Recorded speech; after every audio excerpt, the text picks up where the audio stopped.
A lot of people are haunted by their past. I'm inspired by it. They're not just playing for themselves, they're really playing for their entire family. They have defeated their demons! They have crushed the curse! The Esports World Cup, the most elite competition in the world. Its trophy system is built to match. The Club Championship trophy, awarded to the one club that rose above the rest and reigned supreme across all EWC games. Every participant earns a key engraved with their name. That's their right to compete. Reigning champions hold a key unlike any other. The game trophy is the ultimate prize for every game's champion. Incomplete until a champion's key is inserted. The champion's keyframe is locked into the totem, a stone marker of legacy, etched with every EWC champion. The losing keys are crushed. The champion claims 3, a personal reminder of who they defeated. The rest are preserved beneath the totem, in resin. Every fallen contender, captured forever. Will you be remembered or forgotten beneath the totem? At EWC, nothing is granted. Everything is earned.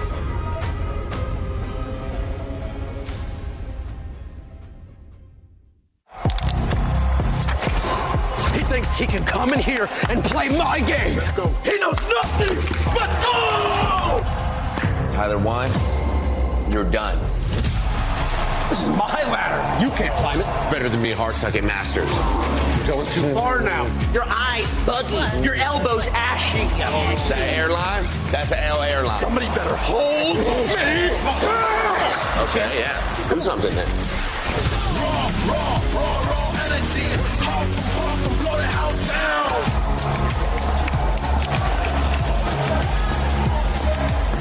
You look nervous. You look short. Everything's good? Mm-hmm. Fight.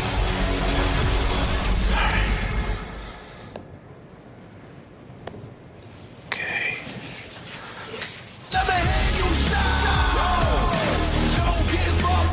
Do you really need the wraps?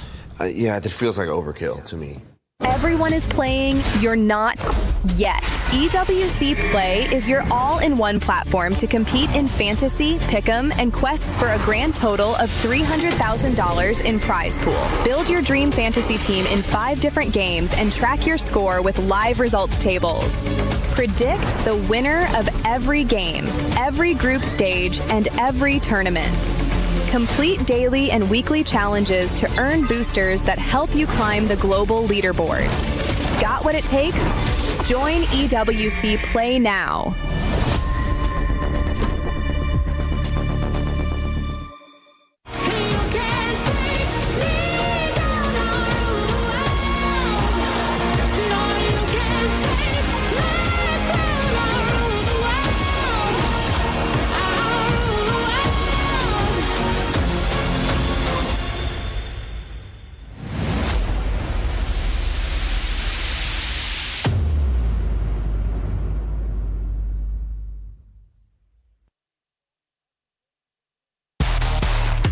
The pitch is ready and the sun is about to rise on Champions Field once more as Rocket League takes the stage at EWC 2026. But before we get underway, let's lay down the lines on how this tournament is structured. First, the group stage, where a total of 16 teams will face off. The group stage will consist of 2 groups of 8 teams with a double elimination bracket, giving teams a second chance at life. When a team finds themselves in the lower bracket, they have 1 shot to keep their tournament run alive. The top 4 teams in each group will be the only ones to make it through. The 8 surviving teams from the group stage will face off in the playoffs, where all matchups will consist of best of 7s, making it as much an endurance test as a test of each team's mettle. In the playoffs, the intensity is dialed up to 11. No more safety net. 1 loss, and you're heading home. Then again, this is also where heroes are made, as each win is 1 step closer to the biggest slice of the $1 million prize, the title, and the trophy. Who will taste victory and who will face defeat? Find out when the teams take to the pitch at EWC 2026.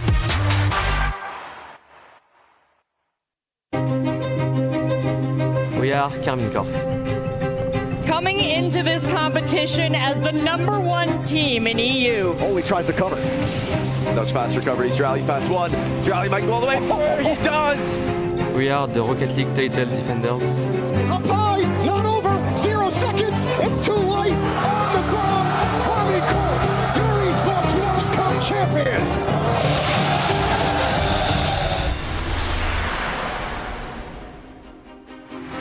There's a lot of things that KC do are hard to counter, but I think their main thing is their demos. They're very good at them. They're very good at running through and getting behind and following each other as a team, but they're very hard to play against because they're very aggressive and they get you out of the game very easily. I think KC, they are good because they have good individually and also they work well as a team. Just need to play our game plan. Do less mistake, I think, on the field. So. On top of the ball. Let's hear it. Taking it low and slow. Brings to the sidewall. And Ils ont une très bonne cohésion d'équipe. Dans le jeu, ils s'entendent très bien. Donc, puis partout sur le jeu, sur le terrain, que ce soit en attaque, en défense ou au milieu de terrain, ils sont très forts. ils s'entendent très bien, donc je pense que c'est pour ça qu'ils sont très forts. Our aggressiveness makes it, very good against KC. I think there's not a lot of teams that tend to play aggressive against them, and I think they're the same way. So I think if we play aggressive and match their pace, I think it's a lot more harder for them. Tommy throws it across. Here we go. Dan with space in the middle. Instant reset. Off the road. Martin Flicker.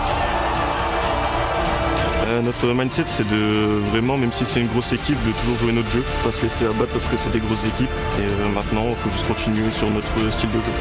As long as we're confident, we can win. We are here to put on a show.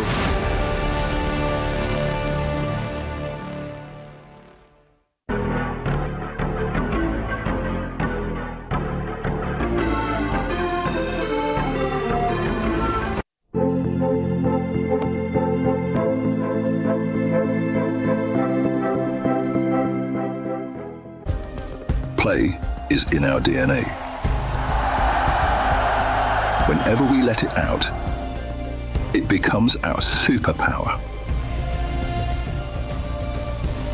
Now imagine an entire city being built to supercharge it. Kadir City, powered by Play.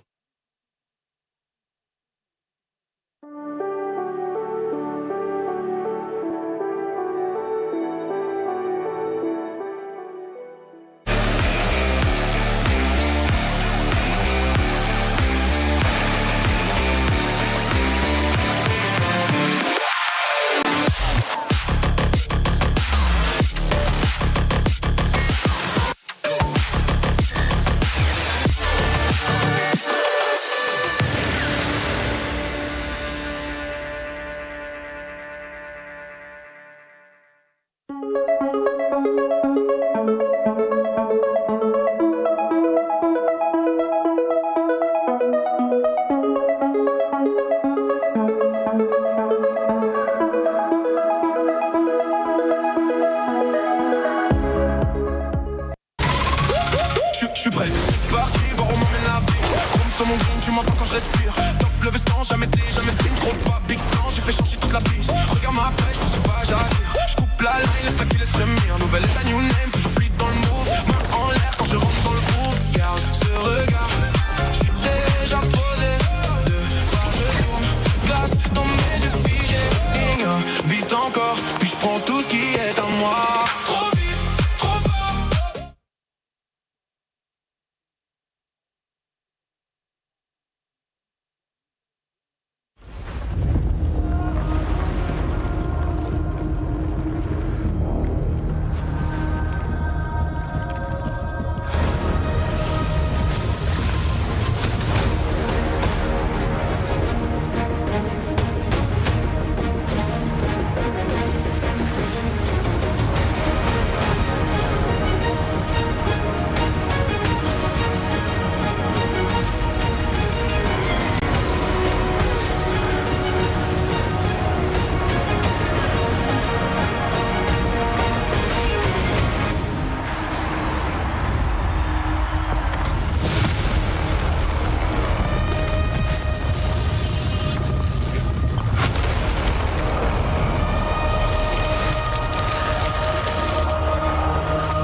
Welcome to the Esports World Cup Rocket League edition. We're here in Paris, France, about to get started. I've got James Bond and Achieves next to me, Jorby.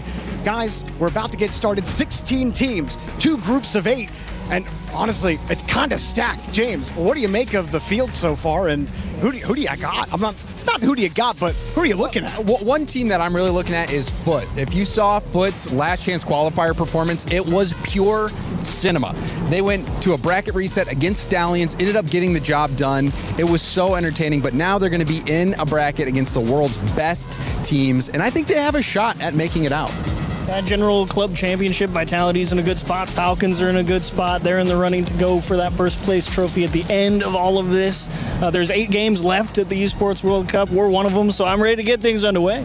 James, I mean, you're NRG's #1 man, and you haven't even said a word about it. There's no mention of Beast Mode. What's going on here? I mean, they're here. They are here, and I think that you can never underestimate NRG. They were able to, I think, surprise people with their World Championship win. Kind of came out of nowhere. They got that win against Team Falcon, so I don't think you can ever count NRG out, but it's clear that they haven't really been in a rhythm as of late. Need a bounce back, no doubt.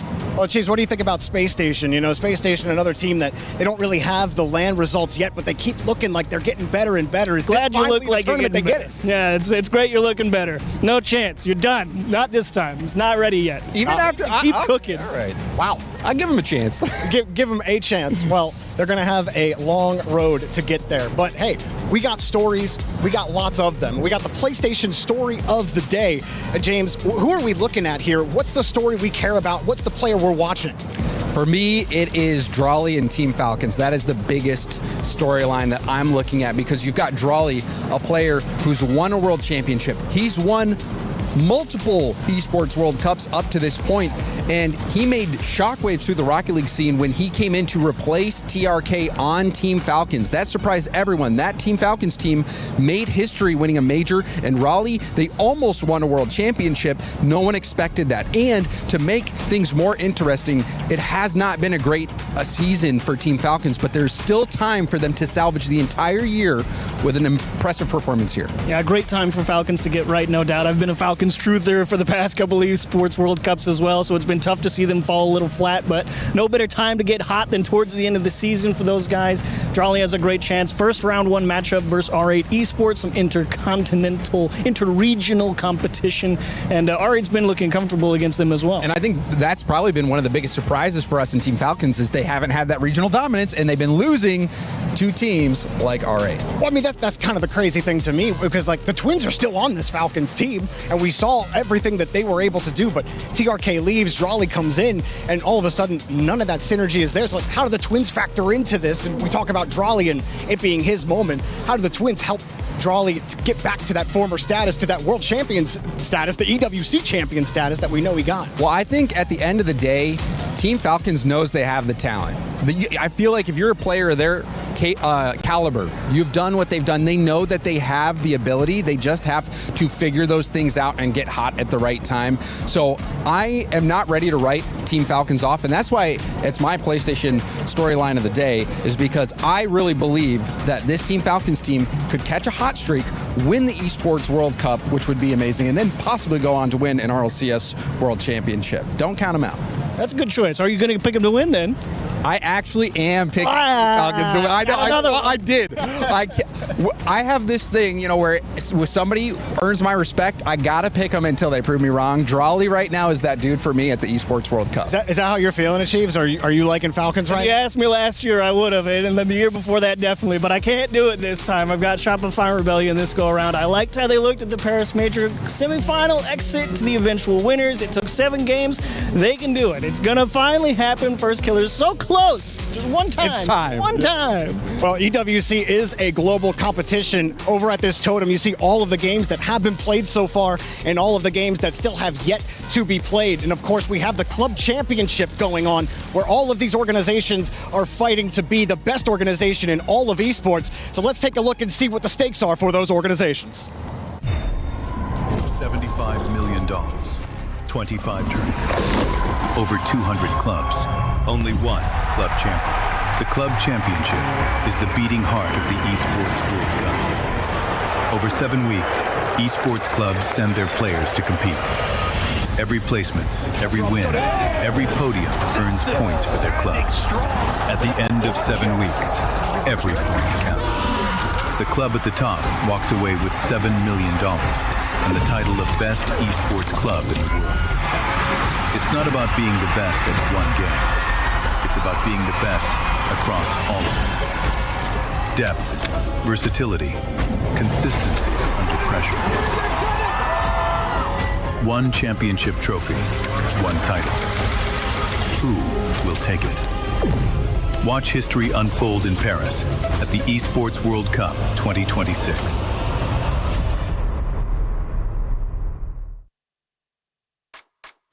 From one week to the next, the storyline around the club championship point has completely changed. It went from whether or not Falcons will be able to claim it again in 2026 to AJL dominating the standings. This was down to a second place last week on HOK, but over on your stage, Trav, they also did really well when it comes to Tekken 8. Yeah, so it was Zubair who took the title for AGL and got them the top spot in the end from it. It was a record time, just over 15 minutes to finish out the grand final, which is just insane. 5-0 swept his opposition in low-high. It was a great performance, it really was. This week, we're pivoting onto chess, and AGL are back again. They've got Denis Lazovic, who, not really a title contender, but you're looking around kind of the quarter semi-finals, which is still points on the board. They're never going to complain about that being in the position they're in.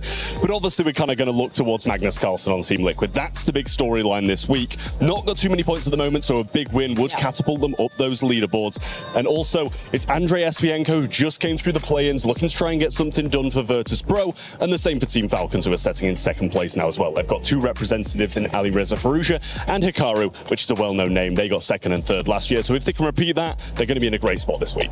It's been a bit of a sad story for Liquid this EWC, from second last year in the club championship point to now only getting their first 200 points, which was due to their Siege roster qualifying for top 8, because Siege this week is going to have their playoffs. They are playing tomorrow. It's an elimination game against FaZe. Two Brazilian rosters going up against each other. If I had to put my money anywhere, I would put it on FaZe. Sorry, Liquid. But we'll see how that's going to pan out. Your stage, however, Laura, we also see a little bit of AJL action happening there. Yeah, we've got storylines kind of finishing potentially today or continuing on, because it's the last day of our survival stage. And like you mentioned, AGAL are the big CC squad that we're paying attention to when it comes to today. Now, they were a team that definitely had the ability to make their way through to finals, didn't get it done in the group stage, and now we're looking at them and they are 9th place.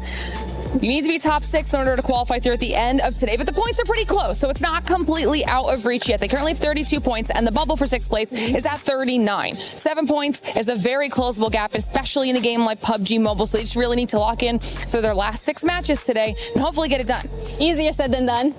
For us in the SCC Arena this week, we do have Rocket League happening, and it is the battle of the French organizations. Vitality, KC, as well as Gentlemates are competing, and every single one of these organizations has strong rosters. KC and Gentlemates, however, they need a top 8 finish to even qualify for club championship points. But of course, for Vitality, this is a great opportunity to get some more on the board. We're then looking more towards that MENA region, where we have Falcons as well as Twisted Minds competing. There has been so much heartache for Twisted Minds. They do have the #1 MENA roster, so this is another chance for them to lock in. And of course, Falcons, they just want to farm as many points as they possibly can. So of course, we're going to keep you updated on every single one of these storylines as they unfold. See you around.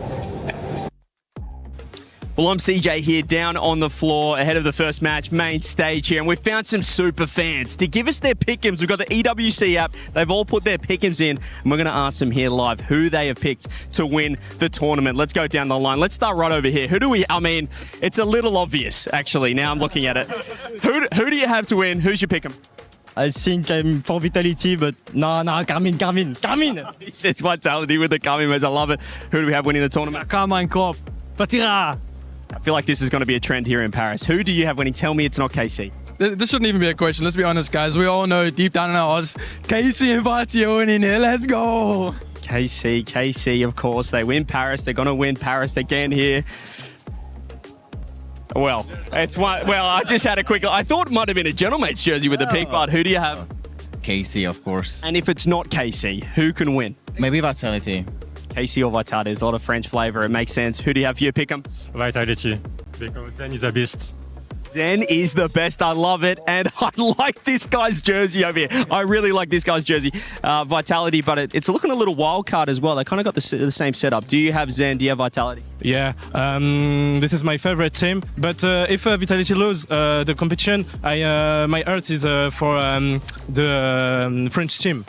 No, I'm support to all the team French like Cassie, Mate, and I hope Vitality win.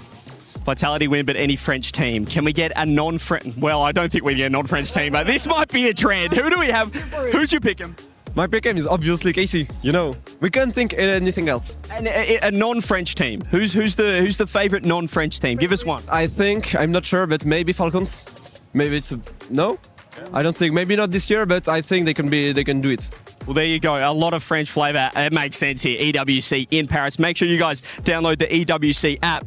I've, in fact, decided to go with my favourite Shopify Rebellion. Make sure you guys get the app downloaded, get your pick'ems in, and we'll see you guys back in the studio.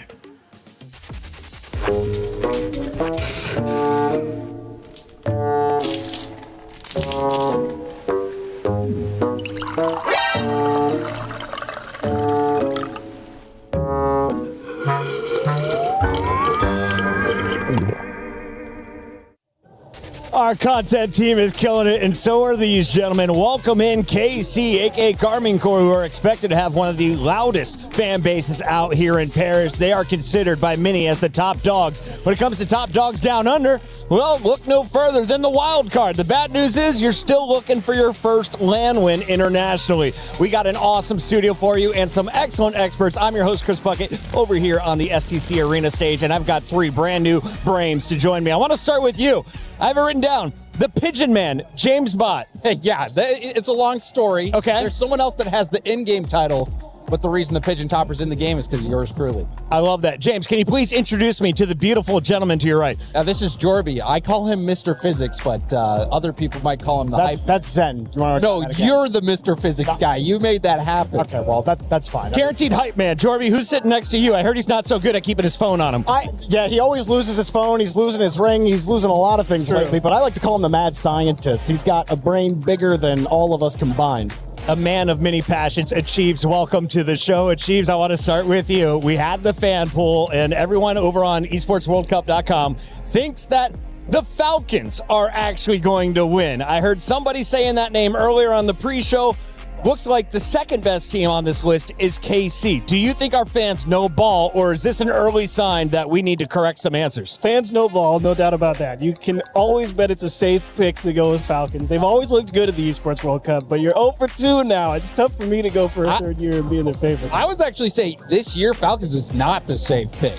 It might be the fan favorite. Obviously, they've done well in the past, but if you've been following in Rocket League Team Falcons, they have been under-delivering. I think you could probably name 4 or 5 teams ahead of Team Falcons that are the favorite. One team that is hoping to deliver big this week is KC. Carmine Corps has their own co-streamers in the venue in Paris. We've already seen a whole slew of fans. Let's welcome in the one and only KK Combo. Gentlemen, I want to start with you, Kenny. Are you there? Can you hear me? Yes, absolutely. We can hear you. Kenny, I've worked in esports for over 20 years, but I have never worked a gig where your audience and your fan base is here. What should I expect from the Carmine Corps fans in Paris? You should expect noise and cheering and and applause. I hope so, because it depends on the results of the match. I think you'll get what you want, at least early on today. How you feeling about the first match against Wildcard? Obviously, outside of some early hiccups for KC in general, you got to feel pretty good, though, with a hot start here. I mean, it's the group stage, so let's wait for the competition to start. But it's Wildcard, so we already faced them. We won, and our team is good. Our team is feeling good. I think that's all right. Okay, look, you guys aren't the players. You don't have to give us the PR answers, okay? I just want to know, you guys have been so good in Rocket League, all right? Who are you? Are you scared of anybody? Who's the toughest competition here? Wildcard. Bro. If you watch our past majors or international events, every event, our first best of, our first series is always going like river sweep time. Oh no! Yeah, everything goes like a nightmare for the first series. Slow start is what you're known for. Strong finishes is what we're hoping for. If you are going to get a strong start though from your team, who's the one player to watch? For our team? Yes. I'd say the captain, Vachira, for sure. I like that call. Yeah, I had one question as well. Obviously, the French scene is its own beautiful bubble, right? Everybody admires how good you guys are.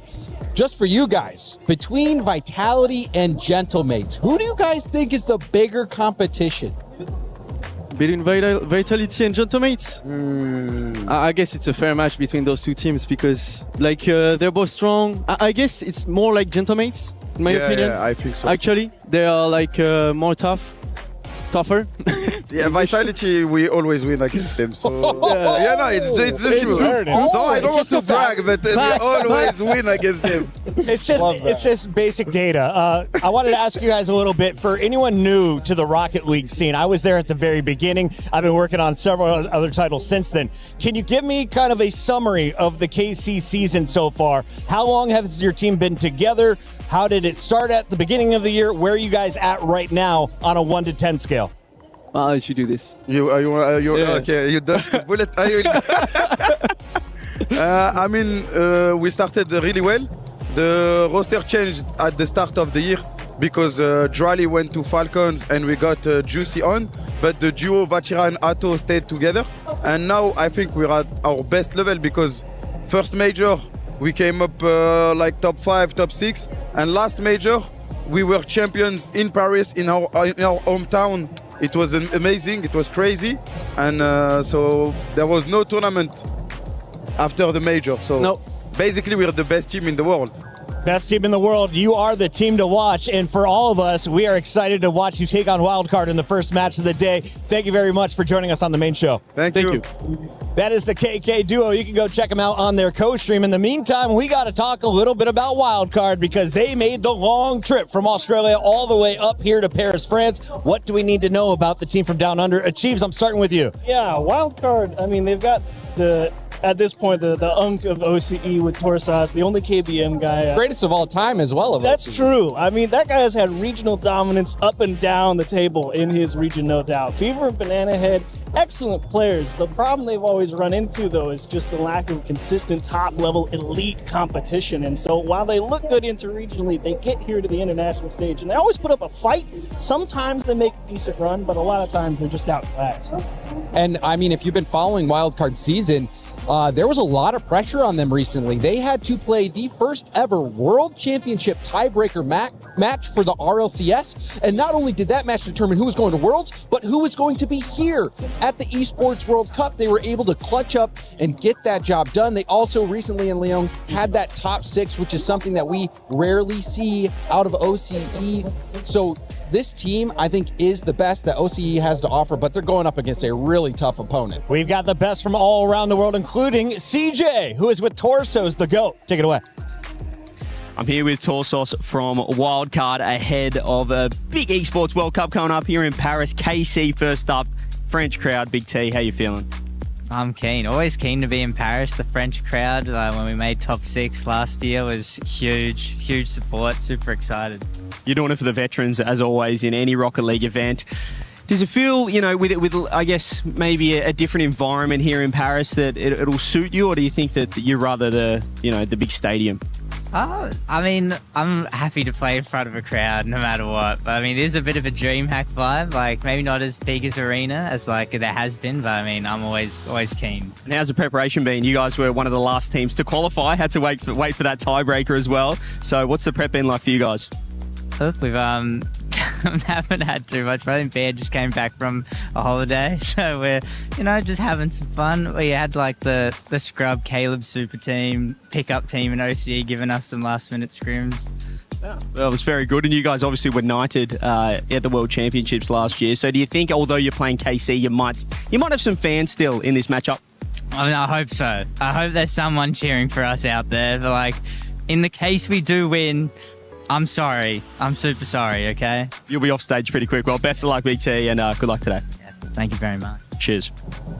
Underprepared, but still all smiling. You gotta love the Australian way. It's time to jump into this matchup and make our first predictions official. Guys, we are 20 seconds out, so 5 seconds each. Starting with you. Who do you got winning? Yeah, you have to give it to K-Corp. They are a tournament favorite. Wildcard is a big underdog. Jorby? I'd love to go with the honorary Baguette Knights, but it's K-Corp all day. K-Corp? Yeah, K-Corp as well. It is 4 players, all picking K-Corp and one that played Halo. Do I know ball? We're about to find out as we introduce you to all the competitors at EWC.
Mesdames et messieurs, bonjour et bienvenue à Paris dans l'un des temples de Rocket League. Ladies and gentlemen, it's an honor for us to welcome you to Paris here.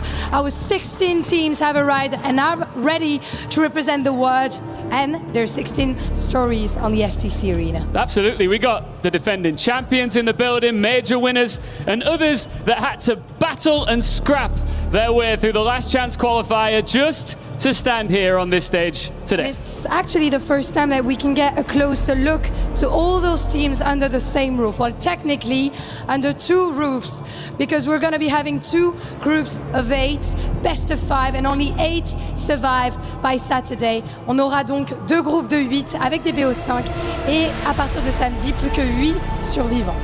Bonjour Paris, comment ça va tout le monde? Of course, we're all looking ahead to the weekend, but you got to start somewhere. And all of the teams that compete here, they don't want to start on a loss, because if you do, you drop into the lower bracket and things get really dangerous. You start strong and dominant, the other teams start to look at you as a real threat. Two different, very different paths to take here on stage indeed. And this is where the first statements are going to be made. And this is where the Rocket League magic is really going to begin. Ladies and gentlemen, welcome to Rocket League at the Esports World Cup. I cannot wait to get started, Lou. Shall we bring out the teams? Let's go for it. I'm very excited. It's another week at the office, but this one is gonna get epic. Please welcome Foot Esports!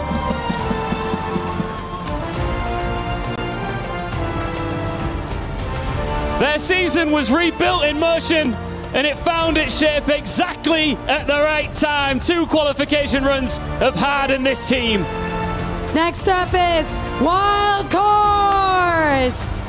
OCNH season came down to one final fight, and Wild Card took it proudly, and now they want more. TSM. APAC has belonged to them all season. The regional dominance is established. Paris is where they chase the international breakthrough that would take this team to a whole nother level. Our 4th team here, 5 Fizz. Sub-Saharan Africa sends their clear number 1. Chaque match à Paris est une nouvelle occasion de faire avancer leur histoire d'outsider. La fierté d'une région encore discrète, mais pleine de promesses. Welcome, Furia! Brazilian Rocket League at full throttle. They challenge early, attack every loose touch, and force opponents to survive a pace that turn any game into absolute chaos. The big bad wolves in Paris, kings of the sky, Falcons! An elite twin pairing joined by the only 2-time Rocket League EWC champion, Drali. Falcons built this super team to win the biggest event in the world, just like this one. Up next is Twisted Minds. The team that changed the balance of power in the MENA region. Mechanical brilliance, championship pedigree, and a lineup that already knows it belongs at the business end of international events.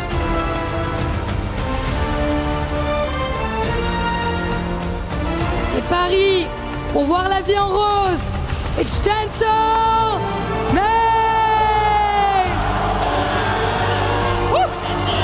Your major champions are home. We're building, we're starting, trying. The Gentlemate ceiling can win anywhere. Et à Paris, Rocket League se joue à la Gentlemates. Team Vitality! France, here comes another home contender. Few teams combine such a reliable level with such a frightening ceiling. In Paris, they arrive expecting to challenge for that final series. MENA's new generation has arrived. It is R8 Esports. They broke through at home, earned their first international experience, and now they want to get even more.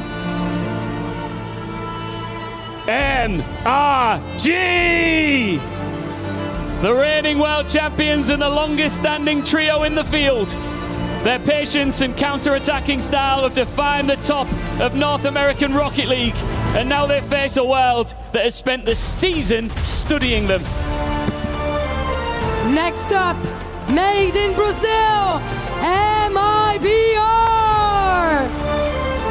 The consistency carried them to the front of South America. La fierté d'un peuple et de toute une région, c'est mibr.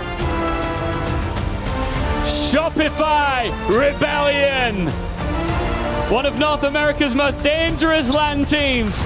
They have spent the season moving closer to the biggest trophies, and nobody wants to find them waiting on the other side of the bracket. Space Station Gaming, the youngest team in Paris and one of the fastest rises of the season in North America. Many eyes are on them here in Paris. Ninjas in pajamas. Europe's gatekeepers. To go deep, you usually have to go through them. Experienced, stubborn, and still chasing the trophy that would turn consistency into legacy. Paris, vos personnages principaux. Carmine, go! The Blue Wall is back in town defending their title in the global standard of how Rocket League should be played. Parce que ici, c'est Paris! 16 teams, 15 of them with their eyes on the big dogs. The team that knows what it takes to win an EWC title, the defending champions, Carmine Corp. It is time to begin Rocket League at the Esports World Cup. Let's do we!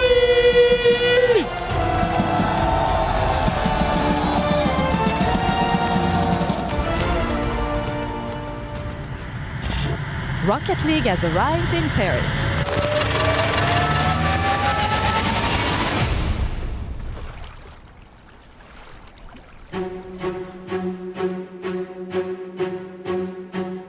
The best teams in the world have come to compete for the EWC trophy and to carve their name into the totem.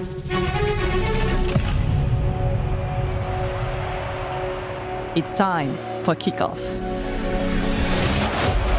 It probably will plus. No, it's going to be killers. It's going to be a chance. It's going to be an own goal. Maybe it's a what a read off. That's a good thing and no chance for Joyo. Gets him. Then the touch from Zed to the back. Oh! Huge save from Malcolm.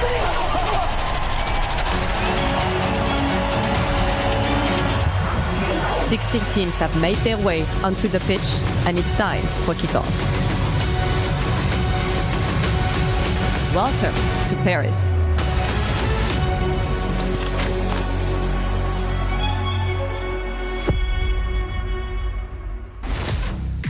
Ladies and gentlemen, it has been a good old while since we have enjoyed an Esports World Cup. We find ourselves in week 6 of this giga marathon of gaming. I am Stumpy, joined by Cole, and we're kicking things off with the world's best Carmine Corp against one of the best vibes in the world, Wildcard. Yeah, it works out quite nicely, really. You know, Carmine Corp off the back of winning the most recent major.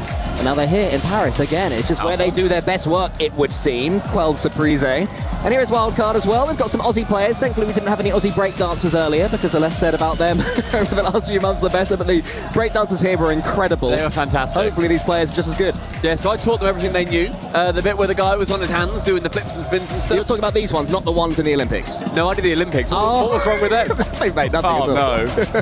I tend to not read media. Yeah, I think seeing wildcard come up as the first match that we've got here today, or across the entirety of Rocket League. It's going to be something that Carmine Corp will be happy about. In Group B, we are going to be starting off with the Carmine Corp goal. It doesn't just extend just to this team, but France in general. For any new fans of Rocket League, which I hope there are quite a few watching now for this tournament, as EWC brings people in for, France in general, very much on top. Yeah, France, the best Rocket League nation in the world. They have been maybe since ever. I can't think of a time where France wasn't on top, you know, with the emergence of Paydop way back when, and Fairy Peak, and who knows who before them, Chaussette as well. You know, there's such a storied region in this world. Australia have always been there too. They have all, they've always had players. And of course, we got CJ taking on the mantle of our roving reporter. Big friends with every single player that is here as well. So make sure that you are watching in between all of our matches for the content, because it's going to be fantastic seeing what CJ ends up getting up to. And Carmine Corp, they've already sent for match numero 10 a huge assembly of fans to wave flags in the faces of whoever they come up against. I almost feel like, because this is the first day, you know, the crowd isn't as big as it's going to be. Do you sense that it's almost more distracting because you can actually see individual members of the crowd? When you're in a huge arena, and again, for anybody watching you, there's big arenas that Rocket League events have played in. We recently played in a 25,000 stadium in Paris. That you can almost sort of ignore that, right? Because there's so many, it becomes background noise, background sounds. But this one, if you mess up, you're sort of looking at someone who's streaming for you, that you can see them go, I really hoped you'd score that, Vertira. I think it's the quietness that kills you. Yeah. Like, hearing the quietness after you miss something or something goes in, especially if they're cheering, a goal goes in against KC and you hear it go quiet, it's it sucks all of the energy out of the room. But I think Wildcard on the other side of things, they'll be quite happy with that. And I'm confident, we've not seen the cars just yet, I am so confident that we see the most insane vehicles on the side of Wildcard. I think normally, you know, Carmine Corp and all the other teams, they want to be cool. A lot of people, you know, want to look cool in front of everybody, especially this number of people. Me. Yourself especially. Yeah, I do. And some people fail, no offense. Okay. But Carmine Corp and the other teams, they're going to, you know, try and get these really sleek cars. They'll get these anodized decals. They'll make sure that their boost and everything matches. And on the other side of things, Wildcard Cole, they take it in a very different direction, which I do appreciate. Yeah, of course they do. It's all the silly hats for them. It's all the silly boosts and sounds. And there is stories of it tilting opponents, you know, so it can be done. There is certainly a method to their madness for Wildcard. But this is not, you know, we made a couple of jokes about OC, but this is a respected team, our Wildcard. Last year at the World Championships, they finished in the top 6. They made it through in the upper bracket, defeating some huge teams to get there, which was an upset, but it was well earned. They played brilliantly as well. And this time around, you know, they had to make it through a tiebreaker. Yeah, the OCE tiebreaker, where it was actually quite rare, where a team of power, the other Australian, or one of the other Australian teams, the OCE teams, they managed to get the exact same amount of points throughout the season compared to Wildcard, including the lands that they went to. So after the most recent land that we had, the one in Paris not too long ago, they had to then fly home and then play a completely independent tiebreaker to then literally a single series, a best of 7, to see who would then be going through as the number 1 seed for OCE. That didn't just give them the qualification to the World Championship, it also, as mentioned earlier, brought them here to the Esports World Cup, where there is a huge amount of money and a huge amount of pride on the line. And Cole, the pressure to go up against your closest head-to-head rival in the region and then win 4-1. Yeah. It's an incredible performance by a Wildcard, and I think that when you look at how they've done throughout this season, to end it in such a dominant fashion domestically, I do think that should give them a pretty good leg up when it comes to their confidence coming into these lands. But you can see there's a lot of love for Vatira. He will certainly be the crowd favourite as we go. The only person who I would say can compete for him for favouritism, maybe Zen, maybe Monkey Moon as well. So, you know, some of the respected French people, not really in the casting booth, unfortunately, or otherwise. You had your moment. You got married recently. It's not about anymore. Not about you anymore. I do not recall saying congratulations. And that's the only time that'll be mentioned on this broadcast. I'll make sure. I think that, you know, you've got a lot of fans that are going to be coming through for Vatira and for the boys. I was very kindly given the choice of a lovely Carmine Corp jersey. Jealous of that? Yesterday. I thought, because, you know, you can get a name on the back of it. Yeah. So I was asked, would you want Juicy? Do you want Vatira? Do you want Atto? And I thought, let's get rogue with it. I went for an Atto jersey. For Atto? Okay, because he was, you know, one of our boys from the Team Liquid alumni back in the day. I feel like he doesn't get his flowers, but not just on, you know, the point of having a jersey.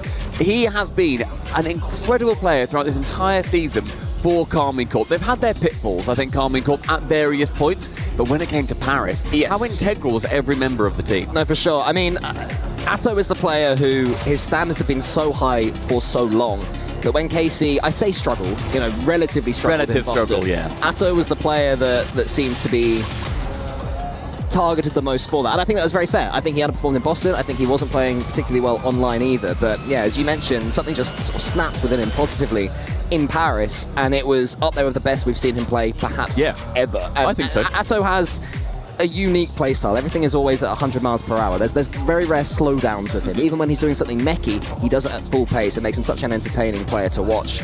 So yeah, if he is still playing at his very best, then Karmine Corp have got every chance of winning this $400,000 top prize. And the lights seem to be darkening somewhat. I think we're approaching that time. There we go. Are you, Stumpy, ready for battle?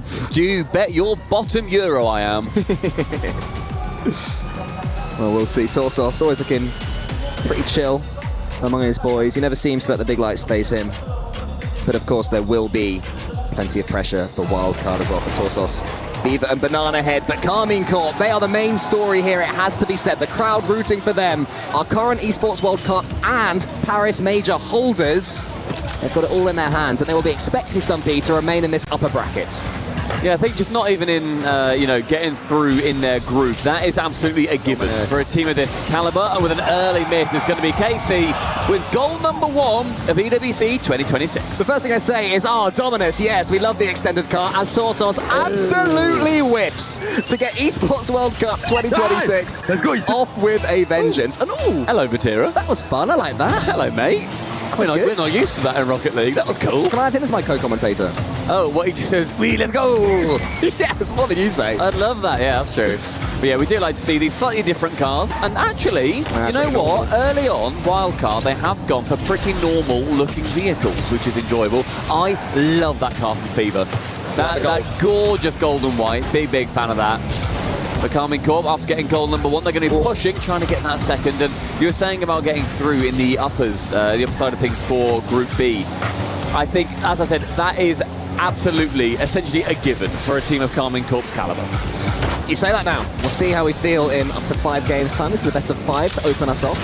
As Atto goes for a flip reset, the man we were saying is coming into extraordinary form. He gets the flip reset edgeable bump. Nowadays, if anyone's not seen Rocket League for a few years, players are able to chain all sorts of crazy touches and moves together mechanically. It's an incredible esport.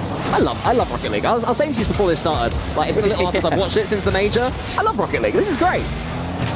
1 in chat if this is your first time watching a Rocket League event, because I hope that there are so many new people that the Esports World Cup brings you to see our esport and many others, other ones going on at the same time Rocket League is. It's going to be a big demo at the back. Vatira speeds the ball up, and Banana Head has the wherewithal to make sure that he heads back. And Wildcard certainly holding their own a little bit better after the whoopsie early on.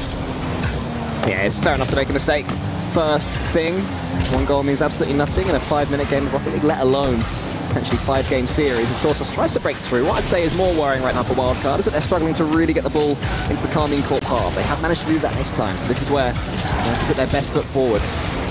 Vatira, though, will come down the other side. Banana Head and Torsos with a 100 boost, so should be able to defend. Torsos let the ball go underneath him, but Banana Head was ready for it. And KC going to have to come forwards again. It's going to be an interesting time to see how Wildcard are able to, as you say, work out of their half, work into a really good scoring opportunity, a good position against KC. KC's defense has been absolutely fantastic in the way that they are able to push up with so much pressure and make sure that they are being as threatening as possible pretty much consistently, and yet they don't then give up too many counter-attacking goals. It's a very, very hard line. It's a very, very thin line. Ooh. And yet KC and a couple of our other top teams, typically French teams, are very good and adept at that. Juicy FA goes low. Poor Vati. Top corner found, but B-Head was lurking. Juicy backflips that one, but Fever was waiting for it. And in comes Torsos. Big clearance here, so Vatira has a little sweeping up behind. I think that Wildcard, after losing that first goal, will be pretty happy with how this game has gone since then. They're getting more and more into it. I was saying before they could barely break through into the opponent's half, but that doesn't seem to be the case anymore. But Juicy has a chance for a pinch off the floor, doesn't get it. Torsos wants to get that one to Banana Head, and that is where the boost starvation takes its toll, though. Banana Head wasn't as far forward as Torsos wanted. And the amount of boosts as well that Wildcard typically go through. Domestically, one of the fastest teams. And Banana Head, one of those players who has been told, as far as I'm aware, by coaching, slow it down a little bit sometimes. I love how quick he plays, but it can just be take boost down and go. You do need to be controlling the pace somewhat, and if your opponent always knows that you're going fast, they are therefore able to deal with that. And it's a nice cut across by Vatira, the reset. Or at least his late dodge is found.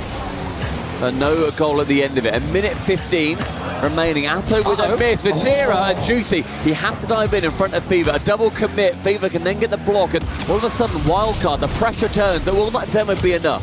Yeah, Juicy, a player who's really come of age this season with Carmine Corp. And he was the one there who saw his teammates making a couple of slight errors. He was there to defend, as he's been doing all season. But Banana Head's up to this one. 50 seconds left now for Wildcard to maybe get into this game. But Atto says absolutely not. And Vatira, huge roar after that one. He's into this one. He's locked. I think you have to be, from the first second, make sure that you are treating every single game essentially as if it is one of many steps towards that final. And you said that he popped off. The scream to get the second goal against Oceania's best. He's going to be showing just what that kind of mentality is like. Quick reset here for Fever. They need to get something going quickly, Wildcard, if they are to get back into game number one. It's looking unlikely at this stage, especially with Atto getting his catches in the centre. Opts to send that one forward. Torsos was reading it in his Dominus, the rarely used Dominus. An attempt at an aerial pinch there for the Wildcard players, but it should be safe enough. And KC have absolutely shut Wildcard down over these 4.5 minutes. Ooh, hello. Maybe one chance though to get back into it, but Atto, after getting a goal that probably takes it away from WC, is also in the way of them there. Such a lovely chance too for Fever. Catches it perfectly. I think he had the double too. Nice pop-up, Batty. I think it was a pre-jump. And it's going to be the 3-bomb dropped on Wildcard's head. Yeah, Vatira's first goal of the tournament, I highly doubt is going to be his last, and that is a perfect assist from Juicy as well. It's exactly in the sweet spot where you want it. Vatira didn't even have to slow his card down to slam it in and confirm game one. And that 3-0, I think, is more what we were probably looking after. Make it 4. Make it 4, why not? And Carmine Corp, they are showing their excellence right now. I believe that's going to be, I think that's Vatira who got the absolute first goal. So 2 for him, 1 for Atto, 1 for Juicy. Everybody involved. Juicy, a bit more chill than Vatira. Juicy's like, yeah, nice one. That was pretty good. That's a lovely double tap. If you scored that double tap, is that how you'd react? I think I'd speak a lot less French. Okay, yeah, that's good. That's true. Well, there you go. We'll have to find out if you ever score a double tap of your very own. As you see, can't quite get one more. KC take game one. Deep breaths all round. Third of the way there. Yep, time to move on. As they've seen what they can do when it comes to Paris, they have made sure they do not buckle to the pressure. What are your thoughts on their new kit, on this maroon that they are rocking, as typically they are the blue wall? Yeah, I like it. I like that it's a little bit different. I thought it was a pure black kit until I saw the maroon kit there. Nice to change it. We were having a look at them. We were judging them as all the players were walking out earlier, and I think I've got to say Falcons is my favourite. I love that dark green. Like, that is a kit I would wear. I'd wear that to the gym quite happily. As I'm saying that, loads of Falcons fans are emerging into the crowd right now. Hello, everybody supporting Falcons. So looking forward to seeing them play earlier. Always such a great rivalry between Saudi Arabian teams and French teams. Yeah, we've seen that before as well. FIFA E, for example, where there have been finals. There have been these big head-to-head matches of, you know, France versus Saudi Arabia, KC versus Falcons. R8 now in that mix too, for sure, coming through as one of the better teams in MENA.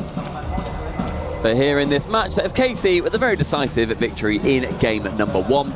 And I think the Wildcard, they had that really nice couple of minutes in the middle where I thought they looked like they were more likely to score, but they still had, I would guess, relatively low XG when it comes down to the actual brass tacks of getting something on the scoreboard.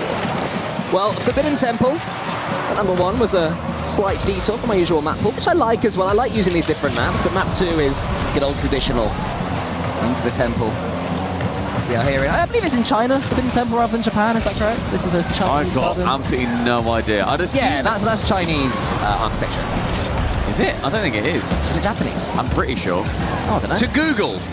to Google with me. Okay, somebody's doing some Googling. Other search engines are available. Meanwhile, I'll keep an eye on this. Fever gets a flip reset. Wants to get the dunk on Vatira. Can't quite do it. It falls to Torsos. And Wildcard are in the game. Somebody's got no idea. His nose is buried in his phone. Will let me know in a little while what country this map is being held in, but no matter what country it is, that Dominus has sniped that ball. Okay. It's the bottom corner. Yeah, So Forbidden Temple is in Rocket League. You're so annoying. It didn't say. It didn't say. Somebody can let us know. Cheers. Thank you very much. Be very appreciated. But wildcard, oh my goodness, they scored. What on earth happened? That was. Are you serious? I was on my phone. You are outrageous. You need to be able to multitask. This is your job. And yet. Chat, feel free to shout at him. Please do. Wildcard, I think having that first goal, it's going to be not even just of this game to put them ahead, but just getting one at this tournament so far. Like to make sure they don't just get shut down completely in this series. It's going to be a nice little monkey off their back. Torsos misses that one. Banana Head is there for him. More good boost control here for Wildcard. They seem to be able to take control of most KC attacks. Obviously, in the end, it didn't happen. There's an infield pass there. Juicy slams it in, and that is how quickly Rocket League can change. I'm saying they're quite comfortable. One infield pass changes things. It's this time Vatira setting up Juicy. And I say those infield passes, I think if you've got a team that can just rip them nice and quickly down the midfield and they're not predictable, that's going to be a very big part of their success. Because sometimes you do see teams go for choreographed plays like that, but you can see the pass going through and it can just be intercepted. Then all of a sudden, two of your players are completely out of the play. So it's been very good for Carmine Court, one of those teams that is not susceptible to it. Vatira with a nice carry down towards the other end of the pitch, but minute and a half through and Carmine Corp starting to fire yet again on all cylinders. But Torsos, I love that boost grab. Just really quickly, somebody's made a great point that this map was added in the Lucky Lanterns event, so it's probably in China. Anyway, here's Torsos. He can't stop scoring in China. That bottom right corner belongs to him. It's a great bump from Banana Head too. Does take down that boost. Make sure he gets rid of one player and then a double commit on the goal line for KC.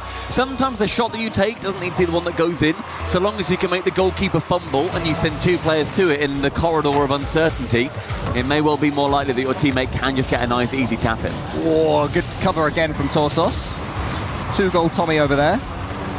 Banana Head round the corner, needs to get this dunk, tries to get it. Vatira's launch is slightly awkward, still may turn something from it though. How on earth has KC scored from there? Look at Vatira's launch. Hey! So he's looking like me up there. Crumbs, directional air roll, who? Yeah, right. Nice! Hold down L1 and get wiggling, baby, because Vatira, he's on the ball, and all of a sudden we got a 4-goal thriller in what is probably China. Unless that Wildcard can keep it going. Torsos, oh my goodness, gets it towards Banana Head. Who gets the dunk? Oh, that would have been special. Torsos leaving it for a hugely pre-jumping Banana Head. That is how he came onto the scene, did Banana Head, getting pre-jumps like that one. I think he pre-jumped into top-level Rocket League. But it wasn't quite to be. But more interesting plays there from WC. Here comes Ato. Pops that one. It's fun. They're having fun out there. Yeah. So am I. An absolute slanger of a flip reset. Torsos straight towards the backboard, no one's there, and Ato, you just see him flip the camera back. Wants to see who is nearby, see if he's got a little bit of time. Ceiling found, bounces down. It's time for Fever to get out of the way. Banana Head on his own. Fever does jump, but Vatira with a nice interception, and Torsos, a redirect instead, has to go for the dunk. Well covered by Ato. Yeah, Ato had to do more backboard defending though. KC have had to do an awful lot so far this game. Vatira's almost able to get that redirect from Juicy's touch. Nearly there, that's still dangerous. Into the ceiling from Wildcard. Banana Head, the only player there reading it. Juicy has to avoid Fever, does so for now. Torsos using all of his boost. So a Wildcard a little bit slammed back. KC can come forwards, but everyone's a little bit starved at the moment. No one can really do too much with the ball. And that should be good news for Wildcard, unless this ball falls to Juicy. Who's going to be there? No one but Fever, and that is due to the low boost that everybody had. Yeah. It's a nice 50 as well by Fever, just slowing it down and making sure that he can confidently lose the ball towards Banana Head. Saying it was really popularised a couple of years ago by Gentlemates when they ended up winning the Copenhagen Major. The way that you lose the ball can be just as important as the way that you win it. Ato tipping it on, Fever straight to the backboard and gets rid as the demo on Banana Head does come through. Ato passing it again, another infield pass. B-Head on the goal line to clear. Yeah, using all of his boost again though. Wildcard completely starved apart from Fever. Banana Head, big clearance. Ato's just waiting for it, and it seems that KC have seen this as the moment to pounce. Patira with the reverse. Still gets it forward. There's a great boost here as well by Atto. That's going to be giving a continued period of offense towards Karmine Corp. Fever here gets a decent clearance away. This is what Wildcard need to do. They just have to keep getting touches on this ball. Vatira is doinking it somewhat dangerously towards his own goal. Danger donk. Should be able to steal this boost, but not the next. I thought for a second that Torsos would be able to escape Vatira's clutches. In the end, he does, but all the way on his own side of the pitch. And this is so awkward, but it remains 2-2. I feel like I could hear a certain movie shark theme playing there. Yeah. The final 30, Atto just has to shadow it, keep it away, and immediately diving in. Wildcard. Maybe the speed is going to be coming towards on their side, hoping that's going to be their special weapon. A very nicely managed play there from Fever, but missing out on that boost is going to make it a lot more awkward. A touch vital from B-Head. A reset, again, just keeping it away. Lovely play defensively. Straight up, chance for a bump. Again, Vatira down. Atto! Bottom right found, and potentially game 2. Yeah, that's what KC do. They keep on coming. It's not over until the clock hits 0 seconds, and even then, you have to do more defending. KC have had to do all sorts of work in this second game. Wildcard, they one more chance on the kickoff. Falls to Torsos. No, it doesn't. Atto swipes it away again, and KC continue their merry way. That's a toughie, isn't it, for Wildcard? Wildcard played and went ahead, I think, twice in that game. Really tough to end up losing it. As he said, Tommy 2 goals. Just couldn't quite get it done for the Wildcard boys. England. They got... That's so stupid. They've just got a couple more chances, potentially Wildcard. If they can just get one game, can that lead into the second? But Karmine Corp looks a lot more fallible, as I think Wildcard potentially working into a lot more of a winnable position by getting those 2 go-ahead goals. It did manage to, I think, shake Karmine Corp enough. And great off-ball play, I think, overall by Wildcard that gave them the in. It's got to be said, that touch from Atto there on his own goal line wasn't great, actually. I don't think we said as much. And then somehow this launch from Vatira turned into a beautiful edgeable bump that Atto read. I've done that first touch in ranked. Never seems to work when I do it. So well done Vatira for making something from it. I guess that's the difference when you've got Atto on your team, aside from Stumpy Goblin. But one way or another, Karmine Corp got that 2 seconds left winner. It's devastating for Big T and the lads. Karmine Corp 3, Wildcard 2. And Wildcard need the reverse sweep, and it's tough enough getting games against KC, let alone when you need 3 in a row. And we talk about the aggression as well. Karmine Corp in game number 1, they were rocking around with 10 demos, and they managed to have such a large goal difference. They had 4-0 in that game. And in game number 2, only 5 demos, so half as many. Wildcard being a little bit more evasive, slippery customers starting to come out. But Karmine Corp still managed to get it done. And Wildcard, they bought themselves in. Just another minute to talk. A timeout in our first series. How fun that we get them in the group stage. I like that as well. Yeah, no, I do like that in Best of Fives. Best of Fives normally such a explosive matchup. You know, they go quick. You can be 2 games down before you even know what's going on. So introducing the tactical timeout into the Best of Fives is a decision that I quite like for a LAN. I wouldn't want it online. And they do make differences. Tactical timeouts have made huge swings in series passing Rocket League. They've historically been a lot more effective. When they were first introduced, I think the win rate went something like, and statisticians cover your ears because I'm about to just try and recall something from 4 years ago, so wish me luck. I think it was something like a 55 to 60% win rate when a team calls a timeout. So they managed to turn it in their favour by 5 to 10%, assuming that it was 50-50 to begin with. And a great kick-off! Starts off so well, but a miss! And it goes over again. Oh, there was so low on boost, it becomes so awkward. A Wildcard, I think that was that extra little bit of time. They allowed themselves to talk about the kick-off, and it just didn't quite come through. B-Head shoots it high. Yeah, Karmine Corp went for the fake, the double fake. Wildcard read it, but it was that awkward position on the crossbar. It is the one place you don't want the ball to go. Anything above the crossbar, you're laughing. It's an easy read. Under the crossbar is obviously in, but on the crossbar is even for these players. That's why it remains 0-0. Casey definitely getting away with that one. So historically, it usually 70% win rate after a team had called a timeout. It was a huge buff. It has gone down in the later years. Teams have managed to figure it out. They're a lot more used to it. But there will still be some kind of momentum switch potentially coming in for WC. Good work in the Stumpy Goblin Mind Palace to figure that one out. Thank you, bro. Thank you. Atto is all alone right now. Suki's 30 boost after getting that reset. There gets the floor pitch is going in. Oh, but Torsos saves. That would have been a spicy one. I mean, seeing those kind of goals where they just come out of nowhere. Atto with a skin. We talk about out of nowhere. And Atto snipes it from the midfield. A beautiful redirect. The dippiest top of his car. Goal number 1 in game 3 is a banger. You are never safe with Atto. You think, okay, we've got away with the floor pinch. Big save. Then 2 seconds later, he gets the redirect. Probably the best goal of this tournament so far that I can think of. In its very, very early stages. And here he is again. Atto is looking mighty hot right now on the pitch. Ooh. Fever gets it past a couple of them. Decent play in the end from Fever. It scared us a bit, but it did all right. Yeah, I didn't love it off the rip, but Fever does manage to wrestle back a semblance of control and demos again. Will it be another 10 demo game from Karmine Corp? No winning ways so far, unable to be muted by Wildcard. That's midfield, and Banana Head can get enough for a touch on it. Torsos unable to get something from that, and it's going to be another awkward one. Midfield pass. What? Juicy. Somehow Torsos on target. It is a double save from KC to keep him safe. How on earth do you keep that out? Juicy has to get that read absolutely perfect with no time to think, and then he uses teammates, so all of them combine to get the follow-up away as well. Wildcard must be thinking, what on earth do we have to do? Banana Head goes to the ceiling. Maybe this is the answer. Maybe it's the floor pitch, but it's not quite on target. And Atto, I think, was there anyway. But building pressure as this pot starts to bubble over. Karmine Corp with any relief, they're going to be enjoying a chance to get some amount of boost. They've now got around 200 or so between them. But Wildcard have even more. What can they do from it as the Karmine Corp fans are assembled directly in between our two teams? Decent outplay there from Torsos, and he'll get this ball as well. With that dominance, he can get such a quick flick going on and so much height on the ball as well. It's here at the near post, has Juicy next to him though, so Karmine Corp okay for now. Wildcard have steadied the ship. They don't seem to be tilted by the fact that somehow Juicy kept that shot out earlier, because I'm still thinking about that save. Wildcard, the issue is they've got a team that is so well put together in Karmine Corp, and they're not running enough disruption for my liking.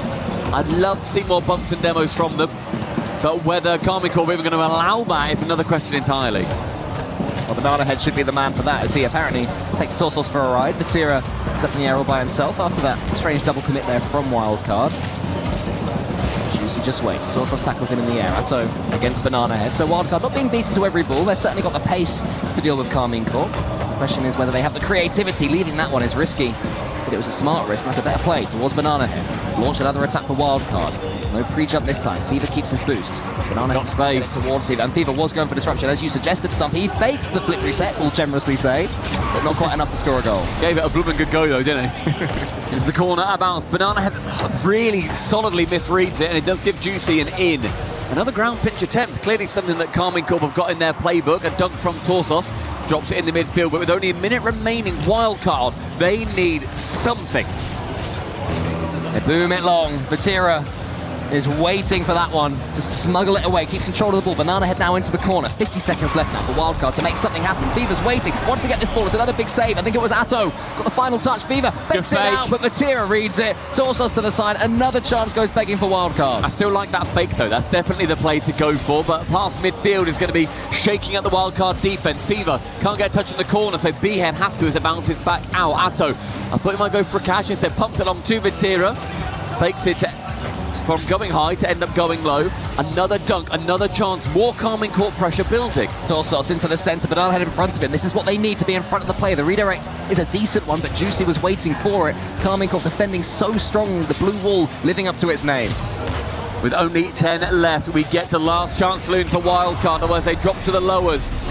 With one chance, one miss, Torsos gets it only as far as Vatira. In the opposite half, a big boom from Fever. Who's there first? It will be B-Head, it will be a reset, and we drop low as far as Atto. And Karmine Corp wrap this match up with a bow. They head on 3-0. History will say that was comfortable and easy, but those of us watching this will know that Wildcard gave them a real challenge there, especially in that second game. That was a toughie for them, but they were able to do it. Karmine Corp so strong. There is a reason they are your Esports World Cup current holders. They're your Paris major holders as well, just a couple of months ago. as they go forwards in front of their crowd. Looking very maroon as well, especially at the trousers. So well done them, away from Vatira and out to the crowd. The crowd will love that as Juicy joins in as well. Deserved winners. They are just a step above. Wildcard did play well. Yeah. With extra coaching behind them. A lot of, I think it's acknowledging that, Brain. I think it's too much of a bad start for Wildcard either. No, It's ultimately the hardest team that you could possibly play at this event. They went ahead a couple of times, but we're not going to be hearing from Wildcard. Let's see what Lou's up to with Vatira. Thank you very much, guys. Another day at the office for the KC boys. Bravo, Vatira, pour cette victoire. Déjà, je suis ravie de pouvoir t'interviewer pour notre première interview à Paris ici. Ma première question, c'est comment on arrive à rentrer toujours dans les matchs, à préparer les tournois avec autant de sérieux, sans sous-estimer ses adversaires quand on a un palmarès comme le vôtre? En vrai, c'est pas évident, mais c'est pour ça qu'on travaille beaucoup. La semaine de préparation, elle a été bien chargée. On reste concentré, on sous-estime pas les gens, on essaye de rester humble, même si on sait que normalement sur le papier on est meilleur. Mais voilà, on a fait le job, on était très concentrés et ça a payé aujourd'hui. Et ça a payé aujourd'hui, ça s'est vu quick 3-0. So yeah, my first question. How do you manage to remain humble, to get every preparation seriously and this kind of stuff, even with the record that you guys have? It's hard sometimes, I'm not gonna lie, but this week of preparation has been super serious. We're confident, even when we know that we're supposed to win a match, we never underestimate the opponent. Et ma deuxième question, rapidement, parce que je vais avoir l'occasion de te revoir. De toute façon, il y a beaucoup de matchs aujourd'hui et cette semaine. Qui seront pour toi les grands dangers de votre groupe? Moi, j'ai vu un petit peu Mate, Falcons, SSG, R8. Who are going to be the big dangers in your group according to you? Je pense que M8 ça reste une équipe qui est très forte. En plus on est à Paris, il y a beaucoup de fans de chez eux, donc je pense que ça va les galvaniser.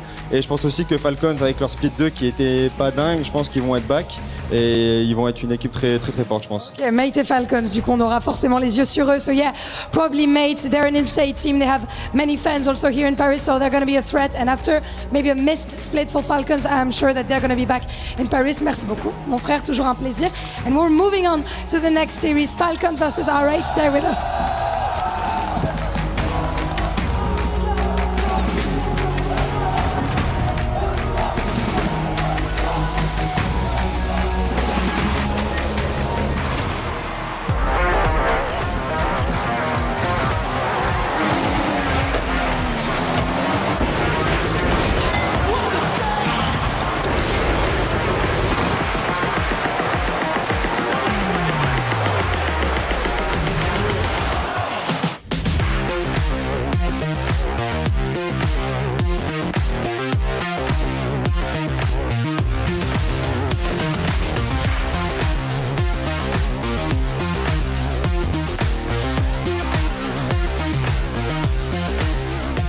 avec toi, t'as le temps.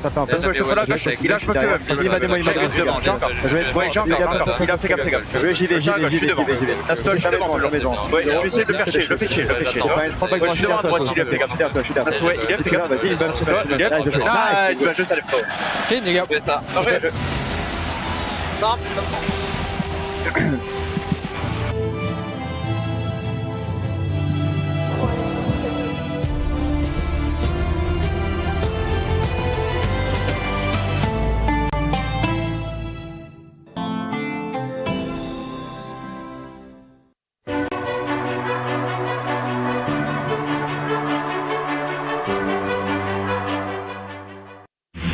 A lot of people are haunted by their past. I'm inspired by it. They're not just playing for themselves, they're really playing for their entire family. They have defeated their demons! They have crushed the curse! He thinks he can come in here and play my game! Let's go. He knows nothing! Let's go! Tyler, why? You're done. This is my ladder. You can't climb it. It's better than being hard-stuck at Masters. You're going too far now. Your eyes buggy. Your elbows ashy. Is that airline? That's an L airline. Somebody better hold me. Okay, yeah. Do something then. Raw energy. Awesome, blow the house down.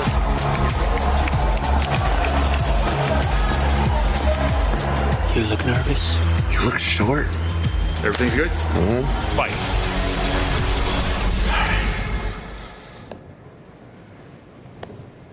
Okay. Let me hear you shout. wraps? Yeah, that feels like overkill to me. Everyone is playing, you're not yet. EWC Play is your all-in-one platform to compete in fantasy, pick'em, and quests for a grand total of $300,000 in prize pool. Build your dream fantasy team in 5 different games and track your score with live results tables. Predict the winner of every game, every group stage, and every tournament. Complete daily and weekly challenges to earn boosters that help you climb the global leaderboard. Got what it takes? Join EWC Play now.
I'm proud of how far Vitality has come in the club championship, but the fight is not over. فريق فالكونز مستعد وجاهز انه ياخذ اللقب المره زياده.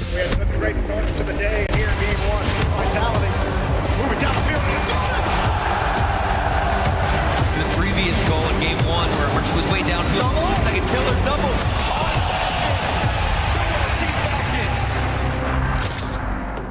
For KC, this week result will determine if we make it to the club championship or not. We are really confident to make it to the top 8 and secure that spot. À Twisted Minds, on a un bon classement pour le club championship. Le but cette semaine, c'est de remporter le premier trophée pour le club. Energy only has 2 participations, Rocket League and Valiant. Our Valiant squad really brought home a solid result in 2nd place. Now it's time for us to step up and secure a spot in the club championship. Supersonic speed every single time. It's a double grip for Twisted.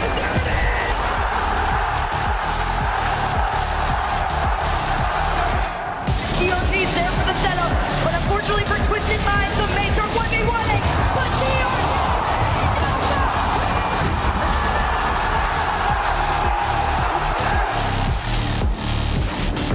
Can it only make it 2? Vitality is coming for your crown, Falcons. اذا هم يبغون التحدي انا بفالكونز ما اخاف من احد.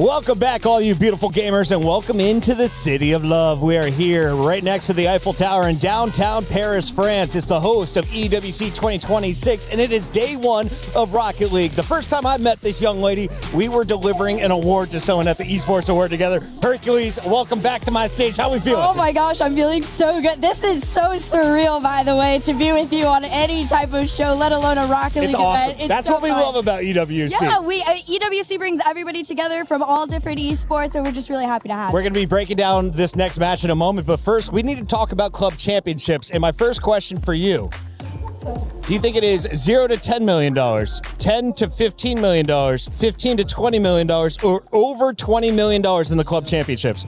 Oh, gosh.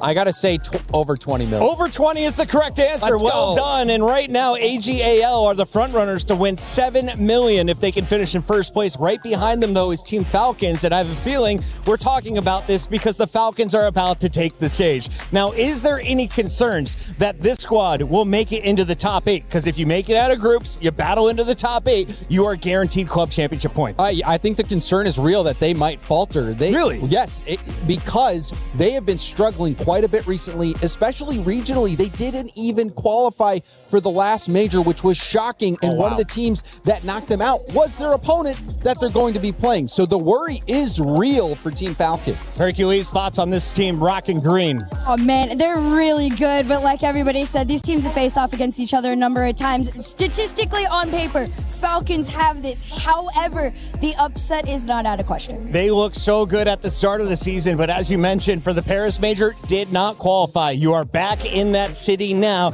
with a chance for redemption today, and we caught up with the one and only two-time Rocket League EWC champion behind the scenes. Here's what he had to say.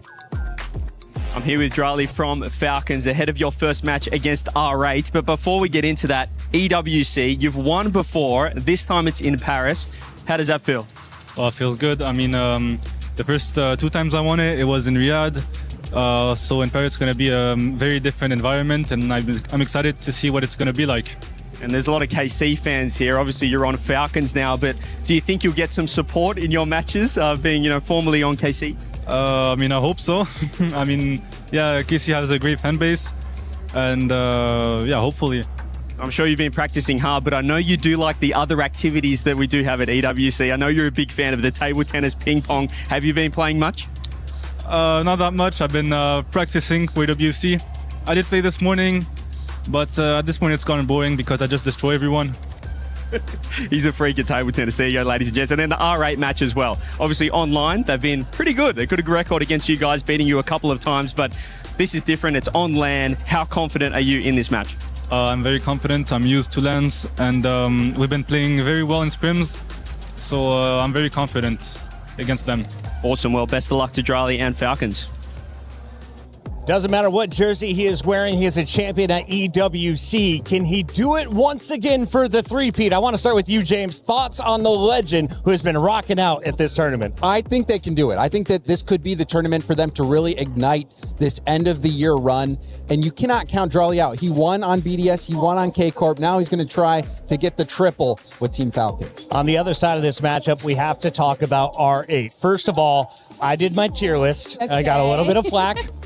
I did not have R8 in my S, A, or B tier. Where do you have them? I would think they're in my B, actually. I highly rate them. I got to watch them just, I think, 2 weeks ago play in Saudi E-League. They surprised me. This is a team that is very much a sleeper pick. They've been flying under the radar, but beating everybody while they're under the radar. So they're definitely the ones to watch on my end. Well, they're definitely on everyone's radar after making it into this group. So, James, what is your expectation for a young star squad?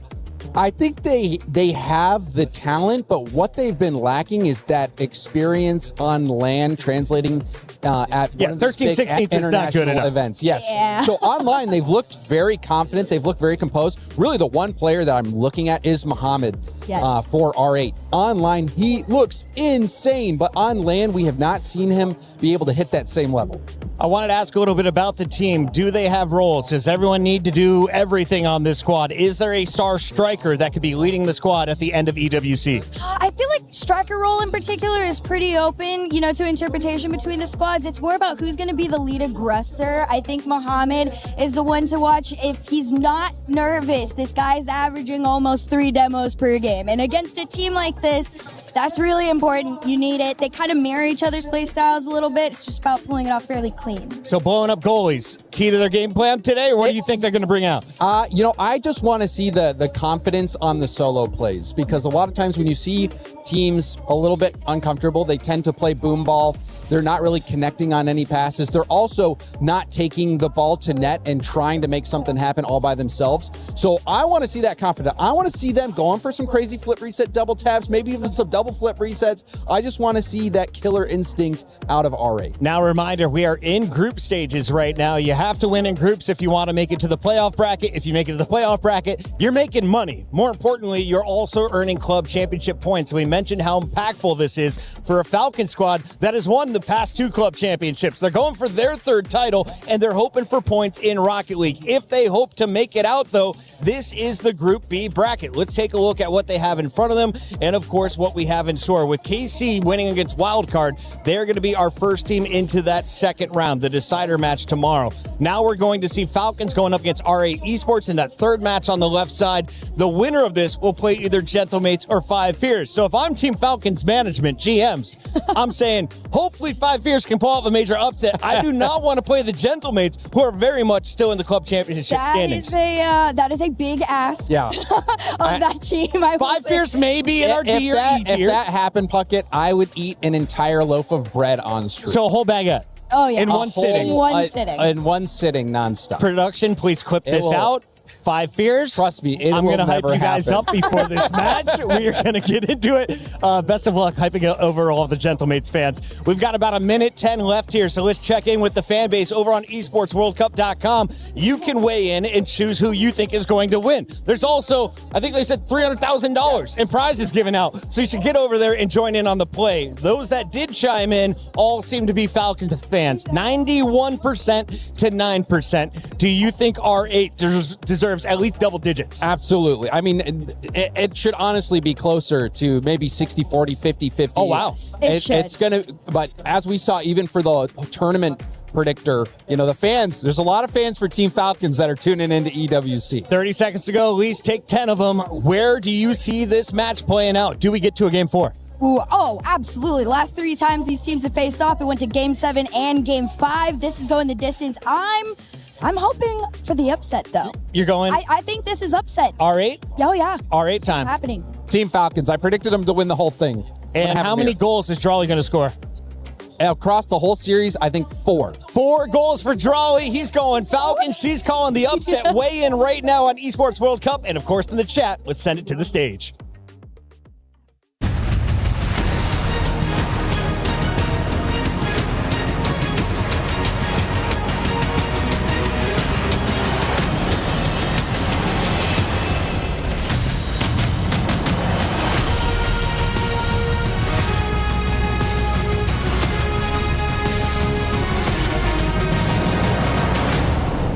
And just like that, Rocket League at the Esports World Cup has officially kicked off. Lou, we are underway. Absolutely amazing. But Ian, what are you hiding behind your back like this? Oh, you mean this? I like these guys. These guys are good. Man, they're the title defenders. Of course they're good. Absolutely. What a start for those. Let me see if I can just get rid of that. Okay. What a start. They're incredible. What a start, pretty solid. And even though this game was a bit predictable against Wildcard, I am sure that the next game is going to be a bit less obvious to predict. Absolutely. Let's welcome our next teams. It's Mena versus Mena, starting with R8 Esports.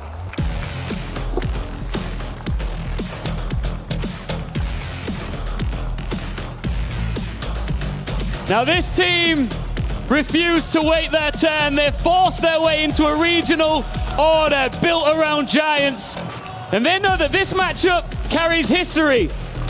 Today, in Paris, is another chance to show the balance of power has genuinely shifted. And after missing the last international, the big, bad Wolves are back in town. Falcons! They are definitely the crowd's favorite on this one. Unfinished business after finishing 3rd last year. And they came back with the biggest signing of the off-season in Rocket League. Et leur retour sur la scène à Paris ne laisse aucun doute sur les intentions de cette équipe de stars. Yeah, Falcons brought their fans with them, that's for sure. It's an all-Mena matchup. Let's get right back into the game. Now, traditionally, we'd be saying, yeah, 90%, 10% Falcons all day. When TRK was on the team, Drawley joins Falcons, Johnny, and it's been a little more difficult regionally. R8 have gotten the better of them during the Paris Open in Open 4 and 5. They beat them in 2 separate best-of-7s, R8 do. And so Falcons, they got their work cut out for them. They got the edge on R8 in some non-RLCS competition, non-EWC competition. So this is a huge chance for R8 to continue this story of like taking it to Falcons. Yeah, it's a huge opportunity for them, and I think a chance for them to take it to the next step for them also. As international lands haven't been their forte so far. I mean, they've only played the one, and it was in Paris just a couple months ago. Didn't go well for R8. They showed promise, they showed that they've got the potential, yet they did not come away with a series win, most crushingly perhaps losing to Furia in a reverse sweep. So they've got to show that they could do it on LAN. If this was an online match, I'd be leaning towards them because they've had Falcons numbered. They've been farming Falcons online. But on LAN, Falcons have shown time and time again that they could step up, and that's not something we've seen from R8 yet. There was the last 2 times these teams played each other online. Saudi E-League, Falcons win that series. It went all 5 games, and then the Prime Series as well, I believe, 7 games. Yeah. And Falcons took that as well. So we'll see if they can figure things out here on LAN. And one of those, I believe R8 were playing with a sub, and it still went to the distance. The series Falcons won. So R8, they've been the better team. I think it's got to be a mental block the Falcons have got against them online, and they've not played in an international LAN. In fact, this is the first time they've both qualified to the same international LAN with these rosters, so they haven't had a chance to play until now in this kind of setting. It does seem like if R8 were going to face anybody, you're going to feel comfortable. It's going to be a team that you've seen time and again. You talked about the Paris Major. They played against Furia. They came out onto that stage, and they had so much energy.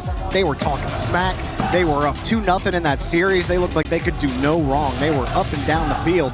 But that's where LAN starts to get to you. Winner's tilt can come in quickly, and they learn that real fast. But that's the kind of experience you get when you come on LAN. That was brand new experience for them.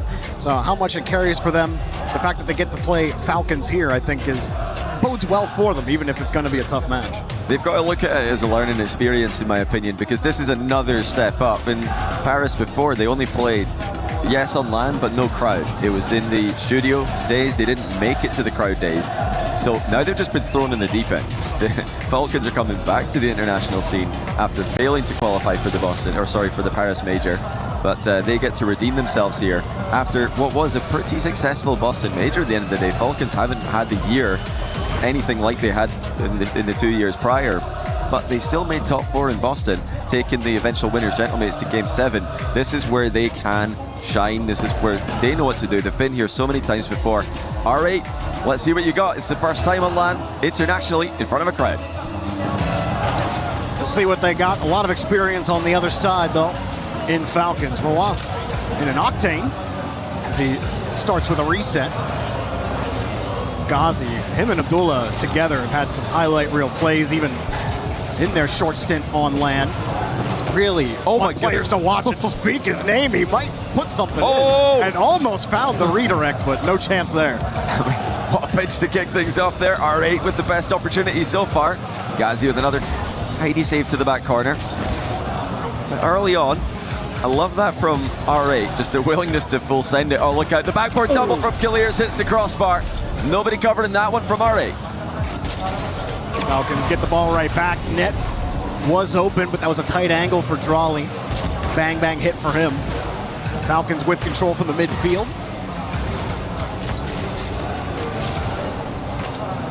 Kaliers running into an R8 player. Drawley just puts it away from the defense.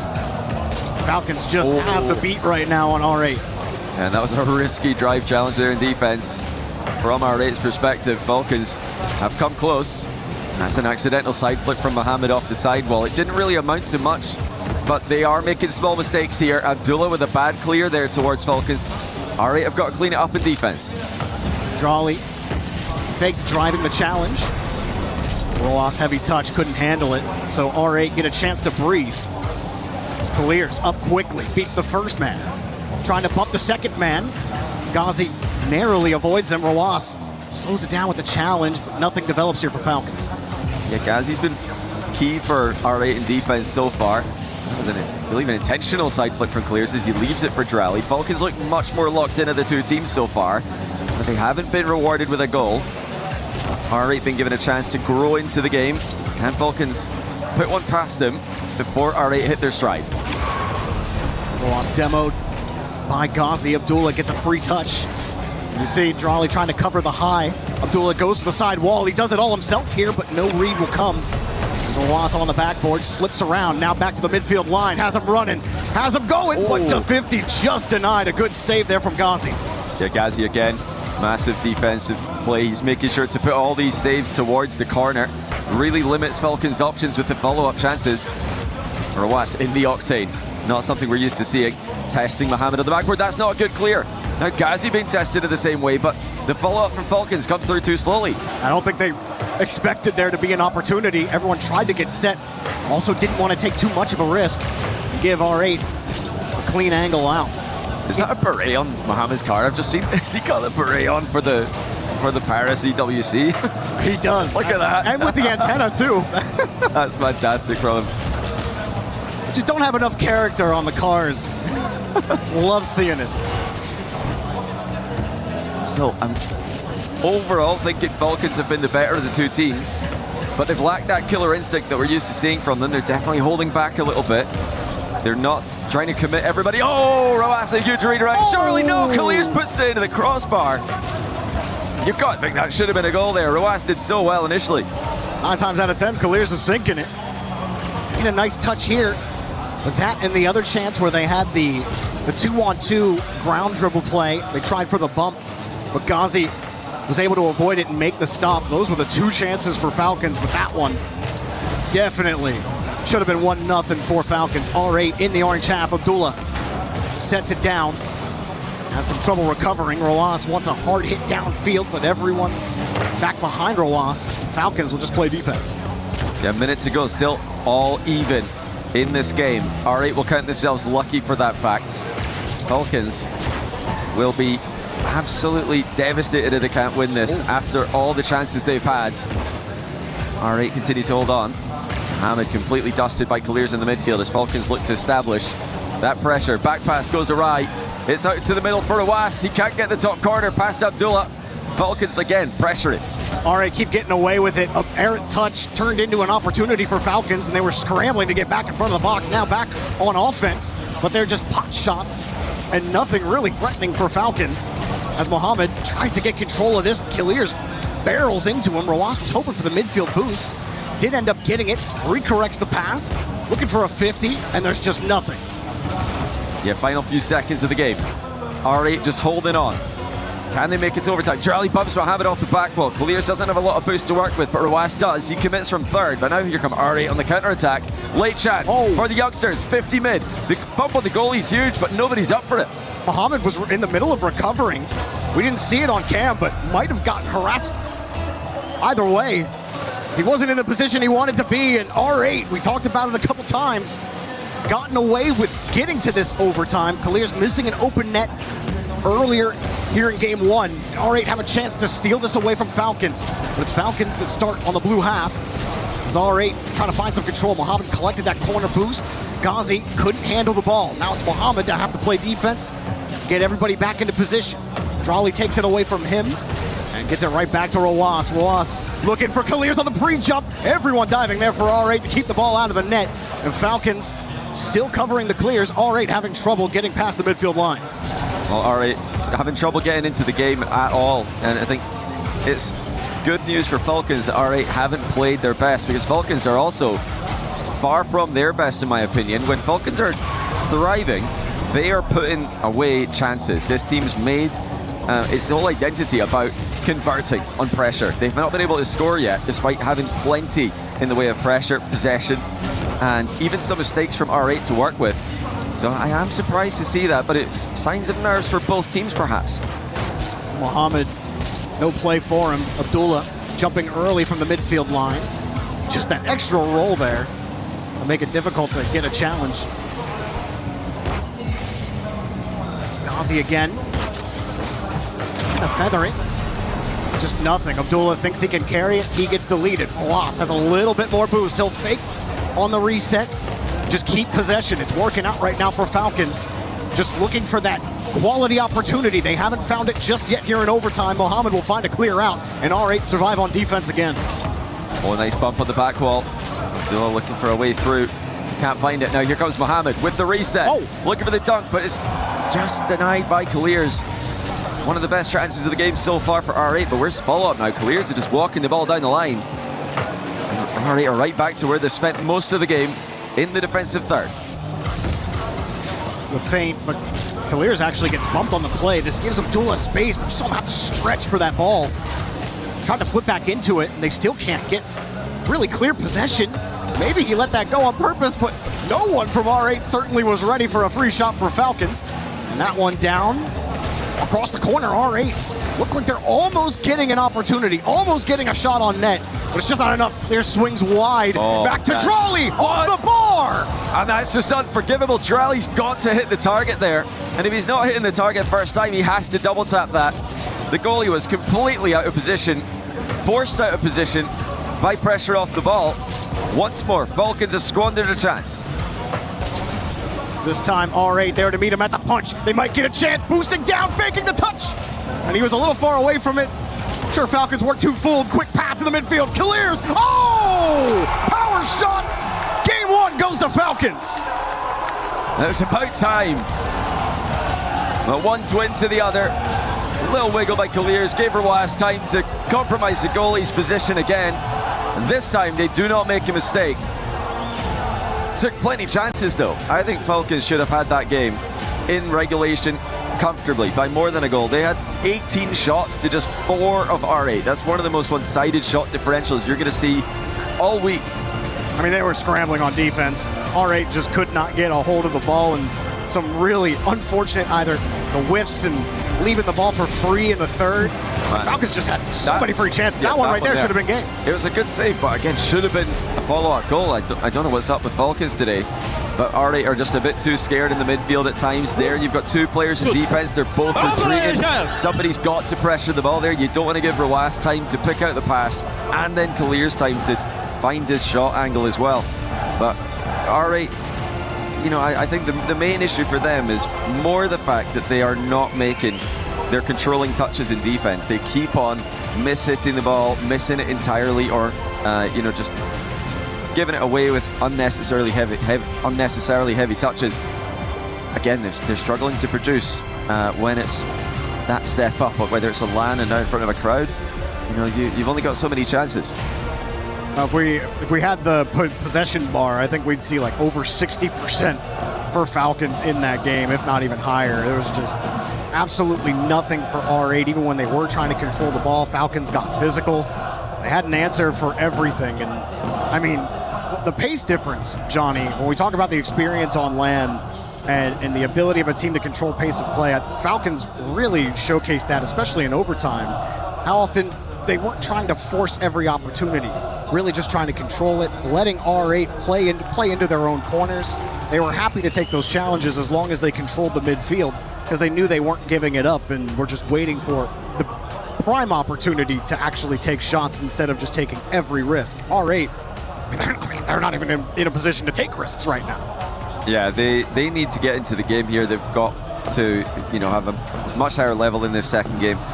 You don't get time against a team like Falcons to come back 3-2 in this, in my opinion. I think R8 have to win this second game if they're going to win the series. Just also to convince themselves that they can play at this level against a team that they've been better than online time and time again. But you've got to also remember, as well as the inexperience, this is one of the youngest, if not the youngest team at the tournament. Mohammed, I believe, is the youngest player at the tournament. So these guys have got tons of potential. It's not the end of the world if they lose this series. They could still absolutely make a run out of the group. But for them, they'll just want to play their game. You know, messing up movement mechanics, flips, accidentally flipping off the wall. You don't want to see any of that. They just got to take a little bit of time with every single wave dash, every single decision. Don't just rush into it and panic because you're up against Falcons. Well, shout out to our statisticians here at EWC. Yeah, R8 spent over 3 minutes in their own half. Now, you know, half-to-half stats, usually aren't that much of an indicator. They're usually pretty even. But if you're spending over 3 of the 5 minutes of regulation in your own half, yeah, you're probably not having a good time. Falcons going to start with possession. R8. Can they start early here? Can they force Falcons to actually respect their approach? Will they even have an approach as Falcons take control? Drawley loses the ball there. Tried to finesse it. No chance at it. Abdullah, no boost. And trying to fish it to him with no boost there is a ballsy play. Yeah, that would have been something. Now, when R8 when they do well online against Falcons, they're going to struggle here. Like, yeah, they've conceded. I mean, good timing by Clears. Completely fakes out the first challenge. Don't even get a chance to praise R8 online because Falcons have scored again. Abdullah just getting bumped multiple times. Couldn't get back to the goal. Straight shovel out of the play. Nothing they can do about it. I was going to bring up the fact that R8, when they can beat Falcons online, I think they play one of the most solid styles we've ever seen from a top team from the MENA region. MENA, of course, for Falcons in the past, all the way back to the Sandrock gaming days, even now with Twisted Minds, are the most aggressive region. R8 managed to find success against Falcons by still being consistent mechanically in offense, but having a more measured approach. Right now, we're not getting to see that because they are not making good on their touches. We're seeing so many bad clears from R8 where they're completely giving the ball away in dangerous positions. Getting about the most possession we've seen them have in the series so far. Up the side wall we go. 50 out. You saw second man playing behind Muhammad there. Nobody playing the top of the box, and there's just no pressure on Falcons, even though they do get an extended stay there in the orange half. Yeah, it's interesting as well to see Falcons, they're still trying to prove that this was a good idea to pick up Drawley instead of TRK. They've definitely lost a bit of offensive firepower since letting TRK go. He took all of that with him to Twisted Minds, it seems. They're not lacking in that regard. But Drawley can bring that defensive solidity. You think about Drawley and Rawas, so difficult to get the ball past that pair. You can think how much that will give Clears confidence going forward. And looking pretty good here again. Clears to Rawas. I mean, this just seems like a foregone conclusion, as once again, they're just allowed to get far too close, and they're starting to hit the target. That's an absolute dot from Rawas as well. Two defenders in a not so terrible position. Like Clears, obviously Ghazi had to catch up because he has to respect Clears' approach on the ball there. But still, Rawas' shot, excellent stuff. Just too much. And this is the Falcons. You were hinting at it with Drawley just now. It's kind of what we expect from this team, especially with the Twins and how effective they've been through both iterations of this team. That pain period where you're trying to get used to a new member of the squad. The Falcons look every bit as potent as they usually have. Ghazi trying to set something up with a reset. Abdullah next up. Nothing though, easily defended, and nice structure here from Falcons. Yeah, again, the midfield's completely free. I mean, R8 are not contesting it. They might have a chance of the counter here, though. How open is this? Don't miss it. New spawn. Oh, it does just go in as R8 get their first goal. Of course, with the demo player being able to choose where they respawn, I was wondering, is he just going to spawn in and save this? But no, it's too late. Clears couldn't get there either. R8 had their first goal. No! You got to take it when you can get it. And it's amazing what one goal can do when you've been left scoreless for over 10 minutes, where you include the overtime. Now Ghazi going to get back to the ball. R8 are going to need a little bit more than just a hopeful demo in an open net. So maybe they get something here. Muhammad, a ton of boosts. Tried to force the 50. Ross skirts right by him. Abdullah next up. So Ghazi playing deep, trying to rip the challenge away. It just keeps getting away from the rotation of R8. Not able to be in an advanced position on these 50s. This touch goes down. Falcons happy to take it. R8 do get a corner boost out of it. Rawas trying to recover. Everyone's set up here. Drawley not feeling too much threat, and a good cut off there on the blindside challenge by Rawas, and he keeps the ball. It's a better sequence from R8 where they are starting to find each other in the pitch. The passes are, much more often attempted, especially compared to earlier. They are still letting Falcons come at them. I think their plan here is to just let Falcons attack and then counter, but this is a more disciplined Falcons than the Falcons of old. I don't think they are going to overextend from a position like this. R8 are going to need to work for the goal. They are working here, but no goal with just a minute to go. Even there, Abdullah, he was challenging from, looked like the weak side of the rotation. Couldn't force it in front of the box. Demo, but it's still a Falcon shot. Abdullah looking to put it into space. He just put it right into a Falcon's car. Time running thin for R8. Unable to get control of the ball. Unable to even get to these 50s. Just barely getting to that one. This one off the ceiling. Now a go-ahead ball downfield to him. No, he's not able to get it. Good challenge from Falcons again. Kalir's there to take it. And the bumps, R8 are trying to get them, but they're just not finding it. Yeah, the backboard looked open there for Falcons again. It's been open for a lot of the series. R8 are not covered in the most dangerous options Falcons have got. This time they do cover the backboard. Look at the transition to the mid pass though. I mean, Falcons are so quick to switch up the attack of angle. You saw Ghazi immediately trying to react to it as well. They end up running into each other, still get the save. Ghazi with 10 seconds, got to get going. But Kalirs has stuffed him. Moving it again, no 50 there, but Rawas is right there to pick up the pace. Abdullah tries for another clear. R8 are left without anything in the tank here. Nothing in 0 seconds. Falcons one away from a sweep. Yeah, a more, I think, promising second half of the game. But I'm still very concerned for R8 in this series. I mean, they're obviously down 2-0, but it's just taken them so long to get going. If this was game one, if they struggled in the first half and then they picked it up in the end of game one, I think they'd be right in this. But yeah, it's taken way too long. They're still leaving a lot of defensive openings. I think they've just kind of panicked in a lot of cases where everybody's covering the net, no one's challenging for the defender behind them. That's just what happens when you're nervous. Everybody panics, everybody goes back to the net. Mid pass is open, the backboard's open, midfield is uncontested. And that's what Falcons want. I mean, they even had it was like 2 opportunities where they get the challenge they want on offense when they are on offense. And then nobody's top of the box. Nobody's there to challenge in front and actually pressure Falcons in front of their own net. Everyone playing so safe. It's like the few opportunities you're getting on offense, you got to start taking some risks on that side of the field because you're not getting anything done offensive. Even with 7 shots on net this time. Yeah. Not many of them were something you want to write home about though. Like, yeah, they're statistically much closer, as a lot of Rocket League games are at this level when you look at the shot totals. And I think it made sense. That game was more back and forth. But I still prefer the chances Falcons are creating. They look far more likely to result in goals right here. I mean, this is just tough to defend. It's defended well by Mohamed. Again, they're being asked to do a lot here. Much easier read for the attacker in that position. Abdullah with a hard clear downfield and a little bit more juice on it. Maybe he beats Kalirs there. It's demo from Ghazi, and again, we just catapult the ball, and we hope it hits the stone wall. So far, every rock is missed. Yeah, I think I would like to see a controlling touch there.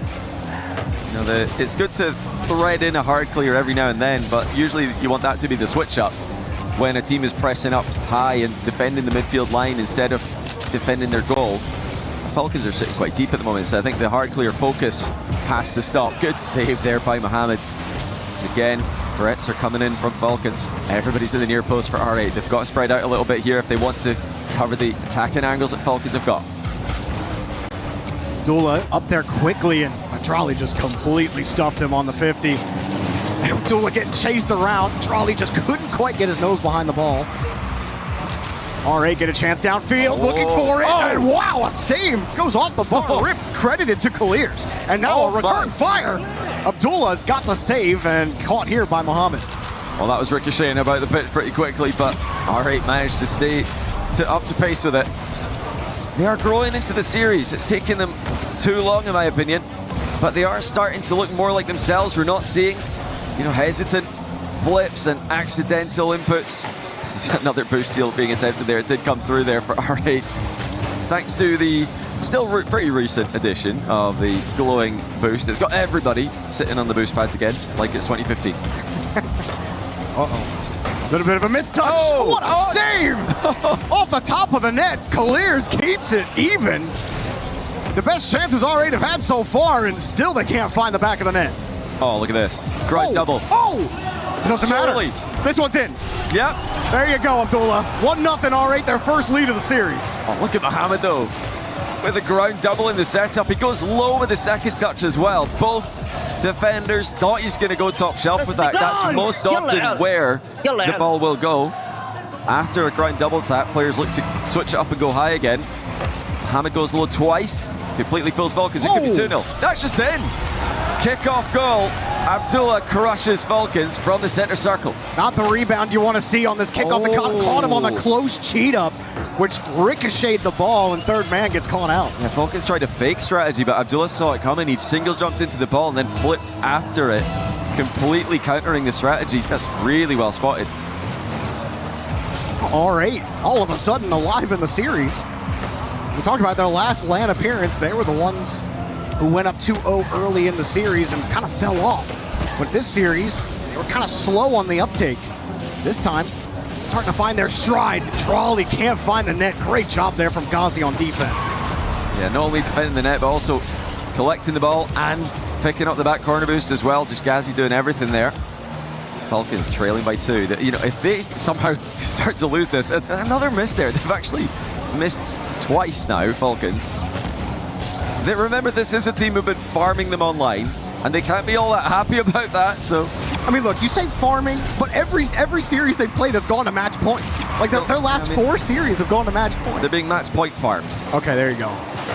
It's just, you know, sell the story a little bit match for farmed. I mean, it's not a good feeling for Falcons, who've been so dominant over the years in MENA, to be losing to the young upstarts so often. You know, losing just once would be annoying for a team like Falcons, but you're losing every time. Oh, wow. No way. What?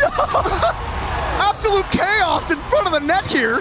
It's a great save to start, but then everybody's diving for it. Nobody can get the touch. Oh, Ghazi just didn't want to own goal. He's not sure. I love how much they use nice in their celebrations, despite the rest of the comms coming through in Arabic. Both teams have been yelling nice after scoring. I do notice that happens in almost like every language. There's like one English word that everybody has. It is OP. All right, Falcons.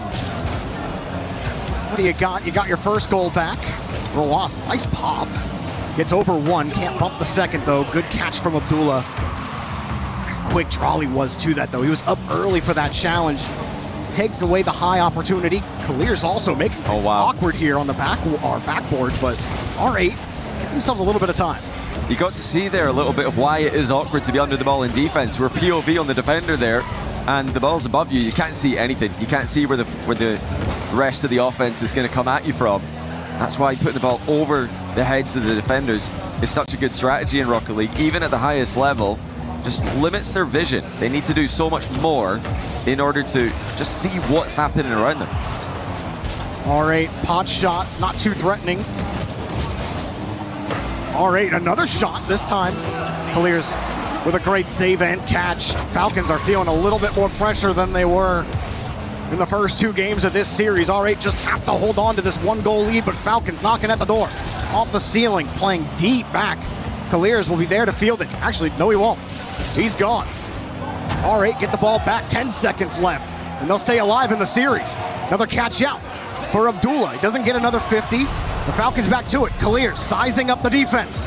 Getting this one down. Ball bounces off the ramp. Here we go. Roas looking it off the corner. Lets it drop and come straight out. He's up for it. No contact. R8 prevent the sweep. Survive in the series. I tell you what, that was a good attempt there by Falcons at the end. We could see Roas had no boost as he was faking out for his teammates come through. You can't ask for much more than that center ball. Just smashing the ball into the back corner wall.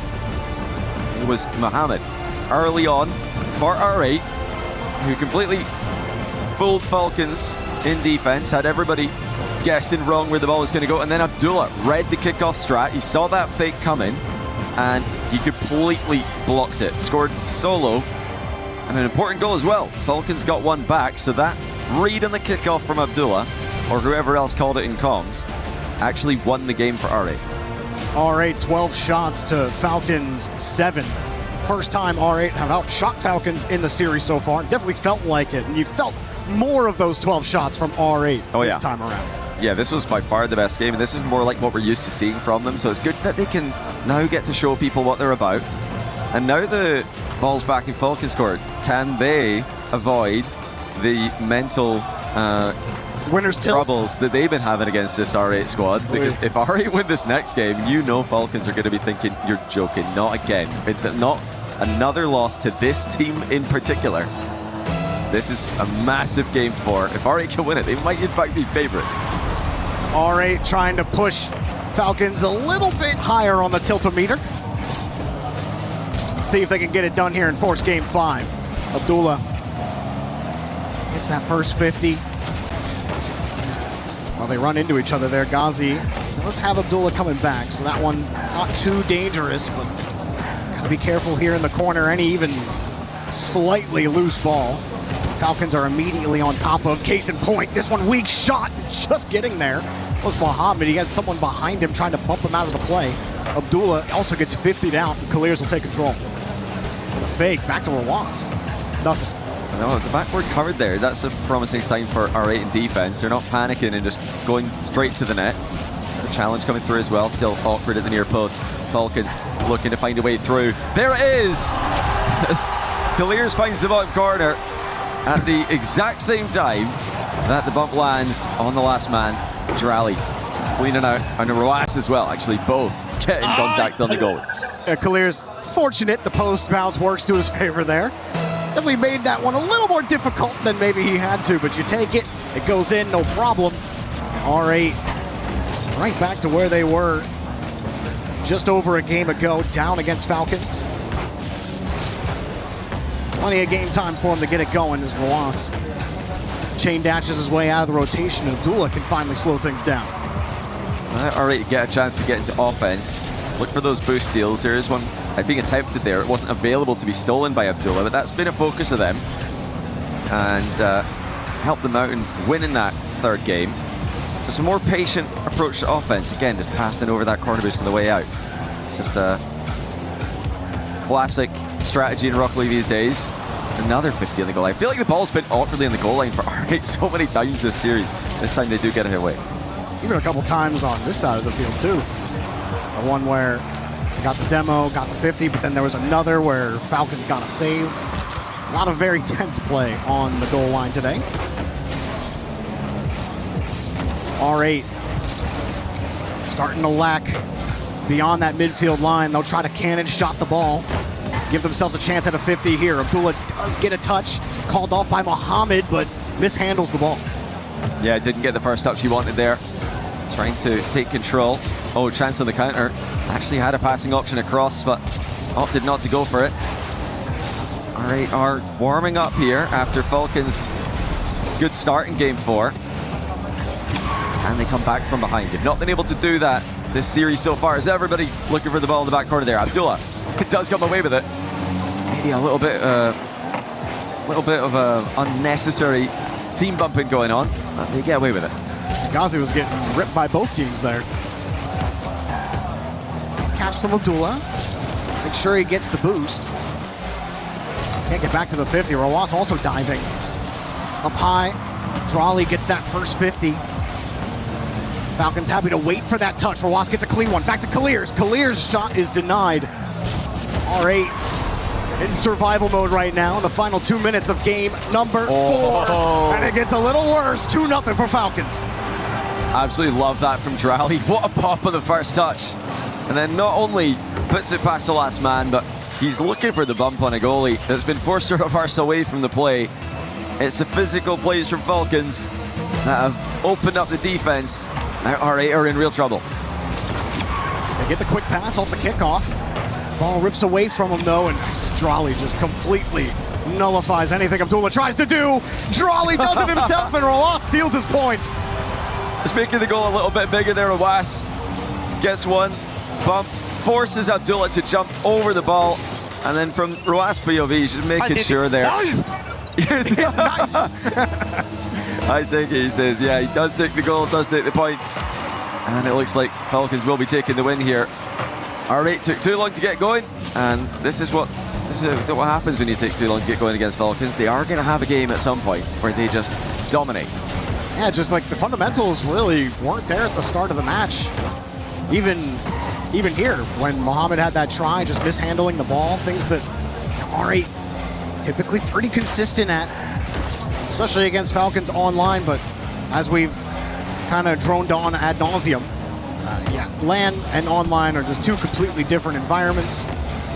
You might as well not barely consider your online results against each other, as Falcons are proven right here.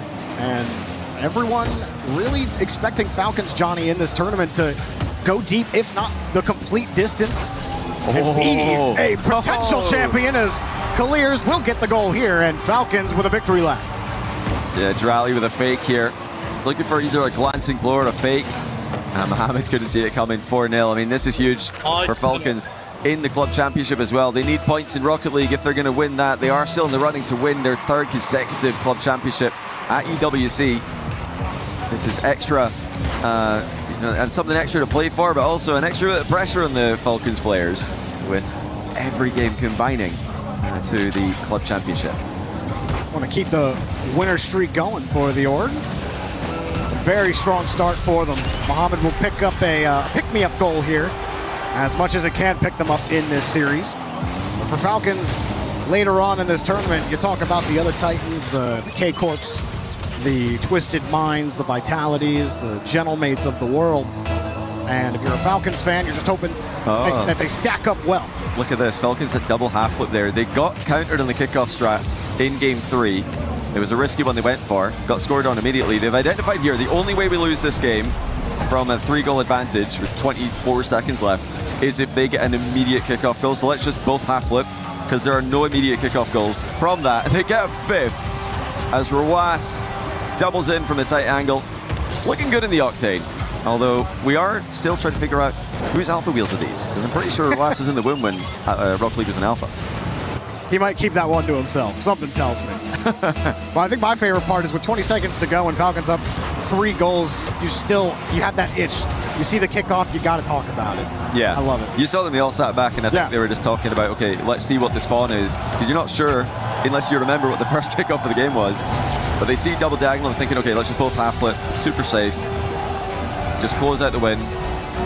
Never can be too careful in Rocket League 3s or Rocket League in general. Such a volatile game, things can happen fast, but Falcons close out comfortably over their regional rivals.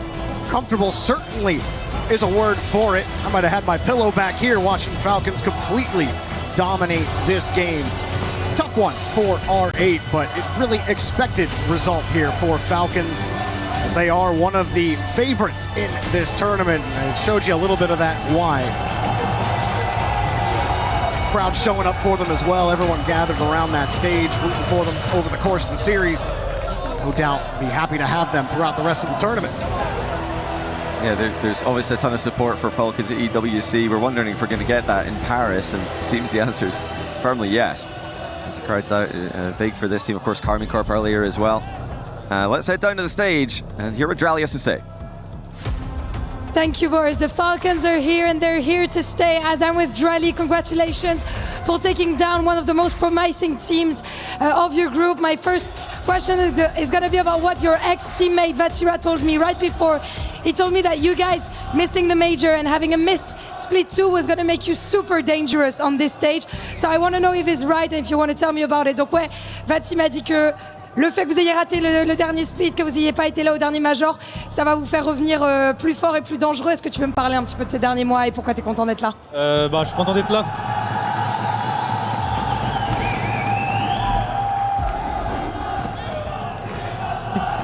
Alors, je suis content d'être là déjà parce que c'est à Paris. La France, c'est un peu le pays de Rocket League. Et Vatira a raison, honnêtement. Même lui, il l'a vécu en 2024. Ça nous a beaucoup motivé le fait de ne pas s'être qualifié au Major de Paris. Et voilà, en entraînement, ces derniers temps, on est très très fort. Donc, ouais. Magnifique, magnifique finalement. So yeah, Vatira knows for it because he's been living it in 2024 and that's what gave us a lot of resilience, not qualifying to some internationals. Practice has been doing amazing as well. So we're like super, super confident and I'm glad that it's in Paris also because it's one of the biggest nations when it comes to Rocket League. And you've been used to big French crowds, but here in Paris, the Falcons fans are very, very numerous. Tu le sais, il y a énormément de fans Falcons fans ici. Donc est-ce que tu veux leur dire quelque chose, either in English or بالعربية, as you want? Dima Maghreb. That's all. Dima Maghreb, and that's it. Well, I already tell them all the time that I love them, you know? So I don't have much else to tell them. Thank you guys for being here. You're very passionate. I love you guys. Very passionate, so are you, Drali. On est tous très contents de t'avoir ici à la maison, évidemment. Thank you so much for joining me. Good luck for next games. And the second French team is about to hit the stage. Stay with us.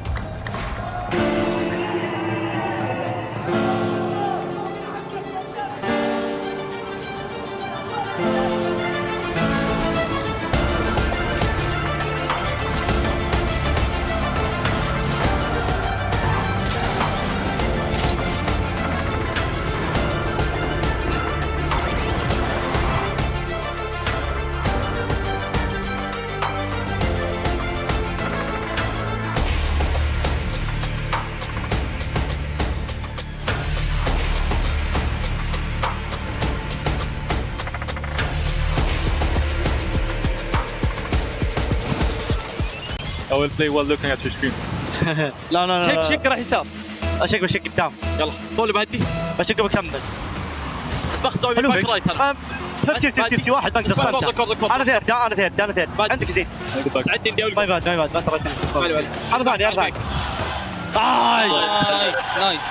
نايس ديسبلين.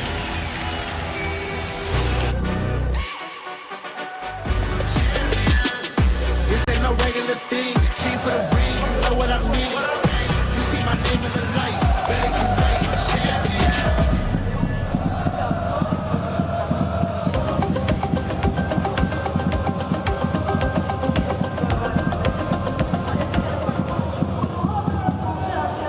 Meet with the big producer, but I don't see her anywhere. Kitty, you made it!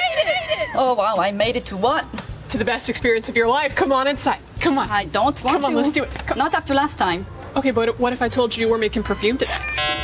Okay, I'm curious. Come on, it's gonna smell so good. It's gonna be so pretty.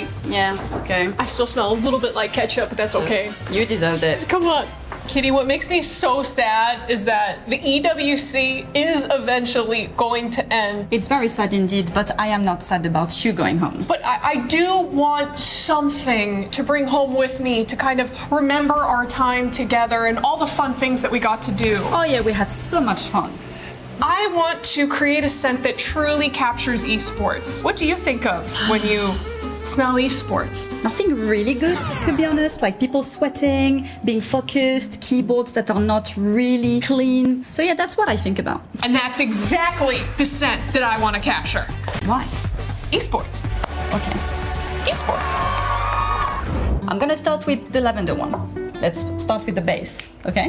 Lavender, what is that? Are you kidding? Is that an NPC? It's not an NPC. It's like a flower. But I think that for my base, I've actually been able to take a gaming headset used by players and distill down a lot of the dandruff and head lice into this concoction. This shall be my base. Take a whiff. I think some of the lice are still moving around in there. I'm gonna put some vanilla in mine. Some what? Vanilla. Isn't that for eating? It's used for several things, you know? Do you know where you get vanilla?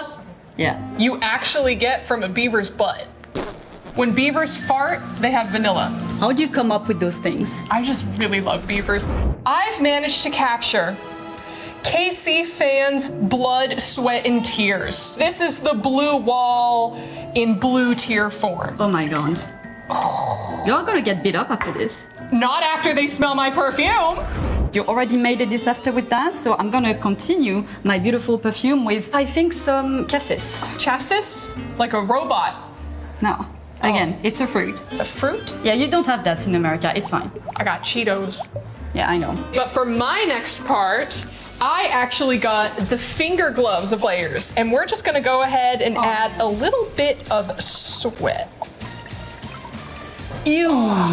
That's atrocious. Yeah, but it was from Team Spirit. It smells like victory. It's not gonna bring victory into your life, trust me. I found found one of the jerseys from the team that's gone to 23 back-to-back tournaments. So what this smells like is pure failure, desperation, and yet some resolve. Oh God. Overly why? Is it in? You can really smell the failure. I have it right in front of me.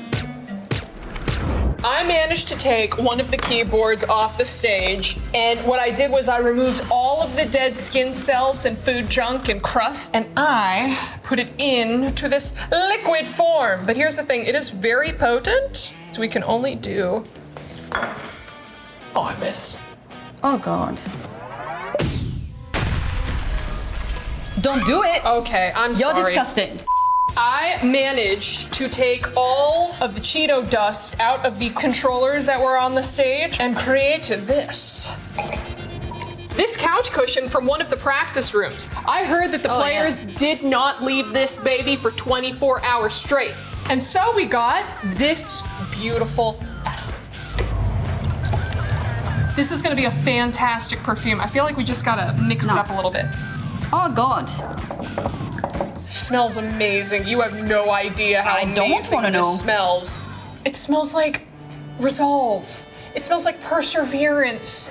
It smells like desperation. It smells like esports. Don't put it near me. Just a little bit. No. I promise. I Can you don't just want try? it. Ooh. It's disgusting. That'll come off. I promise. That'll. Oh God! Don't touch me! Don't touch me! You're me off. Every day I come with her. Every day she's something up.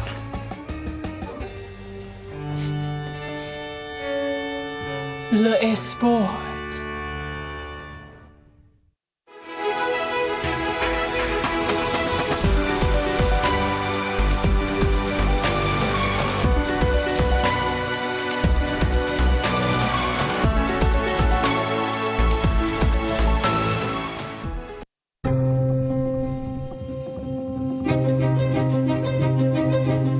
You won't find her outside. She's mysterious. You won't find her in the kitchen. She hasn't cooked in years.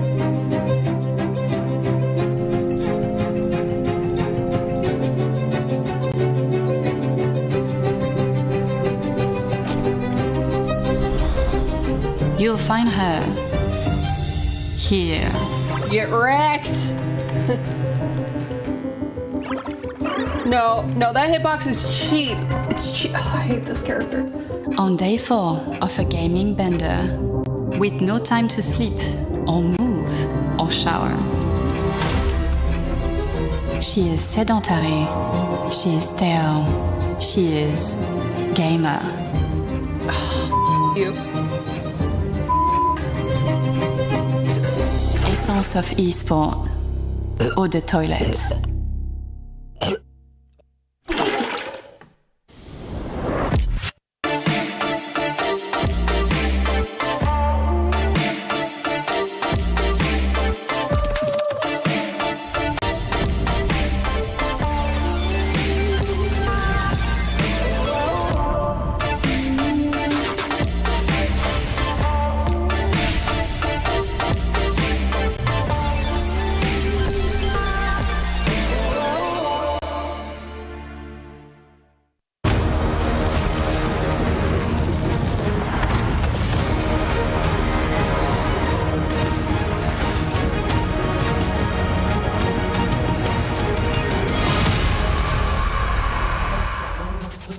We are live with Esports World Cup. It's Rocket League week, and we are ready to see another furious French team. The Gentlemen's fans have been pouring in since 11 a.m. Now it's time to see your squad for the first time. On the other side of the fight, we've got 5 fears. If you looked at the tier list, a lot of the experts have them near the bottom. Can they cause a major upset? Their first opportunity is in a few moments. Before we get into that, I got to introduce our desk. Gentlemen, first of all, can you continue the challenge of introducing each other? Who is this gorgeous man with red hair next to you? He is the fiery ginger goddess of which I have tied my life to, Cool Cole 93. Wow, that was beautiful. That's good. And who is this tall one? Recently married, is not available anymore, ladies and gentlemen, unfortunately. Stumpy Goblin, looking fabulous as ever. Incredible work. Before we introduce other people, actually, they don't even need introductions. So let's just bring them on. We got Kataga and Itachi. Gentlemen, can you hear me over from the co-stream over with the Gentlemates? I think I hear them. I think they're coming. It's so loud in here. It's very loud in here. The Gentlemates fans are pounding drums. I'm about to put in my second earpiece. Hey. Kataga, I missed you last week. I got to hang out with Brox, but now you are here. Tell me about the Rocket League team, because you guys scored more club championship points last week. Now you're a favorite to make a run for top 8 in Rocket League. J'ai rien entendu. We are so hyped and so pumped to be there at Rocket League. I was not able to be there for Call of Duty, but you had my man Brooks, and I think we gonna do very well things at Rocket League this weekend. So let's see. I'd like to direct a question to Itachi. Firstly, lovely to talk to you again. How are you doing, mate? I hope you're doing well. Nice to hear you as well, my friend. Nice to hear you. Itachi, this team is considerably better now that you are not playing for them. What's different? What's different now that this team has obviously gone on for so much success? First, I want you to show me some respect, my friend, okay? Okay, you're cheating on me. I'm sorry. All good. Just be careful. Be careful. And secondly, they are really good. It's the best move they could have made to kick me from the team. True story. Now they win majors, they win regionals, maybe EWC and Worlds. Let's hope for it. But yeah, it's the best move they could have made. Hoping it as well. And I guess to both of you as well. I mean, there's been lots of events in France. How does Esports World Cup in Paris compare to other events? Because the atmosphere here is absolutely incredible. You go? Okay. I don't know what to think about it, because last time our Rocket League team played in front of our fans, we struggled a bit. It was like 2 months ago at the Paris Major. And so let's see how it's going to be at the WC. We have a strong roster, and I think with the player it can be like 4 players, so let's see. Kataga, we will be tuning into your co-stream with 20 seconds left before this match. Give me the final prediction. 3-1, 3-0, 3-2. For who? That's the question. For who? C'est nous qui jouons après dans le camp. Ouais. I think we're gonna win 3-0. 3-0. Disrespect. They're all smiling, saying yes to 3-0. Yeah, The stage is ready. Let's get this sweep underway.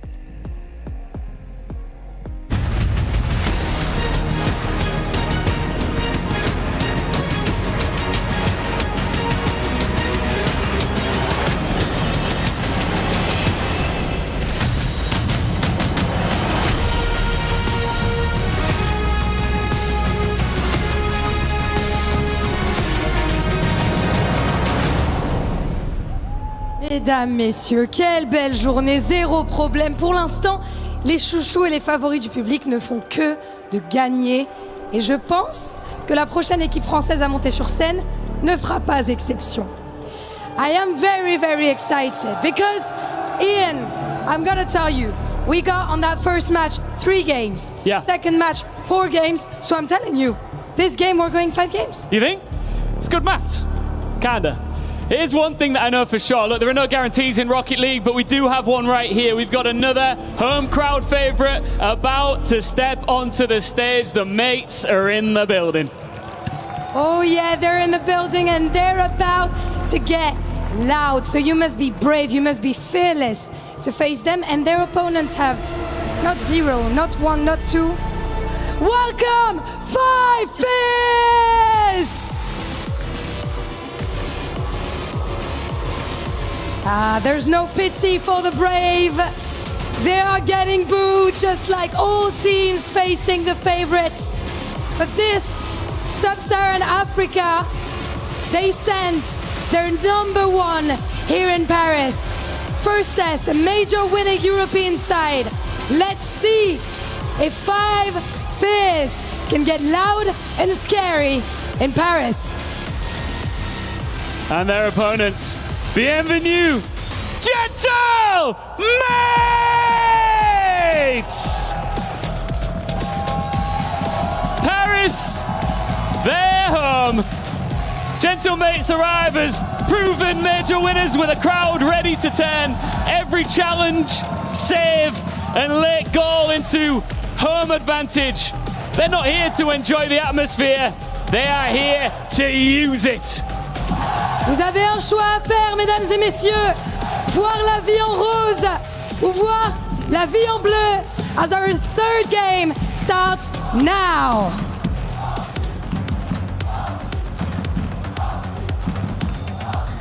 Welcome back to another thrilling round of the Esports World Cup.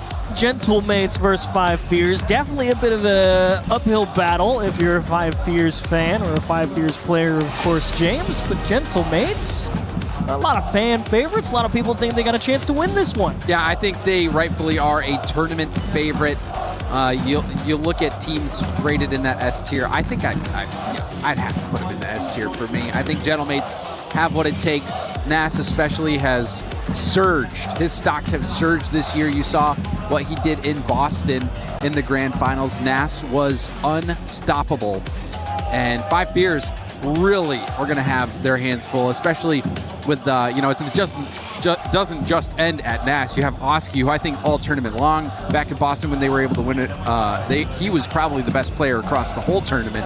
And then Archie, a brick wall on defense. You cannot get it by him. Yeah, you love to see a good team pick up a player like Archie as well. I feel like a lot of really good teams over the years, they've all had at least one really staunch defender somewhere along the line, right? You look at K-Corp, they have a player like Batira. You know, Archie has earned a name for himself. Previous world champions, there's been Torment. There's been a lot of good defenders who have ended up winning a world championship. Archie in a good spot here with his teammates in Oski and Nas, of course. And Five Fears, I think, we talked about a bit of an uphill battle. I think the big thing that I really want to see, I don't want to see them being scared. If you're already an underdog, I mean, what do you have to lose? You might as well just go out there, match pace of play, and see what happens. Because if you sit there and give them room, I think you just lose. I think that's going to be the challenge, is matching that pace of play. They could try their hardest, but Five Fears might just have trouble keeping up with Gentlemates. Europe, in the history of Rocket League, has been the dominant region. So many world champions coming from Europe. Europe is the region to beat. Meanwhile, SSA has struggled to be competitive. It is, this just from a regional perspective, SSA versus Europe, it feels like they just have always had this in the bag. Must be nice to be from the place that seems to always win. Hard to go wrong in Europe, it feels like sometimes, and you're right. Five Fears kind of slotted there along in the OC region for a lot of similar reasons. Tough to find some elite competition to continually push the bar higher sometimes, it feels like. But, Snowy is a long-time contender in that arena as well. He's becoming a regionally dominant player, the likes of Torsas, of course. Slowly but surely. It's tough to match he's been around. The long-term player from Torsas's point of view, of course. But Guns and Tekaz, Tekaz especially, I feel he's got a little bit of mechanical tech behind him. Like to see what he can do against a tough defender like Archie, and of course, Gentlemates. We'll see if they can get themselves started off well here. And of course, Tekaz and Guns both winning that SSA 2v2, which is a nice little gem to put in their crown. But this is going to be a challenge as we kick things off. Oski already attacking from the ceiling. See, Oski, the shot is going to go in, and that didn't take long, Achieves. Did not take long at all. I mean, all they do is steal the boost in the corner, and Guns kind of feeling a little bit of magnet effect, just going with the ball all the way to the wall. Didn't really feel like anyone in Five Fears actually watching the middle where the pass was likely to go. Too much room to work with, and Gentlemates open up with an easy one. We do see a kickoff strat from Five Fears. Guns trying to slow things down, but Archie will pick things up. Oski hits it across net. Boost stolen by Archie. Nas has to leave the mid boost. You can see Guns peeling off to go get it. So this could be some possession here for Five Fears. We'll see what they do with it. Snowy, no boost. Tried to flick it early. Ended up giving the ball back to Oski. Oski on the dribble. Goes for a little pop. Tekaz with the stop. Musty clear attempt. Picked up by Nas. Nas, little poke over Snowy. Guns will hit to the side, but you see how much pressure Gentlemates are putting on right now.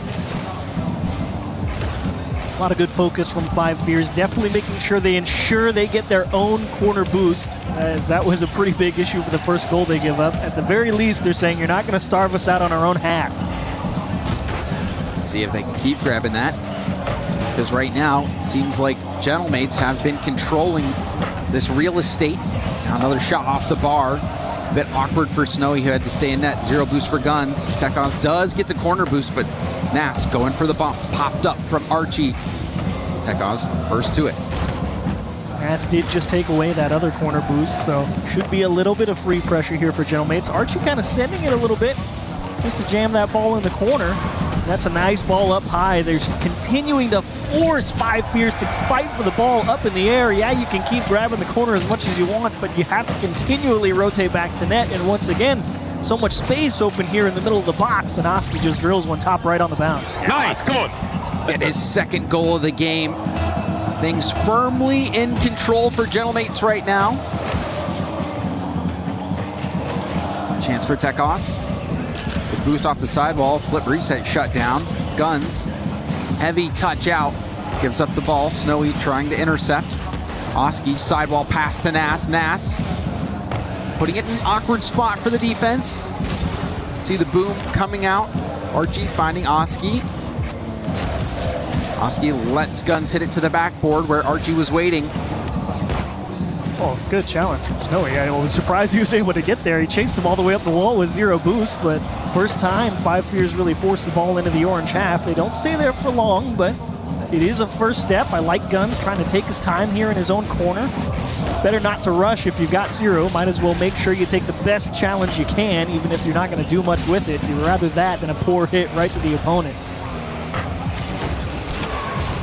Tekos on the 50.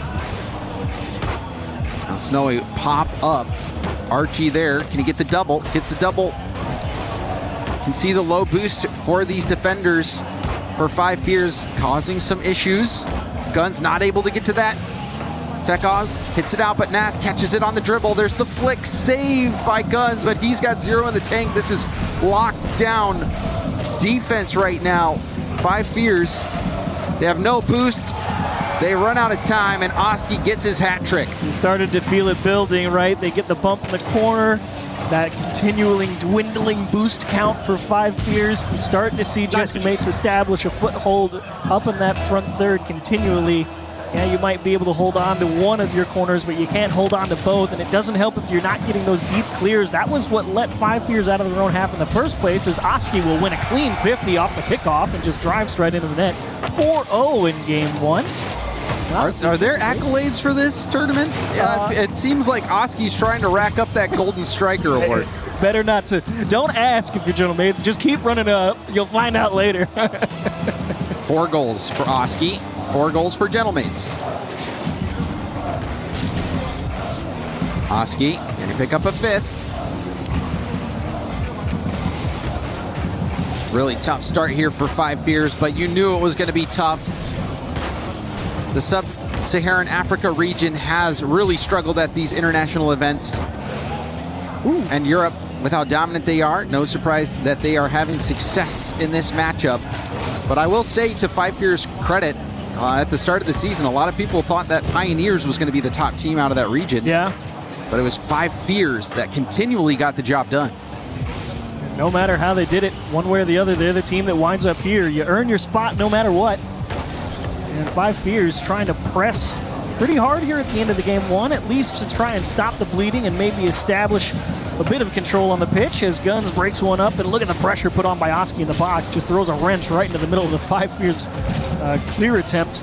And Snowy again, another diving challenge, comes up empty, and Archie will probably just hold the ball here because his team's up 4 and he's in no hurry. Yeah, just dribble it into a 50, and you can see even still, when Gentlemates have no boost, they still try to control the ball. They're still trying to dribble it upfield, going for those 50s. They're not rushing anything, and now a demo and a bump from Nas. And he'll escort his own weak shot right into the net. Yeah, not sure if he really knew Snowy was coming with that flip reset, but anyway, what are you going to do? You end up in the right place at the right time, get the bump on the right player, and yeah, even he thought that was a good comms bit of there. a surprise. I got him. 5-0 for Gentlemates. A solid closeout to game 1. Five Fears. Honestly, it doesn't feel like the fix is too difficult to find, right? You just need more power on the clears. At the very least, you have to force Gentlemates to give you a little bit more room to breathe on your own half. And you're going for a lot of these diving challenges, and you're not even getting a handle on the ball, not even a little tip. You know, you need to at least establish strong, solid contact before you can really take any further steps, I think. Yeah, there really was not much possession for Five Fears. No shots. Oh. Literally zero. Dagger to my heart. Nothing worse than a whole 5 minutes and nobody on the scoreboard has anything. That feels bad. And to answer the previous question, there is one accolade for the Esports World Cup for Rocket League. It is a general MVP, right? Yeah. Correct. So $25,000 for it. So you don't need to necessarily score as many goals as you possibly can, but for Oski, I'm sure he wants to make sure he's doing everything he can to get that MVP award. I think he was the MVP of this game. 4 goals on 8 shots. 50% shooting's no joke. That's pretty good. I mean, when the average at the top level tends to be around 25-ish, we'll take 50 any day. I predicted Drawley was going to score 4 across the whole series. Oski has done it in 5 minutes. Must be nice. It's a great start for Gentlemates. Honestly, for them, no notes. Move on. You establish control. Stole a corner boost here and there. Found bumps when you wanted it. We already know what we want out of 5 Fears. Lower bracket for you is pretty brutal. I don't know. It seems like they're paying the price. Ask me. 5 Fears. They got beat down this first game. Didn't have much boost. Didn't have much possession. Had 0 shots. They do try another kickoff strategy. I love the kickoff strategy. I don't like not taking the ball with you to go get the midfield boost. Nobody cares if you go force the kickoff on the net with 0 boost. They'll save it every time. But I did like the attempt. I like trying to start off, earn a little bit of presence. It's a good approach from 5 Fears. Tekos out to Guns. Guns, big boom. Oski there to boom it right back, and now it's awkward. Not much boost. This will be a shot for Oski, and he bounces it right in. He clears it himself all the way across the field. Free bounce off the backboard, and then the bounce shot in. That one has to hurt for 5 Fears. Yeah, it's a tough one, especially you saw Tekos there in the net, really thinking he could get to that first one, and he jumped with maybe 20 in the tank, and he realized, I am not making it halfway up the backboard. Had to let Oscar make the approach. Little stutter step, and doesn't quite rebound is going in, though. A little bit of help from Nass will drill the nail. The Gentlemates up 2-0. Oh, my goodness. Oski hitting the brakes. I wonder if he's laughing about that. What do we say? You got to establish solid contact. It's all about that. Cold-blooded killers. Fair business for sure. Still wonder if we have one shot, and this is going to be another goal here for Gentlemates.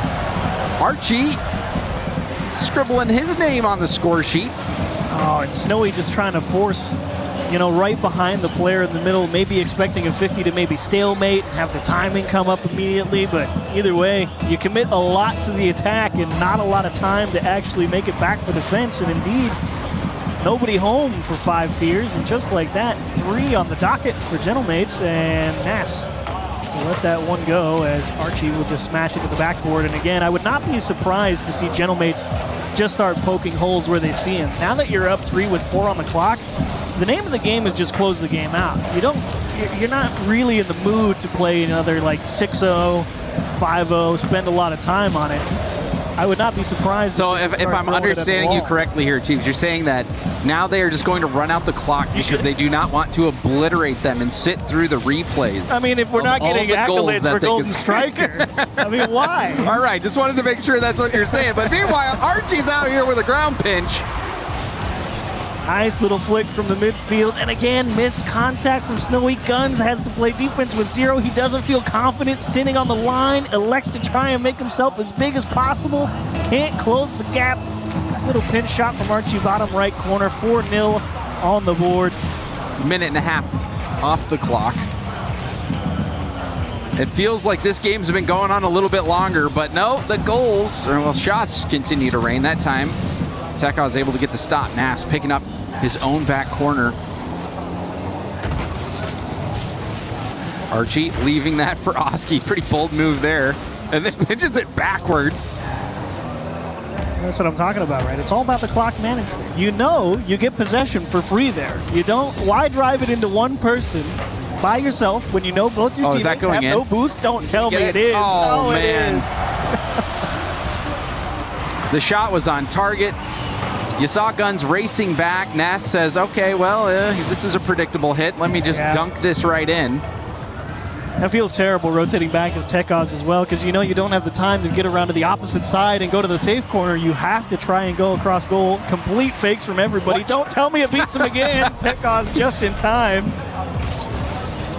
Little chip, no air dribble, but actually he did find it. Oski will lend a helping hand. Not been Snowy's best series so far. It feels like every time he's gone for a challenge, he just has not made any contact.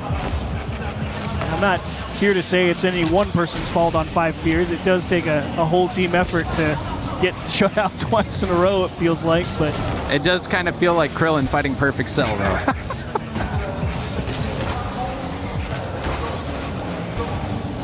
See if 5 Fears can get something to show. Good challenge. Nice catch, Oski. And another solid fake. They let Nat look at the soft control they know. They say, let's just squeeze the net. We don't got to go quick at him. Now we put it high out of the reach, get a little bump, say, excuse me, sir, I'd like to score my 6th goal. Thank you. Oski's looking like he's got a great start to this MVP race. Oh, Nat's hit Snowy twice. It's not even fair. He pushed him to the sidewall, so he couldn't go up the side to maybe try and defend the ball initially, and then he just escorted him off the line as well. This is one of those moments that Chiefs are, oh, well, that one surely a shot. There is one. Get, at least one. Maybe there were other that registered, but that one, threatening attempt on net. It is saved. Now Nass with a chance. Goes for a double, but that one's blocked out by Guns, who was positioned on the backboard to get the stop. That one, also a shot. Counts. The other end, double commit. Shot on target. Guns dodges the bump. Oski was going for a bump from behind. You can see the pace that 5 Fears are being forced to play at. Caused a little miscue there in front of the net. Guns will get the clear, but he will have 0 boost. Snowy takes the best 50. Tekaz will make sure 5 Fears keeps their corner. Nass with a soft set. Tekaz fakes to Guns. Guns to the corner, though. No real shot opportunity unless he could hit a worldie on the bounce. 5 Fears actually just give the ball up and let Oski come and attack him. Tekaz has the ball taken away from him. Guns. Another shot on net. So we're starting to see a few more shots for 5 Fears. Still nothing too threatening. And now on the other end, Oski going for the dunk. Guns pushing downfield. Archie, hard hit up the gut. That one's stopped by Snowy. Tekaz trying to get there. Oski ground to air. Gets it by everyone. And the defense collapses for 5 Fears as Oski picks up Gentlemate's 7th goal of the game. Oh, and a nice job. Guns so close to getting able to find a 50 there. Snowy just went so early. Yeah. Obviously didn't know that Oski didn't have the boost to really make much more of a play on that. Just trying to make something happen. Guns trying to avoid another perfect sweep on the EWC arena. It would not be the first time for him, but he's got at least 30 seconds and a whole other game to avoid that fate. Archie, nice 50 there. As the final seconds of this game start to tick away, 5 Fears still yet to get a goal, but they did get some shots this time. It's the final 10 counting down. Nass going low. Is Oski gonna let the shot come? Oski off the ceiling, goes for a pinch, and that is going to be game. Gentlemates take it 7-0 in game 2. Diabolical there from Archie with, 10 seconds on the clock. You see him start the air dribble. All of 5 Fears sees the pre-jump coming down the middle, so they get antsy on the goal line. Archie's, yeah, no, I'm not actually going to pass it. I'm trying to tuck this one in myself. At least, though, we do see some shots from 5 Fears, 6 shots. Better. But still, the shots, there was one threatening shot from Snowy. Yeah. I think it was the top corner shot that he went for. Tight off the back wall. Yep, yeah. But it was saved nicely. Other than that, 5 Fears have not really had that many, I should say, they have had no quality looks on net. Gentlemates are just a different caliber team out there. Yeah. I have liked the approach from 5 Fears on the on the kickoffs, though, of course. That is one of their big differentiators for how they come out on top in their region. Lots of practice this game, too. Lots of practice this series as well. Not that it's done them too much good, of course, but it's good to see them thinking a little bit. You know, there is a lot of value in understanding kickoff and the structure and how that all develops very naturally. And it has gotten Five Fears into these LAN appearances, and that experience is invaluable, even if it doesn't lead to results on the pitch at those environments. And I think it also, it is required to say that Gentlemates is a tournament favorite team as well. So yes. Five Fears, they might have some competitive series with some other teams, but Gentlemates, it's no surprise to see them out here dominating because they have what it takes to win the whole thing. So we'll see if Five Fears can get one on the board. This one, I haven't seen this very often where you score in literally 1 second. Usually it takes at least 2. Standard. Oh, and Tekos just missed the ball. Completely missed it. I mean, that's going to happen. Five Fears went the hard cheat up. Just no good. And that is indeed a record. It's the fastest EWC goal ever. Took a single second. Who scored it? That's going to be a tough one to beat. That's Archie, I'm pretty sure. Hey, Archie, you're going to hold that for a while, I think. And Oski picks up his second just a few seconds later. Nice play here. Again, you see the bump, the physicality on the goal line. Archie kind of freezing the defense on the line. They can see him up there. They know he might shoot it. And you can see the emotion from Snowy. It's a tough one. It's a tough one to get beat like this. Very bitter pill to be handed in round one for sure. Obviously, you're expecting a little bit more out of yourselves, but it can be a different beast here at the Esports World Cup. Even just getting a goal here would help them save a little bit of face. Otherwise, we might see a perfect sweep from Gentlemates. Tekos and Snowy both going for that one, and that's going to leave the net vulnerable, but a great save from Tekos. Really nice, and transition from Guns going to lack a bit of teeth, doesn't have the boost. And again, Tekos forced into his own corner, trying to play defense with 0. Grateful that Archie came up empty there. Decent 50, quick follow-up from Naz. Snowy got a piece of it, though. Gentlemates, again, just content to play around this midfield line and pick up 100 and reload and go at him again. Let's see Naz with the slow play here. Oski up, beats another defender. But Guns catches it on dribble. Can they convert on something? You saw the support was there with Tekos, but Guns had that dribble shut down right away.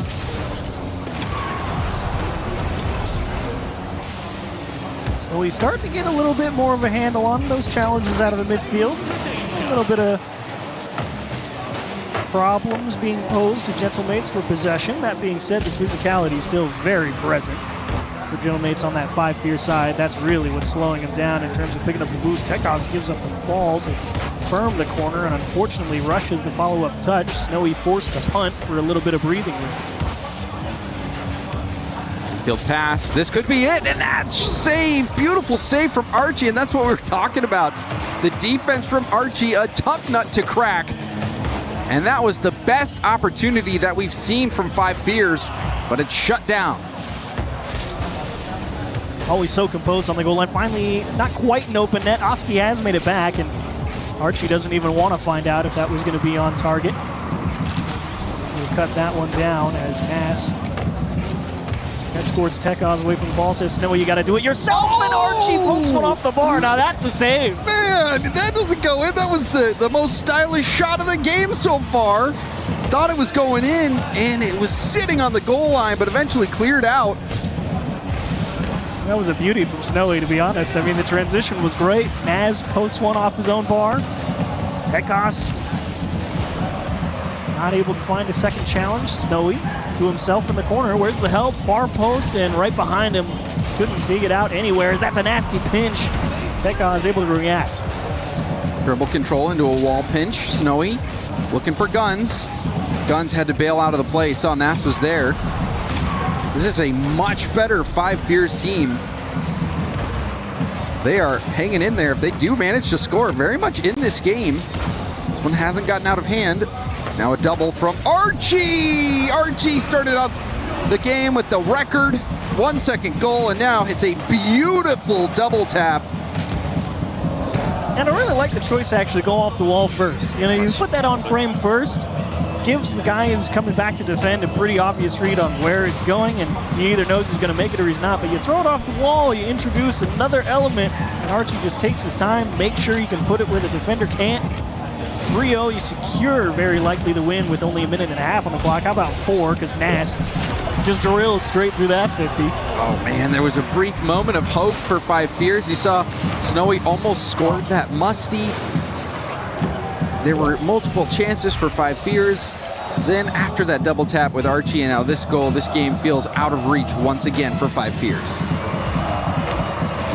Just trying to save a little face at this point. Find one on target, and it really did feel like that musty shot from Snowy was definitely the one if there was going to be one. Quite the save from Archie to pull that one off the line. Nas will get bumped into that, and Archie will just deep clear it right down Main Street. Guns will be in time, and he's got to just missed his corner.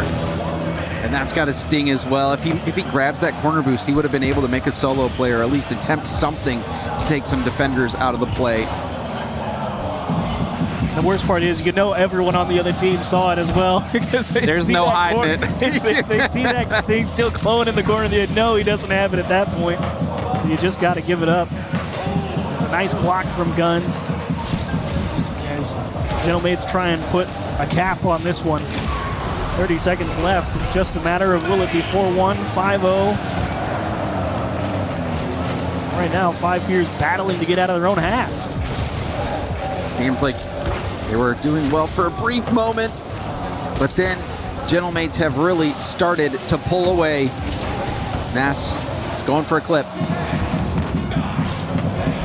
Perfect sweep, seconds away here for Gentlemates. And it looks like they are going to pull it off. Dropped the last Sarah. Tech Gods couldn't keep it up. Gentlemates, clean sweep, straight shutout. And Five Fears. Talk about the French teams coming out hot. Just taking care of business in their round 1 games. Yeah, taking care of business to the nth degree.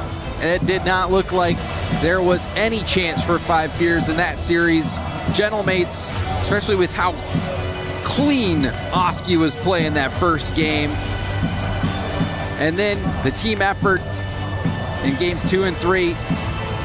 Really making it look easy. Gentlemates with the perfect sweep over Five Fears.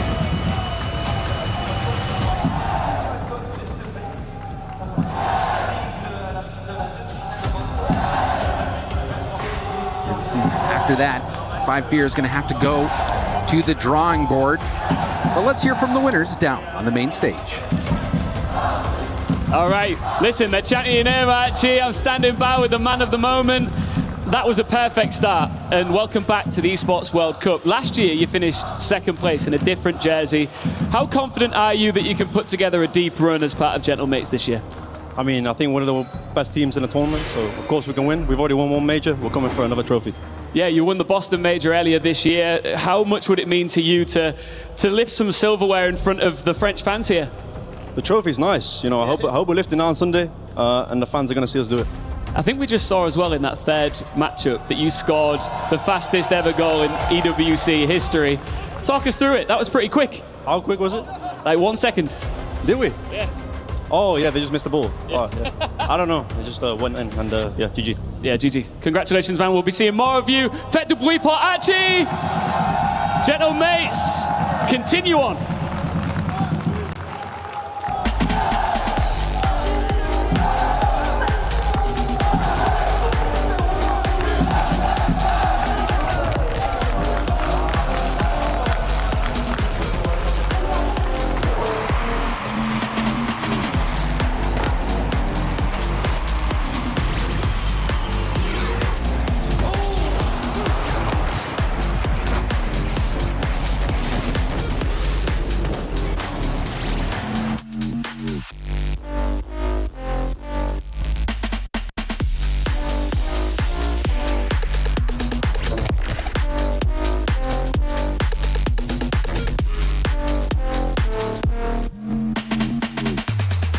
Yargım, tu viens de Attention. okay? Yeah. Pretty sure. Yeah, okay. 5 seconds. Diving. Nice. Yeah, fine. Yeah, I tried that. Bumped him. Oh, sorry. Right, was it? Free ball. Yeah, nice. You can move forward. I take back right. Nice. Nah, I'm middle do 20. one. Yeah. 50. Yeah. I trust it. Nah, yeah. Nice. Okay. You Oski? Yeah. Yeah, big. I got Nice. Nice. No big time. He goes high. Yeah, I got Oski. I tap my left. Yeah, you're I'm better. I could drive. Yeah. You go mid. One and now. Nice. Two time. I got over him. Nice. One. Yeah. Good. Nice. Good. Dutch. We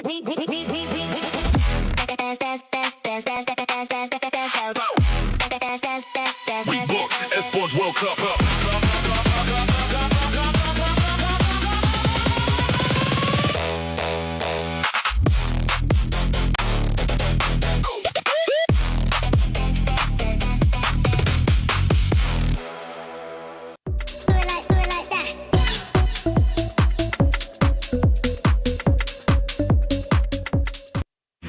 A lot of people are haunted by their past. I'm inspired by it. They're not just playing for themselves, they're really playing for their entire family. They have defeated their demons. They have crushed the curse. He thinks he can come in here and play my game. He knows nothing. Let's go! Tyler, why? You're done.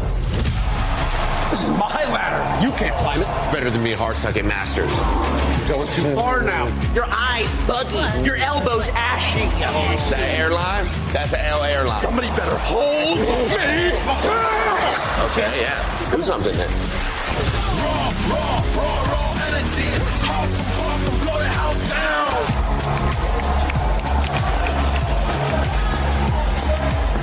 down. You look nervous. You look short. Everything's good? Mm-hmm. Fight.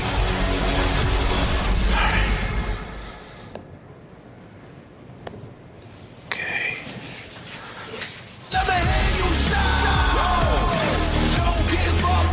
Do you really need the wraps?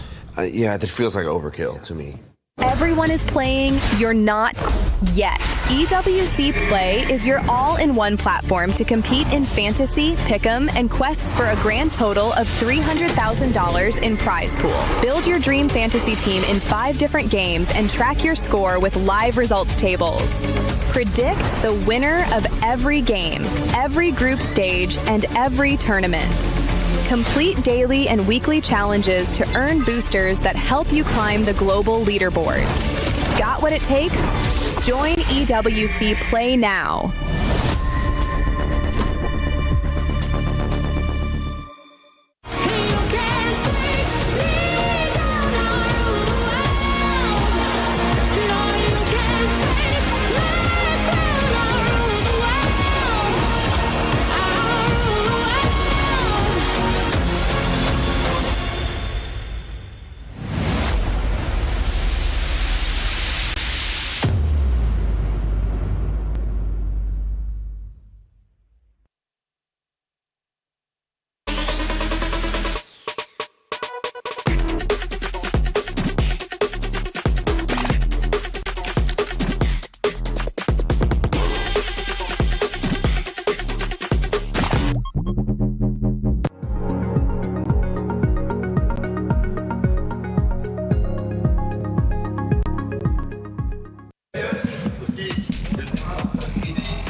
Hello. Who are you? I don't know. I just spawned in. I mean, we're just watching. You can hear the general, mates. We can barely think in here, Stubby. It's been a great day so far. We're hanging out. Very good. Not too many upsets yet. What are your thoughts on the next matches coming up? We got MIBR, SSG. We've just had some big boys happening so far. I do think SSG, they've not been that exciting recently, but I think that they can go back to their NA form, get on top. I back them. I don't back Sam right now. But I like Diaz, but I really love Raiseball. I really love Raise. So MIBR, I think they can upset. I might pick him. I might pick him with the Pick'ems. You got the Pick'ems app. I got the Pick'ems app. EWC's up. I got it open. We're good to go. MIBR, SSG, and then after that, we do have, of course, next match coming up. NRG TSM. Now that we talk about upsets.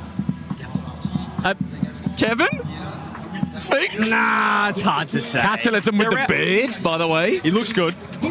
Looks great, but he's looking great. A little bit out of form, NRG. So maybe TSM can get them. If they beat them, it might just be over for NRG. So I think so. But also, we talk about, these fantastic players. Have you seen Atomic recently? He's looking fantastic in every single way imaginable. He's looking great, but Kevin's looking better. So give me TSM with the pickers. Make sure you get the EWC app. And we're just enjoying the fun here at EWC in Paris. Yeah. Anyway, back to Gentlemates, because they're not done. It's 7-0. All right. The human body was built to move. Not trapped at a desk in one singular posture for 12 hours a day. It's time your chair evolved. This is Secret Lab Titan Evo. Ergonomically engineered for you, gamers, hybrid workers, artists, backing your every move.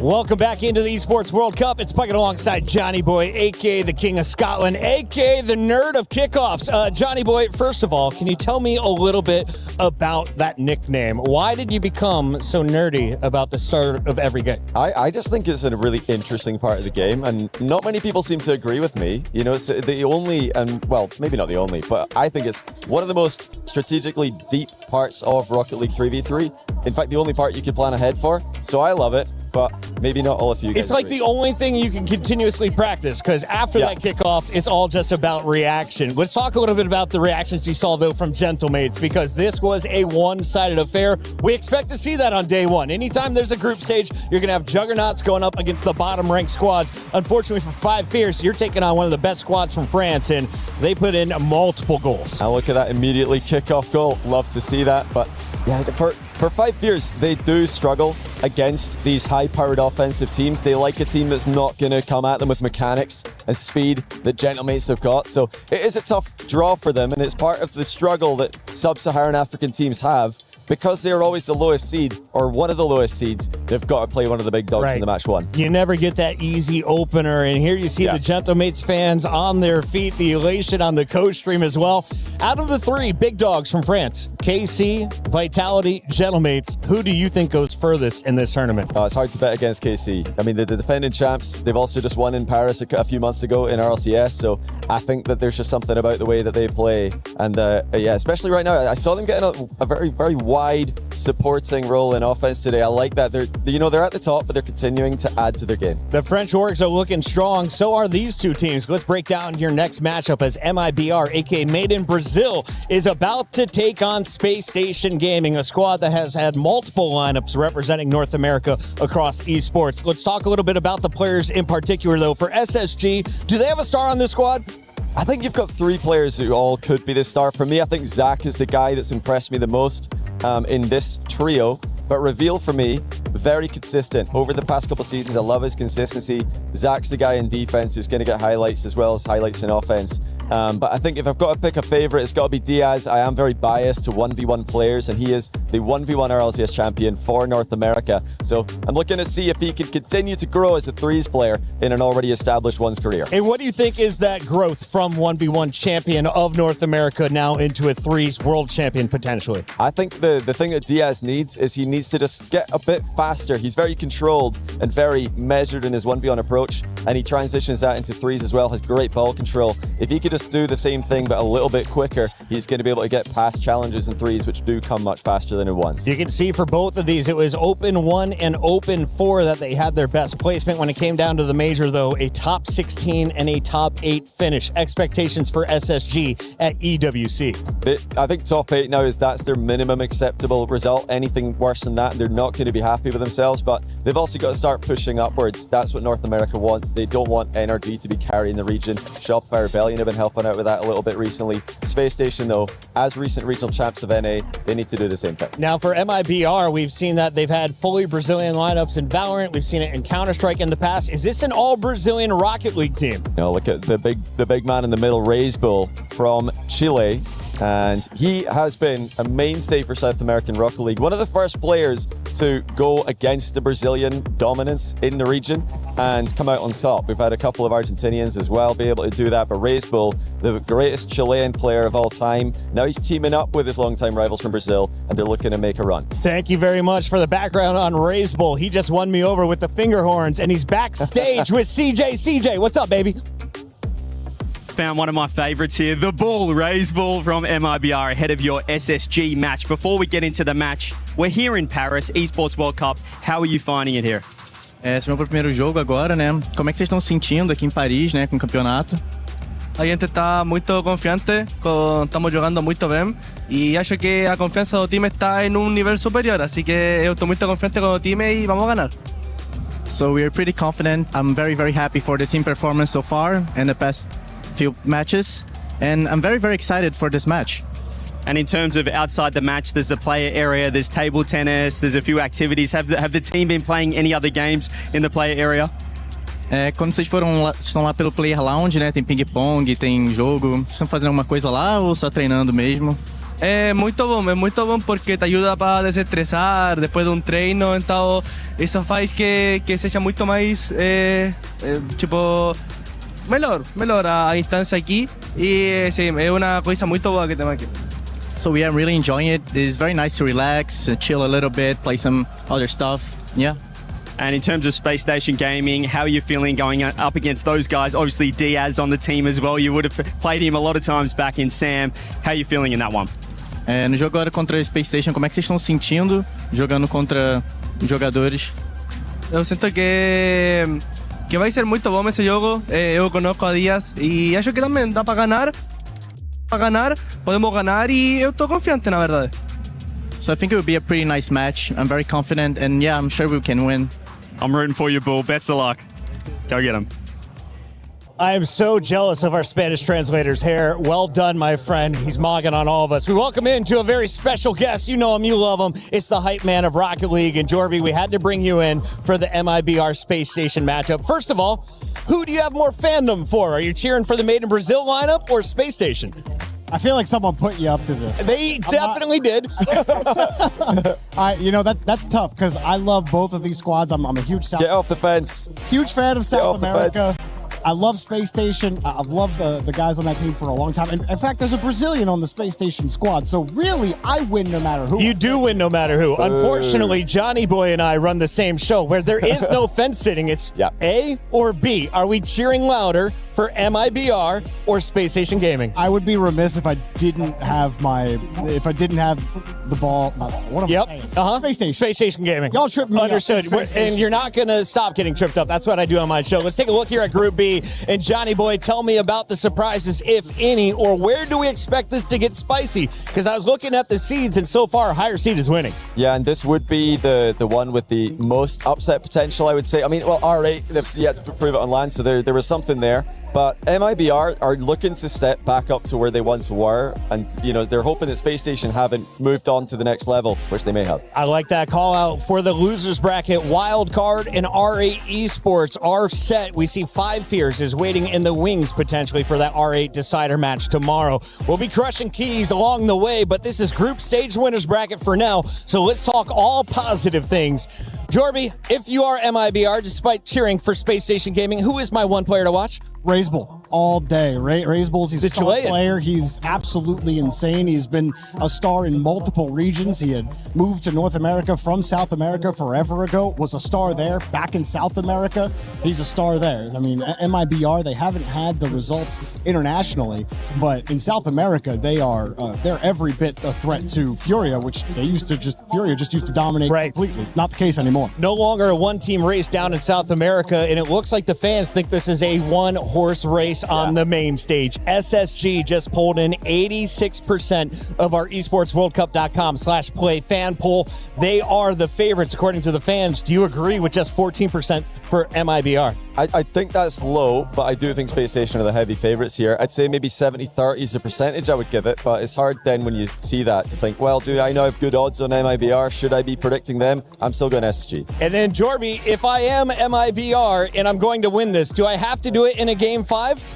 Oh, in a game 5, I think you have to smack Space Station early. Like, I think you got to get them tilted early. Still a young squad. They still have a bit of tilt energy to them on land. So if you can get in their heads, I think you could take them in 4, but you got to do it fast. Final call out here for a lot of the new guys. What separates the pros from the best of the best in Rocket League? I think it's all mental. It's all about the mental game, and that's been already on show today. R8, we're destroying Falcons online. They play them on land. Falcons get the dub. It's all in the head. Falcons showing the stronger mental. Who's got the stronger mental and experience? MIBR or Space Station? Oh, South America is known for their very wobbly mental. But Space Station also, it's a tough one. I'm going to go Space Station with this one. We got wobbles on both sides of the stage. It's time to find out who is going to stay true as we get this match going.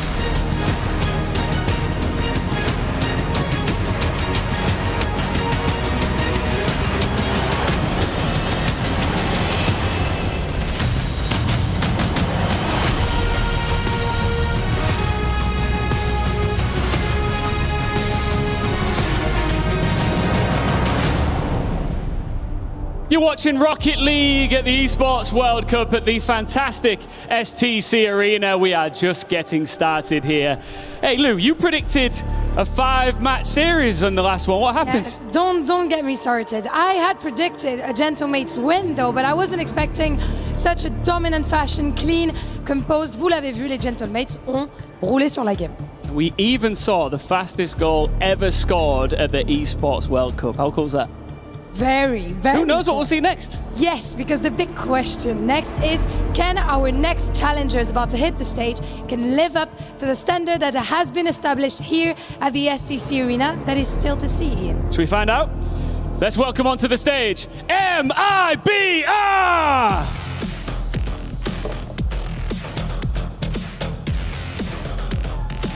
They arrive as the most consistent force in a region famous for its speed and chaos. They bring South American aggression with control behind it, and they also know the team across from them has already hurt them in Paris before. This is their chance to send a receipt. Standing strong against them, NA representative Space Station Gaming. They are the youngest team in Paris, fresh blood, and one of the fastest rises of the season in North America. A mid-year reset unlocked something very, very dangerous. La jeunesse n'est pas une excuse pour les Space Station, mais c'est bel et bien leur arme ici à Paris. As the players stand in position, proudly holding their EWC keys, it's time for match 4. Who will be the next team to start on a W?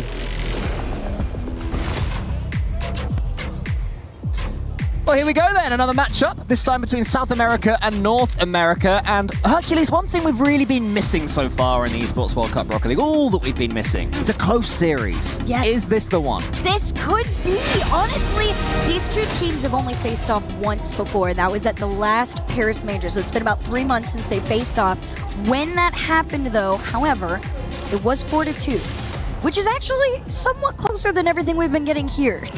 So I'm hoping there's a world where some tape has been reviewed on the end of MIBR. Maybe SSG's coming in a little early, they're just waking up, and we do get that fun first series. Otherwise, could be the same story we've been getting all along. Yeah, I mean, they made the point on the desk that Made in Brazil have been catching up to Furia, and it is definitely true, you know. Led by Razebull, they're looking more and more like a team that are able to try and... They're not looking to go on and run and win the whole thing, right? I mean, they're looking to, but that's not particularly likely. But they are able to take scalps. And Space Station Gaming, it was mentioned that they've got some tilt in them. Could that be a big factor? Oh, absolutely. Space Station is a younger squad, right? So it's also just very obvious that they run on emotion. And not even to a fault, I would argue. I think that is actually, you know, to their success. They seem to be very into what they do. They're happy to be a part of it. If you missed it, the big storyline here is that Zach had actually gone into retirement, made the decision to come back to SSG and play alongside Reveal and Diaz. And ever since then, they've looked great. So I'm hoping, you know, MIBR can kind of play into that, match them, you know, emotion for emotion. anybody from South America seems to be very loud, so this could be one of those two. Yeah, Reveal is doing his best Cool Call impression with the red hair as well. So, I saw that. Yeah, look. New redhead on the block. Exactly. When you look up to people like Cole, you've got to do everything you can to be like him. I'm sure that is not the case. But yeah, Space Station Gaming, they are an entertaining team.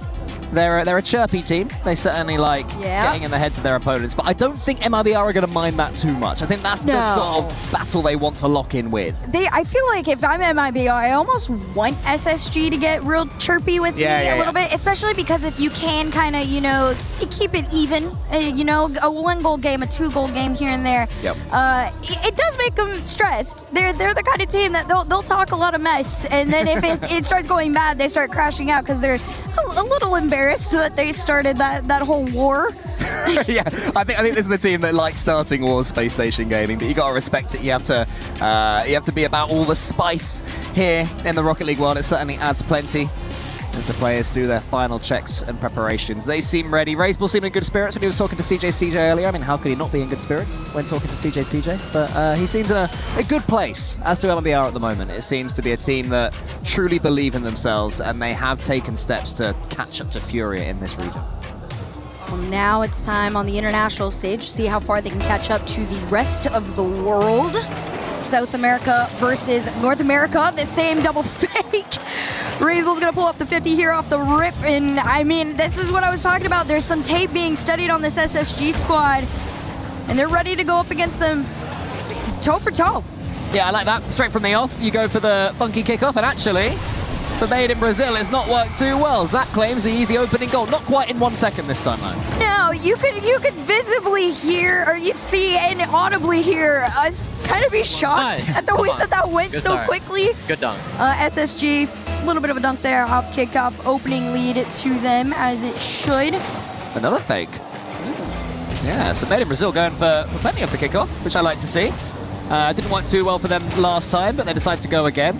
And this time again, it doesn't seem ideal. Diaz is pushing forwards, the Brazilian player, of course. Reveal, lovely touch. Sad had to get a touch, and Sad actually, not going to matter, gets a flip reset of his opponent, but that is 2-0. And we're talking about how this could be a close one. 31 seconds in, it's not looking like it's going to be.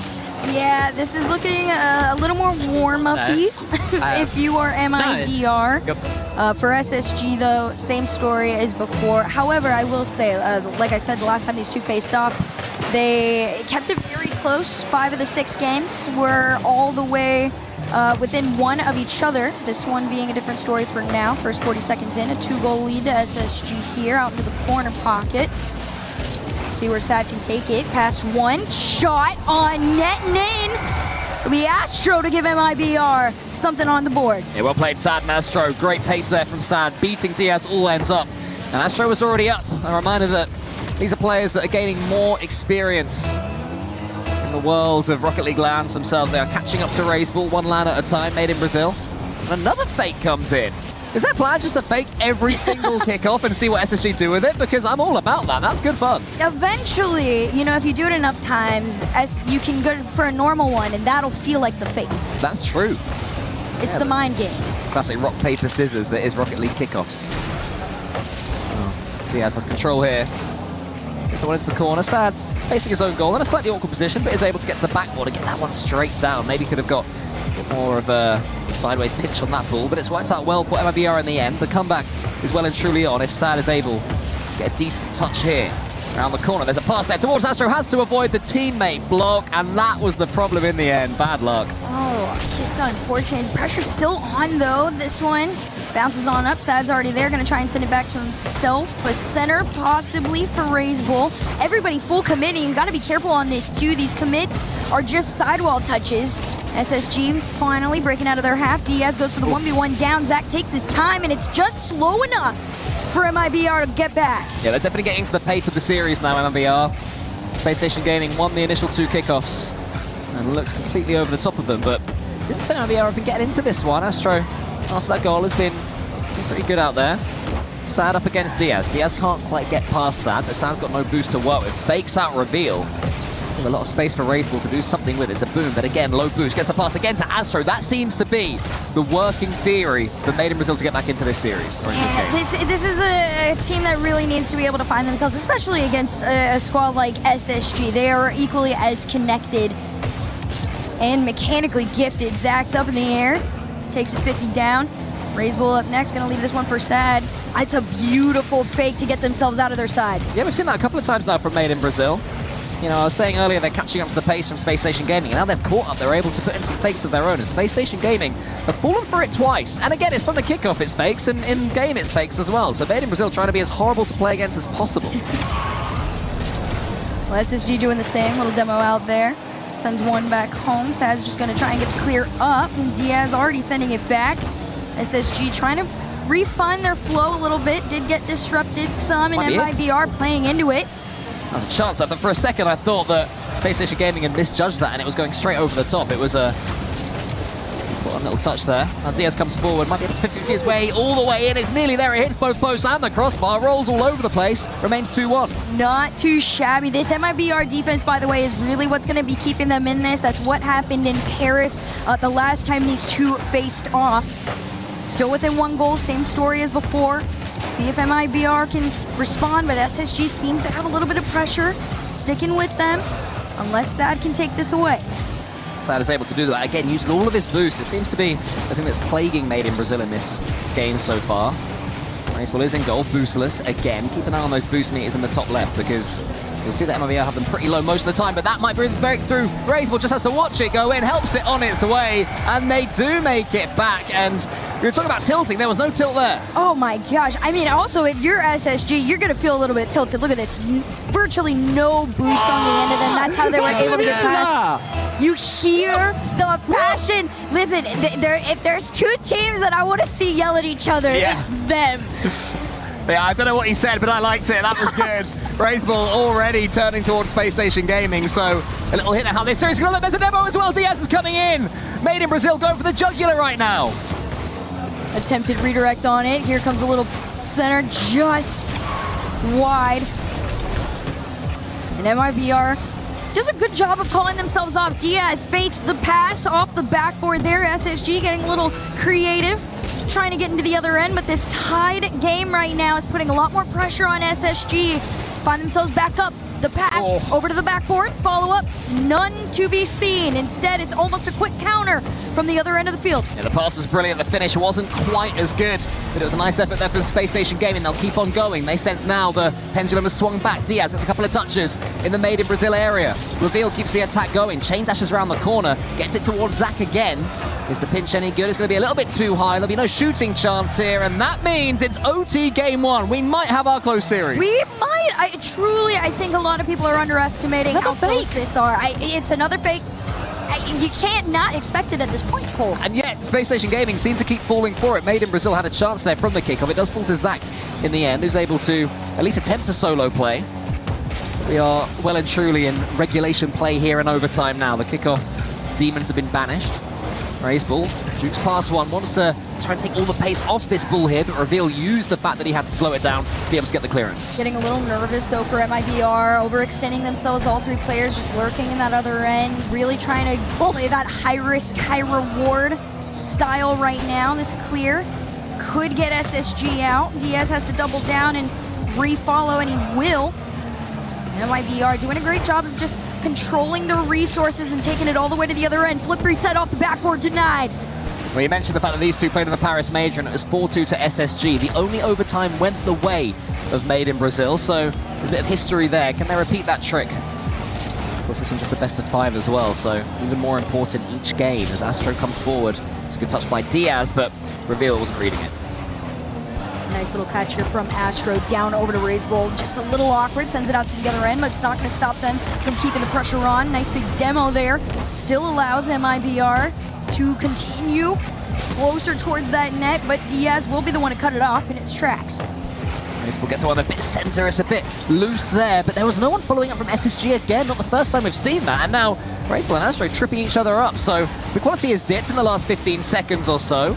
Maybe signs of nerves here at the Esports World Cup. Around $400,000 for the winning team. And they all want to get As big a bite of that cherry as I can possibly get. Raiseball goes high, reveal.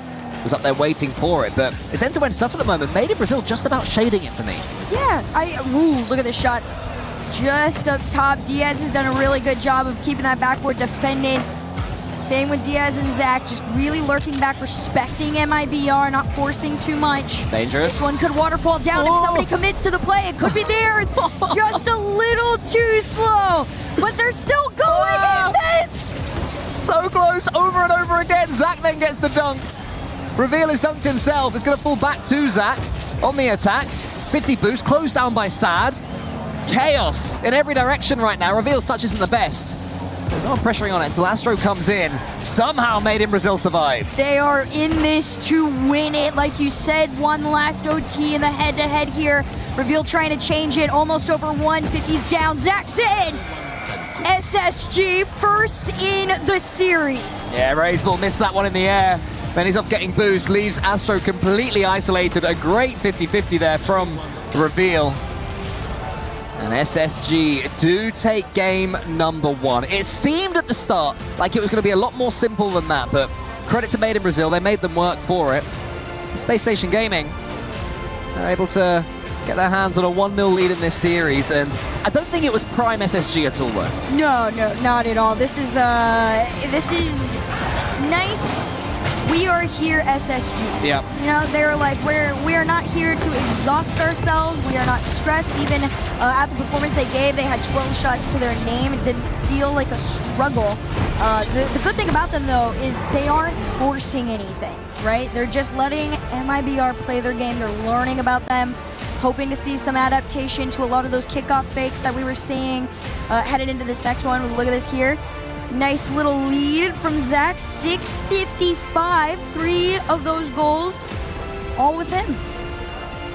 mibr had the ball in their half for over 60% of that game. They had to deal with, at times, an SSG onslaught, but they did get back into the game with those counter-attacking goals. It was impressive countering, but Space Station Gaming kept their cool, and that's what's impressed me the most about that game. You know, I think previous versions of SSG, when that happens, when they go 2-0 up so quickly and then lose it immediately, you start to see them not fully tilt, but rush. You know, go for one solo play too many, ignore each other's comms. There was no signs of that there, and that's a really good sign that their coach Expo is just beginning to work with his players and make them live up to their potential. Speaking of potential, SSG, you know, didn't quite get the result they wanted at the last Paris Major, going out, I believe, top 8. So a lot of pressure on themselves trying to perform here at EWC. Something that feels like it could matter just a little bit more right now, given how big the prize pool's been. Defense carrying on strong. mibr just circling, waiting until they're forced back. Yeah, I mean, top 8 is, I guess, sort of like just below par, I suppose, for them. You sort of expect this team to be in amongst the top 6 and amongst the top 4, maybe. And if they can have that Cinderella run, it's certainly possible that they end up winning a major. Space Station Gaming, they have won tournaments in North America this season. You can see why, just continuing to batter down attacks.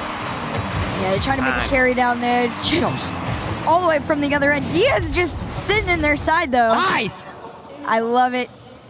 I expect Diaz to play a little bit cheekier, too, in this game, right? At some point, he is going to show us why he is that wild card for this team. He's so well-rounded. Speaking of, Reveal up next. Between the two, Reveal and Zach from mid. Look at this. Diaz almost got a little bit of connect there on side. Reveal just there to clean it up and finish. Yeah, I think it was Diaz sort of nipping at the heels there of Sad that made it very difficult for Sad to know what to do with that ball in that situation. And it's more great play there from Space Station Gaming. They might get a third as well from the kickoff. Reveal leaves that one towards Raiseball. But once again, Space Station Gaming have followed up their first punch with another even stronger one to give themselves a commanding position in a game of Rocket League. 2-0 up. A pretty healthy one in a 3v3 game. And yeah, it's interesting you mentioned Diaz. I mean, obviously he's a Brazilian player. He's up against Made in Brazil. He will know his opponents so well. And I think because he's playing with 2 players that they won't know as well in Zach and Reveal, I think that's a huge advantage for Diaz. He knows his opponents better than they know him right Agreed. now. I think he brings, you know, that South American play style to this SSG squad in a way that gives them some edge. And I think we've seen that, granted, you know, with how close the games have been. SSG have always managed to find the win so far. looking to do it again here. Still up 2-0. Trying to find that match point. RazeBull wants the center. Astro, no quick cut. Instead, it's Zach almost on the attack. Working together with Reveal to get all the way to the other end. All of Made in Brazil looking pretty quiet in this game so far. They've barely got on the ball. They've barely even hinted at a solo play. Maybe Astro can change that now, but not a Reveal. Charging him down ever so quickly in the air. RazeBull will have a go at infield pass. It's a nice idea. That's what broke SSG through in the opening game. The infield pass to Astro. He's certainly the team's striker at the moment. The Space Station Gaming has seemed to have learned from that as well. So, supreme performance from Space Station Gaming so far. The good thing about MIBR too, just statistically, they are so balanced amongst each other. There isn't one person who, you know, has this intense specialty. You know, they are able to flow within each other for when they need it most. Team pinch all the way to the other end. Goes for the shot! Bounce up and down, and it's not in! How on earth did that not make the ball explode? And then Reveal had a chance again, couldn't quite get the read.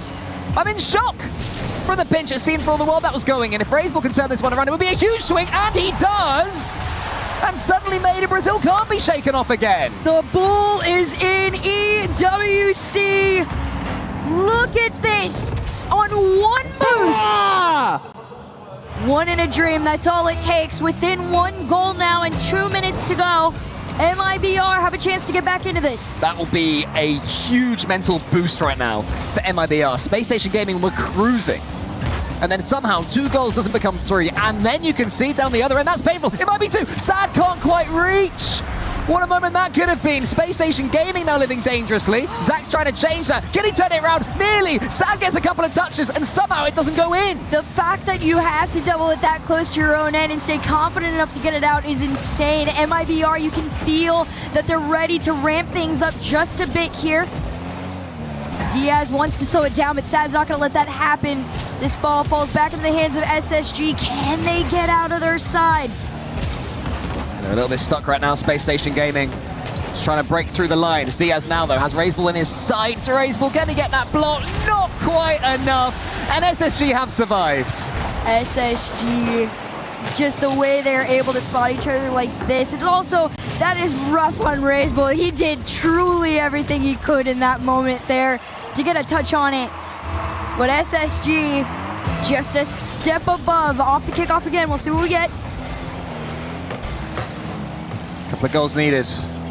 RazeBull charging down. Space Station Gaming going to try and hold now for the rest of this match, but Sad isn't going to let them. And every time it seems that Space Station Gaming are home clear, Made in Brazil just do something to put a question to that. I love this too. It's just a little bit of a bait from Sad. You know, slows it down enough to force him to commit. Just mind trick him a little bit. Originally, all the mind games seem to be in the kickoff. Now MIBR has the time and space to play him on the offensive front, but back on defense, still staying strong. Final 50, Diaz to the backboard, bumped off the play. No follow in sight. RazeBull here up against Diaz. Diaz into the corner. Sad is there. 40 seconds left. Plenty of time for Made in Brazil to force another OT. Or Space Station Gaming to make it easy. RazeBull has no boost again. Diaz decent clearance, but Sad is already there waiting. Diaz definitely being the thorn in Made in Brazil's side right now. He is the key difference between these two teams up to this point. Reveal gets it to Zach, though. It's the 2 players that I didn't mention for SSG, but it's saved again by Made in Brazil. Diaz still trying to force this one through, not able to quite get in. Little catch, double commit here. Everybody forcing their way. That should have been it. It could have been the one, but because they don't find it, SSG could just play the clock here. RazeBull has the catch on it, and it does get taken away. This one hits the ground. SSG find their match point. Yeah, that's frustrating, though, because you got 2 players in front of you going for the bump, all right? You have to have faith in them that they'll get the bump. You don't need to put too much on the shot. Just place it gently in the middle of the net, and if the players get the bump, it's a goal, and if they don't, it's going to be saved anyway, you know? So a poor decision at the end, and I'm going to guess they'll spend their next extra minute and taking a tactical timeout just thinking about that moment. Yeah, this is just a small moment that I wouldn't even say, you know, is making or breaking them at this point, right? It's a moment to learn from. They are still following the same pattern that they had in Paris against SSG, these 1-goal games, back and forth all the way to the end.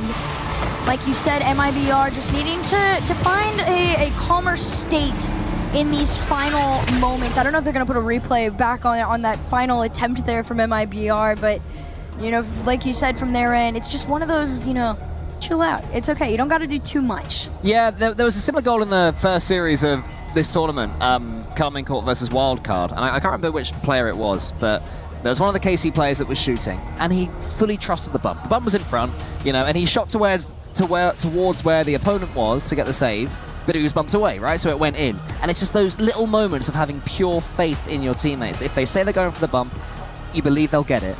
And if you don't have that, you're not going to win a Rocket League series at this level. And I'm sure they'll be saying similar. I'm sure their coach will be saying similar to them right now. But, I mean, have you seen enough from Made in Brazil to say they've got a chance in this series still? Oh, absolutely. The fact that they have been consistent enough to keep it this close, right? Take it to the end. The fact that they were even able to get a shot attempt at the end to try and tie things up. First one overtime. They're just there. They have all the tools. They're just missing the clutch factor of maybe taking somebody out. I really want to see somebody try and take Diaz out right now. He has done a phenomenal job of being so well-rounded for SSG that I think, you know, messing with him a little bit might make things easier for them getting into the other end. They know how to get to the other side. They just need a little bit more time with the ball. Yeah, they've not been anywhere near as clinical as Space Station Gaming. Seems to be the main difference. I mean, most of the game was played in the Made in Brazil half in game number 1. That wasn't necessarily the case in game number 2, but SSG are taking these chances, and Diaz has been a huge factor of that. If Made in Brazil can quieten their Brazilian brethren, then maybe they stand a chance in this series, but that is much easier said than done. However, a couple of attacks like this might help them as they come forwards. They've started game 3 the better. Can they get that opening goal? See here. Ooh, Astro almost able to find it there. They play off kickoff, fake under one. Razebull trying to get back in time. He actually is able to do it. Just enough boost to make that save, which is important. They struggled in game 2 to hold on to the reserves. They truly were so low, and that might be the difference maker, being able to hold on to something here in this game 3. Razebull sends it forward. Sad is there. This already seems like a better attacking attempt from Made in Brazil. They're having more of the ball. They're having more territory, it would seem, at least to my eyes, as Zach sends that forward. How does Space Station Gaming fare being a counter-attacking team? Because they're struggling to get hold of it, and this tactical timeout, it seems, has done some good work for Made in Brazil. First minute gone through, scoreless. Into the corner, trying to set up some sort of an infield, and they will get it. Just a very classic infield pass. Not too shy, but like you said, some of these moments, you gotta just play it a little simpler. Yeah, and again, trust from Reveal to Zach. Zach was already up. Zach knew that Reveal was going to get the ball towards him. It needed that extra touch. It wasn't as simple an assist as it seemed. And Space Station Gaming take the lead again. They are looking very good at making it through in the upper bracket. Going to be only one series away from making it through to the playoffs and beyond, potentially. As Diaz waits and Shogun distracts me as ever. And just as I say that, Astro gets that one onto the crossbar. So near yet so far. But there's a miss from SSG. And Razebull say thank you very much. Where's that come from? It came from absolutely nowhere. They were distracted by Shogun too. Everybody was.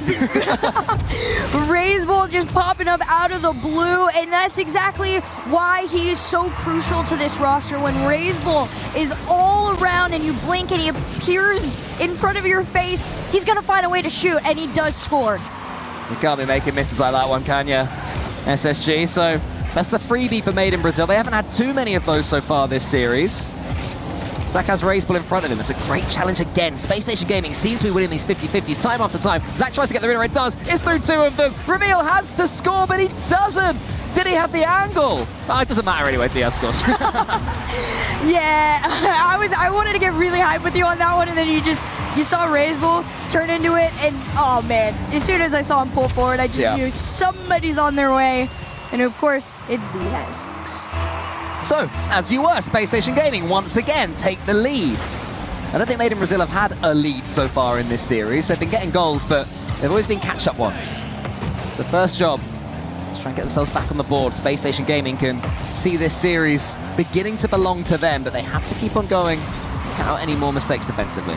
Something I really want to see too from Made in Brazil are more demos. Unfortunately, same as before, tries to go for a center that gets cleared out into the corner here. SSG, these demos onto mibr really have been keeping them at bay. They out-demoed them, 6-2 in the last game. Pattern seems to be continuing on here. Sad up one, immediately rescinded back. SSG, I mean, it's the same tale that we've been getting all this time. Yeah, it does seem to be almost inevitable that Made in Brazil will get so near, and yet Space Station Gaming will always get that goal as Razebull goes to the musty. The waterfall is well defended there from Space Station Gaming yet again. Astro with the catch. Diaz, who has been the star man in this series, gets that one high, but actually completely messes it up.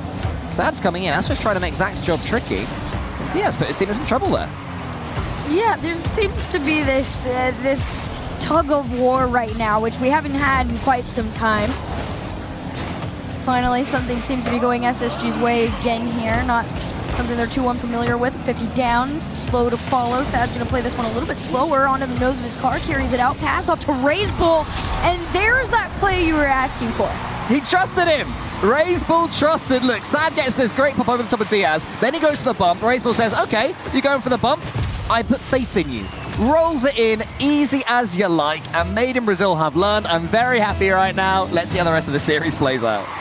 Sometimes, simple and classic is the move. Final 90 seconds here. Reveal's going to try and get SSG back into the lead. Takes his time, had his flip. Ooh. This one gets away from themselves. Razebull is going to carry this around the side. Has to play the double touch. Sad double tap. And Astro almost in! What a save that was! Diving at the near post for SSG.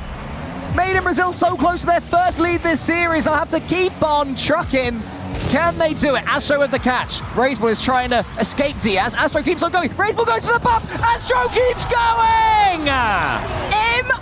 mibr in this to win this. They take the overtime. They take the timeout, and they've learned from their mistakes. He's going to take our job shouting like that. I love that. Okay, 50 seconds left. Space Station Gaming. Now what do you have? Astro's pre-jumping this one. Diaz into the center. He's been so influential, but right now you're chasing, and that's a different feel to the series, a different feel to the game, a different feel to Rocket League, because you dunked that time. Zach gets it to reveal, though. We'll see how long they can hold on to this lead. Their first one in the series. 30 seconds left of the clock here in regulation. Zach, monumental clear, is going to get caught by Sad. Can he get around? Yes, just enough, but mibr playing this one a lot safer. A little slower, respecting SSG's touches on this ball. A demo missed in the back end too. SSG falling a little short on that level of aggression that was keeping them in the lead for so long. 4 seconds left and a shot up to the backboard, a little wide. One left. Astro, if he can get this on the ground or a shot in, this game could be theirs. But the ball's still in play. How do you lose from here? Surely Made in Brazil are going to see this one away. Yes, they are. As soon as the ball stays high, it just always seems that in this matchup, Space Station Gaming have a way to win every game, but not that time. And that last 30 seconds or so would have felt like an age for mibr, but they did enough. They did enough. They got themselves their first game of the series. They played it very clean, like it's not unfamiliar territory for Made in Brazil to take a game off of SSG. The difference is when can they do it? Usually earlier into the series, right? This time they're playing catch up. You're trying to fight a match point right now, backs against the wall kind of pressure. mibr need 2 more wins to be able to continue on, not have to play through the lower bracket. They aren't out though. They're not at all. They are in a position that puts less pressure. For sure. And they've forced Space Station Gaming to try and alleviate some of their own pressure by taking a tactical timeout of their own. So SSG having some thinking to do. Fairly rare to do a tactical timeout after losing one game, but I can see why, because that definitely felt like a pendulum swing moment. So anything SSG can do to take that away from them makes perfect sense to me. Yeah, I mean, you could clearly tell that mibr came into this with a new strategy, which was definitely prioritizing avoiding those demos that were coming in from all the members of SSG, right? Once they were able to kind of bait them out, get over them, play the ball a little bit higher, so those demos were a little bit more difficult to, you know, make happen. MIBR were able to play a game that was much more, you know, comfortable. Yeah, it definitely was. They're more clinical as well. 42% shooting accuracy in that game, which is a huge step up from what they had before. I mean, part of that is because Space Station Gaming gave them a goal. we have to remember that. I think the first goal they got in that third game was the freebie. But after that, you know, they absolutely blitzed them, and the demos were so effective. The player playing in front of the ball is always, to me, the key thing in whether an attack is successful at this level of Rocket League. And Made in Brazil timed it perfectly twice. Once to get the bump that was rolled in by Raiseball. The second time when I think it was Astro had the flip reset, and then he cleared the path for him as well. So great decision making from MIBR and clinical finishing. Yeah, MIBR is playing SSG's game right now a little bit better than they are. We're waiting to see, can SSG kind of you know, really get a grip on this series again. When they have possession of the ball, they play it a little bit closer and then find each other at the end. That seems to be where they find their flow state, but right now SSG have not been able to find each other. And MIBR are going to try and keep that pattern going next game. Otherwise, SSG could end it all here. Yeah, for sure. I mean, I'd still say that Space Station Gaming are shading each match to me from what I'm seeing. I would have more faith in SSG winning this game than Made in Brazil, so we'll have to see how much of a momentum swing that last game was, but it's Space Station Gaming that have certainly started this one better. In an all-important touch from Astro, it was sketchy, but it worked out keeping them at 0-0. Little power struggle in the corner here, shot taken on net. Oh. That should be free. You saw the bump on that man right there. Run the tapes back. Yeah, oh, it was a team bump as well. It was Diaz. Yeah, that's one of those moments that you look at it and you're like, dang. Yeah, he's getting too big for his Brazilian boots in here. He's like, this is a Brazilian-only lobby. No Americans can hit the ball.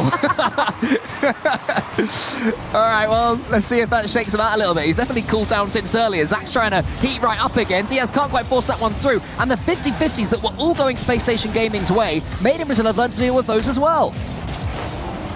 2 up on that save there.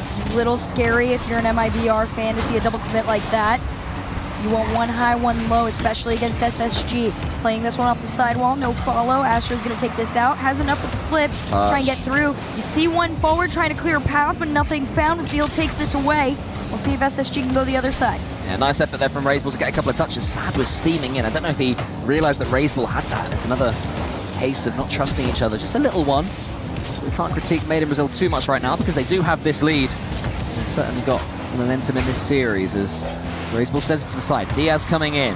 Wants to get the pass towards Reveal. It's a lovely pass, but an all-important save from Astro. We want to see SSG find that aggressive version of themselves again, the one with the demos that were impeccably timed. That was really what was allowing them the time and space to take a lot of these shots. This one, a little bit too fast, goes wide. Immediate counterattack from MIBR. See what they can work with here. It's Diaz trying to nosedive this one in. Sad has something to say about it, though. Yeah, it's a great challenge again, forcing the ball in the air, forcing it to safety. Space Station Gaming having an almighty amount of territory right now, but Made in Brazil seem comfortable despite that. And Diaz is coming forwards now. He's got no boost. So then Reveal felt he had to come in, completely missed or was beaten to the ball cleanly. And right now, Made in Brazil, look, they're taking their time. They're saying, come on then, Zach. Come get the ball. Come get the ball, Diaz. Maybe Reveal's turn next. Actually, Reveal does get it. If you can turn this into a goal for Space Station Gaming, it would be hilarious, but instead it remains 1-0. It does. The boost in the moment was in favor of SSG, but just the possession not quite there. This one bounces off the bar, but Diaz will clean up. SSG can breathe a small sigh of relief as they tie us up at the halfway mark. Yeah, fantastic pace there from Reveal, beating 2 Made in Brazil defenders to that ball. Diaz was able to finish that one in the end. So halfway through this game, Space Station Gaming have brought themselves back. Sado gets the win from the kickoff. He's able to get a dunk into the center. It's awkward for Zach as he's bumped out the way, but now Raiseball isn't going to beat Diaz to this one. Can Diaz follow this one all the way home? Nearly there. Sad gets a great touch to push it against his own backboard. Nothing too much was going to quite come of that. MIBR's defense is still stronger than some might realize up the sidewall, though. Sad is showing why he should be named on the other end. Tries to lead them to a goal here. Follow up from the side, double down. It almost rolls in. Man, that was so near again. More terrifying defending from Space Station Gaming. The DS touch was just enough to pip it onto the post. That reveals underneath this one. Can't get too much power on the ball. And he is dunked as well. Actually works out quite nicely because Zach was waiting for it in the perfect position to get it away. And Space Station Gaming just want to end this now. They'd have felt this series was in their hands from game one, and still they're battling for everything, and Zach did not want that touch. You look so frustrated with that extra touch. I did! I mean, this SSG squad, truly, they've got it in them to be able to take it here, and here come the demos. When SSG lead, and they are well-timed, they should have it. Zach starting on the other end of the field, waiting to go. Goes for the pass back. Nobody able to take possession. Instead, it falls to the hands of Astro. Razebull in his path. Able to get mibr to the other end, but with 1 minute left to go, SSG gonna try and turn on the pressure. Yeah, I mean, far be it from me to question Zach, but he was overcommitting there with the demos. Made in Brazil almost punished them. Astro to the ceiling. Can he get this extra touch? Zach to the side. It's only going to be Sad, though. He's going to try and find Astro, who steals the boost as well. Pass to Sad, Reveal reads it. 40 seconds left. SSG on the offensive attack here. We'll see what they can work with, but it's Razebull to the other end. Past the midline, it's a 1v1 on Diaz. He gets it past one and reveals there just enough to touch the ball, but the pressure is still with mibr. Yeah, so many clean beats in this series as well. Normally you see endless 50-50s and who wins the challenges, but players are diving in and being beaten to the ball all over the place. And the ball is popping out all sorts of angles as Sad does get a touch there. Zach takes out another one, but is this an overcommit? That's a better timed one. Zach gets the boost and leaves it to Diaz. Zach is still in front of the ball, causing chaos to the Made in Brazil defense. Here he goes trying to check Astro. Gets a little nudge on him. This could be the winning moment for Space Station Gaming if they can take it before 0 seconds. Reveal with the catch. Reveal drops it, and it's overtime again. It's a small golden goal for SSG. Could end things right here. mibr, though, looking for their lifeline. Razebull wanted to go for a fake, instead just gave it straight back to SSG as it 50s all the way towards blue. Astro's trying to take them out of their side, and mibr trying to find each other. Shots are being taken, and SSG seem to finally find their footing here. Yeah, but Astro has beaten Diaz to that ball, but Diaz gets the all-important boost, so Astro now has nothing. Still manages to tee up Razebull, who isn't quite able to get the clean touch he needed before a lovely read there from Sad. Gets it into the center, so Made in Brazil going for these passes, and Diaz misses! What? Look at this! Zach had already gone up. Diaz was just trying to follow it, but it came with so much speed. It was so fast that any movement that he had already done at that point in time put him out of position to be able to make that save. mibr, they are forcing the game 5. Blimey. You wanted the long series, you got it. I did want the long series. I'll be honest, after the first couple of games, I was not expecting it. But Diaz gets the bump on Reveal for goal number 1.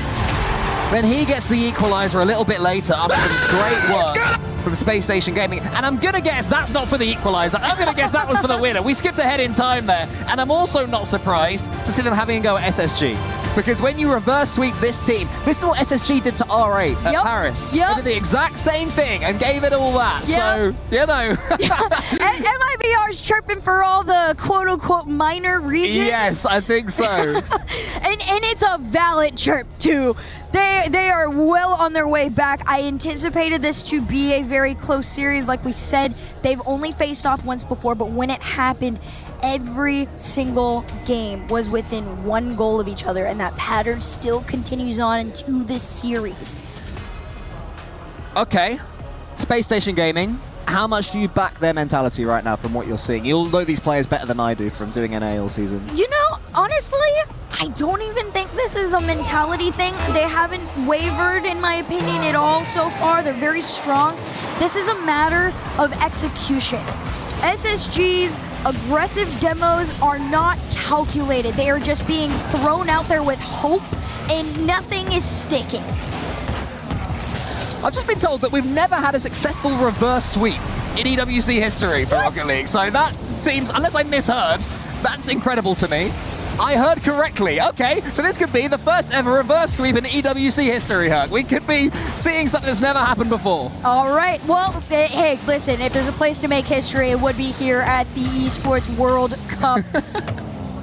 For Rocket League. For Rocket League in particular. Loads of Counter-Strike ones, loads of Dota ones, all over the place. Nobody wants to hear about chess right now.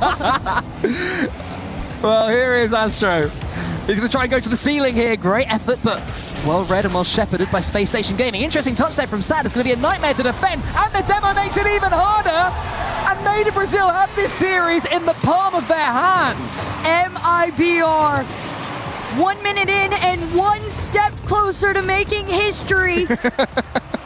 I'm going to make this so dramatic. Oh, please do. Please do. But this is Rocket League, and one goal doesn't mean to... I didn't mean to say the thing. I did not mean to say the thing. I promise. Shogun, if you're watching, I didn't mean to say the thing. This is Shogun's map goal. I know. No, this is Oh, wait, no, France's map. That was earlier. That was way earlier. We're all just too envious. Raiseball is beaten there by Reveal. Oh, it almost gets it into the corner as well.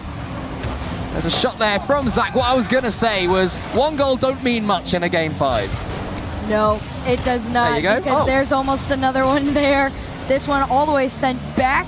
Too wide to roll on in. mibr respecting the touches that SSG are taking on this ball. They haven't quite been able to hold on to the pressure, though. Astro immediately, goes for the challenge, and that's what I do expect from this mibr squad. Oh, it's in! This is one of those moments where those demos mean absolutely nothing from SSG!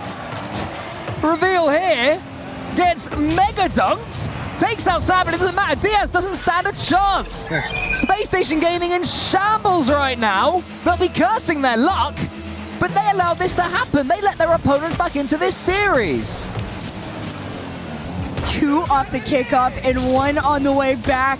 Raiseball trying to throw mibr forward. They're holding on to that 2-0 lead. This is the largest extension they've had against this SSG squad, not even just now, but ever.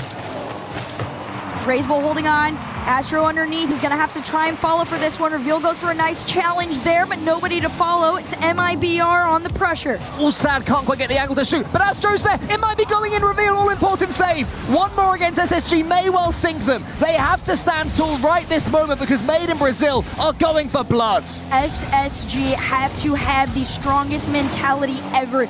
You are not going to falter and start going for these panic shots. Zach, a little bit too worried about clearing a path when he needs to be back on attack.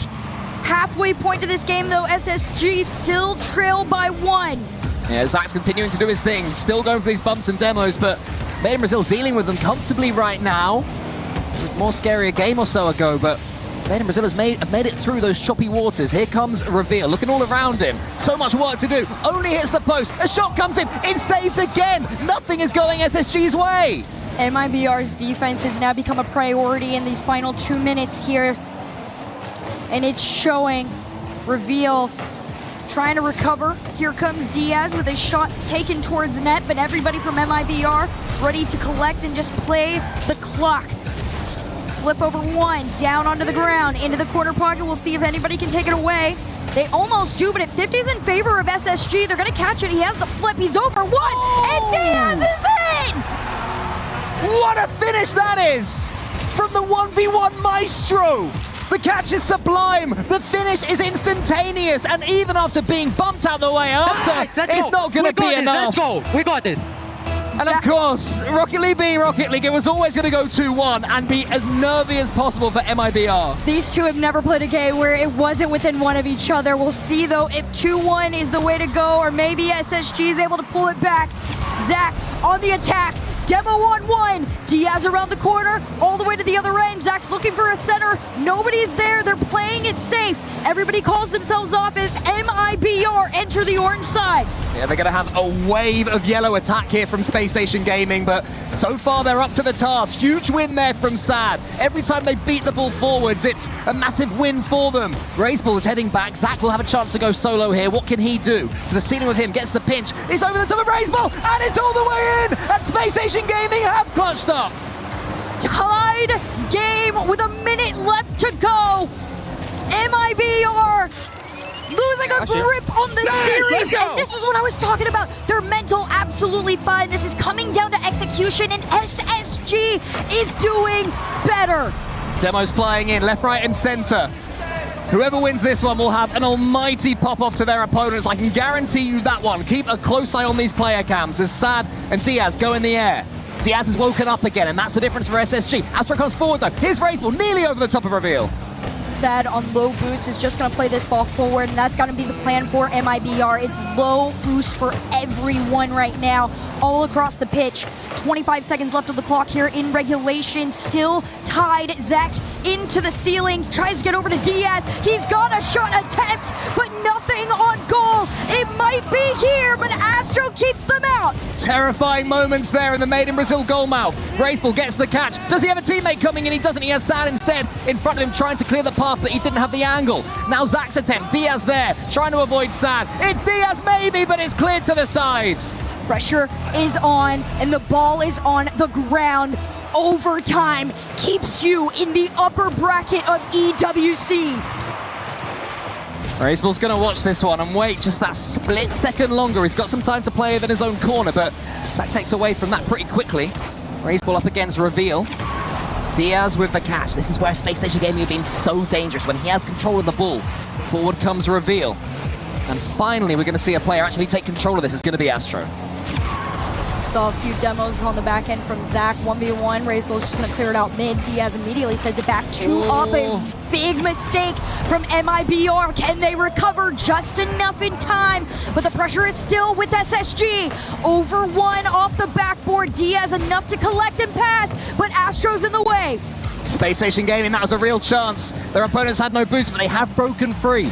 Razeball into his own corner, gets it towards Astro, the opposite corner. Gets it towards Astro. Reveal gets the reset that he won't be able to do too much with, but Space Station Gaming have certainly started this overtime the better. Nice catch! Almost stumbled! Goal, but he saved it! Oh my goodness! Zach, why would you go for the psycho there? I can't believe he's got away with that. Would have been one of the craziest finishes in Game 5 overtime history, but instead we play on. How do you hold your nerve here? Here he is, it's Diaz though, for the flip reset, gets it, shoots, saved to the bottom corner! This is not the time for ego shots, guys! More psychos, more psychos! Everybody locked in, a minute and 30 seconds into this one. MIBR have the pressure with them, but low boost. Zach's gonna send it back. No connection on the touch. SSG still working around with each other to get into the net. Can they find anyone? Razeball takes control of this one using all of his experience, the Chilean. Diaz sends it high. Astro is waiting. Sad wins that one. It's going to be a chance here for Astro. Can he get the pitch? Yes, he can. It's almost all the way in. What a finish that would have been. But Diaz is able to take it away, at least for now. Razeball can't get the dunk, and that attack comes to nothing. I'm getting nervous for SSG. They got Diaz pushed all the way up. He finally runs his way back on this. You got to be a little bit more respectful to MIBR in moments like these. Here comes the demo, and it's a slow touch out into that pocket. Can he get down in time? Absolutely, but no boost spawn in his favor. It's a flick to the backboard. It's a catch to the center, but nobody's there. It's a counter all the way to the other end of the field. That composure from Razeball to pass the ball down to his teammate and know where all his opponents were was massive defensively. It bought them a few seconds, but now Space Station Gaming come again. This might be it. Reveal underneath! Reveal gets the win! Space Station Gaming are the ones who can point at their opponents and say, come on! History absolutely repeats itself with this squad. SSG have done it again. When you thought MIBR could have been a little bit closer, they absolutely get shut down. You can see the joy on the fans' faces, but also the relief. I can't believe they've done that. What a series we have been blessed with there. Handshakes and smiles all around now, but I mean, they all know they have been in a monster 5 games there, Herc. That is arguably going to be one of their most challenging series. This was the closest they were going to fight. These two teams were in that top 12 at the Paris Major. They face off here. You know, there's so much familiarity, and you can see that every time they play each other, they learn a little bit more and a little bit more, but SSG, they have that edge, that clutch factor that has been missing, and that clutch factor seems to be Zach. Wow, what a series. We asked for it, we got it, and I'm standing by with SSG's Zach right now. Zach, that was so stressful for all of us to watch. How was it to play? Yeah, it was very stressful, especially the overtime. I almost won goal, but yeah, we pulled it out, so. You did. I mean, when I look at your career, it's fascinating because you're only 16. You stepped away from the game to focus on school, and then you came back. Do you just really appreciate these moments more after stepping away from the game? Yeah, like stepping away definitely made me realize how much I appreciated the game and how much I wanted to compete and win. And like these are the moments that I live for, you know. You're such a young roster as well. How do you come across as never being intimidated? How much confidence do you have in yourself and your teammates here in Paris?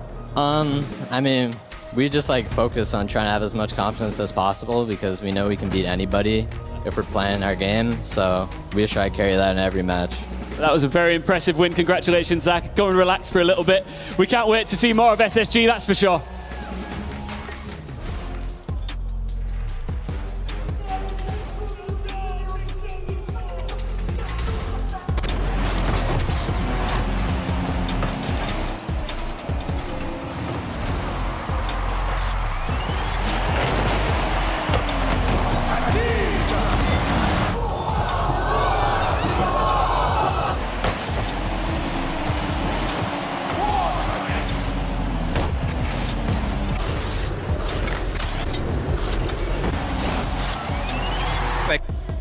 Nice, let's go!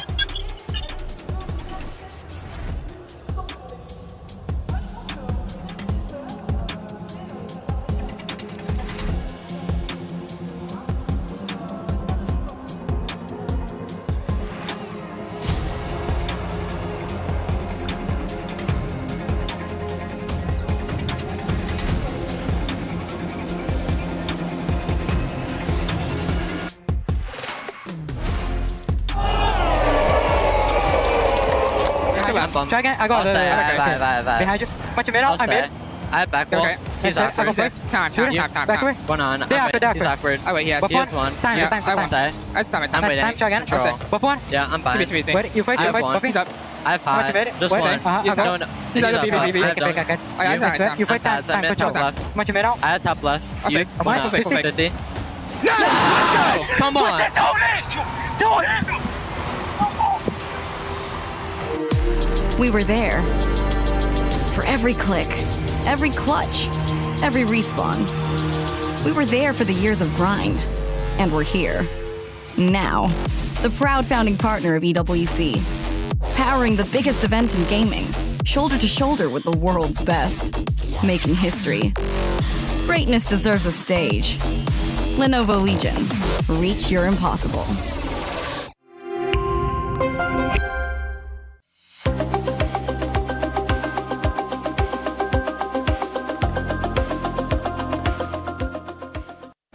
Well, here we are at the Space Station Gaming booth at the Esports World Cup, and my goodness, there is plenty to do in here. We've got boost activations. You can play Rocket League. You can pick yourself up some free Space Station Gaming keycaps if you like those as well. And we've even got some of the biggest streamers in the business. You can see behind us there, The Beef, getting involved. We might actually go have a chat to him. There's plenty to do over here. I've seen The Beef, and I'm going to get involved. What are we doing here, Beef? Get the headset off. How you feeling? He's live on stream. He's feeling... Oh, sorry, I've jumped the barricade, Beef, but we're in Paris. You've been to a lot of Esports World Cups before. What's it like in Paris, though? Oh, the energy is here. The energy is alive. Seeing all the teams, especially from different esports as well. Like, obviously, with Rocket League events, there's always energy there, but there's energy from multiple teams, from multiple esports, all in one building. It's just electric. It's humming in the Space Station Gaming booth. It's actually quite nice. You know, obviously, we've had our beef before in the past, if you would, Beef, but I will say it's quite nice here. A lot of things to do. You can win the mystery box prize as well. Oh, I'm hoping to win it myself, you know? I'm not allowed to, but I might just, like, sneakily take it. That's it. Don't tell anybody. No, that's... Are we being live? Are we recording? Yeah, don't. cut that out. Cut that out. Yeah, cut that out. You can't. That's a conflict of interest. I'm pretty sure you cannot get involved. But Space Station, the boys, in terms of the tournament, how do you think they're looking? How confident are you in SSG? I mean, from what I've heard from scrims, they are looking good. They're confident, and we both know the potential they have, right? We've been saying this for like a year and a half. There's been a couple iterations of this roster, but there's always that potential. And this one feels a little different. Am I crazy to say that? I think you're crazy. I think they get absolutely swept. So best of luck with the stream. SSG booth, get involved. See you later. Play is in our DNA. Whenever we let it out, it becomes our superpower. Now imagine an entire city being built to supercharge it. Kadir City, powered by Play.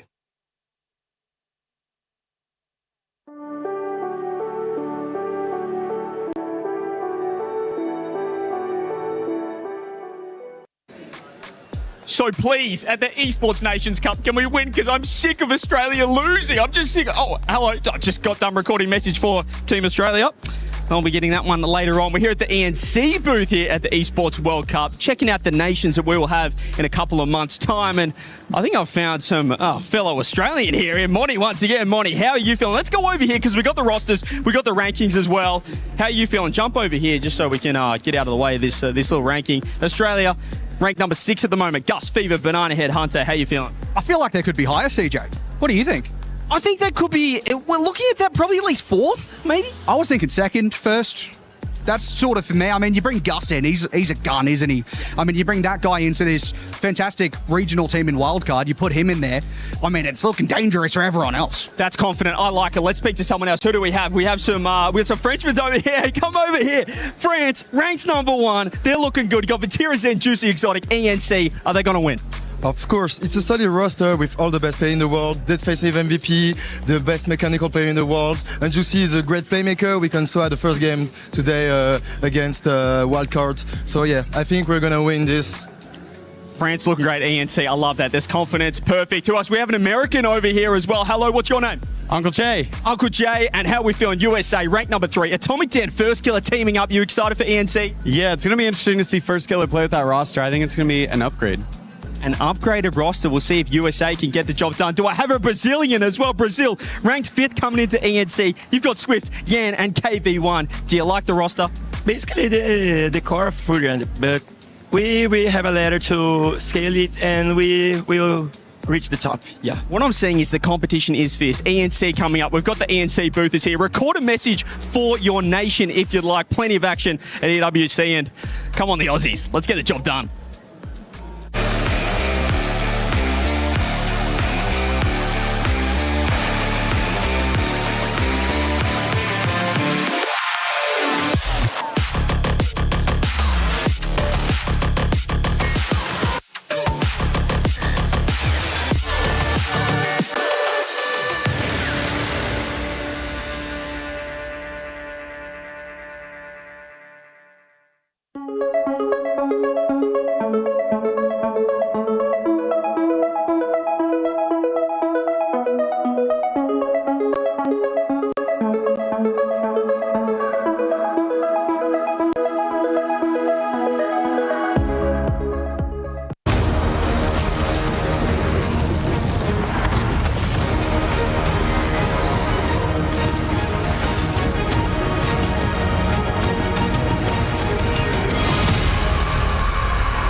Our players are making their way into the STC arena, and it's all chins up for NRG. What do I need to know about these boys? We'll find out in just a moment. On the other side of the stage, they're taking on a very familiar name in esports.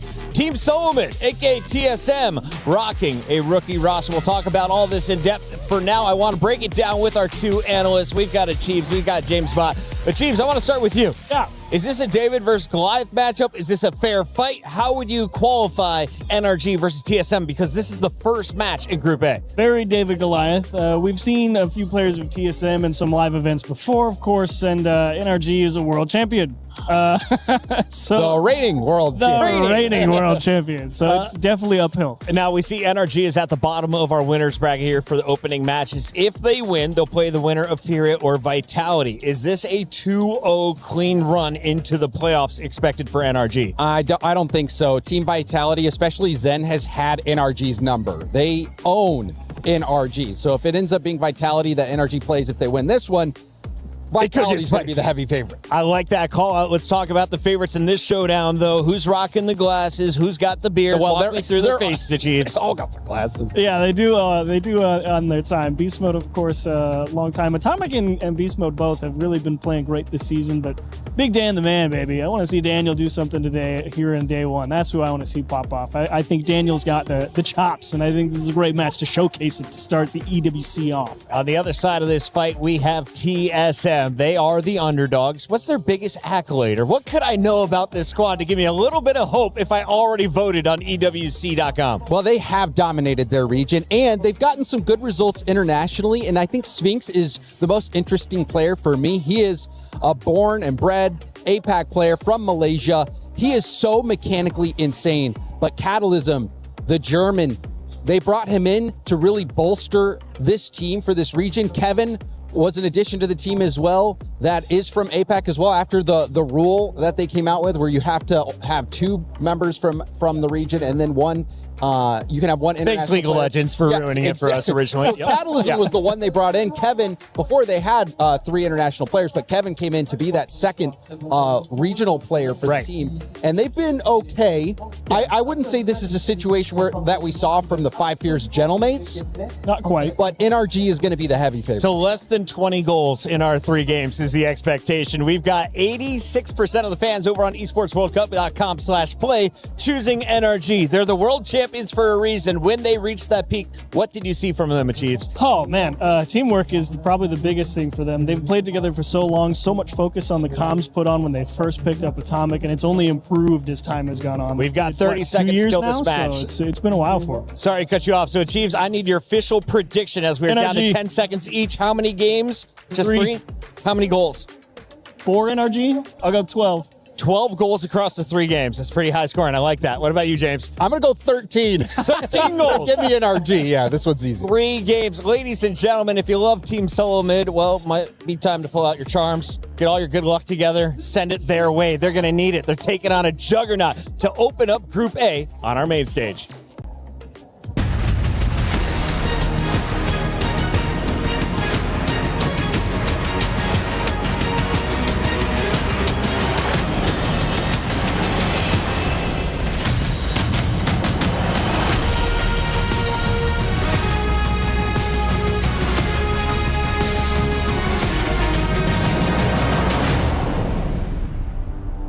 Eh bien, moi qui pensais qu'on allait chill sur Rocket League. Wow, wow, wow. I thought we were going to be chilling on Rocket League, that all the games were going to look like the 3 first games of the day.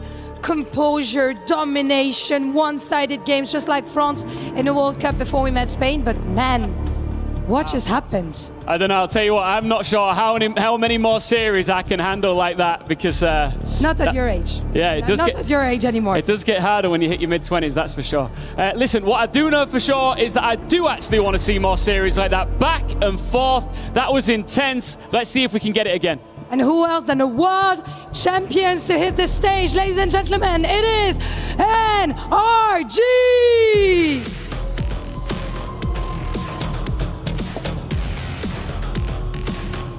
The reigning world champions and the longest standing trio in the field. Trust, time, and balance are some of the key words of this squad. After a quiet season that never quite hit their 2025 heights, they are back to the stage and they want another glory again. Standing in their way is TSM. They've made APAC their territory. What remains is the international win that changes the way the rest of Rocket League sees them. They begin here against the world champions, and this opportunity could hardly be any bigger. A real chance to make a massive first impression in the City of Love. Ladies and gentlemen, it is time to pick your American champion as our game starts now. NRG versus TSM about to get underway, and the desk feels it's going one way. The crowd at home thinks it's going one way. Stumpy, I think both of us maybe think this is going one way. But hey, I mean, Sphinx did some cool stuff in Paris the last time he was here, so who knows? Maybe the result could be a little different this time. They almost beat Shopify Rebellion. Surely there's a chance. I'm feeling like it's going to be somewhat routine for NRG, but that's not to say that Group A won't start with a bang. If you've seen any of the highlight reels that have been posted to social media or that we have shown off on the main broadcast, you will see what TSM are capable of. That is then when they are competing in APAC, their quality of opposition isn't quite as good as what you'll be facing internationally.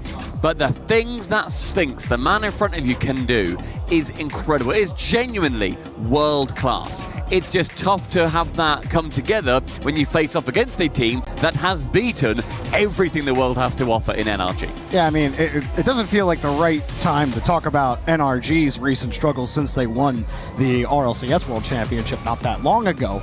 But, you know, they aren't as dominant as they were. But this doesn't feel like the right match to really be talking about NRG's struggles. In fact, just might be the right match for them to really get their, I'd say, their wheels under them and, you know, establish some early confidence here at EWC. And there's definitely a lot of, not pressure on NRG, but there's certainly the expectation of this is a just win series. This is one that you should 100% take down.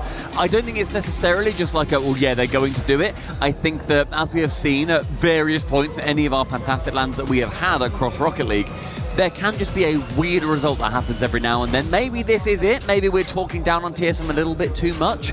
But I do think that the quality of NRG will end up shining through. And TSM, they just need to make sure that they take the opportunities as and when they earn them. Because, Jorby, they will earn plenty of opportunities to score on NRG, who will happily just soak up pressure. Well, I mean, I think with NRG as well, they're a little more aggressive than they used to be. Their old, like, soaking up pressure selves. But, I mean, on this TSM side, first of all, the vibes are immaculate on this side with Kevin and company. And, like, every time we get them on an interview, they're just, you can tell, they just love playing the game together. And that does count for something. But you talked about Sphinx, his ability, but also Catalysm, name we haven't said too much. His 50 game can really be an X factor to actually help TSM establish a presence in the midfield. So I think it does start with Catalysm. If you want to enable Sphinx to pop off, then they got to find ways to win in the midfield, and it starts with Catalysm as we start game number 1. Yeah, I think it's going to be interesting to see just how TSM do approach this series as well. NRG, they're going to have their game plan. They're going to know how they can beat the opposition like this. But what can TSM put towards them? How can they make the world champions struggle in a season that has decidedly not been theirs? Not been the easiest journey for them. NRG, TSM, it's never really been easy. TSM under some early pressure, but the shots are not too threatening. Beast mode up. Doesn't have a lot of boost, unchallenged as well. Actually gets a bump. Yeah, I mean, NRG just freewheeling right now in the orange half. Bringing this one down with a nice 50. TSM in the way just enough, and they get downfield. Maybe generate an opportunity. Got a win, man. They go for the pinch. They did succeed, but it was immediately blocked by Beast Mode. It's going to be the immediately then return shot from Beast Mode down the other side. And I love seeing teams go for a pinch, because as casters, you can see it develop so early on. You see them drive towards each other at that like 30-degree angle and think, oh, be rude not to. Oh, come on, just drive at me. We don't see enough of them go in, you know? Yeah. We do see a lot more successful pinches these days, but a lot of times not on target. And the few times it is on target, it's TSM scoring first. Catalysm dots the right side of the net. TSM fans, and I'm sure their coach, is screaming, blow the whistle. Oh, Sphinx. Get it done. And Sphinx works it past a couple of NRG defenders, and you said about that team up, Sphinx and Catalysm, their highlight plays always involves those two. Yeah, it's Sphinx with that the pre-flip as well, just to beat that first defender. I think it might have been Atomic. I'm not actually 100% sure if it was Atomic or Daniel there. Either way, you take it if you're TSM, but it does always link with those two. And Kevin, he'll be the first to tell you. Happy to be there. Oh, yeah. I think that NRG, though, however, won't be too worried. We'll be seeing that what they've done to these minor regions historically. There's a nice free jump, but the pass didn't quite go his way. Too wall bound. An attempted pop, but Atomic sees that coming and so immediately dives on. First 2 minutes, it has not been a romp for NRG against another three-lettered org. One chance over the top of the final defender, or the first defender, sorry. Dan spots an opening. Kevin with a nice rotation back is going to be leaving a little bit of time here and a couple of chances for NRG until there's some confusion. Yeah, a bit of confusion from Beast Mode on how that play was progressing. TSM had a chance to clear this out. Now they're struggling to get by the midfield line. Nice catch and flick, but it's off the bar. Atomic was going for a bump. He connected on the bump as well. Catalysm beats Beast Mode to the ball. TSM might have a break. Catalysm pre-flip. And it's in! Hello! Hello! Yo! I thought there was just going to be somebody back waiting. It's a fantastic bump. Okada knows, so he just pre-flips. He knows he just has to hit that on target. Anything towards the net and it goes in. Come on. And nice, come on. It does in fact go in. Absolute chill vibes there. Okay. You know, you're up 2-0 on NRG. You'd think the energy would be at least a little more excited, but it's TSM. They've been there, done that against Shopify Rebellion, right? They know that they gotta win a couple more. I mean, they gotta win this game. 2 minutes left, but I love how it's starting for TSM. Catalysm gets another. Hey! Okay, guys, stop it. It's 3 shots. It's 3 goals. Kata with a hattie. Why, he missed the ball, dude. Mate, it's no problem. We were saying from the off that TSM are the best team in the world. You're right. What am I saying? They were one of the favorites in the tournament. History here, Right. Jordy. Right, Team Solo Mid, historic esports org, historic Rocket League org. I will say, though, NRG, genuinely, just don't count them out. Never count them out. No, the amount of late goals that NRG do get. Dan's going to try and start things off. Beast Mode chance on target with all 3 waiting. That had to be a lot better to sneak over the line. Yeah, Beast Mode whiffing that last challenge. Now he's kind of just put the duck in the pond there. I don't think that made too much sense, but neither does NRG's play in game number 1. The final 90 seconds, it has to start here with Daniel towards Kevin, sends him to the scrappy. And these attempted bumps are going to be not quite as successful as NRG wanted. And look at how stressed NRG look on defense. Starting to feel the strain a little bit.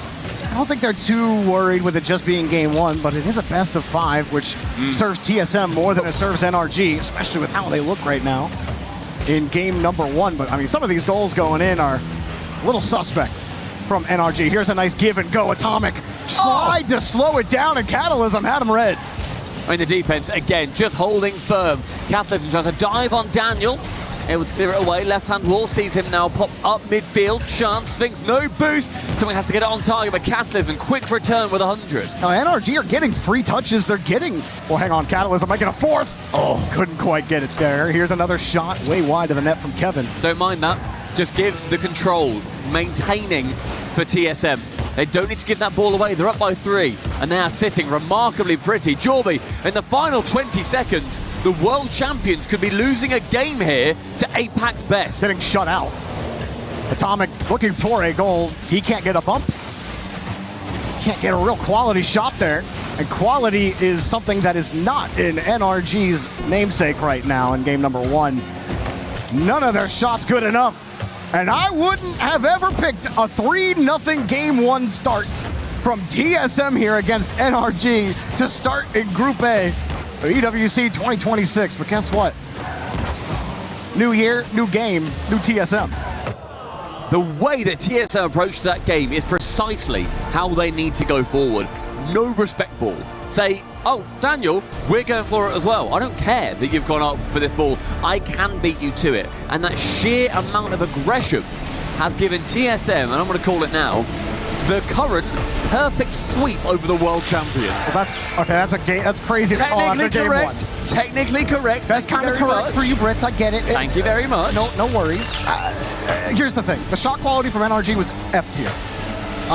They had so many free shots on TSM's net. That's beauty from Catalysm. Got to put credit where credit is due there, but what we're not going to see is all of the really poor shots from NRG. Beast Mode just throwing it into the dirt. Daniel had one where Kevin's covering near side of the net. He has the whole left side of the net open to him, and Daniel just, it wasn't even on target. Just another weak shot. So like the shot quality is very questionable from NRG in game one. I don't expect that to continue heading into game number 2. And Catalysm, 850 points. Absolutely everywhere on the pitch. 5 saves, 4 shots, and 3 goals.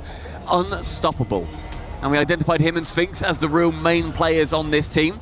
And Kevin has to make sure that he's also giving them their space and supporting when the two of them do ultimately go for very aggressive, very flashy plays together. You need to have somebody sitting at home still doing the laundry while you're off gallivanting around in the blue half. Well, TSM going for the fake kickoff for possession, and they actually win this ball. But Beast Mode already in the air, they don't go. Here's the thing for TSM. It was not too long ago where they were in a similar spot. The RLCS Paris Major against Shopify Rebellion in the group stage, it looked at times like they were going to take the series. And here they are again in a similar spot. Have they learned their lessons from that series? Can they play a tighter game?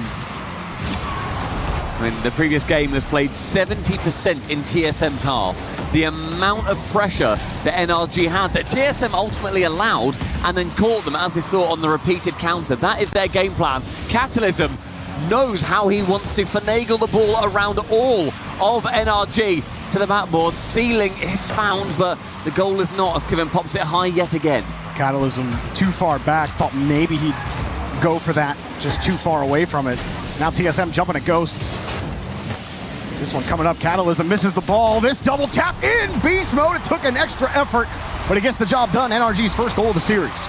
I'll tell you what, that is Kevin with a fantastic block, I will say. Catalysm is a little bit disappointing. Beast Mode, though, he stays on it, follows the ball, great play, and very calm in their confidence. Nice. Back to where we should be, a little bit of a lead. That's typical NRG, of course. Not gonna let that game one get to them too much. And really, that's the only thing that had to change for NRG. The opportunities were there. Yeah. The shots just had to be better. This time it was. And now more pressure for TSM. It's the first time in the series they are forced to respond. This one coming back. Kevin recovering on his own backboard. Oh, no Beast Mode way. goes again, but the shot too weak easily for TSM.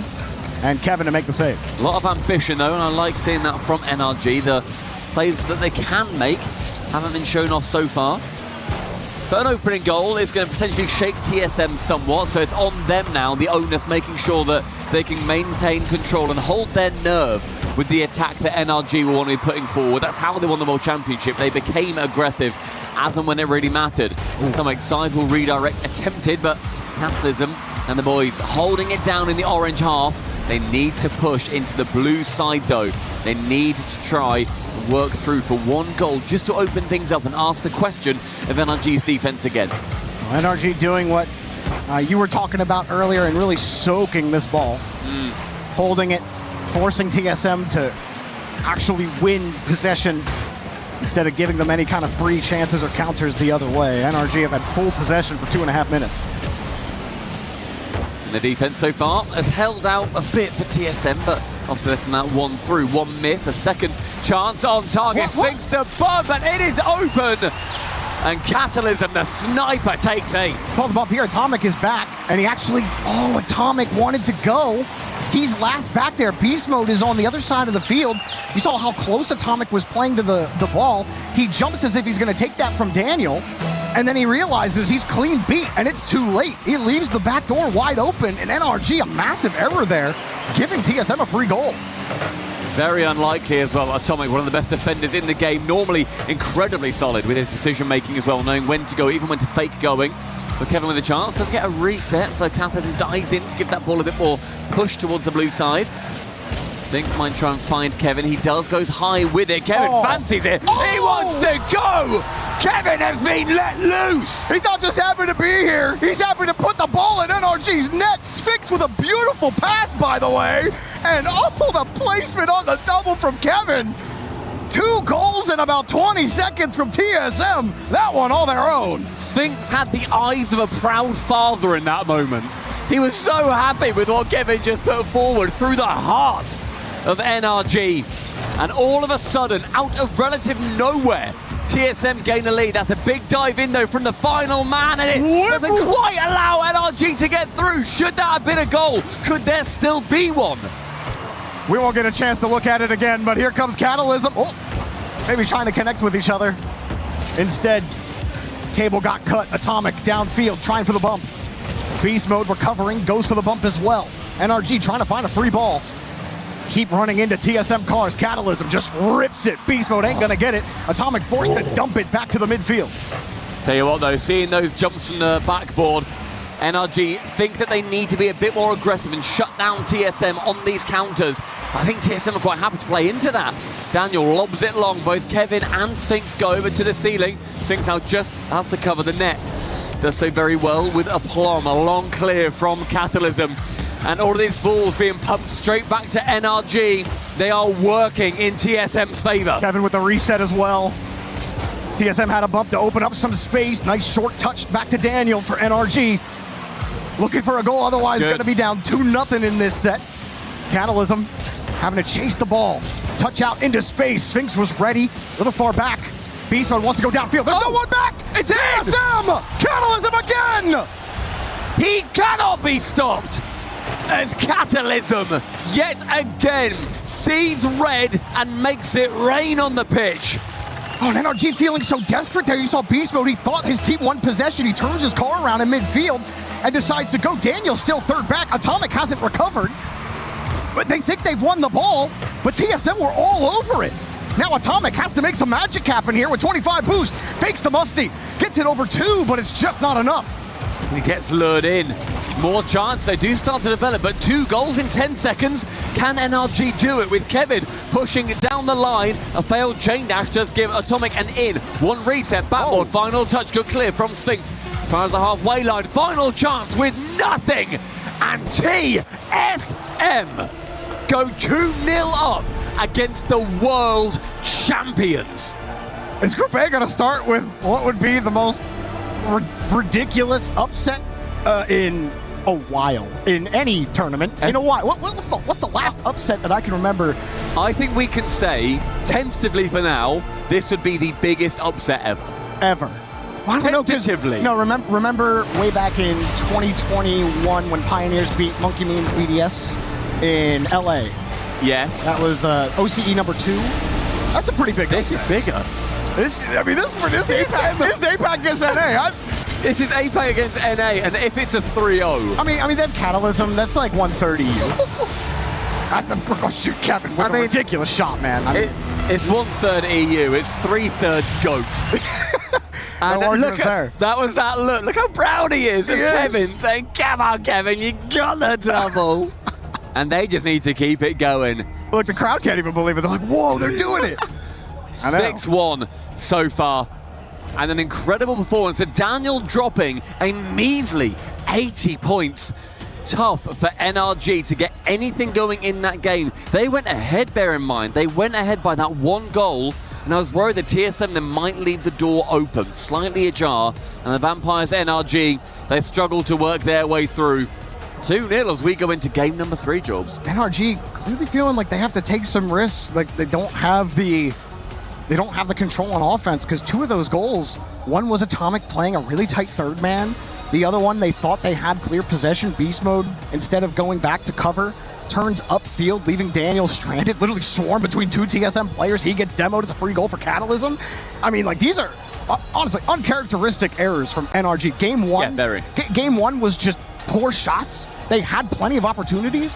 Now, I mean, that last game, those opportunities really weren't there this time around. And TSM, one heck of a game, boys. Like, this is insane. Yeah. I can't believe I'm talking. You just might sweep NRG in the first round of this tournament. Do you remember we said at the start of this series, there are some weird results that happen every now and then. Every now and again. Every now and again, something weird happens. Ladies and gentlemen, welcome to the weirdness. Look, I know, what was it? NA5 almost lost to, like, EU 300 the other day. And, like, now NA's almost going to lose to APAC. I mean, I'm happy you're bringing that up, Joel, because I'd get crucified for dunking on NA if I did. Look, we have to don't want to say we have to trash our own. Trash is a very strong word. Either way, another strong word would be a Game 3 victory for TSM. Can they get it done? They've got the confidence. Kevin getting up for the ball quickly. As Sphinx gets across, he's had some excellent passes in this series, and another shot. Beast Mode having to make a save. TSM happy to steal some boost, take the ball away. Have to cover the clear. Sphinx got it. And the main aim for TSM here really is continue with what you've been doing. Nothing is broken. You need to continue being as confident as you have been. Winner's tilt as a concept of thinking, we're ahead, we now can't let this slip. We need to make sure that the game plan is the same. Be aggressive when you can be, but otherwise you have been accepting the pressure that NRG have given, and it has worked. Do not change. You ready for this? You ready for this, Stumpy? Go on, mate. Going into this game, TSM were shooting 45%. Jesus!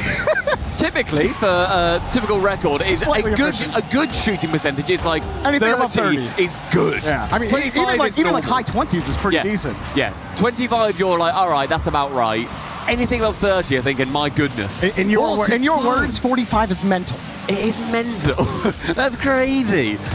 An absolute insanity right now for TSM. Still 0-0 in this third game. As NRG do have the first chance on target, and NRG shot double woodwork finally on target. It took a couple of misses, but in the end, NRG find the heart of the cards. They definitely needed the draw power with how many chances it took, and man, you know that would be sticking in the back of their heads if they did not come away with a goal there. We've seen them do it before. Yeah. Now TSM have to respond. Fake kickoff for TSM.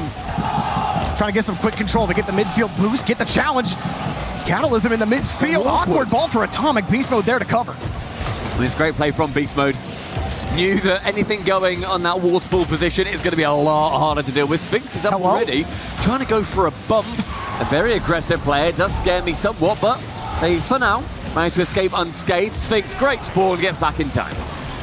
Oh, good pass as well to Catalysm with hello. Decent controlling touch if you had more boost. Still going to work out for Kevin. Couldn't really do much with the ball. Just slapping it into the corner. It's not going to get too much done, but NRG unable to clear it. Sphinx with a great carry around. Wants the bump. Bouncer denied by Beast Mode. Sphinx, another good catch. Trying to hold it for somebody. His teammate gets deleted. That's Kevin getting demoed on the play. And Kevin immediately back. Tried for the low 50. TSM still possessing this ball.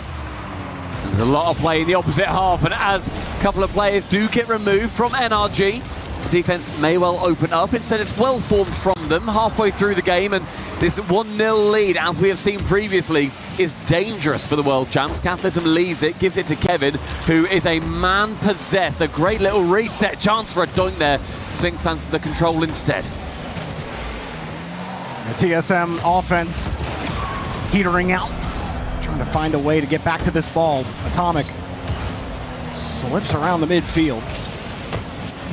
Catalysm up very early for that bounce. Atomic with the demo and the midfield boost. TSM really having trouble getting a quality shot in front of the net. Here's another one cleared out. Sphinx Psycho. And we've seen it go in! You're just gonna let him shoot it? Somehow! With the speed generated, NRG could not read the future. Catalysm can. TSM respond with magic. Catalysm was on top of that ball, but Sphinx, my goodness. Oh, they are giving up so easily. As Sphinx, ball bounces away from him. And a clear downfield for TSM with about 1:30 left. Atomic will go. Touch gets away. Corner boost protected by TSM. And again, keeping control. Happy to play in the corner with NRG, and they get downfield. Catalysm doesn't get the bump. He gets bumped instead. Not a lot of boost here on TSM's half. Only Sphinx has anything. Everyone else on small paths. 2 commit. 2 gone. But they get there quickly. That's a pass out. Kevin had boost. Maybe he could go. They're going to steal the corner. And nothing there. Catalysm bumps Atomic out of the way. They're creating a little bit of space. Rushing. A bit chaotic here. Yeah. TSM still making it work on the back wall. They've rushed back, and Catalysm can now get control of the ball at long last. Daniel onto that backboard. No touch from Kevin. But Catalysm is going to be there to back his boy up. Backboard found yet again. The bump may well come through, and it is not needed as Beast Mode responds. The second goal for NRG in the final 45. This may well be their lifeline. Finally, Atomic finds a way to get through. He doesn't bump Sphinx, but you see Sphinx have to turn his car. He knew the bump was coming.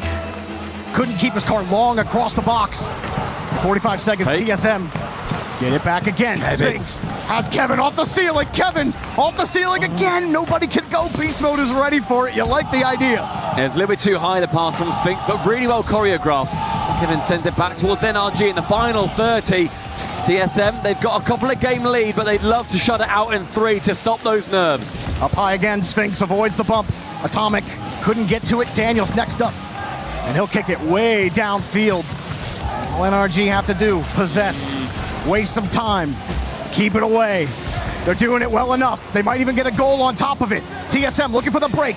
They get through the midfield. Beast Mode, high ball. It's going to be TSM. Sphinx uses the ceiling, has the shot down, but it's not enough. NRG survive.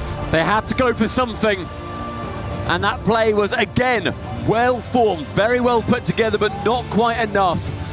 And at the death draw, we were saying that NRG can score late, and they are able to return fire. They've not been able to in games 1 or 2, but game 3, they finally get a mark on their side. And not a lot of offense from either team. I mean, you had 7 shots for NRG, but then you had 5 for TSM. Relatively close in that department. That's just the psycho assist here is just amazing stuff. And I thought Beast Mode was going to get the touch, but Catalysm was just on top of the ball. And then, of course, Atomic gets across here. You see Sphinx have to roll away from the ball there. And that was just enough for NRG, but Stumpy, it is close right now. And I know we were talking there at the start of the series before, people could hear us, thinking like, yeah, probably going to be chill. James and Achieves were like, oh yeah, 12 goals in 3 games for NRG. James like 13 goals for NRG. And yeah, NRG have scored a grand total of 3 goals? 3 goals. So 10 off there, James. Yep. They are 3 in 3 games. And that's how many TSM scored in games 1 and also game 2, both individually. But here in the Coliseum, only one will be able to escape. And with NRG, they want to limp and crawl through. It's going to be another fake kickoff, and it does go in favor, I suppose, of TSM. Can you call it a fake if they didn't go? A little bit spooky, that one. I was very scared for them, but hey, I'm not cooking up the strats. I'm just here talking about it. And we've seen an AF kickoff work previously in the RLCS, so TSM knows wanting to give that one a go this time. Scary time for it on targets for Kevin to save. An opportunity, though, with NRG. There has been these late comebacks that need to happen and also haven't happened.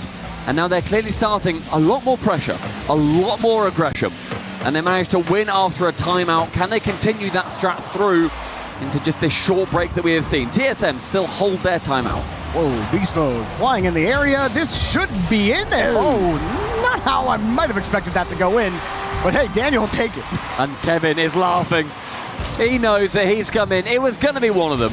It was going to be somebody from NRG scoring. Great read from Kevin. And you know what? He may as well just give them one more second at least. Score it now, then they've got another second for the comeback. If you ask Kevin, he has to give him the handicap. I think they need it. It's Kevin's world, baby. We're just living in it. And Catalysm, who had scored the first goal of the game off of a great pass from Sphinx. And again, another chance out of here. Kevin bringing it down. TSM trying to find a way to shake Beast Mode off that ball. It took the whole team to do it. Daniel gets the clear out. It's so far more comfortable for NRG so far. Yeah, and I was going to say as well that, the time that we see TSM do best is when they have the possession actually against them. Is when the ball is in the other half, is in the orange side, and Kevin responds with that exact mentality. The ball has been in the orange half for so long that NRG then overcommit, and again, they send one man towards that midfield line, catch them on the counter, send it at the open net, no dramas. That's Beast Mode really trusting Atomic to give him a playable ball there. And then he immediately tries to jump, thinks he can get back to the 50. And that style's really been, or that positioning has really been killing NRG. Yeah, it has. They've been caught out on it so many times. It looks unprofessional as well when NRG are being caught out just by shooting on TSM. They can't score and then they concede. But you know, Atomic gets a playable ball there, and Beast Mode looks like a genius. And here we go again, double tap! Catalysm almost found a way. He did get it around the defender. And even get a pass here over the midfield line. I like it. Hard stretch for Catalysm. Yeah. That's a good bounce for Beast Mode to get a 50. I'm happy that Catalysm didn't dive on that, just wanted to get any touch. He then shepherds it into the corner. Catalysm, an attempt towards the ceiling. Beast Mode can carry it along though. Now, Sphinx needs to battle against an Atomic who, quite frankly, is running blood in the water. NRG will not go down here in their own minds. With Catalysm, the man of the hour, a reset, faked, ends up trying to get that dunk. Sphinx lofts it high, then leaves it for Kevin. And you see just how well TSM are all playing around each other. That's exactly what I was going to say. I mean, you gotta respect the synergy of this team. We can talk about coming out of APAC, the quality of competition, and all of that, but to see a team have this kind of synergy, usually when we talk about like the 5 fears of the world and everything, you don't see that type of synergy because you're always playing 3 steps behind. But TSM, they just kind of know where each other are, and that synergy really helps them play 3 steps ahead of where they normally would be. Again, lofted high from Sphinx. This time, Catalysm didn't have the boost in time to go for that ball. A shot on target, easily saved by Daniel, but in the corner, Catalysm waits and lurks. What magic can he whip out of the hat this time? Up high from Beast Mode, caught out by Kevin once more. And the pressure, though, is now all of a sudden on TSM. Catalysm has to dive across and becomes a bit more awkward as we get into the final 100 seconds. Daniel, last man back, does make contact. Good vision from Kevin goodness. earlier. He's not going to get that touch. Up high, Sphinx. It's just going to buy a little bit of time for TSM to get set. Beast Mode beats another defender. You're seeing as well, whenever TSM may not be able to get the ball, they are just 2-footing the NRG man out the sky. They will redirect and go for the bump instead. Beast Mode doing the same now, back to TSM, keeping the pressure going. Daniel is still that last man back. Sphinx into the corner. There's no way you read this! He just couldn't get the power. That is a ridiculous read. That doesn't bounce for TSM, but they're up for it in the midfield. That should be TSM's ball.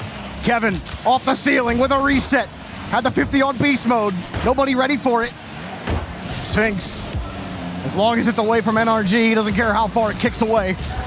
That read by Beast Mode, good enough to get them right back in the orange half. And a demo as well, put some pressure on TSM, but good enough to hold on the defensive line. Beast Mode, he flips off the ball. NRG getting back in front of it, and Great it's another contact clear for TSM. as he slams it back into the blue half. Says, no thank you, you've had enough pressure for now, fellas. And well played there with a back pass. Catalysm can then dodge the bump from Beast Mode round Atomic. He's doing it all against every single player. Next man in is going to be Beast Mode. And 2 players from TSM very close to each other. It's going to be a forced touch from Sphinx.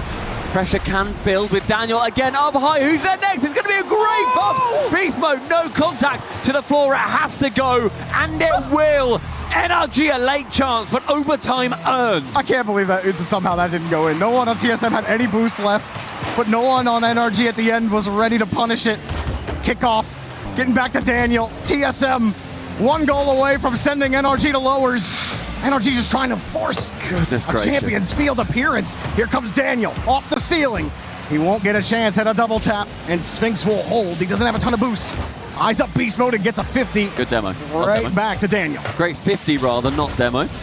Catalysm now attempting to get it round Atomic, but this wherewithal is just too good. Kevin spots a man midfield, but Daniel is there first. No touch from Kevin to keep it away from the final defender. It's open again. Catalysm is bumped. He got back to it. Forced to make the save. Daniel gets the clear out. Kevin, only 22 boost. Tried to size it up and bounces away from him. NRG are starved. The shot's on target. Atomic, no boost. Beast Mode's backwards. Daniel tries to get in the way. TSM back. They want the pass. Sphinx turns around. TSM! The upset of the tournament. The upset of the year. Are you kidding me? TSM sent NRG to the lower bracket. The sun rises over APAC. TSM emerge from the heavens to take down the world champions in what is the greatest upset in EWC history. Huh? What? I'm porting back. Didn't have to go too far. RLCS Paris Major. They forced Game 5.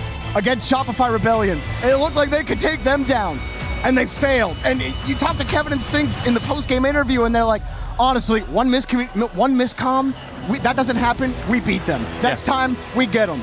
Well, they played the other NA juggernaut, and this time they took them down in 4, Stumpy. They've done everything in APAC so far. All that's been waiting is to see what they can do on the world stage. And against NRG, they do it all. And we're talking about the world stage. How about the EWC stage, where Lou is ready to chat to the man, the myth, the Kevin.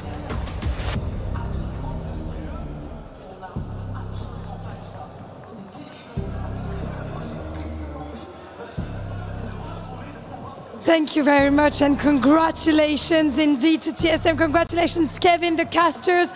We're calling it one of the biggest upsets of the year. So I believe that you are very proud of your teammates, but it's not the first time that you play extremely well when it comes to an NA team. I think against Shopify Rebellion, you guys were also extremely dangerous. So what happens when you face those big American teams? Do you kind of activate beast mode without a bad joke?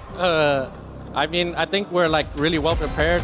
There's like, I think NRG is the team we studied the most because we think their playstyle is really cool. And yeah, so yeah, low-key, we took a lot of inspiration in our playstyle, and yeah.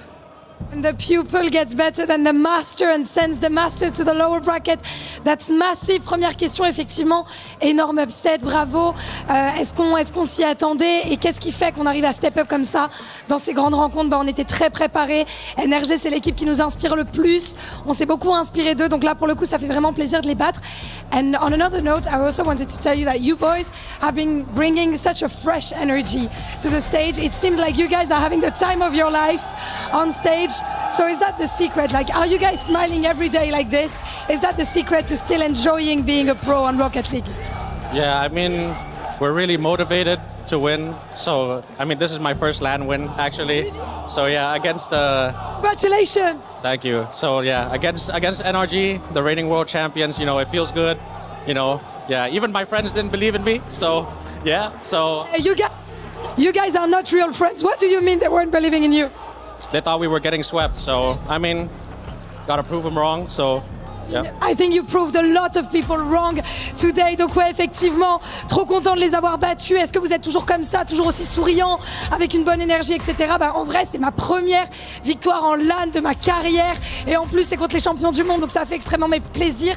Même mes potes ne croyaient pas en moi. And now I think your friends and a lot of analysts and a lot of people on social media are maybe going to start believing in you a bit more. Well deserved. Thank you so much, Kevin, for joining me as we're moving on to our next series. Is going to be Twisted Minds versus Foot after a short break. See you there.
Chess is happening this week. I don't know, it's one of the very much anticipated games that we have here at EWC. A lot of organizations also competing that are very relevant to the club championship point. So Trav, give us a lowdown. Yeah, so basically the number one name we're all looking towards is Magnus Carlsen playing for Team Liquid. They need those points desperately on the leaderboard. They need a second top 8 and they need a win. So pretty much everything's laying on his shoulders right now. And so far he's dealing with the pressure well. He's about to play against Hans Niemann, which is kind of one of his rivals. They've had some accusations thrown across the table a few times across a lot of chess competitions. points. So a bit of a grudge match, to be honest with you.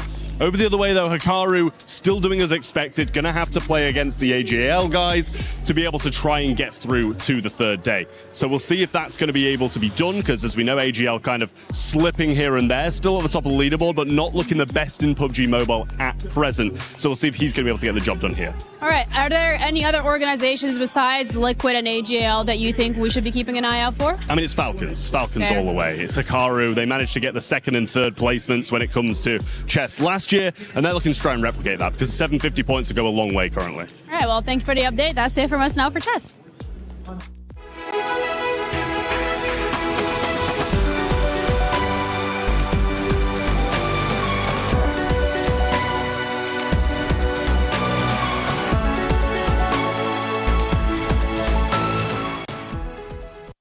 We got Glitter joining me over here at the Kiria City Grid to give us an update on PUBG Mobile Survival Stage, Team CC points, the whole shebang.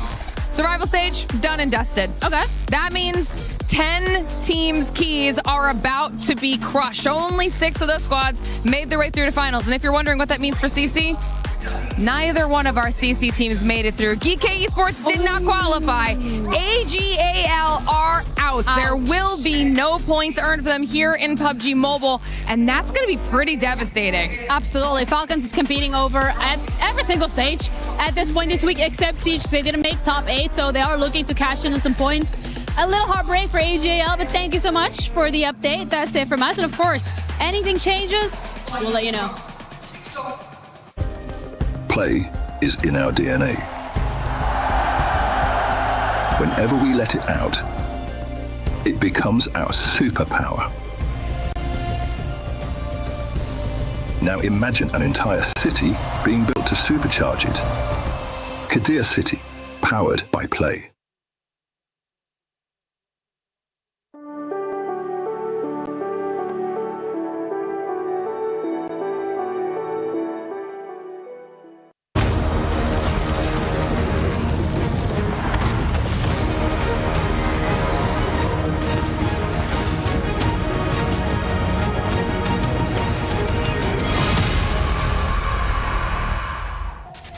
Welcome back to EWC. As you can see, our next round of competitors are ready to make their way into the arena. Foot taking on Twisted Minds, who are wearing their historic baby blue and pink color combo with the white collar. I've got a very special Twisted Minds superfan next to me. She goes by the name of Hercules, and next to her is the one and only Cole. Hello. Now, you guys were doing one of the first overtimes of the tournament. I caught you in action. I thought Lise was smelling her TV at moments. Lots of movement over there. But I saw you even more excited at the end of this last match. Cole, why was this such a big win for TSM, and what does it mean for NRG now? So NRG are our current world champions, and they've not had the best season, but losing to an APAC team, and this is no disrespect APAC is the worst to TSM, of the regions, yes?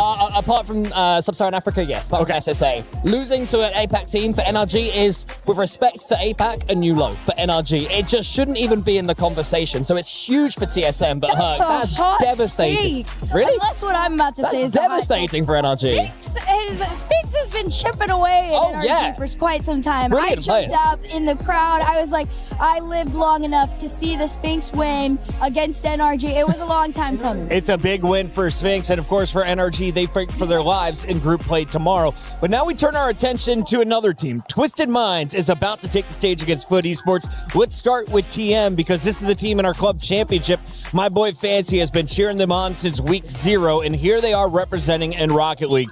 How good is this squad, and where are they expected to place out of the 16? I mean, they're definitely an A/S tier team. They just come second in the recent Paris Major, just about losing out to Carmine Corp. And Herc, for me, the most entertaining player for them is Nubo. It's just such a brilliant 1v1 player, the 1v1 world champion. In threes as well, he's taken to it so well. Yeah, seeing him alongside players like Monkey Moon and TRK is something of dreams. This player is arguably one of the best 1v1 players on the planet. Wow. And to see him learn to play solid threes makes him one of the most challenging players to go against in the world. On the other side of the Twisted Minds matchup, we have Foot Esports. Where do you expect Foot to finish of the 16? Maybe top 6, maybe top 8, that sort of range. They recently qualified in the last chance qualifier, which I think had like 100 teams qualifying. There was a lot of teams that entered, right? So it's no small deal as well. And Justin, playing the form of his life. So both of these teams expected to make it into the bracket play. We'll find out if they can get there and who gets off to the hot start. For now, let's check in with CJ and Foot. Here at the player area, the Esports World Cup, we've got Justin. Big match coming up against Twisted Minds. Before we get into that, the LCQ winners, back-to-back as well. You guys are the LCQ demons. Yep. Talk us through that whole few days. Ooh, I mean, a lot of Rocket League. Too much, honestly, but it was a lot of fun. It reminded me of old lands a little bit, like the DreamHack type of vibe. But yeah, no, it was a lot of fun. The amount of yelling from other teams, the amount of trash talking was just hilarious. It was a good environment, good fun, and everything was a good time. Do you think it suited you guys? Because, you know, we were doing predictions. I was talking to your former teammate, Garrett G, former world champ teammate, and I said maybe Justin doesn't like an LCQ environment because he's used to, you know, the comfy life. On Shopify Rebellion previously, you know, feeling good. Maybe LCQ doesn't suit him, you know, back in the grungy environment, but it seems like it worked. I mean, I was definitely a little nervous for sure. You know, it's a big event. Obviously want to make it, especially like this is like a one-off. I feel like it's like, you know, in Paris, normally in Saudi. But I don't know, I was super excited. I was super confident in the team, especially after winning the NASCQ as well. We just had nothing but confidence. Started a little rough, but you know, we got the job done. Well, no rest for you guys because you've got Twisted Minds first up. Have you done any prep coming into that match? Obviously, you guys are the most warmed up team with the matches you've played, but how are you feeling coming up in that match? I feel pretty confident. I mean, I feel like we started off really slow, but I think over the weekend and stuff, we definitely picked it up for sure. You know, our last event in Paris when we played them, didn't go too well, but I think we took some really good stuff off the first game when we played them where we beat them. We're going to try to like replicate it a little bit into this series, but it's going to be a tough one either way. But I'm nothing but excited. I love it. And you guys seem like you're the fan favorites. You've won the LCQ, that you're the underdogs. You got anything to say to the supporters? I know you got a lot of Justin fans watching at home. Man, I mean, get them up and about for this Twisted match right here. I mean, it's just the battle of the goats, you know, me and Monkey Moon. It's going to be hype. So thank you for the support. Much love, guys. Goat v Goat. Best of luck. Thank you. I think I heard most of that interview over the drums in the arena. It is getting loud at EWC. Action across all 4 stages, but here on the STC Arena, we're about to see Foot versus Twisted. With 30 seconds left, let's dive into our EWC pick'ems because 7% of the fans chose Foot here. 14% expected TSM to win, so this is half of that faith. Are you with the fans on this one? I'm with the fans, but not quite that much. I don't think 93-7 is quite fair, but I definitely think Twisted Mind's going to take this one. You disagree? Listen, they faced off in Paris. They absolutely got obliterated, and it's written for them to win. It's written on our cards. It's written in the sun, the sky. Let's go to the stage to find out why.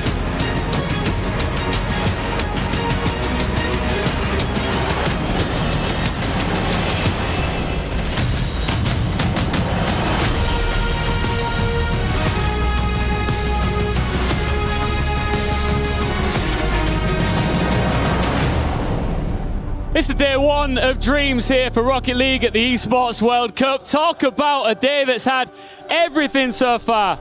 We've seen the French crowd showing out. We've seen clean sweeps, reverse sweeps. We've even seen Kevin get his first win on LAN. It has been a beautiful thing so far, Lou. And I am so glad, Ian. So glad that we get to witness those Cinderella, dark horses, underdog stories, because this is what EWC is about. Nothing is granted and everything is earned. I'll tell you what, our next team is going to have to earn it, that's for sure. They came through the LCQ, and you might have heard some loud noise over on this side of the audience. Twisted Minds fans, how are you doing? Let's welcome. I think they're ready, Ian. I think they are. Let's welcome their opponents. It's Foot Esports!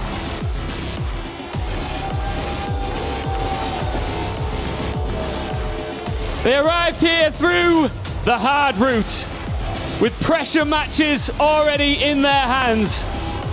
A mid-season rebuild turned them into a team that keeps finding its way through the qualifiers. But now EWC asks a very big question as they give a thumbs up to their rivals. Can that survival instinct carry them in Paris? And on the other side, the crowd's favorite, Twisted Minds! The fans say it better than I do. This is the team that changed the balance of power in the MENA region. Mechanical brilliance, championship pedigree, and a lineup led by a Frenchie, Monkey Moon, here in Paris. Mesdames et messieurs, fiers représentants de la région MENA, it's Twisted Minds! We've seen stomps, sweeps, comebacks and carnage so far. Which story will we tell next? Well, another chance to see Twisted Minds in Paris. A few months ago, they got one step away from the crown. They had to go through foot to get there. Didn't make that look too difficult, but it's been a bit of a windy road for this team. I don't think that they ever make it easy on themselves, James. Twisted Minds are very aggressive. They concede a lot of goals. Luckily for them, though, they score even more. That's true, and a lot of people have been putting Twisted Minds in their S-tier teams list. So, I did. So I think the expectations have been there. The talent is there for Twisted Minds, but that huge international result, that is the last piece of the puzzle for them. Yep. And they're going to have their hands full with Foot. Where did you put them in your tier list? A tier. And who is in your S? Do you remember? I put Gentlemates, Vitality, KC, and then one more team. It wasn't NRG. Yeah, it was Falcons. Okay, so you had Falcons. But, we're talking a lot about Falcons. I think it's very relevant to bring them up in the context of Twisted Minds, because those were only 3 teams. You didn't. I just checked my list. Have Falcons. It was just the Falcons are 3 A-tier EU as well. teams. Your EU bias is showing. A little bit.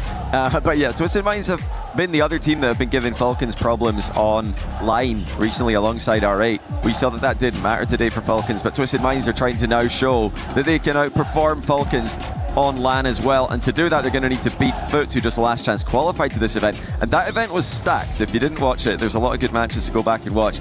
They had to go through lowers early, and a regional competitor to Twisted Minds is who they had to take out. Stallions in the grand final were Foot's toughest opponent. They actually traded series before Foot came out on top. Fantastic matches between those two teams, but Foot are looking to now regain for NA after a bit of a down there with NRG. A bit is maybe an understatement on that one. I mean, there were people in the green room asking, is this the greatest open era upset of all time? I think that might have been me, and I'm actually still asking that question. Is there a greater open era upset than Apex TSM beating NRG? I do want to say, though, before we do dive deep into this match, TSM looked great. I love what I'm seeing from them. NRG don't look themselves, but TSM look fantastic. Congratulations to them. I think they absolutely deserved it here. NRG have got a lot of work to do. Foot, though, they've already shown good form, so I'm expecting them to be a real test for Twisted Minds. Yeah, I think it's probably a little bit of an advantage for them to come out and already feel that boost from winning the last chance qualifier. That tournament was stacked. That was a grueling path that they had to take to even get here. Only one team from all those teams that entered the LCQ made it out. It was Foot. So Foot is already battle tested. The confidence has to be there as well. This is a very talented team. You've got a world champion over on Foot, Justin, who won the final League Play Era World Championship back in Season 8. Yeah. And then a major champion in Chronic, so you cannot underestimate this team. Oh, is that just in immediately? Chronic puts it on target, 1-0 in 7 seconds. And this will be something that you could see with Twisted Minds, just a little bit of help. Look how far up the whole team's pushed. That's what they do. That's their identity. They will get upfield whenever they get the chance, but they take risky 50s. They double commit at times. They even triple commit. They're the most aggressive team in the scene, and I think Foot do a great job absorbing pressure. One of the best, in my opinion, defensive teams. So if they can keep doing that, they could get plenty of counter-attack goals in this matchup. Heck of a start here for Foot. Justin, one of the greatest North American players of all time. Nubo for the shot. Nice little save there off the post from Justin. TRK is going high. Cheese trying to cut this play off. Another 50 from Cheese as well. Justin will turn. Chronic actually goes for a lot of time being taken there. Foot not panicking. That double sent straight across the goal line. That's a great try by Justin. Love the attempt. It looks like they are bringing the momentum from the LCQ to the main event. First time we've had one of these. Teams qualify last minute. They qualified literally this Monday, if I'm not mistaken. So it was right before the event started. It looks like they've come in and used that as an advantage. They're playing quickly, which is usually an issue for Twisted Minds opponents. Twisted Minds are the fastest team, at least mathematically, in the game. You look at the average speeds for teams, these guys are always number one. That's not the only speed component that matters, but they are a very, very fast team. A very talented team as well. Nubo, the 1v1 world champion. TRK major champion. Monkey Moon, two-time world champion. And also TRK took, it was all the way to game 7. He actually had an advantage against 2v2s? his teammate in ones. Oh, in the ones, yeah. They played against each other in ones. I wish they played in the 2s together. I think they would have won it, honestly. No disrespect to the twins. But yeah, they didn't play the 2s together. They are just going to need to settle for 3v3 in this RLCS season. You know, Esports World Cup a month before, pretty nice as well. This is two teams, they're well matched right now. Foot up 1-0, almost 2 and into. Chronic snipes the lower corner, shoots it far post. You can see Nubo near post, landed a little bit too slow in that small gap, just enough for Chronic. Yeah, he was running up the back wall. He saw the bump coming towards him. And so far, Twisted Minds fans have had nothing to cheer about in this game. We had one goal after Twisted Minds just slightly overextend. Foot hit them on the counter with a strong 50. Now they've hit them on transition. I wouldn't say it was a full counter attack because Foot were not on defense for long. They just immediately got the ball moving forward. That really is, for me, the main thing that they should be doing in this matchup is let TM come to them. Let TM over advance and then try to hit them. The dive from TRK. Cheese, hard pass off the sidewall. Chronic with low boost just goes for the boom.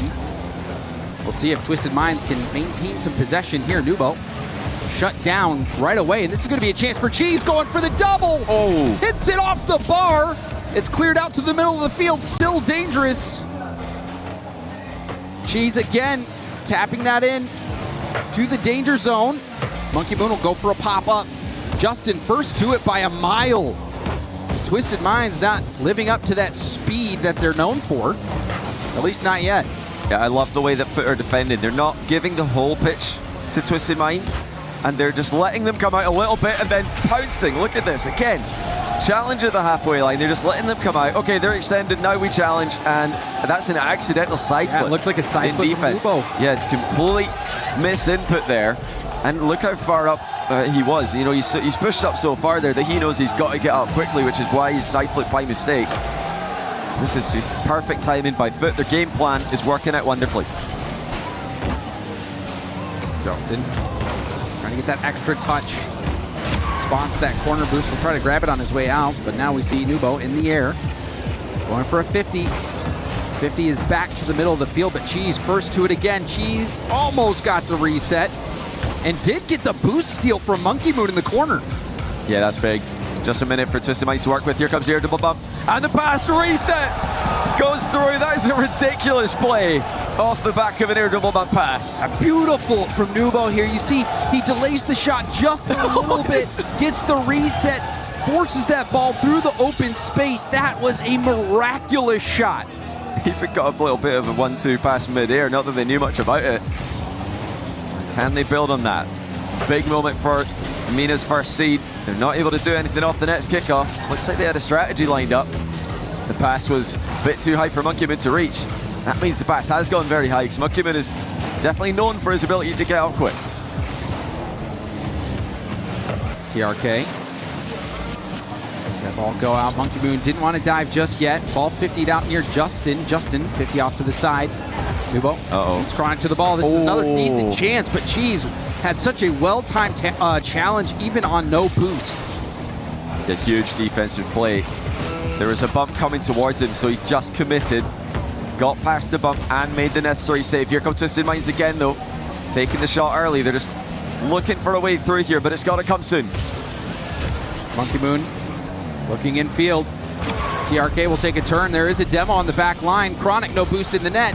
Justin and Chronic both go. Diving in. This one back out to Nubo. Nubo goes for the double. Ran out of boost. Can only fake it. What? And Monkey Moon couldn't get the shot on target. So Foot will lock in this first game, but Twisted Minds started to pick up the pace near the end. And Monkey Moon just a little bit of a tryout for the French rugby team there at the end, but unfortunately we're playing Rocket League, so that's just hit the backboard. Still, like you mentioned, a good positive trend at the end of the game for Twisted Minds. Really though, they've got to stop overextending. It's been the story of their existence as a trio, in my opinion. A lot of the goals they concede go into empty goals because no one is back at all, or if there is one back, they're usually alone. So we saw right there, one back here, accidental side foot, open goal. So we have 2 open goals per foot, and then 1 completely isolated defender in a 1v2. That's not what you want to be doing in the modern day Rocket League. You're going to get bumped. But Foot know that. They know that Twisted Minds have got a tendency to overextend, and it's all about defending against them. As long as you can stop them from completely outpacing you and, you know, flexing their mechanics too much, then you've got a great chance. And I think one big aspect of the success for Foot in that regard was Cheese in the midfield. Cheese in the midfield making so many plays. You saw the one where he was able to dodge the bump on low boost.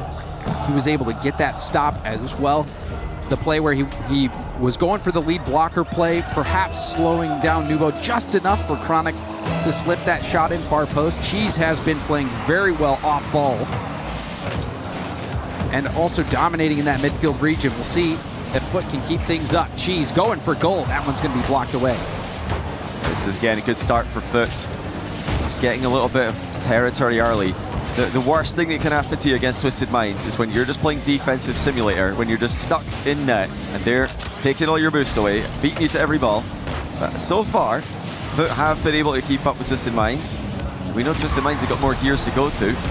Let's see if they can find one off the back of Monkey Man. No, he just gets tackled from behind. Good recovery challenge by Chronic. And Chronic lands a demo after getting the corner boost. Great defensive output from Chronic on that play. Chronic, pinch pass in the middle. Justin catches in a reset. Almost gets the 50 low. You can see TRK, awkward low boost in net. Nubo trying to get this out. Uses up all his boost. 50 out to Justin. Justin back to Chronic. Open net. Chronic slots it once again. And once again, Twisted Minds have tried to go for goal. Both players pushing up into the midfield because they sense that there might be something here. Maybe it's time for us to get into attack, but they don't see the cutter rotation coming. And it's just a simple pass has left their net wide open again. That's 3 out of 4 goals they've conceded into open nets. That must be frustrating for Twisted Minds. Monkey Moon a lot of times does wear his emotion on his sleeve. He does. All over his body and both sleeves included. The chair lean back as well. Justin. Putting that in the danger zone. Now a chance to break out. Nubo has TRK to the right. Goes for a bump. The shot from TRK is good. Excellent teamwork on this counterattack. I mean, when you got 1v1 players in your team, you can absolutely guarantee you're going to see air dribble bump passing, because air dribble bumps in ones are pretty tough to defend, especially if you're not at the same level of 1v1 as the 2 MENA Grand finalists for this season. Not many people are. So 2 out of 2 goals for Twisted Minds, both off of air dribble bump passes. TRK also the grand finalist in the 2v2s. Falling just short.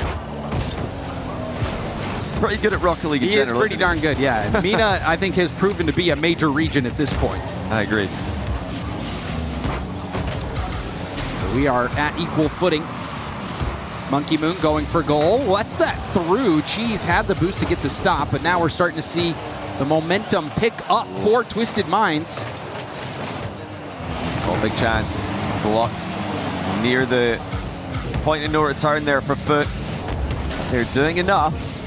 Still, for me, looking like the best version of themselves that I've seen this year. And I was impressed with what I saw from Foot in Paris, even though they didn't make it out of the group stage at the Paris Major. They played KC very close, had respectable games against Vitality as well. And that was almost in, if not in off the post. Scrambled back by the 1v1 World Champ to save it. but they gave up all of their RLCS points to field this roster. And my oh my, has this roster delivered? Another chance here. Justin on the dribble, fakes it, and instead keeps bringing that closer and closer to net before finally 50ing it in. Justin fakes out Monkey Moon to put foot ahead again. And once again, Twisted Minds have conceded, and you got at most one player back. They don't get back quick enough. They're not rotating back to help each other. Foot stay clinical. Nubo. Nice 50. TRK lands on the ceiling, but it's a well-timed challenge from Chronic. Cheese takes over with enough boost to do some damage. Going for the double tap off the ceiling. Gets a 50 on it. Chronic waiting to see what Monkey Moon does. Now trying to dive in, but Monkey Moon connects with TRK. TRK, the 50 to the backboard. Can someone take the shot? Yes, but Cheese is there to get the stop. Chronic defends the backcorner boost meanwhile, so this is going to really help them keep up with Twisted Minds, something they've done a great job of so far as Cheese there cutting rotation to take the ball away. Monkey Moon completely off target, in a rush to get up for that. Twisted Minds trying to take the game to a faster pace than Foot can play at. So far, that hasn't been the case, as Foot stayed toe-to-toe with them. So bounce shot, saved by Justin. Cheese low boost as well, Chronic low boost. Things looking pretty dire for Foot, unless they can grab some boost here soon. They do get boosted up. Nubo, backward pass, TRK, catches it, now an air dribble. And that's shut down. Big clear out. Justin picks up the mid boost. And now will turn for this ball. Tries to pop it over one. Monkey Moon off the sidewall right to TRK. Nubo's upfield. But again, a bit disorganized on the attack. I would have liked to see a drop down pass to Monkey Moon there. Monkey Moon brought his teammate into the game with a little sideball pass. And he was available immediately for the return ball. Instead it goes across. I think that's just a bit too predictable. Foot are cutting off all these obvious passes. I think Twisted Minds need to either just go for more outplays instead of those more risky passing plays. It's the only way they've scored so far. Will it be again? Yes, it will. TRK ties it, but it's off of a solo play for Monkey Moon. Beautiful from Monkey Moon. Gets the reset, goes forward. Nubo threatens a shot, and then that is enough to get that rebound opportunity for TRK. And TRK, that's who you want taking those shots in that situation. And we've got a tie ball game. Very important game here for Twisted Minds. Otherwise, we'll have to wait and see if they can do something that's never been done before here at the Esports World Cup, and that is pull off a reverse sweep. Yeah, I thought we were going to get one earlier on today. Not just once, but maybe on 2 occasions. It's proven to be very difficult to do these days. The entire scene leveling up so much. And Monkey Moon find a teammate in the middle. He was looking for another air double bump. They continue to spam those in offense. It comes mid. Cheese sees it coming again. Foot continue to deny these passing plays. And there's the hit to the ground. Foot take overtime. Golden goal. Chance for Foot to be on match point with just one more goal. Drive kickoff there by Twisted Minds. It's not worked out at all. Chronic finds the backboard. Follow-up shot denied on the goal line. Lots of boost for Justin. Foot are all over them. Justin with the ceiling reset. He's got a Foot to work with. It goes flying into the crossbar off the 50. And that did not pan out according to plan for Twisted Minds from the kickoff. Good challenge from TRK. Now 50. Lots of pressure on Chronic here on defense. TRK, no boost. There's a miss. Everyone's missing. Justin's bumped. Monkey Moon scores it. Foot fall apart in those final seconds. Oh, it's just awkward. Yeah, Chronic just didn't know. He didn't want to double commit, and by the time he wanted to go, it was such an awkward position. Near post, backwards to the ball, on the wall. I can tell you from experience, that's a tricky position. It feels a lot of the time when you're there, you're either missing or you're centering the ball to the opponents. And unfortunately for Foot, they've just crumbled at the end there a little bit. Twisted Minds with another physical play. 75% of their goals coming off the back of either an air double bump pass or just a bump on the ground. That's a source that they're going to keep going back to.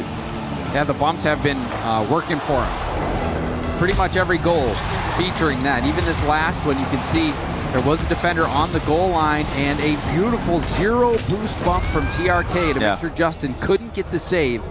And that is a huge goal and a huge game win for Twisted Minds. People are probably thinking at home, if you're wondering, well, if Twisted Minds do score so many air double bump passes, why aren't they just doing that every time? And what can Foot do to stop them? Because it is often called like the undefendable play. If it's executed perfectly, it's almost impossible to defend. But I like to think about it as the offense is double committing. They're committing 2 players to the same ball. You need to do the same in defense as well. You jump with one, they're getting bumped. Another's got to commit in line with the second player. And you've got to be so quick if you're going to stop that second player, because Twisted Minds will go as fast as any team in the world. Yeah, and then it's not only about just going too, but like you said, being faster than the second player. And so for Twisted Minds, they are in the top 8 right now in the Club Championship. You know that this Rocket League tournament is going to have a big impact on their success in the Club Championship moving forward. So huge game win there for Twisted Minds, and we've got a series on our hands, John. Yeah, we know Twisted Minds are getting physical.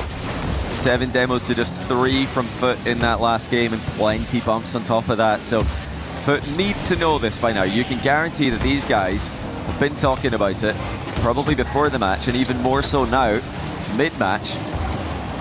Can they get away from them? It's easier said than done. They have been struggling to boost quite a bit. You can see even now, Twisted Minds pushing the line forward, but the breakout opportunity to go for Twisted Minds, but Monkey Moon is there to catch that ball with boost and buys plenty of time for his teammates to get back in rotation and get boosted up.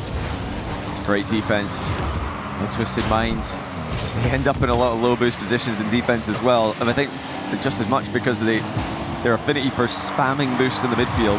By the time they do get back, they don't have much to work with. They're able to get moving with wall dashes, chain dashes in so many different ways.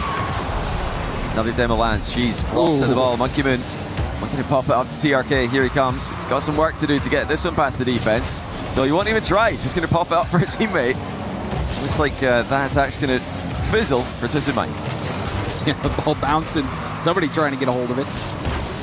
But even on that last play, Monkey Moon doing a great job of dodging that bump attempt. Monkey Moon playing a key role on the defensive side so far this game. Now trying to get a pass to the midfield, or the middle of the field. Cheese in the corner, lets it go to Chronic. And now a boom up field to Nubo. Nubo, get back to it.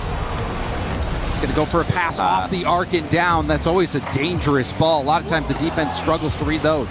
Oh, Foot are really stretched thin here. They don't have a lot of boost left over. Cheese forced to make it, save it to his own crossbar. Justin managed to grab boost in the meantime while all that was happening. And the pre-jump coming in from Twisted Minds.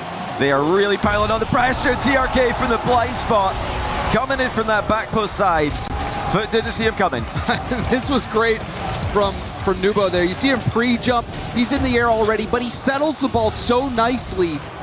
And then they just take those challenges. And the dunk coming in, the prediction from TRK.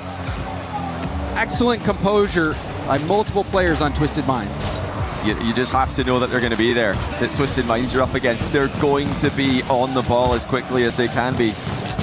Saw Beast Mode falling prey to that against TSM in the last match, where it just didn't jump in defense.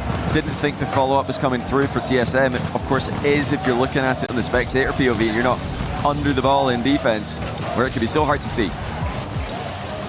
And across, and now pass up to Chronic. Chronic going for a high-speed double. Chronic denied, rebound.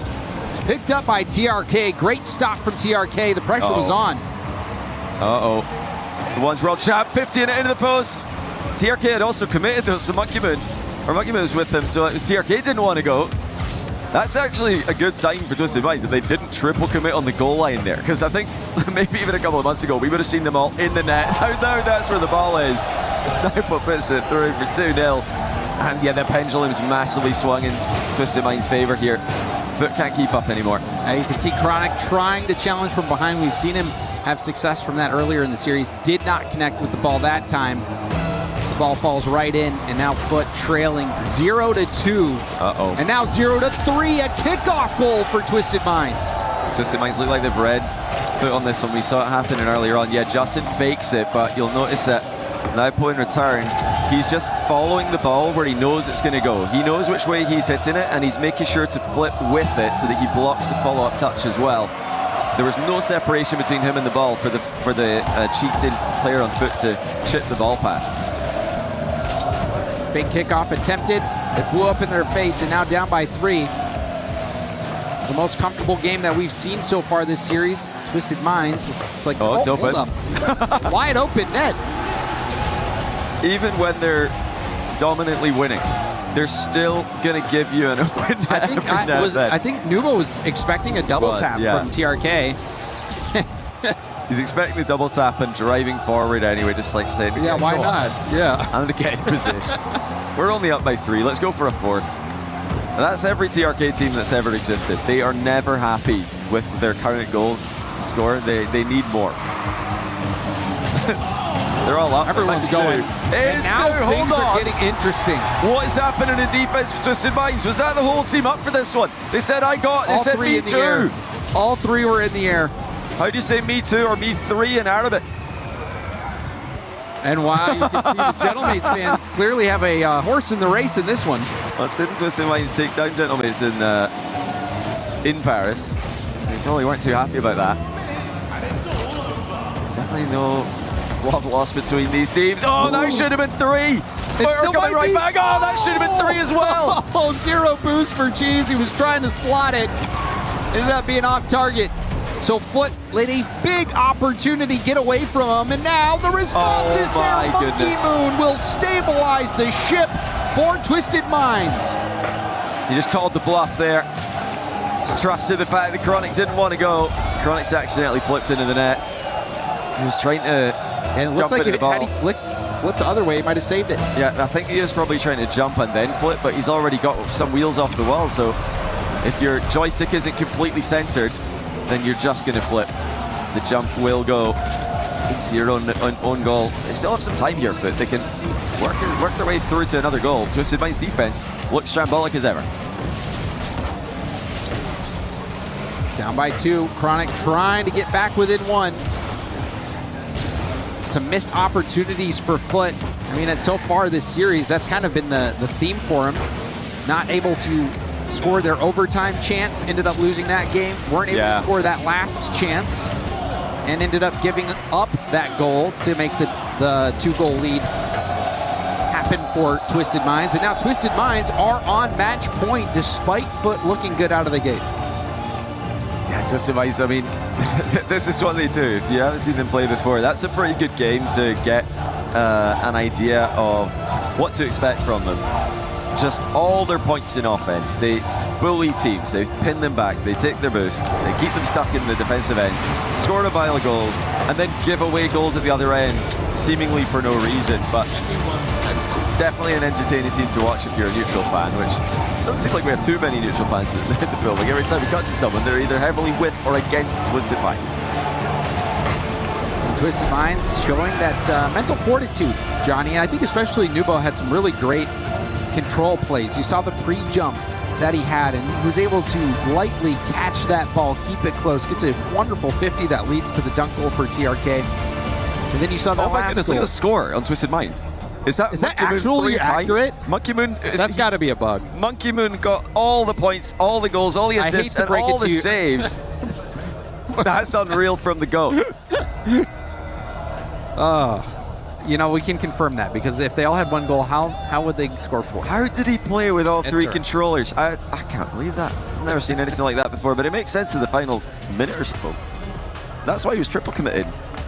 Everyone's on the same page. He jumped on 1 controller and then just jumping on all 3 players at the same time.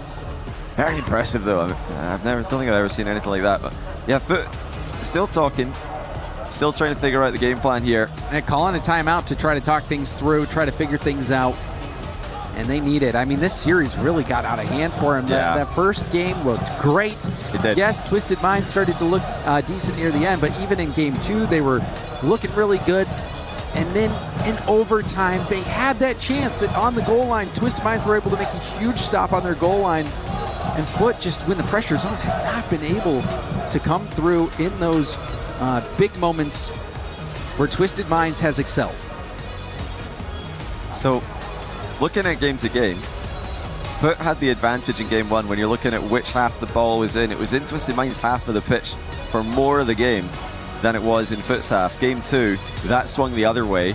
Twisted Minds had the ball in Foot's half 55% of the time. Game 3, it's up to 62%. So you can see a clear trend here where Twisted Minds are gaining territory without conceding counter-attack goals. So Foot have got two options. They've either got to fight for the midfield more by getting the ball out of defense more reliably, or just fully commit to defending and counter-attacking with more clinical finishing. And I think the clinical finishing is what has been letting them down. Yeah. Can they hit the mark? Will we go the distance in this one? Or will Twisted Minds put their foot down? Chronic hitting it hard, but you see that mid boost taken right from in front of him.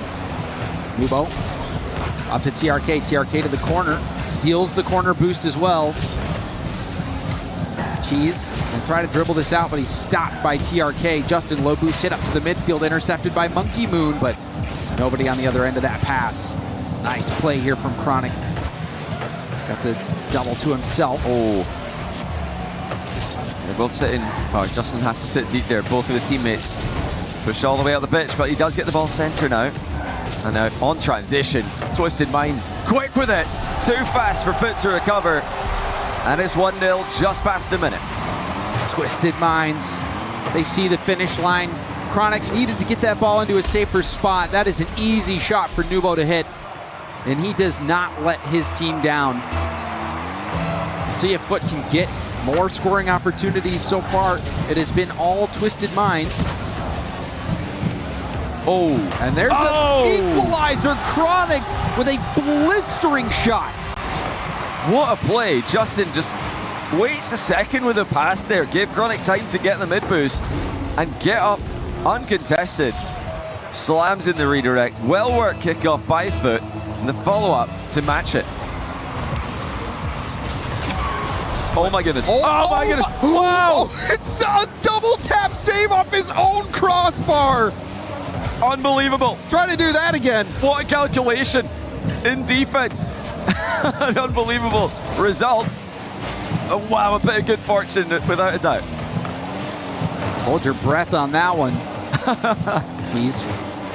With the mid boost. Trying to set up a shot. Nice shot from Chronic. The shooting has been letting Foot down just a bit. Shooting under 25% so far in this series. A bit below average. And now that one's just going to roll right in. Monkey Moon nonchalantly puts it in. Did he have ball cam on for this? He might have been looking for a bump. Oh no, yeah, he did have ball cam. Yeah, he saw it. I mean, I was wondering if he's trying to bump Chronic there, but no, he saw the ball. He knew what he was doing. And it's 2-1. And that one's going to sting for Foot. Don't get the touch off the sidewall. Monkey Moon gets the touch. You saw there was a player there that, you know, played the demo. Instead, ball just rolls right in. Yeah, it's like stepping in a pile of nettles for a bit there. That's going to hurt. Oh, hold on. Oh, steal! Jeez, with the gold steal. This was so good from Justin, though. Look at how he lets the momentum of the ball carry through. Oh, wow. Flips his car around, stays with it. Jeez, looks like he's trying to save it. What's going on? I'm sure he was just trying to secure it, Johnny, but what a steal, nonetheless. Justin doing all the work there. Another good kickoff for Foot. They've managed to switch up the strats pretty well there after getting their fake kickoff hard red, resulting in a goal for Twisted Minds in the last game. A goal which ended up being more necessary than it double felt. commit. Oh, It was that's a a bad team one. up as well. Oh dear, oh dear. Oh, this one is going to hurt. Yeah, that's going to hurt like they've stepped on a bee. Foot, completely unnecessary double commit there. They're looking for the boost, looking for the ball at the same time, and they've only found each other's cars. Yeah, you can see maybe Cheese a little bit jumpy. You saw him jumping on that shot from Justin and now jumping on that play from Chronic. When Chronic was right there, he had the ball, didn't need to go. So, bit of a heartbreaking situation there for Foot. But Twisted Minds happy to take that lead. Yeah, they will be. I mean, you don't get many free goals against Foot. They're very consistent in defense. Usually so good at spreading out to avoid those double commits, making it difficult for other teams to score or even create real scoring chances against them. But that was lackluster from them. I think that might be the goal they're least happy with going into their net at the end of the day today. Cheese gonna go for a bump, and that is redemption for Cheese. Lands a bump, opens that shooting lane for Chronic. Good speed past one. And then the slam onto TRK. Bumps in these positions as good as a demo. And we're back to a tie game. We kind of knew we were going to get goals with this matchup. But this is a high-scoring game with 2 minutes to go. TRK gets Chronic. 50 sent forward to Cheese in the corner. Cheese going for a clear. Monkey Moon at the midfield. Keeps it in. Chronic booms it up the gut. TRK looking over to the side. Justin trying to intercept. Couldn't get the double. And Nubo get a massive boom downfield. Cheese hits it to his corner. Chronic's waiting, but Chronic is demoed and the boost is stolen. This is a chance here for Twisted Minds. Oh, Monkey Moon looking to get it center there, but it's blocked by Foot. Twisted Minds do such good work in these positions. So mechanical, so physical, so tough to survive against them. They are running out of boost at times. They've got to be careful not to overextend. Good fake by Monkey Moon. Cheese scrambling. There's almost nothing for Foot to work with. They have barely any boost. Nubo with almost a full tank reset. Ooh. Nicely hit over to the corner, but there's a bump from Monkey Moon. The shot is in! TRK with the go-ahead goal for Twisted Minds. I mean, they're just so good at finding the right play. Monkey Moon with the bump. TRK snipes it as the goalie is also getting bumped at the same time. I think there was a team bump before that, and then Cheese was in the net and gets bumped out of net. These bumps are coming from allies and enemies from everywhere, and Foot cannot dodge them. I think, TRK teams in the open era have been the best, in my opinion, at punishing the opponents being on low boost. They just know how to score. They find a way through, whether it's an outplay, a team play, 50-50, a bump. They always find a way through. You can't survive against them for too long. Justin. Justin finds the gap. Monkey Moon and Nubo both going. Nubo doesn't make contact. He tried to bump Justin, I'm pretty sure.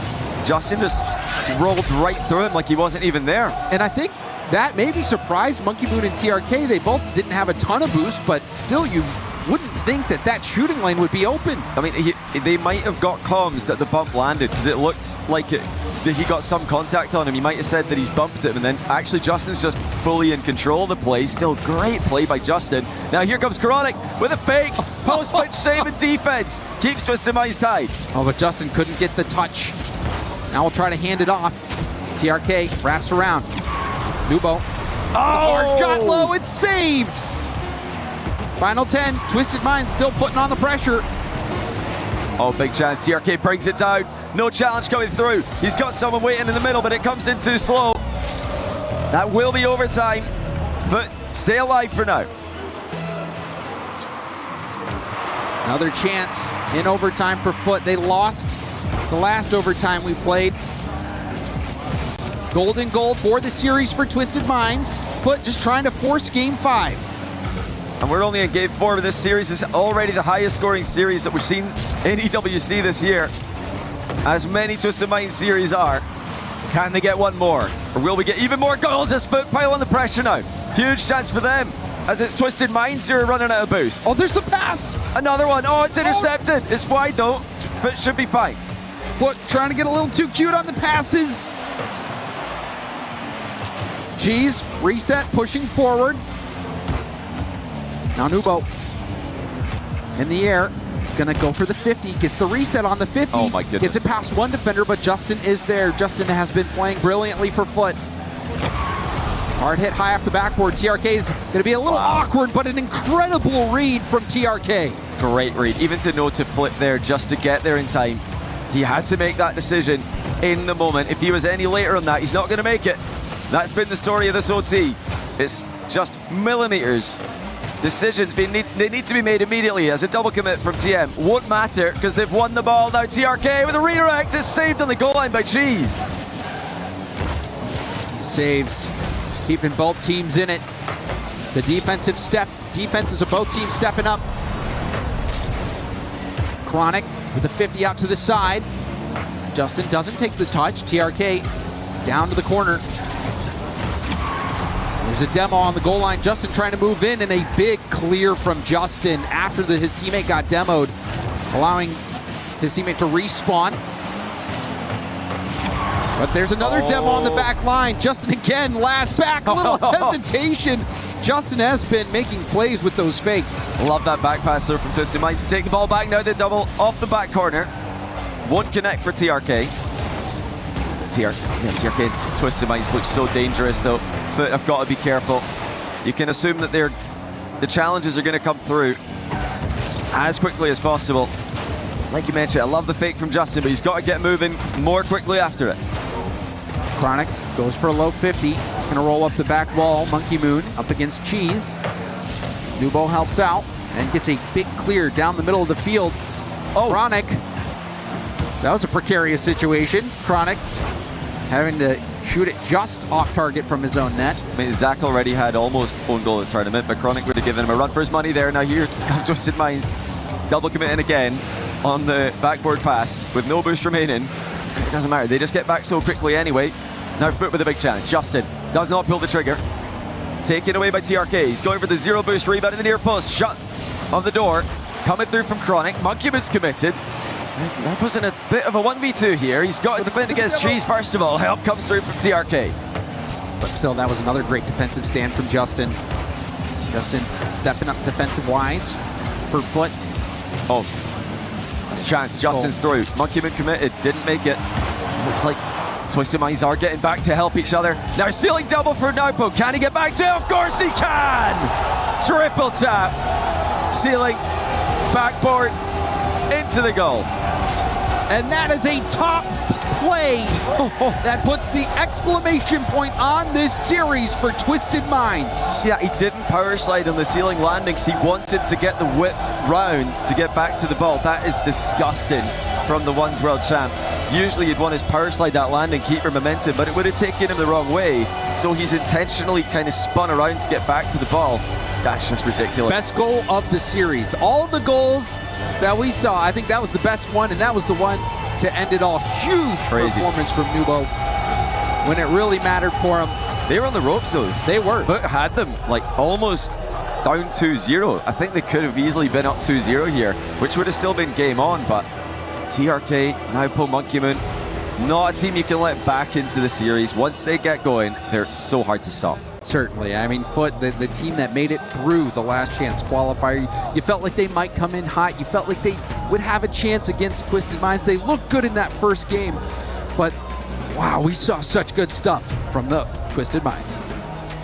And congratulations for Twisted Minds on this big win, TRK. It's a pleasure and an honor to welcome you on that Paris stage. Congratulations for that big win. You guys are coming here in Paris to prove that you're the best MENA representatives. But I wanted to know how has it been switching to a little bit of English? Because I think it's the first time that you're not in a full Saudi team. So how has it been? أول شيء مبروك انتوا يعني جيتوا هنا في باريس عشان تثبتوا نفسكم. جيتوا هنا عشان تثبتوا نفسكم، فكيف إحساسك إنه أنت دحين تلعب مع فريق غير عرب وتتواصلوا معهم؟ أول شيء الحمد لله الله يبارك فيكم. ثاني شيء صراحة ألعب مع مونكي مون ونوبو أفضل لعيبة العالم، وعادي يا شيخ لو أتكلم أسباني أنا أموري طيبة، والحمد لله أول فوز. Yeah, so for me, I'm just here to prove myself, and I don't care what language I speak. Even if I speak Spanish, then I'm doing well. So that's what matters. Doesn't matter the language, and I'm sure that you're teaching bad words to Monkey Moon in Arabic as well. Never, you would never do that, right? My question is, do you think, very simple, do you think your team is better than Falcons coming in this tournament? For sure. For sure, bien sûr qu'on est meilleur que Falcons, et on aura l'occasion de le voir, of course. And I wanted to ask you a little bit also about your opponents in Group A. Which teams do you feel like are the biggest threats? Because I heard from the analysts there is Shopify, Energy, Vitality, NIP. But tell me, what do you think? من الفرق الموجودة في مجموعاتكم، إيش الفريق اللي تحس إنه هي من شوبيفاي وإن بي وهذول، إيش الفريق اللي تحس إنه هو أقواهم؟ بصراحة ما يفرق جروبنا كثير. الفريق اللي بيجي بنكون مستعدين له صح وبإذن الله بنفوز عليه. It doesn't matter which team comes in our way, we'll be ready for them and we'll prove our best. Ready for everyone, and I am very, very excited to see potentially in playoffs the matchup against Falcons also. Thank you very much, Shukran. TRK for joining me, and thank you for the translation as we're moving on to our two last games. And thank you very much to the Twisted Minds fans for the immaculate vibe. See you there.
wrapped up. So Trav is giving us an update in regards to the club championship points and whether or not the things that we thought were going to happen happened. Yeah, so we pretty much just wrapped up the day on the B stream with Dennis Lazovic, who represents AGL, against Hikaru, representing Team Falcons. So that is pretty much the biggest game of the day. Yeah. And it's Team Falcons going directly through to day number 3 of the competition. So they've got that direct pass through. Still going to have to see Dennis Lazovic and AGL play through some of the rest of the competition to make it there. The lower bracket is the route he will have to take. Magnus Carlsen, as expected, kind of breezing through the competition. Hans Niemann didn't manage to really put as much up a fight as he'd usually do. And it wasn't the nicest exchange at the end either. Magnus Carlsen kind of walking off the stage, not really giving him too much respect. Okay. So throwing a bit of shade across the way as well. But yeah, as expected, it's Team Falcons doing well, Magnus Carlsen doing well for Team Liquid, and then AGL still a little bit of work to be done. So I'm going to put you on the spot here because I want to know, in terms of AGL and the expectations moving forward, do we think they're making it out of the lower bracket? I think they'll make it out of the lower bracket. I think the expectations for them are kind of top 8, top 4. It's not kind of a winning player in a lot of people's opinion, and I kind of do agree. But I think they should be able to still get some points on the board and make that run through the lower bracket. All right, well, thank you so much. That's the update for today. And as promised, we gave it to you.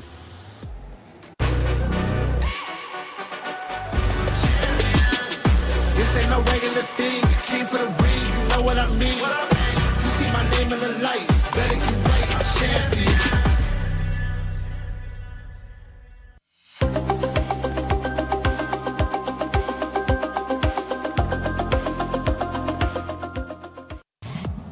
Well, I've found myself amongst some fellow Australians here, and I'm hearing they're not wildcard fans, they're NIP super fans. Monty Formal, RSS cards, we've got Dylan in the front as well.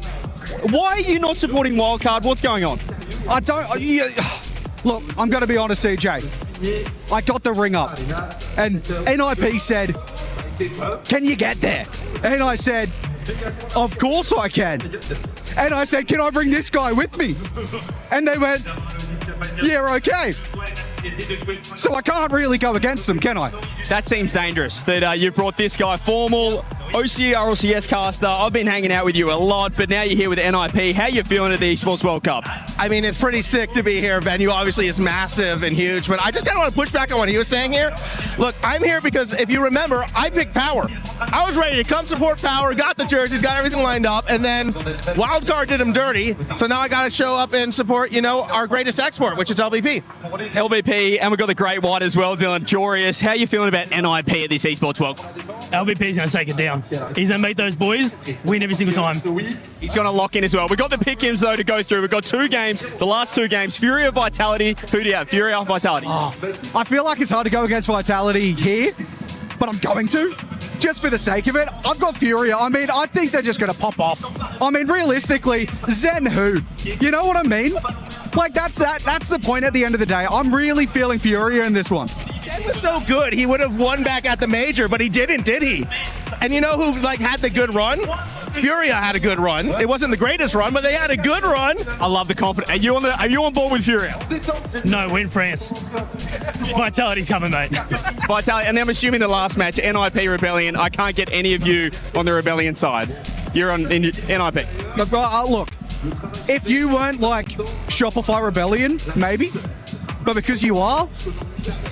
Hang on. Well, hey, I don't care what you're saying, because Rebellion are going to sweep it. Get your pick'ems in. EWC app. These guys are going to be wrong with NIP. Shopify get the job done.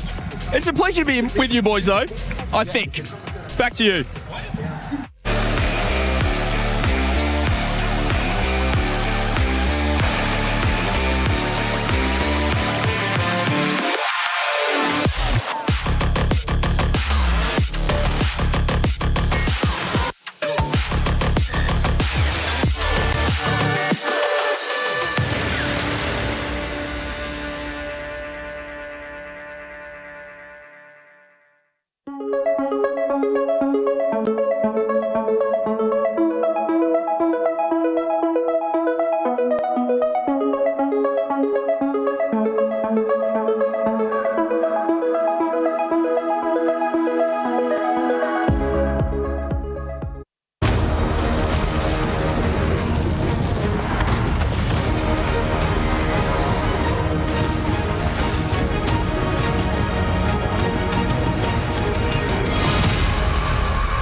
Welcome back to the Esports World Cup, where another round of action is about to kick off. We're here in day one of Rocket League of the 2026 Esports World Cup. And of course, we're starting to send teams down to the decider matches. Others are moving into the play-in rounds, and we've had just one major upset on the day. That's when TSM took down NRG. Now we'll find out, can Furia cause more chaos on the stage in their battle against Team Vitality? We welcome in the Stump and the Big Jorb.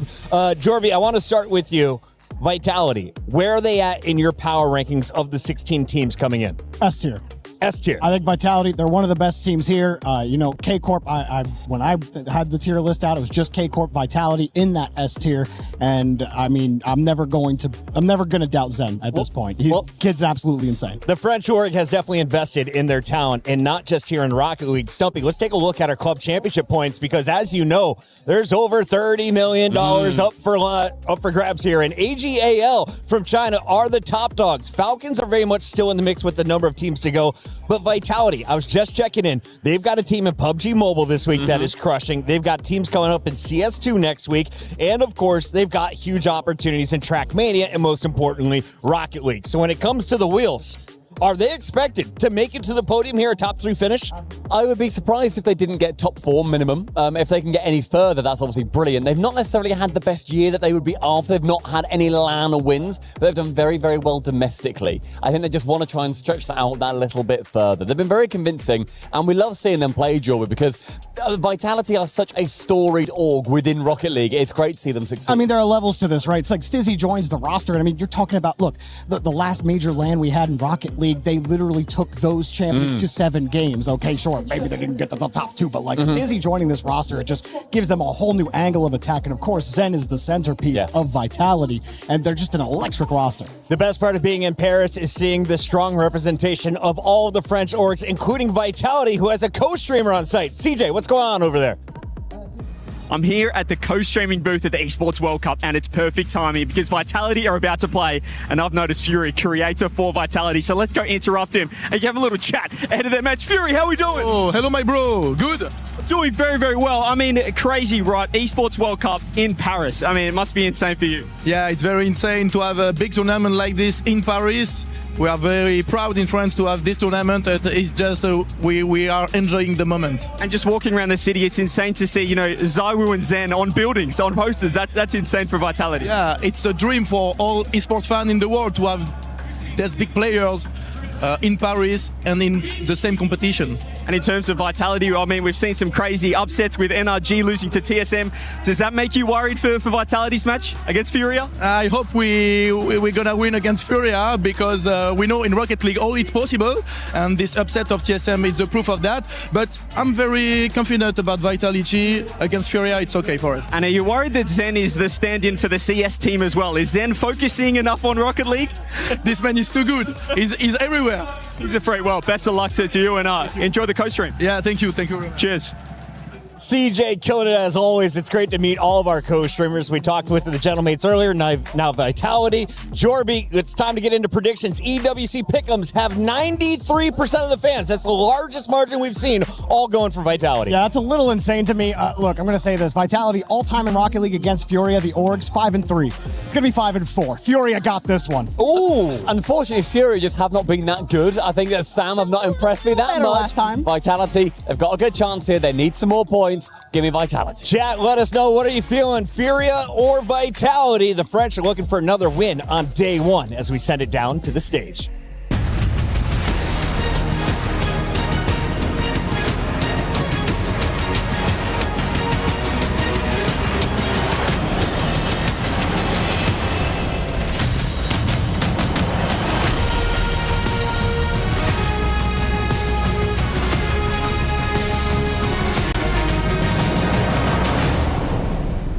Wow, wow, wow. Stress is going down here in Paris as our favorites are doing great again. Twisted Mind with a fashion. On se repose, on repose un peu les nerfs ici à Paris. Twisted Minds se sont imposés and our favorite teams are back on track. And just a reminder of what this all means on day one. For our teams that have been competing, the winners are now just one win away from locking in their spot in the playoffs. For the losers, they drop into dangerous territory. One more loss in this tournament and your key will be crushed and you'll be out of here for good. Ian l'a dit mieux que moi. En anglais, vous l'avez compris, vous gagnez aujourd'hui. Demain, vous êtes à une victoire des playoffs. Par contre, si vous perdez, vous êtes dos au mur et demain, votre clé peut se faire exploser. But what's at stake also for a competitor is this trophy. Their key inside it, $1 million prize pool and the glory before words. Crazy money, let alone the club championship points that are up for grabs. And all of our teams want to get their hands on them, including our next two that are about to step onto the stage. Brazilian team, Brazilian proud, Furia!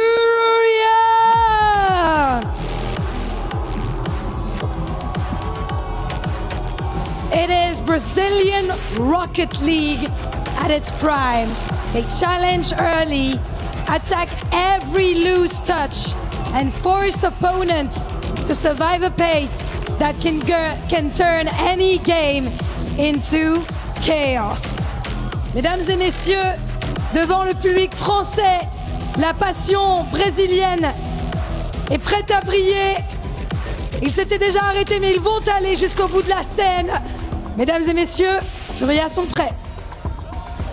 Time to turn those boos to cheers. Team Vitality!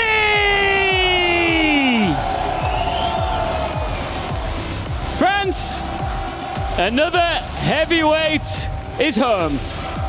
Vitality arrive with one of the most reliable levels in the field and a ceiling capable of overwhelming anyone. EWC is where they're trying to turn constant contention into a trophy in front of their own home fans. Are the bees gonna fly high here in Paris? The Golden Hornets are ready to support the crowd's favorite, but Furia wants more.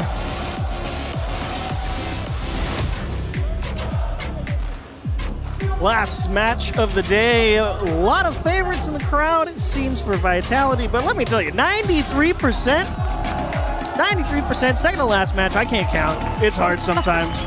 But 93% for Vitality. You guys kidding me? Furia is a constant top contender in so many events. But I get it. Hometown favorites, it happens. It happens. But listen, what they don't understand is that Furia has people here in Paris rooting for them. They are so loud. I heard them at the Rainbow Six stage to the point that I couldn't hear anything on the desk. And so we have a proper built-out crowd for this fight out on the field. A lot of fans, obviously, for Vitality. I think it should be a good one. I mean, I'm always excited to get a chance to see Furia play. I always feel like they've got the offensive chops. What's it say? It's Exotic, Stizzy, and Zen. The cutest little girl. Oh my gosh. But they've got their work cut out for them. Furia is no pushover. Oh, not at all. I mean, I always feel the offensive chops are there for Furia. It's really just a matter of can they find a way to stop Vitality. Obviously, we know Big Cannon, Zen. We all know this. Exotic and Stizzy, though, I mean, there's some stingy defenders over there. And not to mention, Stizzy, I think, has really taken a big step up mechanically, specifically this season. I mean, he's got himself, regional champion tags at this point in the previous one, and he's only gotten better with time. So Vitality just keeps getting better and better and better. Yeah, I absolutely agree. I think Stizzy was the best move they could have made. I feel like it helped elevate not only Exotic, but Zen. Zen was in a rut for quite some time. He seems to have gotten out of it for the most part. Furia, on the other end of things, same story almost for them, right? It's been this kind of falling forward journey. Yeah, falling forward. It's a good way to put it. They're still with us, but they're just struggling a little bit, and they're starting to find themselves again. And I think as of recent, this is the best we've seen Yan play in years. And I'm very excited to see how this head-to-head goes just because of the history against these two. Now, I wouldn't be surprised to see a fair amount of goals, that's for sure. Really just wondering how, hotly contested, like where's the battle actually going to happen? Are we going to have one team, camped out on one half? Are we going to have a real fight for possession at the midfield line? That's really, you got to see where the battle lines get drawn first. I think Vitality probably takes advantage early. I expect that. And I mostly think it's just because Furia is going to do what they always do. Come out hot, come out hard, see if they can force something, and it might put them on a back foot early, and indeed gets first possession. Exotic quick to break it up, and first chance for Vitality. Zen best 50 right through two of them. Lost actually got a second effort on it, and it will indeed be Vitality pressing Furia back into the blue half. The question is, how long do they stay there? Well, for now, it's not that long, as Swift almost was able to take it away. Lost will be there to clear it upfield. Furia doing what most of us had anticipated, coming in with a lot of pressure in the early stages. Vitality kind of just learning what version of Furia they're going to be getting to, and it's going to be a well-connected one. A attempted pass and a shot on net does get cut off. Good vision from Vitality as well, not to get caught off guard on that big cross across the box. Can be easy to lose track when they're coming from so far away, but all over it. Again, with a flip reset to get a little bit of room, and an extra 50 with a corner boost steal. Pretty favorable to earn a little bit of extra room, and Swift, despite losing the 50, possession will remain with Furia. Not ideal, but you'd rather take possession and a free ball than trying to force something and drop down. Yen has to make a lot happen here with Zero. Best 50, wins a big one. Can he get this one out to a teammate? Slips through another. Stizzy forced to make a stop with Zero. Vitality kind of having to hold on here. Yeah, Vitality does seem to be getting pushed back just a little bit. They are able to keep a couple of those boost steals, but Swift is being a menace as expected, and somehow Furia does not sneak that one in. Oh, Exotic, what a job off the backboard. Huge stop, especially with how physical Zen got in front of the box there, as that's tipped off Zen's car. Yan all over it, makes a great save. Lost with a tiny bit of room. Stizzy just applying some token pressure with Zero boost. Zen will force a dribble and win the boost, and now he's going to accelerate right back through the Furia half. Does he have enough to get through Swift? Not quite, just drilled to the bottom right and off the post. Stizzy with a quality 50 will keep the ball on the blue half, and Yan once again pokes it out to safety. Zen just keeping things in order at the midfield line.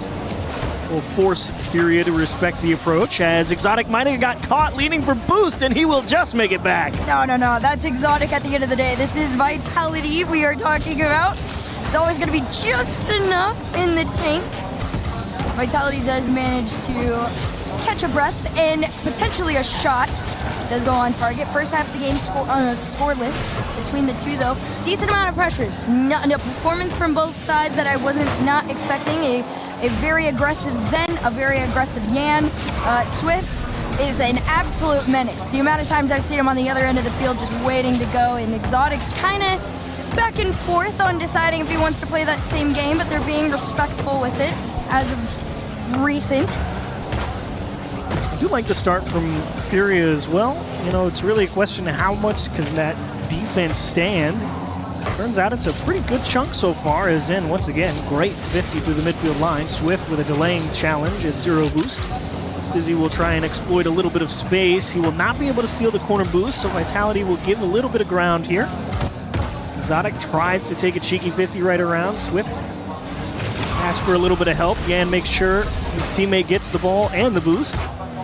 Zen with a pass down, and that guy will get turned to dust. Lost with a free ball out of the corner. Zen just a delaying touch. Here comes Yan with a chance, and he can't quite put enough on it. A little bit of a soft shot on target. Easy enough for a guy in the net despite having Zero.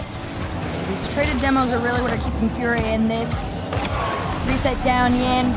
1 second touch, no shot given. A bump between him and Stizzy in the corner keeps possession with Vitality for now. Furia playing quick follow-up game here, as they should against Vitality, two highly aggressive teams. Zen already on the other end, could outpace. Last man almost does here, but Furia defensively understand that Vitality are going to be ripping shots, whether they are on net or not. Definitely, it's the best way to press your opponent back, no doubt. Just force them to make a stop. Give yourself some type of room. Stizzy, stutter step on the back wall, just misses the bump. Zen, a step too late, but finds one bump.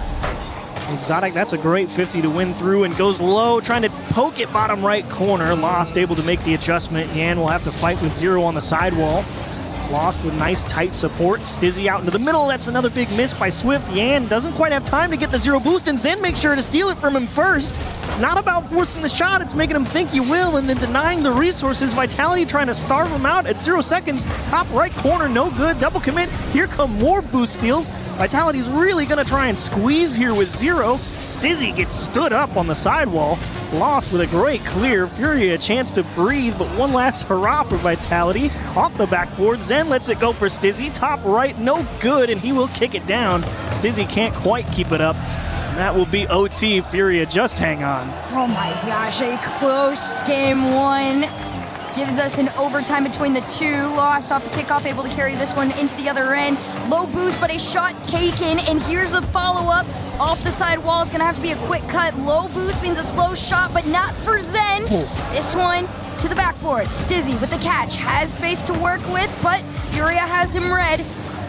Vitality starting to lurk and swarm, trying to get that beat out, but Furia, that patient game is paying off for now. They're finding some good bumps as well to disrupt the Vitality attack here at the start of overtime, just preventing them from building some pressure. They realized the end of regulation was not how they wanted this game to go. They're okay letting somebody through with the ball if it means they remove the support player. Lost comes up empty, and they try and go for that bump on Zen, just missed it. So Vitality gets a chance for possession. Yan gives up his life to keep the ball jammed in the corner for a second and make sure Fury is set defensively. As you can see, Swift with 0. He's going to need a few seconds to get back into the play. Yan's going to have to buy some time here. He needs a good 50, and Yan trying to figure out which of the two between Zen and Exotic are going to take it. Fury is just trying to reestablish some type of control. Swift still with 0. Hasn't had anywhere to go to pick up anything. Much needed long clear from Lost. Not the best 50, and Exotic will continue to waste more time. Even on nothing, a threatening shot does seem to come through. Yan's gonna keep this ball with him, tries to get the pass over to Lost. Yan really should be the difference maker for this team. That's what he's been, you know, historically and statistically. Minute 37 into this overtime. And Exotic's the one to carry out. Goes for the 50, follow up by Stizzy. This one's off the crossbar. Zan's gonna keep it out. Furia have a small moment to breathe, but the pressure's still on. Oh, Exotic so close to being able to get there and power one on target. Instead, elects to take the safe approach. Make sure the team can get set behind him. Just by a little bit of time. Yan with a little bit of room. Not the best approach through the midfield line. And still no boost for him to steal. He'll need a few moments. Zen with 0. Gives up the ball immediately and steals away the corner boost. Furia going to be found a little bit strapped here. Yan, that's a tough read and a beautiful touch over the top of the midfield. Zen has to make his own save towards the back wall. Swift wants the bump, not the ball. And Furia just looking for one pass into the middle. They do find a little bit of smoke. Some Stizzy saves with impaired vision. That's a good play from him in a tough spot. And Vitality will not concede. Chip straight on target, easy enough for Yan. A little bit of room again off the sidewall, and elects for the strong clear and maybe a corner steal. Zen able to take a little bit of control in time, not so much space. Yan absolutely takes this one away, but uses everything in the tank to try and get it to the other end of the field. It's a matter of having the ball, but what can you do with it? That's going to be the difference between the two. Swift out to the center. Yeah, no connect on the pass. Lost is still trying to keep the play in action, but Swift and Yan are already back on their ends. And here comes Stizzy. Nice, powerful shot to the backboard. Does he have the right? Absolutely. Tough break for Furia here on the way back. Exotic and Stizzy do a great job of messing with the timing through the midfield line, and Yan knew he couldn't make it back to net. Ends up putting it in his own goal. Vitality will win game 1, 1-0. They had to work for it, though. That was not free. But Furia are going to be frustrated with the lack of quality goal-scoring opportunities. Like, there's a ton of shots on target there for Furia. That's what, 11, 13 shots for Furia. How many of them felt like truly dangerous? Like, you can just see in the save count for Vitality. 11 saves on 13 shots. So Vitality never too worried about it, it doesn't seem. No, not at all. I think Vitality absolutely understand, you know, that the one to hold back, and if you can force him back, is Yan. And once you take him out of the equation, makes things a little bit more predictable between Swift and Lost trying to find each other. You take a look over at this one, though. I will say, the 7 shots, it didn't feel like it. To be fair, though, it didn't feel like Vitality did significantly better in, like, the shot. That's fair. Like, Like they did a lot better, I will say, I think, at getting quality possession and forcing themselves out onto the Furia half, but it was also tough for them to generate some quality chances. Furia did a pretty solid job defensively, it felt like. Yan got bumped or demoed 5 times or something like that. That was very intentional, by the way. Yeah. I'm just letting you guys know. Take that guy out. We don't like him. I was looking at the stats last night, and I was reading up on Furia. Yan is the only player competing in EWC with over 70% goal participation. 70% goal participation? He's the only one? That's the one to take out. Everybody else was like 64 and below. That's a good move. That's a good number, but it also puts a giant target on your back. Yeah, if 70% of the goals are going through that guy, taking him out can't be bad. There's a decent chance if we take you out, we got this. Yeah, it's a great point. At the same time, you're really looking for Vitality to see if they can get some higher quality opportunities, because we already know they generated the possession just a little bit better. Felt like they did a better job of controlling the resource game. You saw a lot of Furia players driving around in game 1 with limited boost. So you're looking for Furia to equalize the boost playing field. Maybe that makes the attack easier, and you want Vitality to keep playing that game and force Furia to make the adjustment. First minute or so, fairly back and forth and scoreless. Swift, a nice clear all the way up, but does almost lose possession. It's a slower ball and a slower shot. Stizzy, of course, for Vitality, going to be the one to try and take out here. He's that all-around player. Nobody back until they are. The scrum in front of the net. Vitality somehow keeps it out. As Yan just with a nice high pop. Is it going to be enough? Swift is there. Oh, he was there, but he can't make the stop. What looks like a routine save just goes off his car and straight in. Dang, I mean, listen. If you're Furia and Exotic's up in the air like that, you know that this is about to be a rough series for you. Exotic's one of those players that, we talked about it at the beginning of the series. He struggled a little bit to kind of really find his place in this team. When Stizzy arrived, it kind of let him be a little bit more, shining, I guess you could say. He gets to be the star a little bit now. It's not all the Zen show. Hey, it's a good spotlight to share. Zen's probably happy to have the help. Yeah, Zen's like, finally. I do it all the time. Come on. Somebody else help me out. Stizzy works his way through one, lost with a good clear off the backboard. Exotic a little bit of room. Not able to find any way to get it out. Zen will dig it out of the sidewall on target. And once again, you see Vitality stealing away these corner boosts. Furia having to be very careful with the ball, delicate touches, make sure it doesn't get too far ahead of them, because it's hard to recover if you go too deep with limited recovery potential. And Furia just wants to make sure that they never get caught out down a man, because they know, and that's the wrong way, lost. This is going to let Vitality take a lot of space.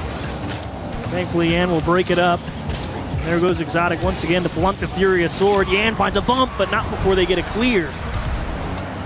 This corner pocket is where a lot of the possession does tend to get lost. It does get thrown back, though, to Furia. Catch from land, shot on target. Stizzy easy read from the goal line, but a bump on him could give them another opportunity. Even on nothing, Exotic still manages to throw a hand up. It's going to take a little bit more than that to slow down Furia. Trying to go for their nosedive. Nobody there to complete. You see there with that double commit from Vitality, because you feel as the camera follows Zen around the backboard, you think, Zen's going to make that challenge. But you see the idea from Vitality. They don't want Zen to make challenges. They want Zen to pick up free balls. They're like, Exotic, go break this up for my boy. Let him get things started. And that's a great move. You like to see the thought process behind Vitality. Say, hey, Exotic knows his role. Break up the attack. Set it up in an open space, let Zen go to work. Love the strat. Again, trying to make a pass over to one. That's a really solid touch there from Exotic. I thought he was going to end up in a 2v1 in that moment there, but everybody recovers quite well. One end to the other. Furia just going to try and get this ball back through a 50. Yan up next, 50 again. Stizzy up next, 50 again. Can somebody take a shot from Furia that's actually going to be on target? Stizzy took it from Zen. And Zen able to make the adjustment, make the stop. He hasn't dodged a bump. Vitality having to do a little bit of work in front of the box. And Furia a little bit frustrated. They couldn't get hands on anybody and open up a shooting lane. Yan gets over one, but that is definitely not his spot to try and shoot from. Lost, I think, got chipped. He can't quite find the dig off the back wall. Swift is going to be stuck here in the midfield with 0. He will give a little ground, and Yan and Lost will team up as it's off the post. So close to corner pocketing that shot, and you got to go again. Over 1, over 2, and 3 could be the number. What a job from Yan. Look at him hold this ball in the air. He doesn't go quick. He goes as long as it takes for Swift to find the bump on the back wall, and Yan with just enough momentum to power through Zen on the line. Furia finally find an equalizer, 45 seconds on the clock. And who did it take? Mr. 70%. At least one of them. A helping hand from Swift never hurts. Yan with a solid flip reset. Furia finally earning some real quality time on the orange half as that one goes just wide. Yan tries to poke it high, force Zen to make a tough stop in continuation. He will not have enough to attack, but he will have enough to dump it off for some help. Stizzy able to fight for possession and poke back towards the logo. There goes Zen. More of a hopeful shot than anything on target. Not really expecting it to go in, but you never know. It's the best play you've got. Why not make it? Zen will smash with under 10 seconds, trying to put Furia on the back foot. A little nervous to see Exotic that far up on such low boost, so it's on Stizzy and Zen to get this one cleared out. Quick follow over to the backboard there. Exotic will have it read and onto the ground. A second overtime between Furia and Vitality. Solid kickoff from Furia, as Yan will take a bite out of Zen there in the midfield line. Exotic is trying to see if he can snap. Swift taking his time, letting his teammate with boost come through and play the ball. Actually ends up with an extra touch, but no boost steals. You're really making sure that Yan does not get any of their boosts anywhere on that orange half. You do not get to just turn around immediately and fight for the ball. You got to let us see you coming. That's a great idea. I want to know where Yan is all the time, too, if I'm playing against him. Yan's on his way back. Swift's going to try and start what Fury need desperately, and that is pressure. Could have been cut off here, though, on low boost. They go for the challenge. Does get sent back, although Vitality is still able to inch it forward with each touch. Furia recognizing that to prioritize trying to go for Exotic, and that's the wrong one to look at. The ball into the hands of Stizzy. It's Vitality on match point. Great job from Zen. A lot of force in that 50. Kept it on the blue half, and then you just see two Furia players get tied up in their own corner. Stizzy will rotate through with a lot of power, and really Furia just kind of tied their shoes together there. Nobody could make a stop. Tripped all over themselves getting back to net, so it turned into a solid game two. At least I will say a better game two for Furia, but ultimately not enough. Vitality up 2-0 in the series. And I don't think it was more convincing for them, but it was about the same for Vitality. They said make the adjustment, and Furia tried. There were some good sparks there, but needs a little more time in the oven, I think. You can also tell just in the shots in this game, too, that they wanted it to be slightly more quality than before. I wouldn't say overly in, the difference compared to their first game, but there was a little bit more intention with it, right? They weren't just, like I said, ripping the shots in the vicinity of the net. The attempt was made to be as on target as possible, and it absolutely showed in this game too here. I will say, there's one other thing that is on Vitality's side, whether they realize it or not, and that is the orange side buff. Everybody who is played on orange has won today. Really? Aside from KC. Well, they're always blue. So they're always blue. So if Furia, in theory, wins on blue, they're basically as good as KC. That's how that works. Yeah, that's exactly how that works. Girl math. Well, game 3 gets under. What? Zen just scores off the kickoff. Vitality goes straight through him. I mean, that's just a 50 into the corner. And how about Stizzy putting it in a place only your teammate can get it? That's one of those moments that, that's team synergy, like you said.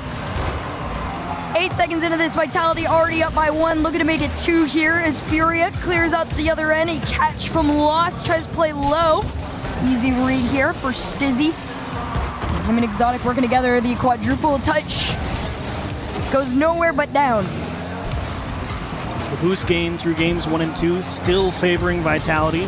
Game 1, an average of 35 more boosts in the tank for Vitality. Game 2, a minute of total time on empty for Furia. And in game 1, it was about 3.5. So. Jeez. In theory, as the series goes on, they should be getting a little better. It was a little better. We got to 1-1 OT as Zen will poke one top right, lost. Makes a clear, Exotic dodges a bump and looks for his own, and unfortunately the help not far enough away where Fury can make the save. Actually, it's a free breakaway. Yan can't put it on an open net. Just gets away from him. He even had the second attempt there too. Lost has to try and play it low. He had been red from the high and the low on that one. Exotic just trying to get this one passed off to Stizzy. Does exactly that. There is no follow-up as Lost is able to make his breakaway. Fake? Next goes for the fake shot on target. Actually whips out a double commit from Vitality for the first time. That's the first time I've seen them get baited enough. Yeah, it's the right call there from Fury. You know the first guy's not going to be able to get enough power to beat 2 in the net. You try and pull out multiple defenders. You let the guy come through with force. Swift finds a bump. Yan gets a flip reset, and that's the second time he's worked his way through Zen in front of the box. Mr. 70%, we understand how you earned that statistic, sir. The bump on Stizzy. What a play! The name tag baited me. I saw Z. I assumed it was in. You got me, Stizzy. Fair enough. But Yan works his way through another one. Great job. Furia gonna need a second goal. Swift not the cleanest pickup at the midfield line. Lost. Will need some help. And what a clear from Exotic. Don't tell me it's fast enough. Swift just able to poke it high. Stizzy's trying to, go back to his old ways in the best way. Just being the one upfield, going for the crazy bumps and the demos. Exotic taking a turn, trying to open something up. Zen will keep it blue side as Yan immediately cuts that off. Puts a stop to him. Tied game at the halfway mark, though, between the two. Nothing we haven't seen before. It's a matter of holding on to the pressure. It goes for the fake under. Stizzy has a shot attempt if he wants it, but it is sent out to the side. Furia working their way through a defensive sequence here. Swift taking his time, says, let's give the ball to our teammate with 100 boost. Lost finds a flip through one. And we'll need some help. That's a great pinch. Lost just misses the follow-up. Gets a bump in the box, though. Swift not able to win a good 50. He has to go backward with it. Let Yan try and come through. Stizzy will pick up his corner and play it slow. Furia had given him the space in the midfield line. Exotic needs a little help. Zen realizes he's not going to get there first. Let Furia make the transition out. Lost has got to get all the way around this. Yan steals away a corner boost, and we'll see what he can do. Mr. 70%, not quite enough. The help not far enough over on the box. Yan can't quite get the break up, and Swift, that's a great touchdown into the corner. They got to be careful too. Furia, a handful of times already seen 2 players go up at once, leaving Lost to go on his own, and it could be more than enough in that situation. Pretty decent threatening shot. Swift gonna try and keep it going. Yan trying to make his breakaway for it, but he will not be allotted the time nor the space. Vitality recognize that Furia are starting to flail a little bit on the defensive end. For once, it was a brief boost advantage for Furia. If nothing else, it's at least equal at the moment. Can they get possession? As Zen arrives with a free ball on the midfield line, he will just poke this one into a playable spot. Vitality will reset here and probably try and hold possession for the final minute. And as soon as I say it was equal for a moment, you look back up, Furious out there driving around with limited. Never feels good. As Zen wants the ball to himself with a fake, and Yan doesn't bite. Just plays the miss, forces Stizzy to make the stop, and I like the bold call there from Yan, just saying, you can hit it all you want, I'm gonna try and clear it instantly. Not too shabby, 30 seconds left between the two in a tied game. Vitality sitting on that match point. They want to end this here. The last time these two faced off in EWC was in 2024. Vitality won 3-1, they're looking for the sweep. Swift will let Lost take his corner boost. He can't quite win the second 50 though. And with 0 punts, at least towards the Vitality half. Stizzy, some challenge. Zen on 0 seconds looking for Exotic. Ball down in front of net, and Lost says, nobody's here, I don't care. Let's play another OT. Furia fans going crazy. The drums are loud, but Vitality could end up cheering louder as Exotic Try to send that to the other end. It's Yan to take it away. Pass to Loss. A little bit too quick for them on that one there. It's not going to slow them down too much. It's going to take a demo to take them home. Sonic loses the ball in the midfield. Yan can't quite finish it. Lost. You got to put it on target. Left side's good. So we will play 3 OTs. Furia will finally win one of them and force at least 4 games. Zen couldn't get enough juice on the clear. The crazy thing too is, Furia is not even going for the wild outward celebration. It's all 3 players just going for some water. Just reset, stay calm. They've been in this exact situation before. 2 years ago, like I said, EWC, they were in this position. Vitality, I mean, I don't think they had a bad performance by any means. I think Furia was finally, getting a little bit more comfortable defensively. And when it came down to those high pressure moments, they have that clutch factor that Vitality kind of wavers on sometimes. And that physicality definitely feels like it's taken a little bit of a step back for Vitality. Don't feel like they've been quite as effective at opening up room. I don't know if it's necessarily gone in favor of Furia per se, but we do know that Yan has found a couple of bumps on a couple of air dribbles right in front of the box, and they've turned into goals at least 2 times now in this series. So if anything, you feel like you can favor Furia a little bit. But the shots continuing to dwindle for Vitality does not feel good. Only 4 here in Game 3. So yeah, quality over quantity gets it done in Game 2, but our continuing trend says that may not be the way to go. If we have to go 5 and you see another 3-4 shot game from Vitality, you might start to say, look, let's just smash it on target again. To be fair, you want to talk, continuous trends. This series, mind you, mirrors exactly the one scoreline-wise to the 2024 head-to-head. Really? 2-0 Vitality, 2-1 Furia. Right straight into this game. It's the same exact thing. Whoa, well, Zen doesn't care about any of that. He's just going to take a solo effort off the side wall. Look at him dodge the bump from Yan.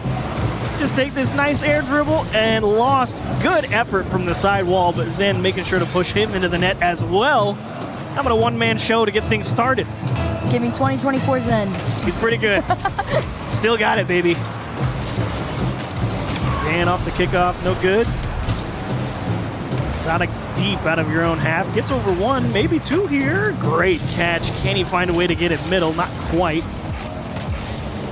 Just slip off his car. Zen with a fake challenge just to pull Yan off the ball. Swift will force it with 0. Furia not going to be following this up.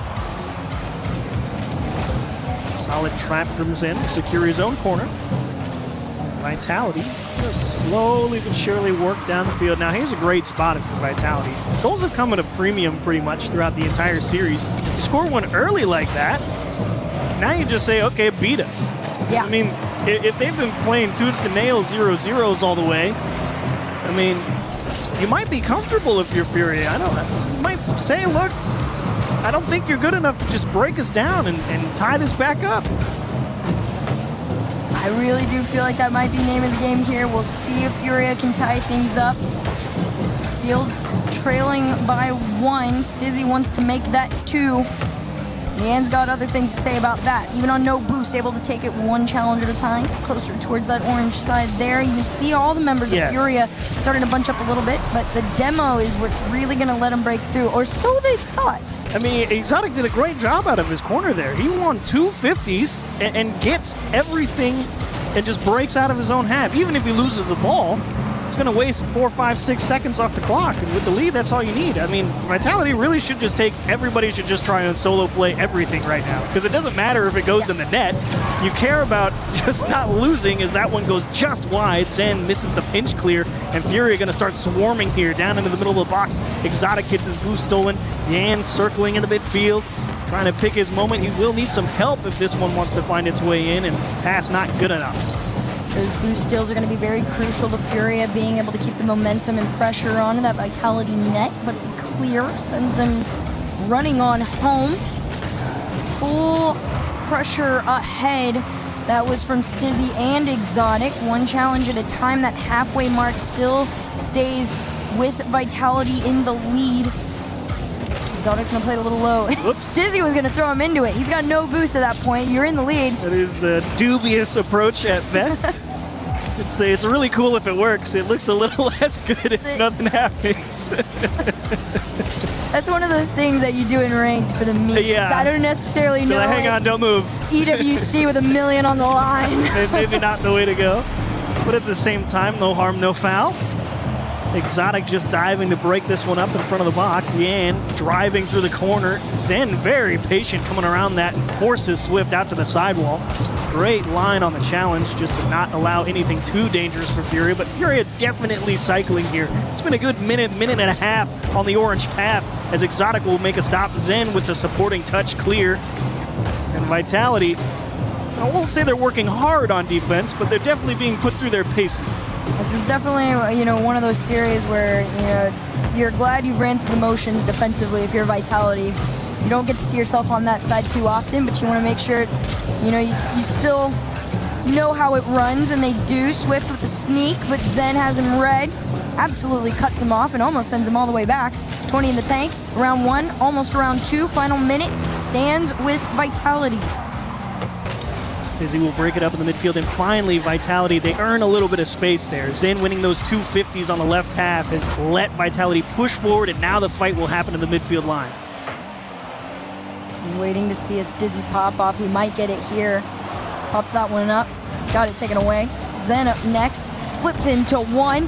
Follow a little bit slow there from Exotic, but you're not too panicked if you're Vitality. Everybody back in time. Final 30 on the clock. Furia backs against the wall. Gotta make it happen here. Nice block from Exotic. Zen will just keep possession again. The clock ticking. Vitality only have to hold on for 15 more seconds, and they're on the right part of the field to run the clock. Free ball for Zen. Don't even go for the shot. Yeah, just hold the ball and say, come take it off me. You got to win the game.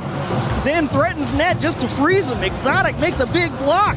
Yan, you need something as that one goes the wrong way. Lost, you have a handful of boost. Works through 1, wants to create a lane. Yan gets the ball with 100. Furia's got to look. Can he get through 2? Down into the box, and Exotic once again will pull out a stop. Vitality, it takes 4, but they get it done.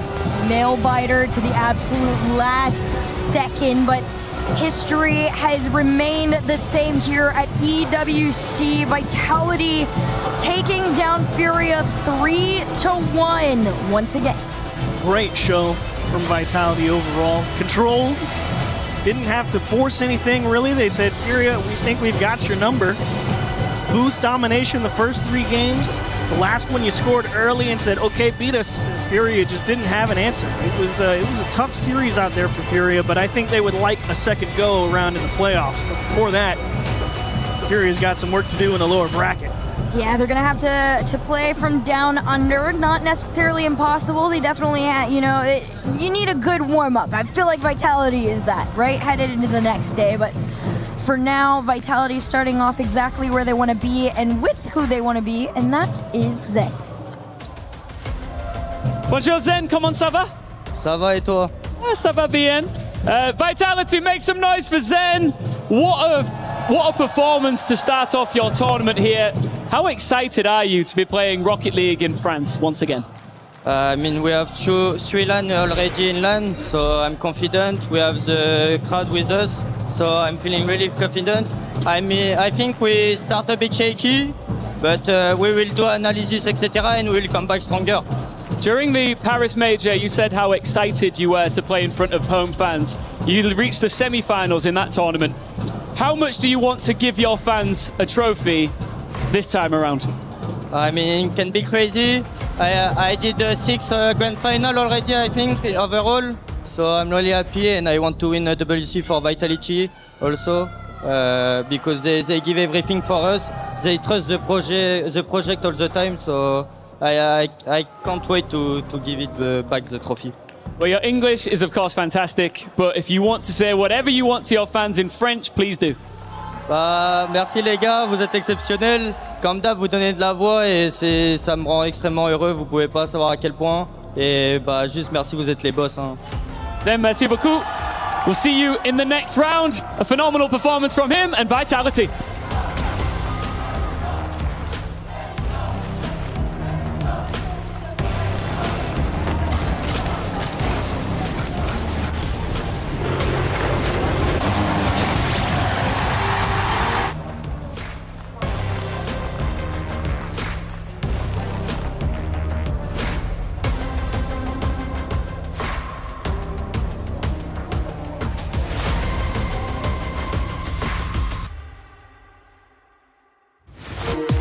We were there.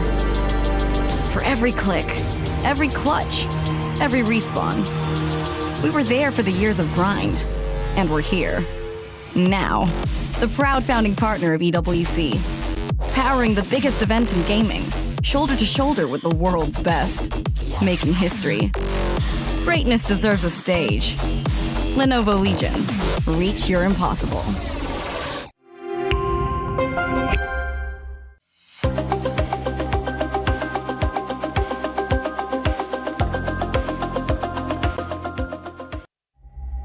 Avli, I need you to cover the STC arena today. Ooh, it's gonna be tough. Why? Because I have no interest in doing that. Come on, we need you over there. I'll tell you what, I'm gonna go to the beach just really quick, and if the games are still going on by the time I get back, I'll say a couple words. The beach is 5 hours from here.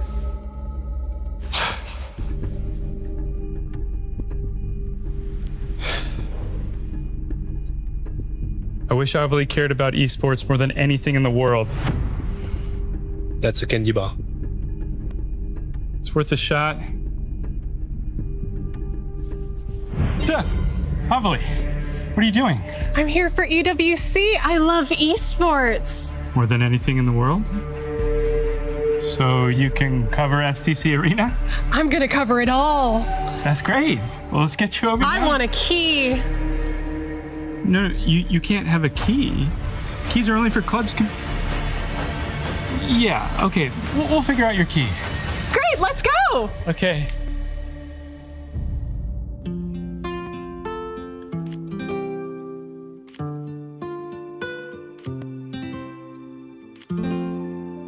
Avli, I just want to say you're doing a phenomenal job. Everyone's really excited about your work. I just love esports so much. Yeah, well, I'm going to ask about getting you a raise because you deserve it. I don't need a raise. I have my key. How did you... Can I see that? Mm-hmm.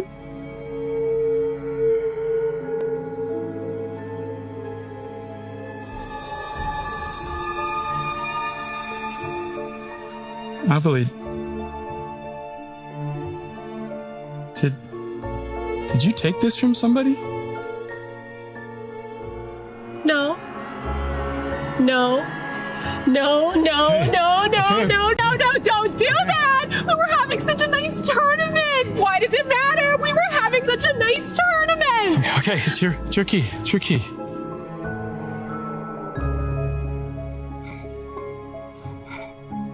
Probably would have got crushed anyway.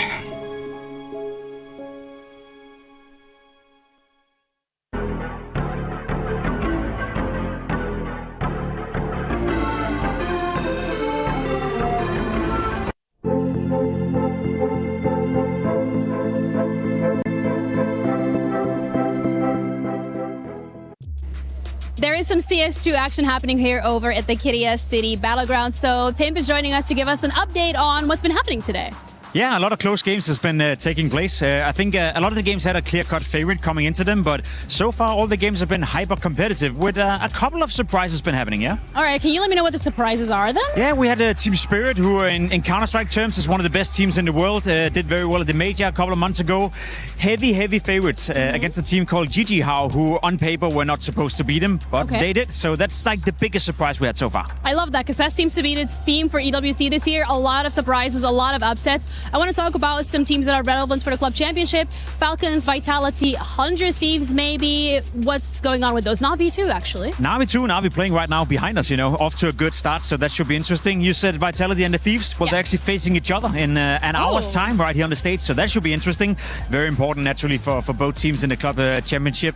I think Vitality are the heavy favorites, currently the best team in the world, whereas for the Thieves, we're surprised they're even at the tournament, to be completely honest. So maybe, you know, a cause of upset again, but I think Vitality will have it in the bag. And Falcons, the heavy favorites when it comes to the Club Championship. What are we saying there? They played earlier today, and to be honest, they look good, you know. And I think it's one of the teams that you have to look out for at this tournament, and not only for the Club Championship, but also maybe winning the entire tournament here at Counter-Strike.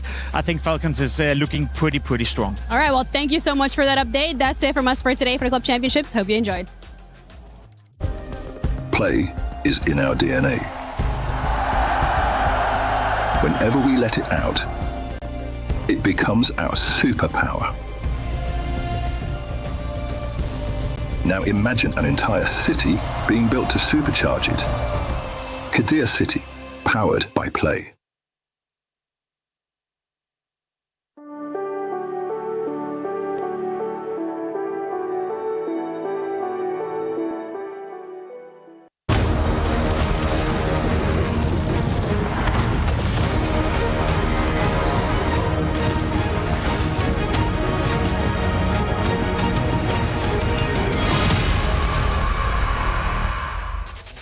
Welcome to the final match of Day 1 Rocket League at EWC 2026, where NIP E-Stars are making their way to the STC Arena stage. On the other side, they'll be facing off against Shopify Rebellion, CJ's favorite squad. Will they make the young man proud, or will be the Aussie crying at the end of the night? We'll find out here in just a few moments. First, I got to introduce my friends. You know them, you love them. They're back again. James, first of all, were you panicked when you weren't on the caster desk when they needed you? A little bit. I thought I had more time. I came out here. There was no one at the analyst booth or the caster desk. I'm like, oh, I have time to go back to my backpack. And then I get into the green room. They're like, James, you need to be at the caster desk right now. Yeah, I'm learning that Rocket League moves fast, and we are already into the 8th match. So, Johnny Boy, talk to me a little bit about this team we're about to see. Who is Shopify Rebellion? Well, I mean, you said it yourself, CJ's favorite team. He's obviously heavily biased, but as someone who's not on the Shopify payroll, I can say that this is one of the best orgs in the scene. Wow. Having been to the facility in Toronto, I'm absolutely, in love with the org. The team are starting to get the results that the org deserves, and the fans deserve, but they've not had the big one yet. They've not had the win. I had no idea how big Shopify was as a company until I found out my friend that I used to work with owns just one small division of Shopify. They sponsored one of our esports programs, so I've been a fan ever since. Let's take a look, though, at their squad, because in Rocket League, they finished 5th, 6th at Boston. That was Major 1, and then they improved upon that with a top 4 finish in Paris. What is the expectation here in Paris a second time, James? Well, I'll let you in on a little storyline we have in the Rocket League community podcast. We've got First Killer, known as Fourth Killer. A lot of people say that. But, you love him, you hate him, First Killer. I feel like this whole Shopify team has been on a rising trend. They've been looking better and better, and I think that I believe they have what it takes to win everything. They almost won the kickoff LAN this year to get the extra spot for North America. Right. So, they, like Johnny said, they have never been able to get the big one, and that is kind of the reputation that the team has. On the outside, looking to finish on the podium here at EWC. We talked with First Killer before his match. We've got ourselves a little Shopify Rebellion podcast here on the couch of the EWC 2026 here in Paris. And FK, how are you feeling, mate? We're in Paris. Feels a different vibe than previous Esports World Cups? No, yeah, definitely. I mean, I'm used to going to Saudi Arabia, and this is super nice. I love Paris, and still haven't got to see much. I haven't seen the Eiffel Tower yet, but I need to definitely go do that. But yeah, I'm feeling good. Back in Paris a couple months ago, not a bad result for you guys. What's the form been like? Obviously, it's been a little bit of a break since then. The last time we were here, it was good. The major, we did top 4. It was not bad. Obviously, we wanted more. But I think we're looking forward to maybe doing that this time, maybe making the finals, maybe getting the dub. But yeah. You found yourselves in that NIP Twisted Minds kind of pocket of the bracket again. I feel like you guys know those teams inside and out, but NIP first up, how confident are you guys?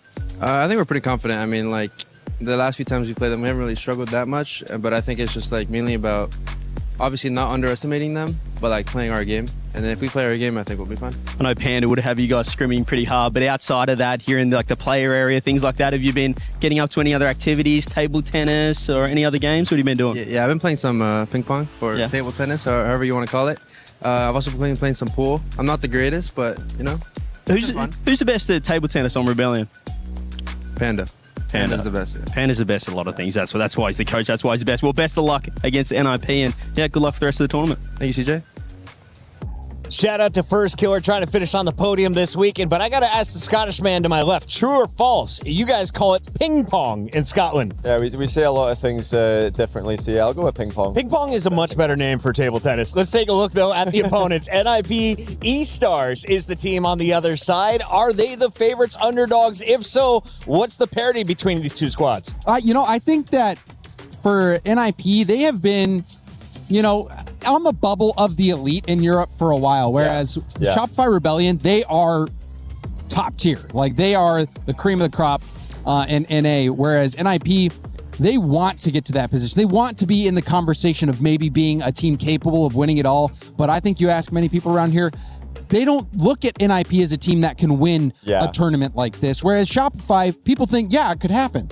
We heard some of the Aussies chiming in. They're out here to support NIP. 7th, 8th back in Boston at Paris Major 2. You saw 9th through 12th. So now we've got an opportunity to improve on those results. Breaking out of groups would be a win in my books. Is that how you see this? Absolutely, I think so, because not only have they had those losses in both of the majors, but they've lost to Shopify at both, once in playoffs and then once in the group stage. So they're probably looking at this half as an opportunity to win finally, and half as like, are you serious? It's these guys again. Now, like you gentlemen, I'm sure one player on this team always gets confused. Are you working in esports or are you a model? That's the man with the long hair, the glasses, and the tattoos. Can you tell me about the front man that they had there for NIP? I assume you're talking about CRR. Yeah. CRR. So they're all very well, tall. honestly, CRR is a very interesting player because he's played in many different regions and he's finding success back in Europe, which is widely considered, and rightfully so, the most difficult region to have success in. So we've seen CRR. He's done well in North America. He's going back to Europe. He's doing well here. And, I think for me, CRR, one of the best defenders in the game. He's such a solid all-around player, but defensively, so reliable. And I think this NIP team, Johnny, and maybe you can correct me if I'm wrong, but I feel like this is a team that, they have a lot of very capable individual pieces, but they still need that star power, which Joreuz can provide. But that's something that we don't always see. Yeah, they're so fast that they beat the teams below them. But it can get them in trouble when they play against teams that are better than them, and Shopify have been better than them, so they're just able to punish the mistakes. And it's all well and good to be fast, but if the other team is able to match you in that regard and be a bit more precise, which Shopify have been, NIP could be in trouble. The fans have been on point. They've selected 5 of our 6 winners correctly through the first 6 matches. For now, we'll have to see. 75% are going with Shopify, 25 for NIP. With 10 seconds left, who are you going? One-word answer. I'm going to have to go Shopify. Shopify, yep. Shopify up here on the analyst desk. Let us know who you have winning it in the chat. This is the final game of the opening groups.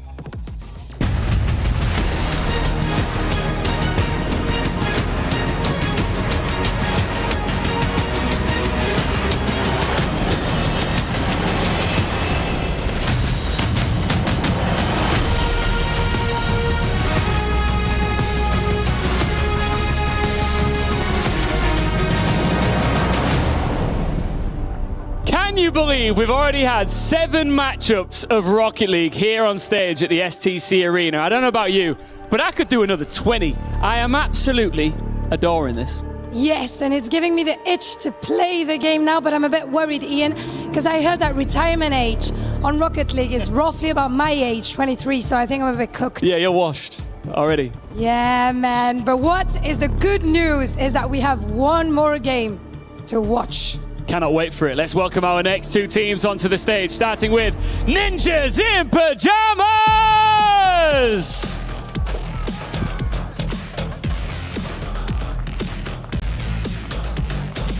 NIP, here they come, Europe's gatekeepers. To go deep, you usually have to go through them. Experienced, stubborn, and still chasing the trophy that would turn that consistency into legacy. NIP are here in Paris, looking to do damage. One of North America's most dangerous team. It is Shopify Rebellion! They have spent their season moving closer to the biggest trophies, and nobody wants to find them waiting on their side of the brackets. Closing out Group A on the opening night, it is Shopify Rebellion. Les représentants américains sont prêts ici pour la dernière game à Paris. It's the final matchup of Rocket League at the Esports World Cup on day 1. Buckle up, let's hope for a banger.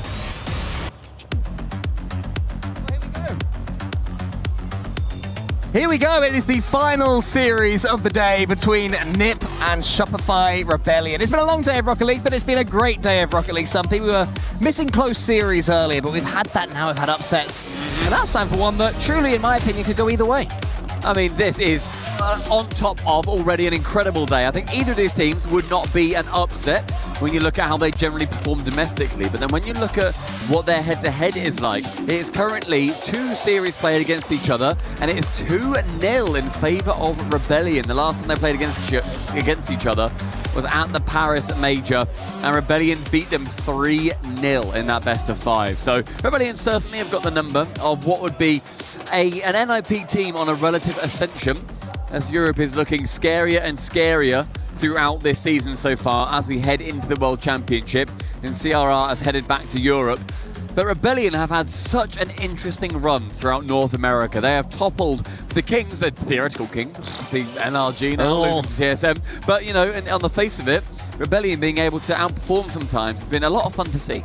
Yeah, I think that it's fair to say that Rebellion certainly have usurped NRG on current form at least, and previous results from today have only confirmed that. I would say they are NA's #1 team right now. We are looking at right here, trying to join Space Station Gaming in the upper bracket, who just about managed to squeak forwards with some reverse spoilers there for everybody. But Nip, they're sort of a gatekeeping team. Has it been a decent season for them, would you say? Have they done about what was expected from them? I think so. I mean, the fact that they've been pretty consistently qualifying for all the lands, they've not necessarily made the dent, I think, at the individual lands that they would want to have been making. At the Paris Major most recently, they came 9th to 12th. That was a disappointment. Yeah. They did end up going 4-0 against a Vitality that absolutely romped through them. It was a very poor result from them. And then they were knocked out at the Boston Major by Rebellion in 7th to 8th. So again, a good result, but they've not had the result that have defined their season so far. Domestically, I believe that they have managed to win one of the open events, or at least they've come in the top results anyway. They've made it to a couple of finals. They came to the final in EU Open 4 and again got battered by Vitality 4-0 when they managed to take down that Open. But here, when it comes to LAN, it's a little bit different. Rebellion, I think, will be sitting quite happy, however, in being in a winning position against NIP pretty frequently. Rebellion trying to make yet another statement.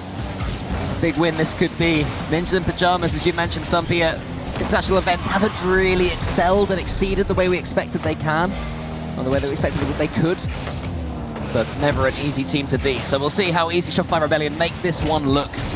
If they can do so. They've got their coach Violet Panda behind them, table tennis extraordinaire, but he's going to have to be doing some talking to them right now because they go a goal behind.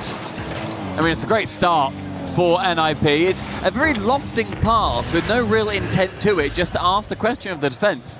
You see CRR mentioned on the desk looking like a model, apparently, from the pocket, which we love to hear. Very handsome esport we have. In the first 30 seconds, NIP starting as they mean to go on. Here comes First Killer, though, once upon a time. Well, for a very long time now, he has been a real hero of North America, First Killer. Quietly going about his business, putting the country on his back. Joria's going for that one, but it's sent to the side. LJ is just keeping an eye on Joria's here. Lovely. Musty there towards Sierra. What a goal this could be. Wow. That could be a little bit special right now from Nip, and they're playing with confidence already. Yeah, I think they do have that magic in them as well. They might have just struggled every now and then to really get it through the top teams. Johnny put it well on our panel that they will go through the teams below them pretty efficiently. It's then when they face off against a team above them, which I would consider Rebellion to be above them, is then when they struggle. They're not really the giant slayers, but 2-0 for NIP, and it's another infield pass. And Joria's getting involved early doors as well is a pretty big thing for Ninjas in Pyjamas. He excelled a couple of seasons ago with Dignitas, and now here he is with Nip. Looking very comfortable on that world stage. 3 players who, I'd say Joria's would be perceived to have the biggest ceiling, but CRR has been a mainstay now in Europe. And Oli, we've talked about it plenty of times, just how his ascendancy, he was for such a long time a top 16, top 20 player, and then suddenly you blinked and he was a top 10 player and a top 8 player. It's been a really big step forwards for him. And First Killer, he has always been on top of North America. It's a great time for him to get on the end of that ball, sent midfield by Kofa, and Jorias and CRR, a little bit of miscommunication. It means that their backline will be left vulnerable, and FK snipes it dead in the middle of the net. Pretty routine.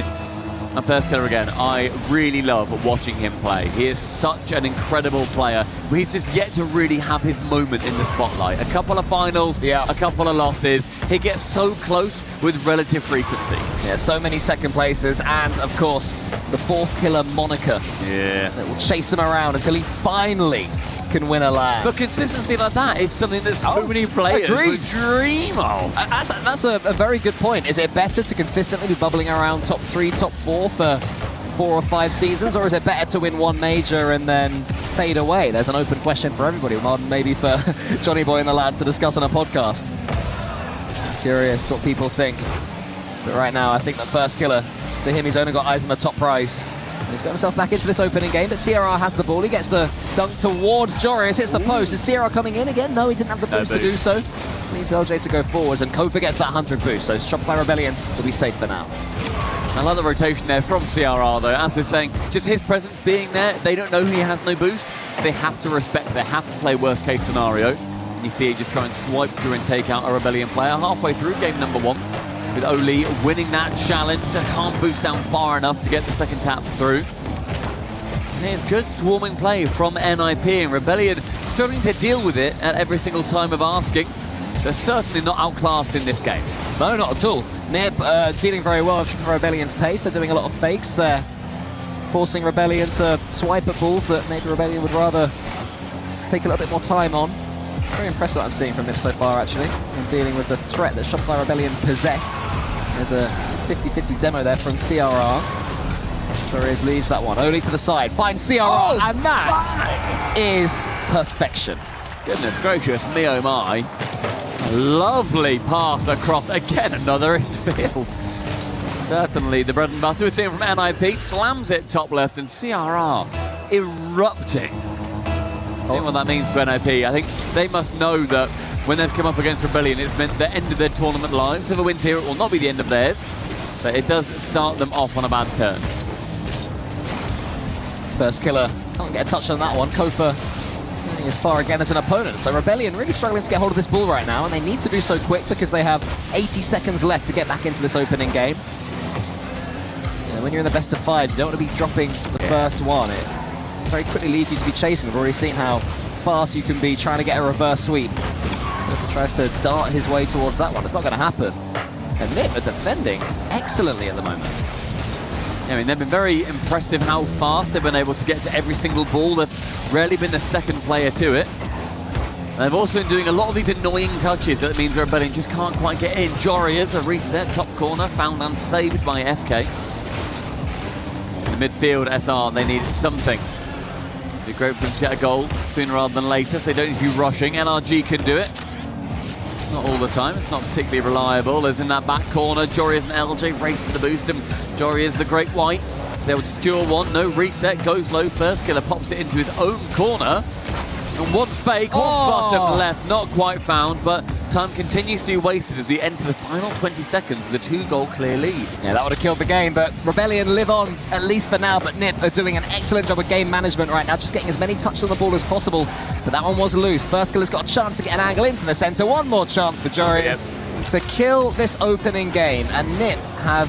There you go, they get the 4th as well. Excellent game 1 performance from Ninjas in Pyjamas, and a deserved 1-0 lead in this series. Extremely well managed. I think NIP will be very proud of the work that they've done there.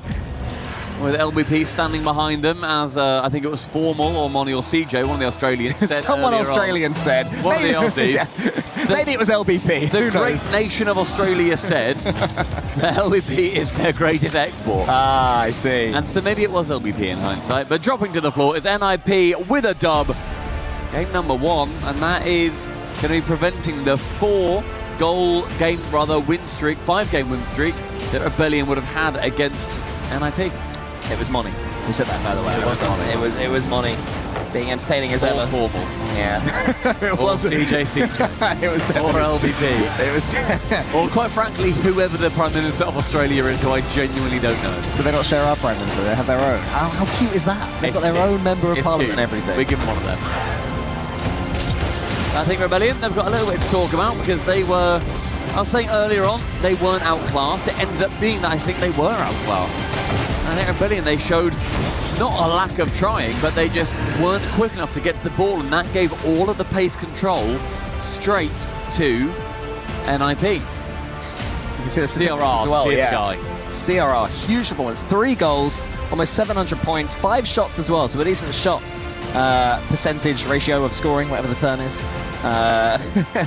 He's played very well indeed. So he's more than just, according to our desk, a handsome face. He's a handsome face, and goodness me, does he love getting points. The ball was in Rebellion's half for 66% of that game. A very dominant showing from NIP. Bear in mind, compare that to earlier, where TSM won by having the ball in their half for 70% of the time. And Rebellion are clearly playing a very different game. They need to have more control if they are to win. But the pace was entirely in favour and controlled by NIP. And long may that continue if you're a European fan of Rocket League. Well, lovely catch there from Kofa, and over the top as well. What a goal this could be if he can get the dunk. Ah, Jarius spoils all of our fun. Having an absolute stunner there from Kofa. Only forwards that one towards the Rebellion goal. Jarius onto the back wall, almost gets a second touch as well. And into the pyjamas, they've survived the initial scare there from Kofa, and since then had a couple of chances of their own. A lovely pinch from CRR and followed through as well. So they've taken their early form into this second game. There was half a chance for Shopify Rebellion, but apart from that, most of the ball control has been to the team in blue. LJ having to stretch to get that one away, and Perskiller can tip it through to the blue half. But with NIP currently being in game number 1, 10% faster overall than Rebellion, no wonder they get to the ball first. That's that pace control that we talk about. Even if they decide to slow it down, they're to the ball first, and I thought that might just sneak its way through. Perskiller had his head screwed on. Yeah, me too. It was good awareness there from Perskiller. It seemed that all of his team had forgotten to defend the goal line. Perskiller was the one who was. LJ covers that, gets an all-important touch. Very good cut. An awkward one. It's very good, but it's one that's terrifying, though. Your teammates are praying that you've read it right, and thankfully he had done so. But more goal line defending needs to be done here from Rebellion. Nip spacing out really well. They're timing their attacks well. They're not getting chasey and winners tilty, at least yet. Yeah, fine. Teams play their game very well. Yeah, very impressive. Very good game management. Lofted high. Jorius can make contact, but a bit. He would have rathered a little bit more, been a prime Kevin of himself, and slammed it backboard to get the double. But it has been Let's Rebellion. not use the GOAT's name in vain, okay? I'm so sorry. I think Rebellion right now, they are not enjoying being under the cosh. No, they're not. So much pressure against. CRR completely on his own in the sky, gets rid of Kofa. Next to it, it's me first, but only with no boost, still goes in for the challenge. Kofa's going to get this catch, and Rebellion have to keep control of this ball for 10 seconds or so. They have to get it into the other half. That'll do. The ceiling pinch there from first clue. At least put a little bit of pressure on Ninja in Pyjamas. LJ with this catch. Oli with no boost, but this is watching LJ. And Jarius will be the player in the end that goes into it. And it's just a patient game from Nip. They're not doing too much. They're just pushing forward. The pincer attack is working. One dunk, and there you go. I mean, first killer does end up misreading it completely from the backboard. Didn't expect Jorius to get such a perfect dunk to set up the double, but he jumps, I think, expecting the challenge to come in a lot sooner, tries to just body block the ball, but jumps so awry that it leaves the net open. CRI yet again managing to get that opening goal for NIP, and halfway through game number 2, and have still, yet again, just looked better. Chance for a double there for LJ. Firstly, he has to wait, annoyingly, a little bit too far back. And so are funnily enough, is how CJ says CRR. Final 2 minutes for CRR. So are the right-hand side. No, I got it. Up high in the centre. You weren't laughing, so. Reset secured by Perskiller. He didn't deserve a laugh. Back corner from Jorius. Becomes a somewhat scrappy defence, but with nobody from Rebellion actually challenging, they can take their time to clear it away. It's also how Money and Formal say it as well. And it's 45 with another chance. And Kofa making a 3-point turn. Tesco Park car park hates to see him coming. It's just, I think, a little bit awkward defense from NIP, but quite literally, what is the challenge coming in from Rebellion? They were not stressed in that moment. Huge clearance there from CRR, and it is more than enough to put more pressure right here on Shopify Rebellion. Kofa waits. All they can really do right now is grab some boost. CRR into the corner. And they're keeping Shopify Rebellion an absolute bay right now. It is looking like... It's so routine, though. Yeah, it is. It's like a nightmare to attack and defend against them.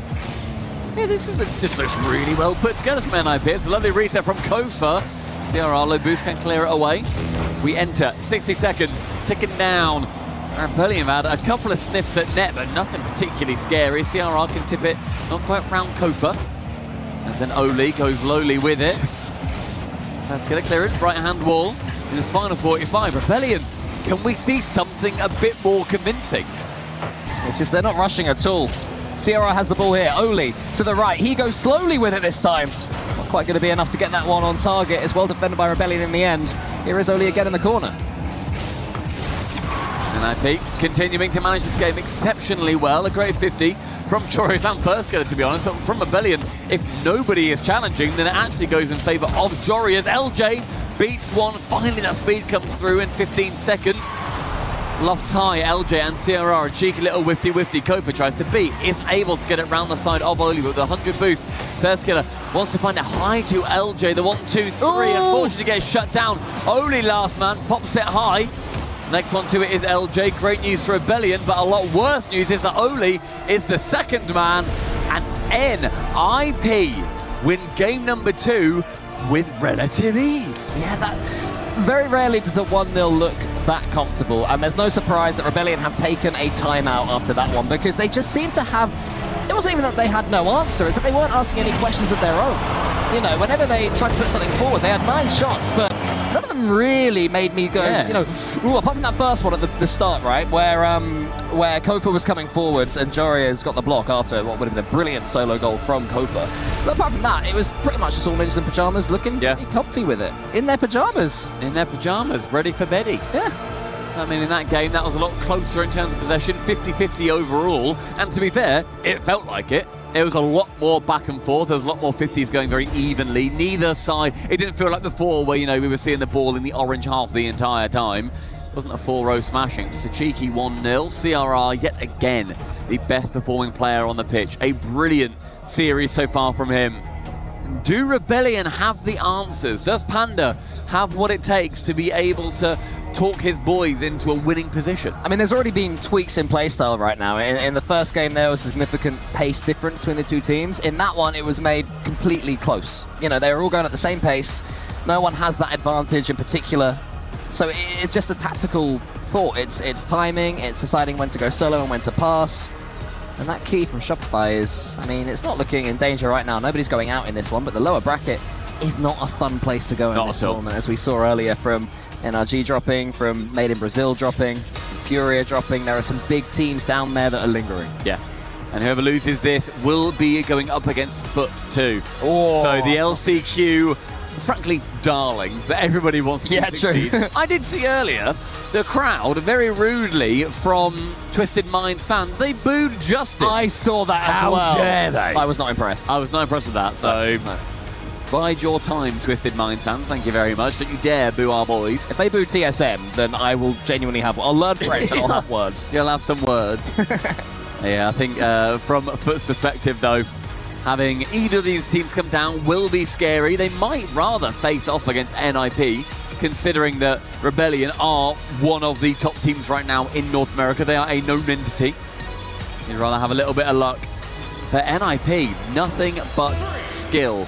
No luck for them. Very good game management.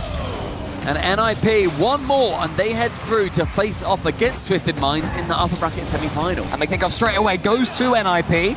The last thing you want, in my opinion, after a tactical timeout is to concede a goal 3 seconds later. And it happens so often. You talk everything through, okay, let's keep it tight, let's make sure we're not giving anything away, let's play a little bit more aggressive, a little bit more defensively, whatever it might be. And then you concede straight away after, and it's like, that momentum's right back with the opponents. It just sucks all the air out the comms, I'm sure. And you're like, after all that, like, yeah, boys, let's do it, woohoo. Exactly. Esports, go. You're not able to actually do anything with it. Only a stunning catch, wants to go for a famed 50-50 that he is so incredible at. And in the pressure, immediately, this is the first time the ball has entered the blue half this game, and it took 40 seconds. That is crazy. And it didn't stay there for long either, as Oli sends it right back into orange territory. And CRR, an almighty pre-jump. LJ didn't expect him there, the Spaniard. Here is First Killer. Joris that one into the corner. More good defending here from Ninjas in Pyjamas. Shopify Rebellion have barely left a scratch so far on Ninjas in Pyjamas. They have time to change it. They have to get things going now as a demo comes in. CRR chasing more. Always going for that ball is CRR. And I think what we're surprised about seeing right now from Nip is CRR in particular, he's my favourite ball chaser. I've said it time after time. He's not been ball chasing. They've been rotating, they've been playing it cleanly. They've been going for sort of beautiful, commed Rocket League. I mean, that's where the infield passes come in, because they're clearly feeling very confident with each other's positioning too. And they also are timing it well, where the opposition in Rebellion isn't reading where they are. Normally an infield pass is so scary because if a team is blocking it, all of a sudden it's probably a 2v1 the other side. But Ole passing it towards Jorias, he's not able to actually get it over towards him as he would like. It does get intercepted by Rebellion, but it was well managed from Ole to send it into the corner instead. A great demo. And this is where the offense can build, but Rebellion recover nicely. Yeah, I feel like CRR's been going for more demos this game. I don't know the stats on if there have been more demolitions this game so far, but it seems he's up for the aggression. Maybe because he's predicted Rebellion will do the same, and he's thinking, we'll change our own playstyle. But I believe for the first time this series, Rebellion do take the lead. First time as well, as LJ flicks it round, and Ole, I think, just has to jump. He's worried that LJ is coming in for that bump. He definitely threatened it, but that then just means that Rebellion have got a little bit more time to take a shot, can secure it. First blood in the third game towards a team that have been struggling so far. Yeah, it could be the second as well. Here comes First Killer. Wants to get the double flip reset. Touched his way towards that ball, but wasn't able to do anything with it once he was there. And now we have Nip on the counter-attack. If Rebellion can't hold this lead, it would hurt. This would, Rebellion would think there'd be a chance for them to get on this score sheet and to really keep on pushing. And LJ's now got a chance to double up that lead. CRR's left all alone, but Kofa didn't go for him. Yeah. Was there a bump on? Not too sure. Maybe they knew that he had more boost so he could escape it, or that somebody was about to be back instead, but I think you still may as well go for the bump. Still make it all good. CRR in defense has been fantastic in this game. It's been a pleasure watching with LJ. A lovely reset. One chance but no second touch. And right now we are seeing Rebellion, I think, gain a few more chances. LJ going for the bump there, which allows First Killer to come in. But I'd like to see more pressure on the final man. Jory is ahead of target. Both can clear.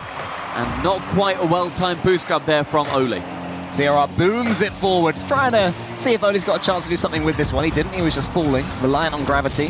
Wasn't as fast as these players are nowadays. And he gets the 50-50 that time. There's a victory set involved in the 50-50, but won't come to anything. Bit rushed there from CRR, thinking that Rebellion are going to be breathing down his neck, but he had more time.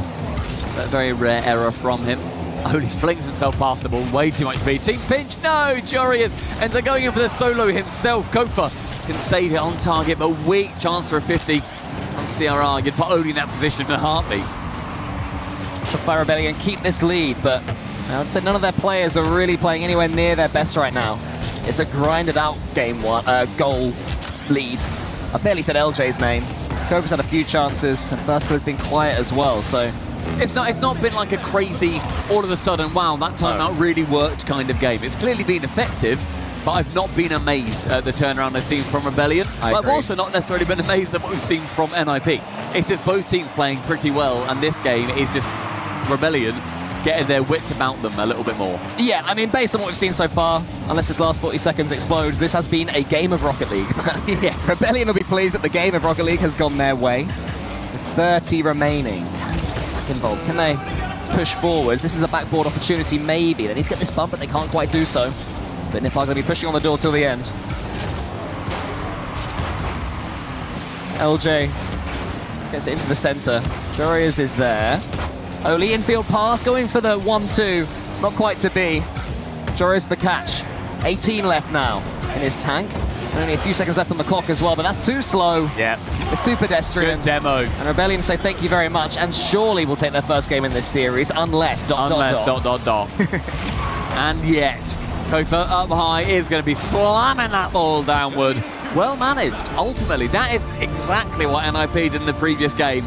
Get a goal, manage it a bit, win it, win the game of Rocket League, move on. 2-1 though still for NIP. And I think that just, to me, implied it was those even games can very much go either side. And NIP, in the head-to-head matchup that we were saying before, they yet to win a series against Rebellion. It's a nice close one for them to be able to still think, you know what, our game plan can still work and eke us out another game. Yeah, it's definitely not an explosive series of Rocket League, is it? We'd be lying to the viewers if we were saying, wow, this is the most thrilling series I've ever seen. And we're your friends, everyone. We'd never lie to you. We wouldn't, it's true. It's tactical. It's slow and it's considered. Yeah. And it's one for the purists. It is. Who studies rotation angles will be loving this series. I want to see a bit more explosivity. I want to see a player grab it and be like, right, you know what? Double flip reset time. I want TSM back on that stage. I want NRG back on that stage. Is that what it is? And I just want to see. That's the last series I casted. Yeah, fair enough. Like, goodness gracious. This was my big one of the day. And you casted it with Jorby as well, right? Yeah. And now you're with... That's Overall, tough. Yeah, that's I'm not going to say worse, but disappointing in a sense. Sure. Less Jorby-ish. It has certainly been a series of Rocket League. But it comes down to game number 4 as NIP still battling to get that one more. This is the one. This game is going to explode. Are you ready? This will be like 5-4. I'm up for that. Craziness. Oli's already pre-jumping into a flip reset, which he's used for no reason. That is my go.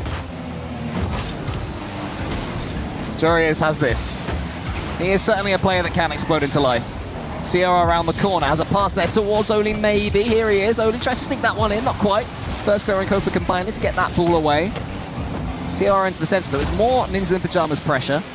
Will they be rewarded with a goal this time? And right now, we just need to see one of those pop-ups from a player, from Rebellion, from NIP. CRR was the guy in the first couple of games.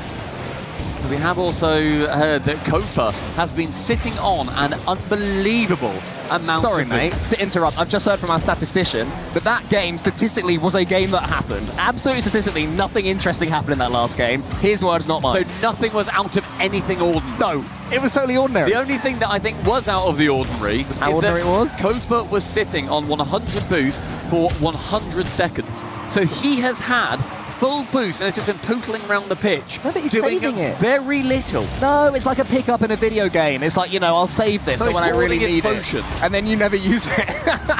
I mean, if he manages to beat the boss by not using boost, then fair play to him. But I'd love to see him burn a little bit. Sitting on 100 boost for 100 seconds is incredibly out of the ordinary. I think that's genuinely like 4 times longer than usual. Well, there you go. And oh, CRR couldn't quite get the floor pinch on target. Jorius, and it goes round the corner. LJ gets the save that time. First killer towards Jorius. Nip, I think, will be overjoyed that this series has turned into this. I was going to say game of chess. We were watching the chess earlier, and it's brilliant. Yeah, game of chess over there. Yeah, exactly. So I don't want to say game of chess. Nice reset from Oli, but does get caught out instead. One to the midfield from Kofa. Not on 100 boost. Good for you, lad. That corner. Next bounce is going to be misread by CRR. And neither team, honestly, taking that initiative. It's not even like that either of them look scared to take that initiative. It's just that both are so evenly matched. It's movable object versus stoppable force. Are we being harsh to this series? One in chat if we're being harsh. Is anybody sitting there on the edge of your seat? If so, I think you need to get a wider seat. Well, Nip Admin is always active on Twitter and such, and I'm sure Nip Admin will be very edge of the seat. This is a game for Nip Admin. We want 1-0. We want 1-0s all the way, as far as the eyes could see. Oh yeah, CJ as well, with Shopify as well. He'll be like, oh my god, this is crazy intense.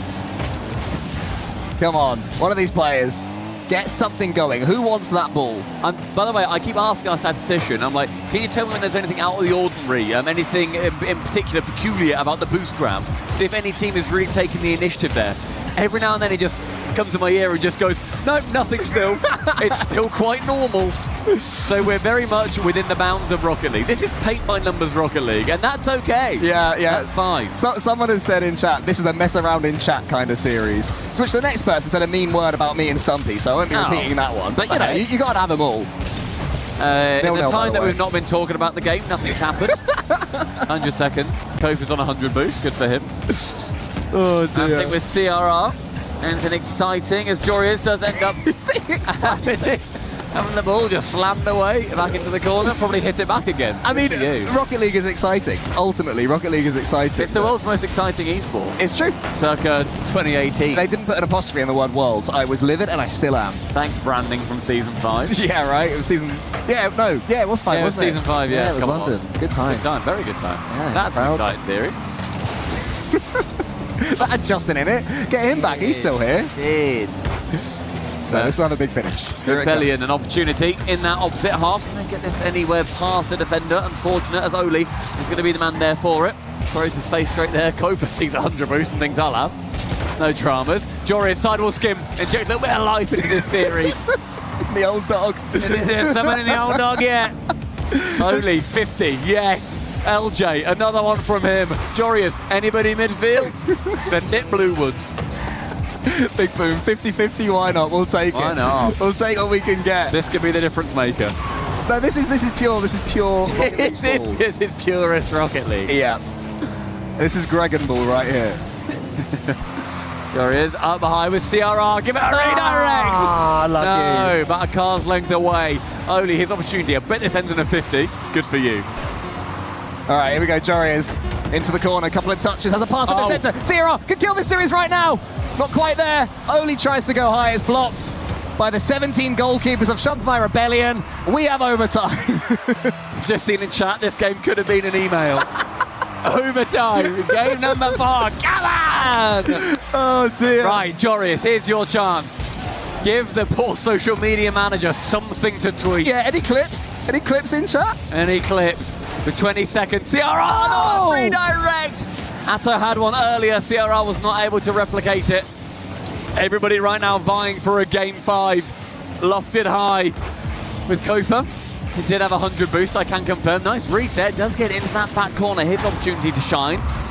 First, get us straight towards the opposition backboard. All 3 players chuck a paper bag over them. They were playing so close. The script, by the way, is the failed reverse sweep. We go to game 5, and then Rebellion lose anyway. That is what this series deserves. So we'll see if that happens. For that to happen, we're going to need a Shopify Rebellion banger to get us there here in OT. But there's a catch there from Jorius. Lovely. End it himself. Flip reset there. Only nearly saved. Big First dive. killer gets half a block. It's rolled in, is it? Nearly. And Kofa says no. There'll be no roll-ins just yet. Kofa says no for. As he then tries to get it past the halfway line, but big bad Jorius is there. Does not want it to get any time and traction in the blue half. LJ reset for the backboard. Oli again says Noli. Stats to Cole, I will not repeat that. There is no Champions Field also, Stats Man. It's Porte de Paris, the final one. Thank you very much. Yeah, get statted. Here's CRR. Clicks fingers. Here's CRR to the side. Oli's coming in now. 90 seconds into the overtime. I can see a 10-minute OT banger coming right in. I see Jorius, though, just lurking, waiting, chilling in the midfield. 100 seconds in. It's Kofa. Gets it just past Oli, but that loss does just bring it towards CRR. His midfield battles. This heat map will just be a straight line across the middle. Here's Jorius. Into the corner with him. First killer up against him. Both of them get 50-50s, which is fun. Oli pushes it out wide. There's just so many 50-50s. Can someone fake? Can someone just do a fake? Like, it's not a lot to ask for a fake.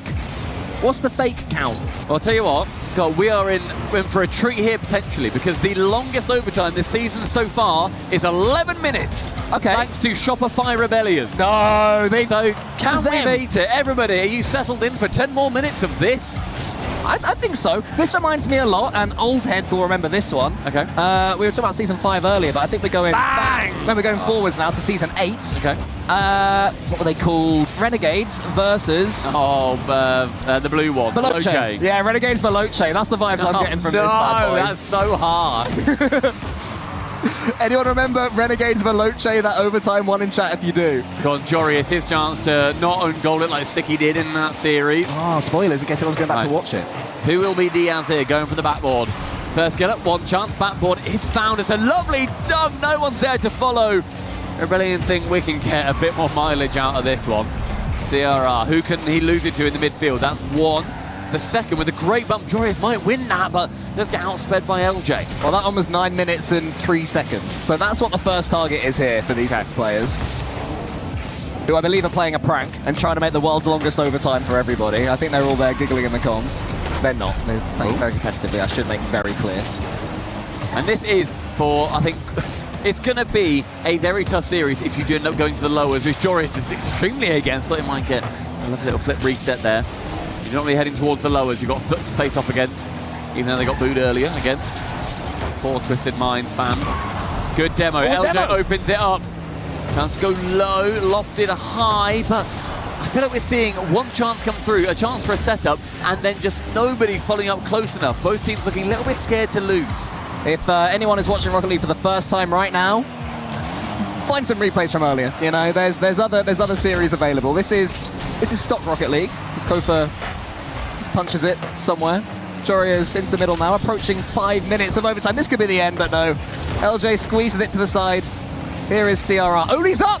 First killer saves it, but Oli does get a flip reset, which is cool. That is cool. I did like the indicator. This is also, for the any of the overtime heads in chat, this is NIP's longest overtime this season so far.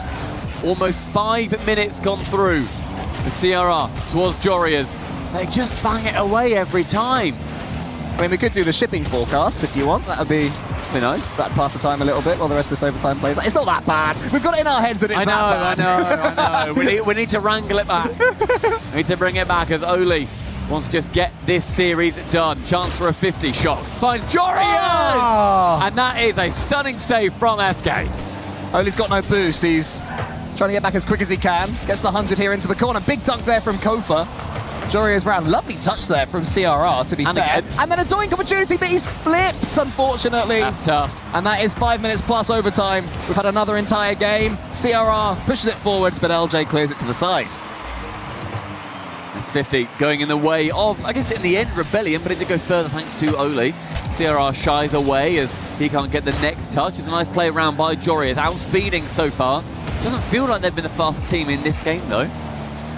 Both sides have just been pretty much just a complete headlock. Neither of them being able to push past the other. Jorias with one, takes it slow, then just goes to tap and smash. And I tell you what, old school. After all of that, it's just open. I think the bump from CRR just slows down Kofa enough. It's done. Nip of one. Nip of one. That's good. They've done it in overtime. Sick. They battled through. Awesome. They battled on. Love that. They had the energy where their opponents did not. The crowd absolutely loving it. The Aussies there supporting their man, their coach LBP. And as Ninja Pajamas wander over to shake the hands for Rebellion. That is disappointing for Rebellion. These, for the record, we've been harping on them because they're two great teams. They're two teams who have entertained, who have been excellent throughout this season. Rebellion have become the best in North America. They've had some incredible wins and some nervy losses. Both teams capable of more, it must be said. Yes, yeah, definitely. For all of our joking, for all of our memeing, that is neither of these teams' standout performance. They won't go back and look at that and be like, you know what, that's exactly how we should play. At the end of the day, it was very measured by both sides, but we should give genuine, complete credit to NIP. That's the first time that this squad has beaten Rebellion this season. They've been knocked out of land by them before. It's very impressive. And we have got Jorias, the man on stage, chatting to Ian. Absolutely, Jorias. You start with a win. Are you pleased with that performance overall? Yeah, for sure. It's been our first win on the land in a long time, so it feels good. When you look back at 2024, I think it was here at the Esports World Cup, you won the MVP award, which came with a bigger bag of cash as well. Do you feel like you've got some unfinished business here at the Esports World Cup? I mean, not particularly with the MVP or whatever, but I feel like I've never really placed that high at Esports World Cup. Top 8 was my best finish. I feel like I should definitely get something better than that eventually. Absolutely, this could be the year. Now, you've played for lots of different rosters over the years. How's the chemistry within NIP at the moment?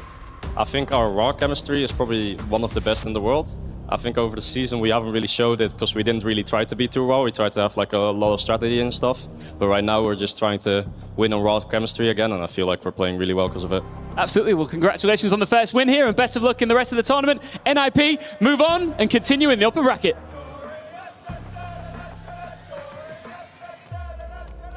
Congratulations to Ninjas in Pajamas who battled through against Shopify Rebellion, and it has to be said, that is a huge victory. For a team that we were saying haven't excelled on land, that was an excellent performance. Yeah, I was ultimately, obviously, we joke, we do that, blah, blah, blah. It's impressive to come out from when previously their last result was a 3-0 against. That is a really big turnaround and should definitely be credited. They're going to be facing off against Twisted Minds in the upper bracket semi-final. That is going to be taking place tomorrow. So congratulations. It's going to be exciting to see them and genuinely see if that very stoic gameplay is going to be able to get through a Twisted Minds that looked incredibly mechanical today. Yeah, I mean, Twisted Minds looked stunning against Foot Esports. I mean, they lost the game against them at the beginning, and it seemed that Foot were taking that last chance qualifier momentum all the way through. But Twisted Minds just had enough. They're a team that are on the ascendancy right now that continue to get better after that grand finals in Paris.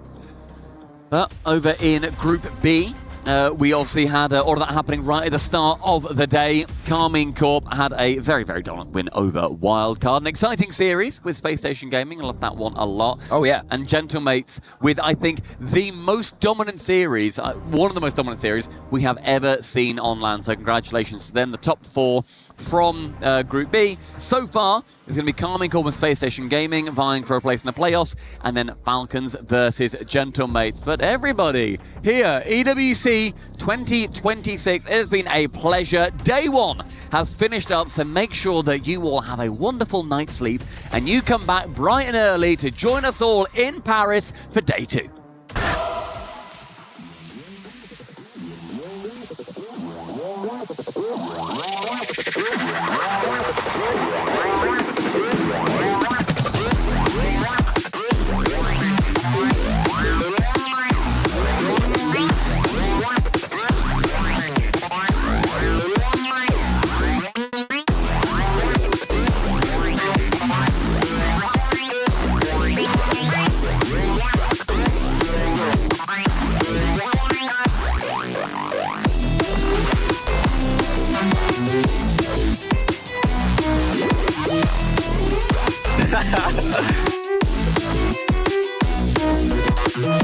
Gets away from themselves. Bracewell is going to carry this around. The side has to play the double touch. Sad double tap. And Astro almost in!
everyone, and welcome to the EWC Spotlight. I'm Obley, and we are about to break down all of the fun things that we've just seen so far. And joining me today, I've got Glitter and CJ. CJ, did your mom write down your name twice on the birth certificate, or what happened? It wasn't too creative from me. It was CJ. I had a lot of underscores and stuff back in the day, and I thought, you know what, let's just whack another CJ on the end, and we'll call it a day. You didn't want to throw any combinations of numbers, or like the big X, little X? I thought I'd be more, progress. I don't know. It's just, it wasn't. Back in the day, everyone had the underscores, the XXs and stuff, and I thought I'm better than that. I was probably 15 at the time, and I said I'm more mature than anyone else. Right. So I'll go CJ. Not too creative, but it stuck. I love that. Where did Glitter Explosion come from? Or that's just how you entered into the world? I wish. That would be creative. My dad helped me come up with mine. Oh, that's so sweet. I actually love that for you. All right, well, we did get some excitement that we do need to talk about. STC Arena, we had some Rocket League, and oh boy, were there upsets. Big day one of Rocket League. We had probably the biggest upset we've had in the esports history. The world champs NRG from North America lost to TSM, a team from APAC. APAC is not a Rocket League region notoriously. That's their biggest win in the region's history. World champs going down. They lost 3-1 as well, so it didn't even go game 5. The world champs, they're out of form, and that's going to hurt them. That's rough. Yeah. Who else do we have from NA that's still in? Oh, everyone's still in. It's only day one. So group stage, of course, but Shopify Rebellion just lost. That's another upset. The other teams are looking okay. Space Station Gaming, they're the young kids from North America. They're looking pretty good. It's been a little shaky from North America all around. Europe, for the most part, they've been pretty cruisy all the way through. When you say young kids, I need to know what that means, though. We're talking 16, 17 years old. We're talking young. Fantastic. Just because I got my butt whooped by like a 9-year-old playing Rocket League one time. Never recovered. Drex. Never recovered. That's tough. Let's move on over to the Qiddiya City grid for PUBG Mobile. We had some survival stage action. Who survived? Great question, because 10 of them didn't. 10 keys were crushed. So only 6 made it through out of the 16 teams that played today. And it was a very close back and forth battle. Actually, in the final match, we had our 8th and 9th place teams finish 1st and 2nd to knock out Goat and Wolves from the top 6. It was a battle all day, back and forth. And honestly, one of the big things we were following was whether or not GK Esports and AGAL were going to make their way through. Both of them did not. So that was a little bit surprising on the AGAL side of things as well. And if we're talking about long-term storylines, what this means for PUBG Mobile, our 2024 champs, Alpha 7, gone. Our 2025 defending champs, Yangon Galacticos, also out. So we are getting a guaranteed new winner this year. We love when we have new winners at EWC. But also to your point, AGAL, they got their points last week. They don't need to get more points this week, right? Right? It's not like we're tallying them all up at the end. I don't think that's what they want to hear. I think they want to make sure they get those points on the board. Absolutely. All right, well, we did have another game over at the Alliance Vault stage. Probably the most physically taxing esport of all. We got some chess. Yeah, and honestly, I went over there to watch a little bit. It was really cool. Not only was it packed, people were very excited to see, obviously, some of the big names on stage. If we're talking about chess, we're talking about GM Magnus, right, for Liquid. Of course. Big opportunity to get some points on the board for Liquid. They've been waiting for this, I feel like, all EWC long. But we're also looking at GM Ali Reza for Team Falcons, GM Hikaru for Falcons. I mean, there's some big names that are doing well so far for the big clubs as well. But as I understand, Catastrophe hit the stage at some point. Yes. I'm actually glad that you brought this up because a little bit of a surprise with a mouse clicking error out of GM Yan. And I feel like it's just because it's a little bit of a different literal physical situation than what they're used to. And can you imagine having a really close back and forth match and then losing it because you misclicked? You can see the pressure that's on these guys. I mean, with the live crowd as well, with the multiple stages going on at once, and yeah, when you're behind that computer, something's gonna happen that you don't really want. Do we count that as like the same thing as if you touch a chess piece, you have to move? See, I was asking the same question. We're gonna have to get an official to rule on this for us. Like if you touch the donut, you must eat the donut. You can't just not. Yeah, I think once he made that move, he realized that it was done. And I don't think he was really protesting. He just said, well, it is what it is. It is what it is. But over on the Lenovo Legion Gauntlet stage, we did have some Rainbow Six Siege, and this was week 2. Finally, we get to see some more of this broadcast. Yeah, we're getting towards the pointy end of the Rainbow Six. Obviously, Dark Zero Gaming coming in as the hot favorites. Now, that quarterfinal matchup, that was close. They lost the first map of the best of 3 against Weibo. Now, Weibo have made the top 8 of 4 consecutive S-tier tournaments, but they can't crack a top 4. They win map 1 against the favorites at EWC, thinking maybe this is a chance. Finally, a top 4. They lose the next 2 maps. Dark Zero, the favorites, they stay alive. That's the first map they've lost, though, at the tournament so far, so they're looking fantastic. But Weibo, you have to feel for them because they were looking great, they were performing well, and then to go out to the favorites and once again, just not cracking into that top 4, it's a bit of a curse at this point. Yeah, you know, I feel like if there's any place to be cursed, you don't want it to be at EWC, where everything kind of maps. It's not ideal, no, I'd say. No, but I mean, Glitter, speaking of potentially cursed teams, as we transition into our club championship rankings, it's good news, though. It's good news because Team Liquid and R6, how are they doing? Listen, they've at least made it to top 8, right? We've kind of been tracking how Team Liquid have been doing. Obviously, Magnus as well will probably get those points for the CC this time around.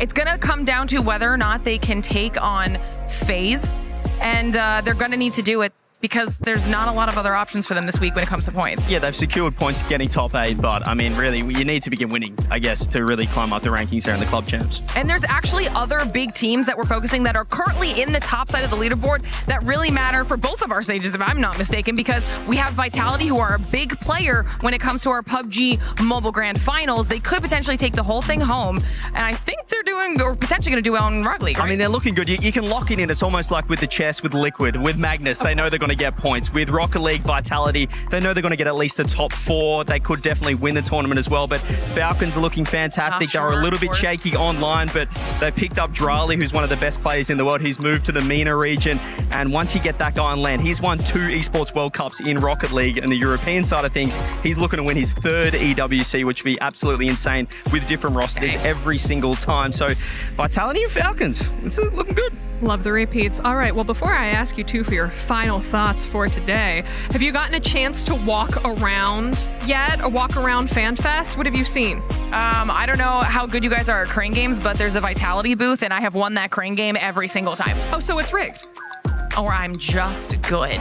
I mean, as a reporter here, we've been lucky enough to really check out all the action. Space Station Gaming booth. We've got watch parties and co-streams as well. From the Rocket League side of things, Fury, he's a Vitality creator. He's absolutely pumped with how well Vitality are doing. We've got chess. We've got Gotham chess. Anna as well. So we've just got co-streamers galore coming in. It's just so much fun. I love the fact that at this EWC, you've got the stages, but then the booths are right there as well. They're all connected. It feels like one big ecosystem. So FanFest is going crazy. All right, man, I love that. And also, CJ, I love the fact that we got to have you on the couch today. Because, I mean, listen, I always have glitter. You're stuck with me. I'm stuck with you. You? I'm stuck with. But CJ, anything that you want to say? Oh, it's just great to be. I'd love to be back. Really? Is that a chance? Yeah, I'm more than happy to come back and check out some more, well, I can give you guys the Rocket League insights. You can tell me what's going on. But week 6, so the club champs, the race is getting tighter, and this is where it really gets interesting. Now that he said that, Glitter, he's not allowed to leave. Contractually. I didn't mean it. You actually sleep on this sofa now. Oh. Sorry. You're going to cast the games from right here. But for everyone else, thank you all so much for tuning in to watch the EWC Spotlight, and we'll see you for the next one. CJ.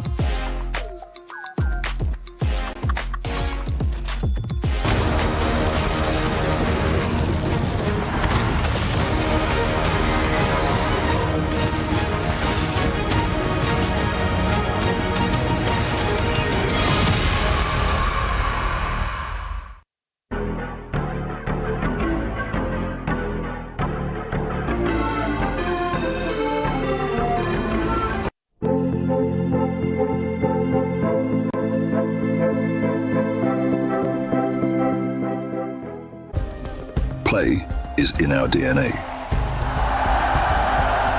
Whenever we let it out, it becomes our superpower. Now imagine an entire city being built to supercharge it. Kadir City, powered by Play.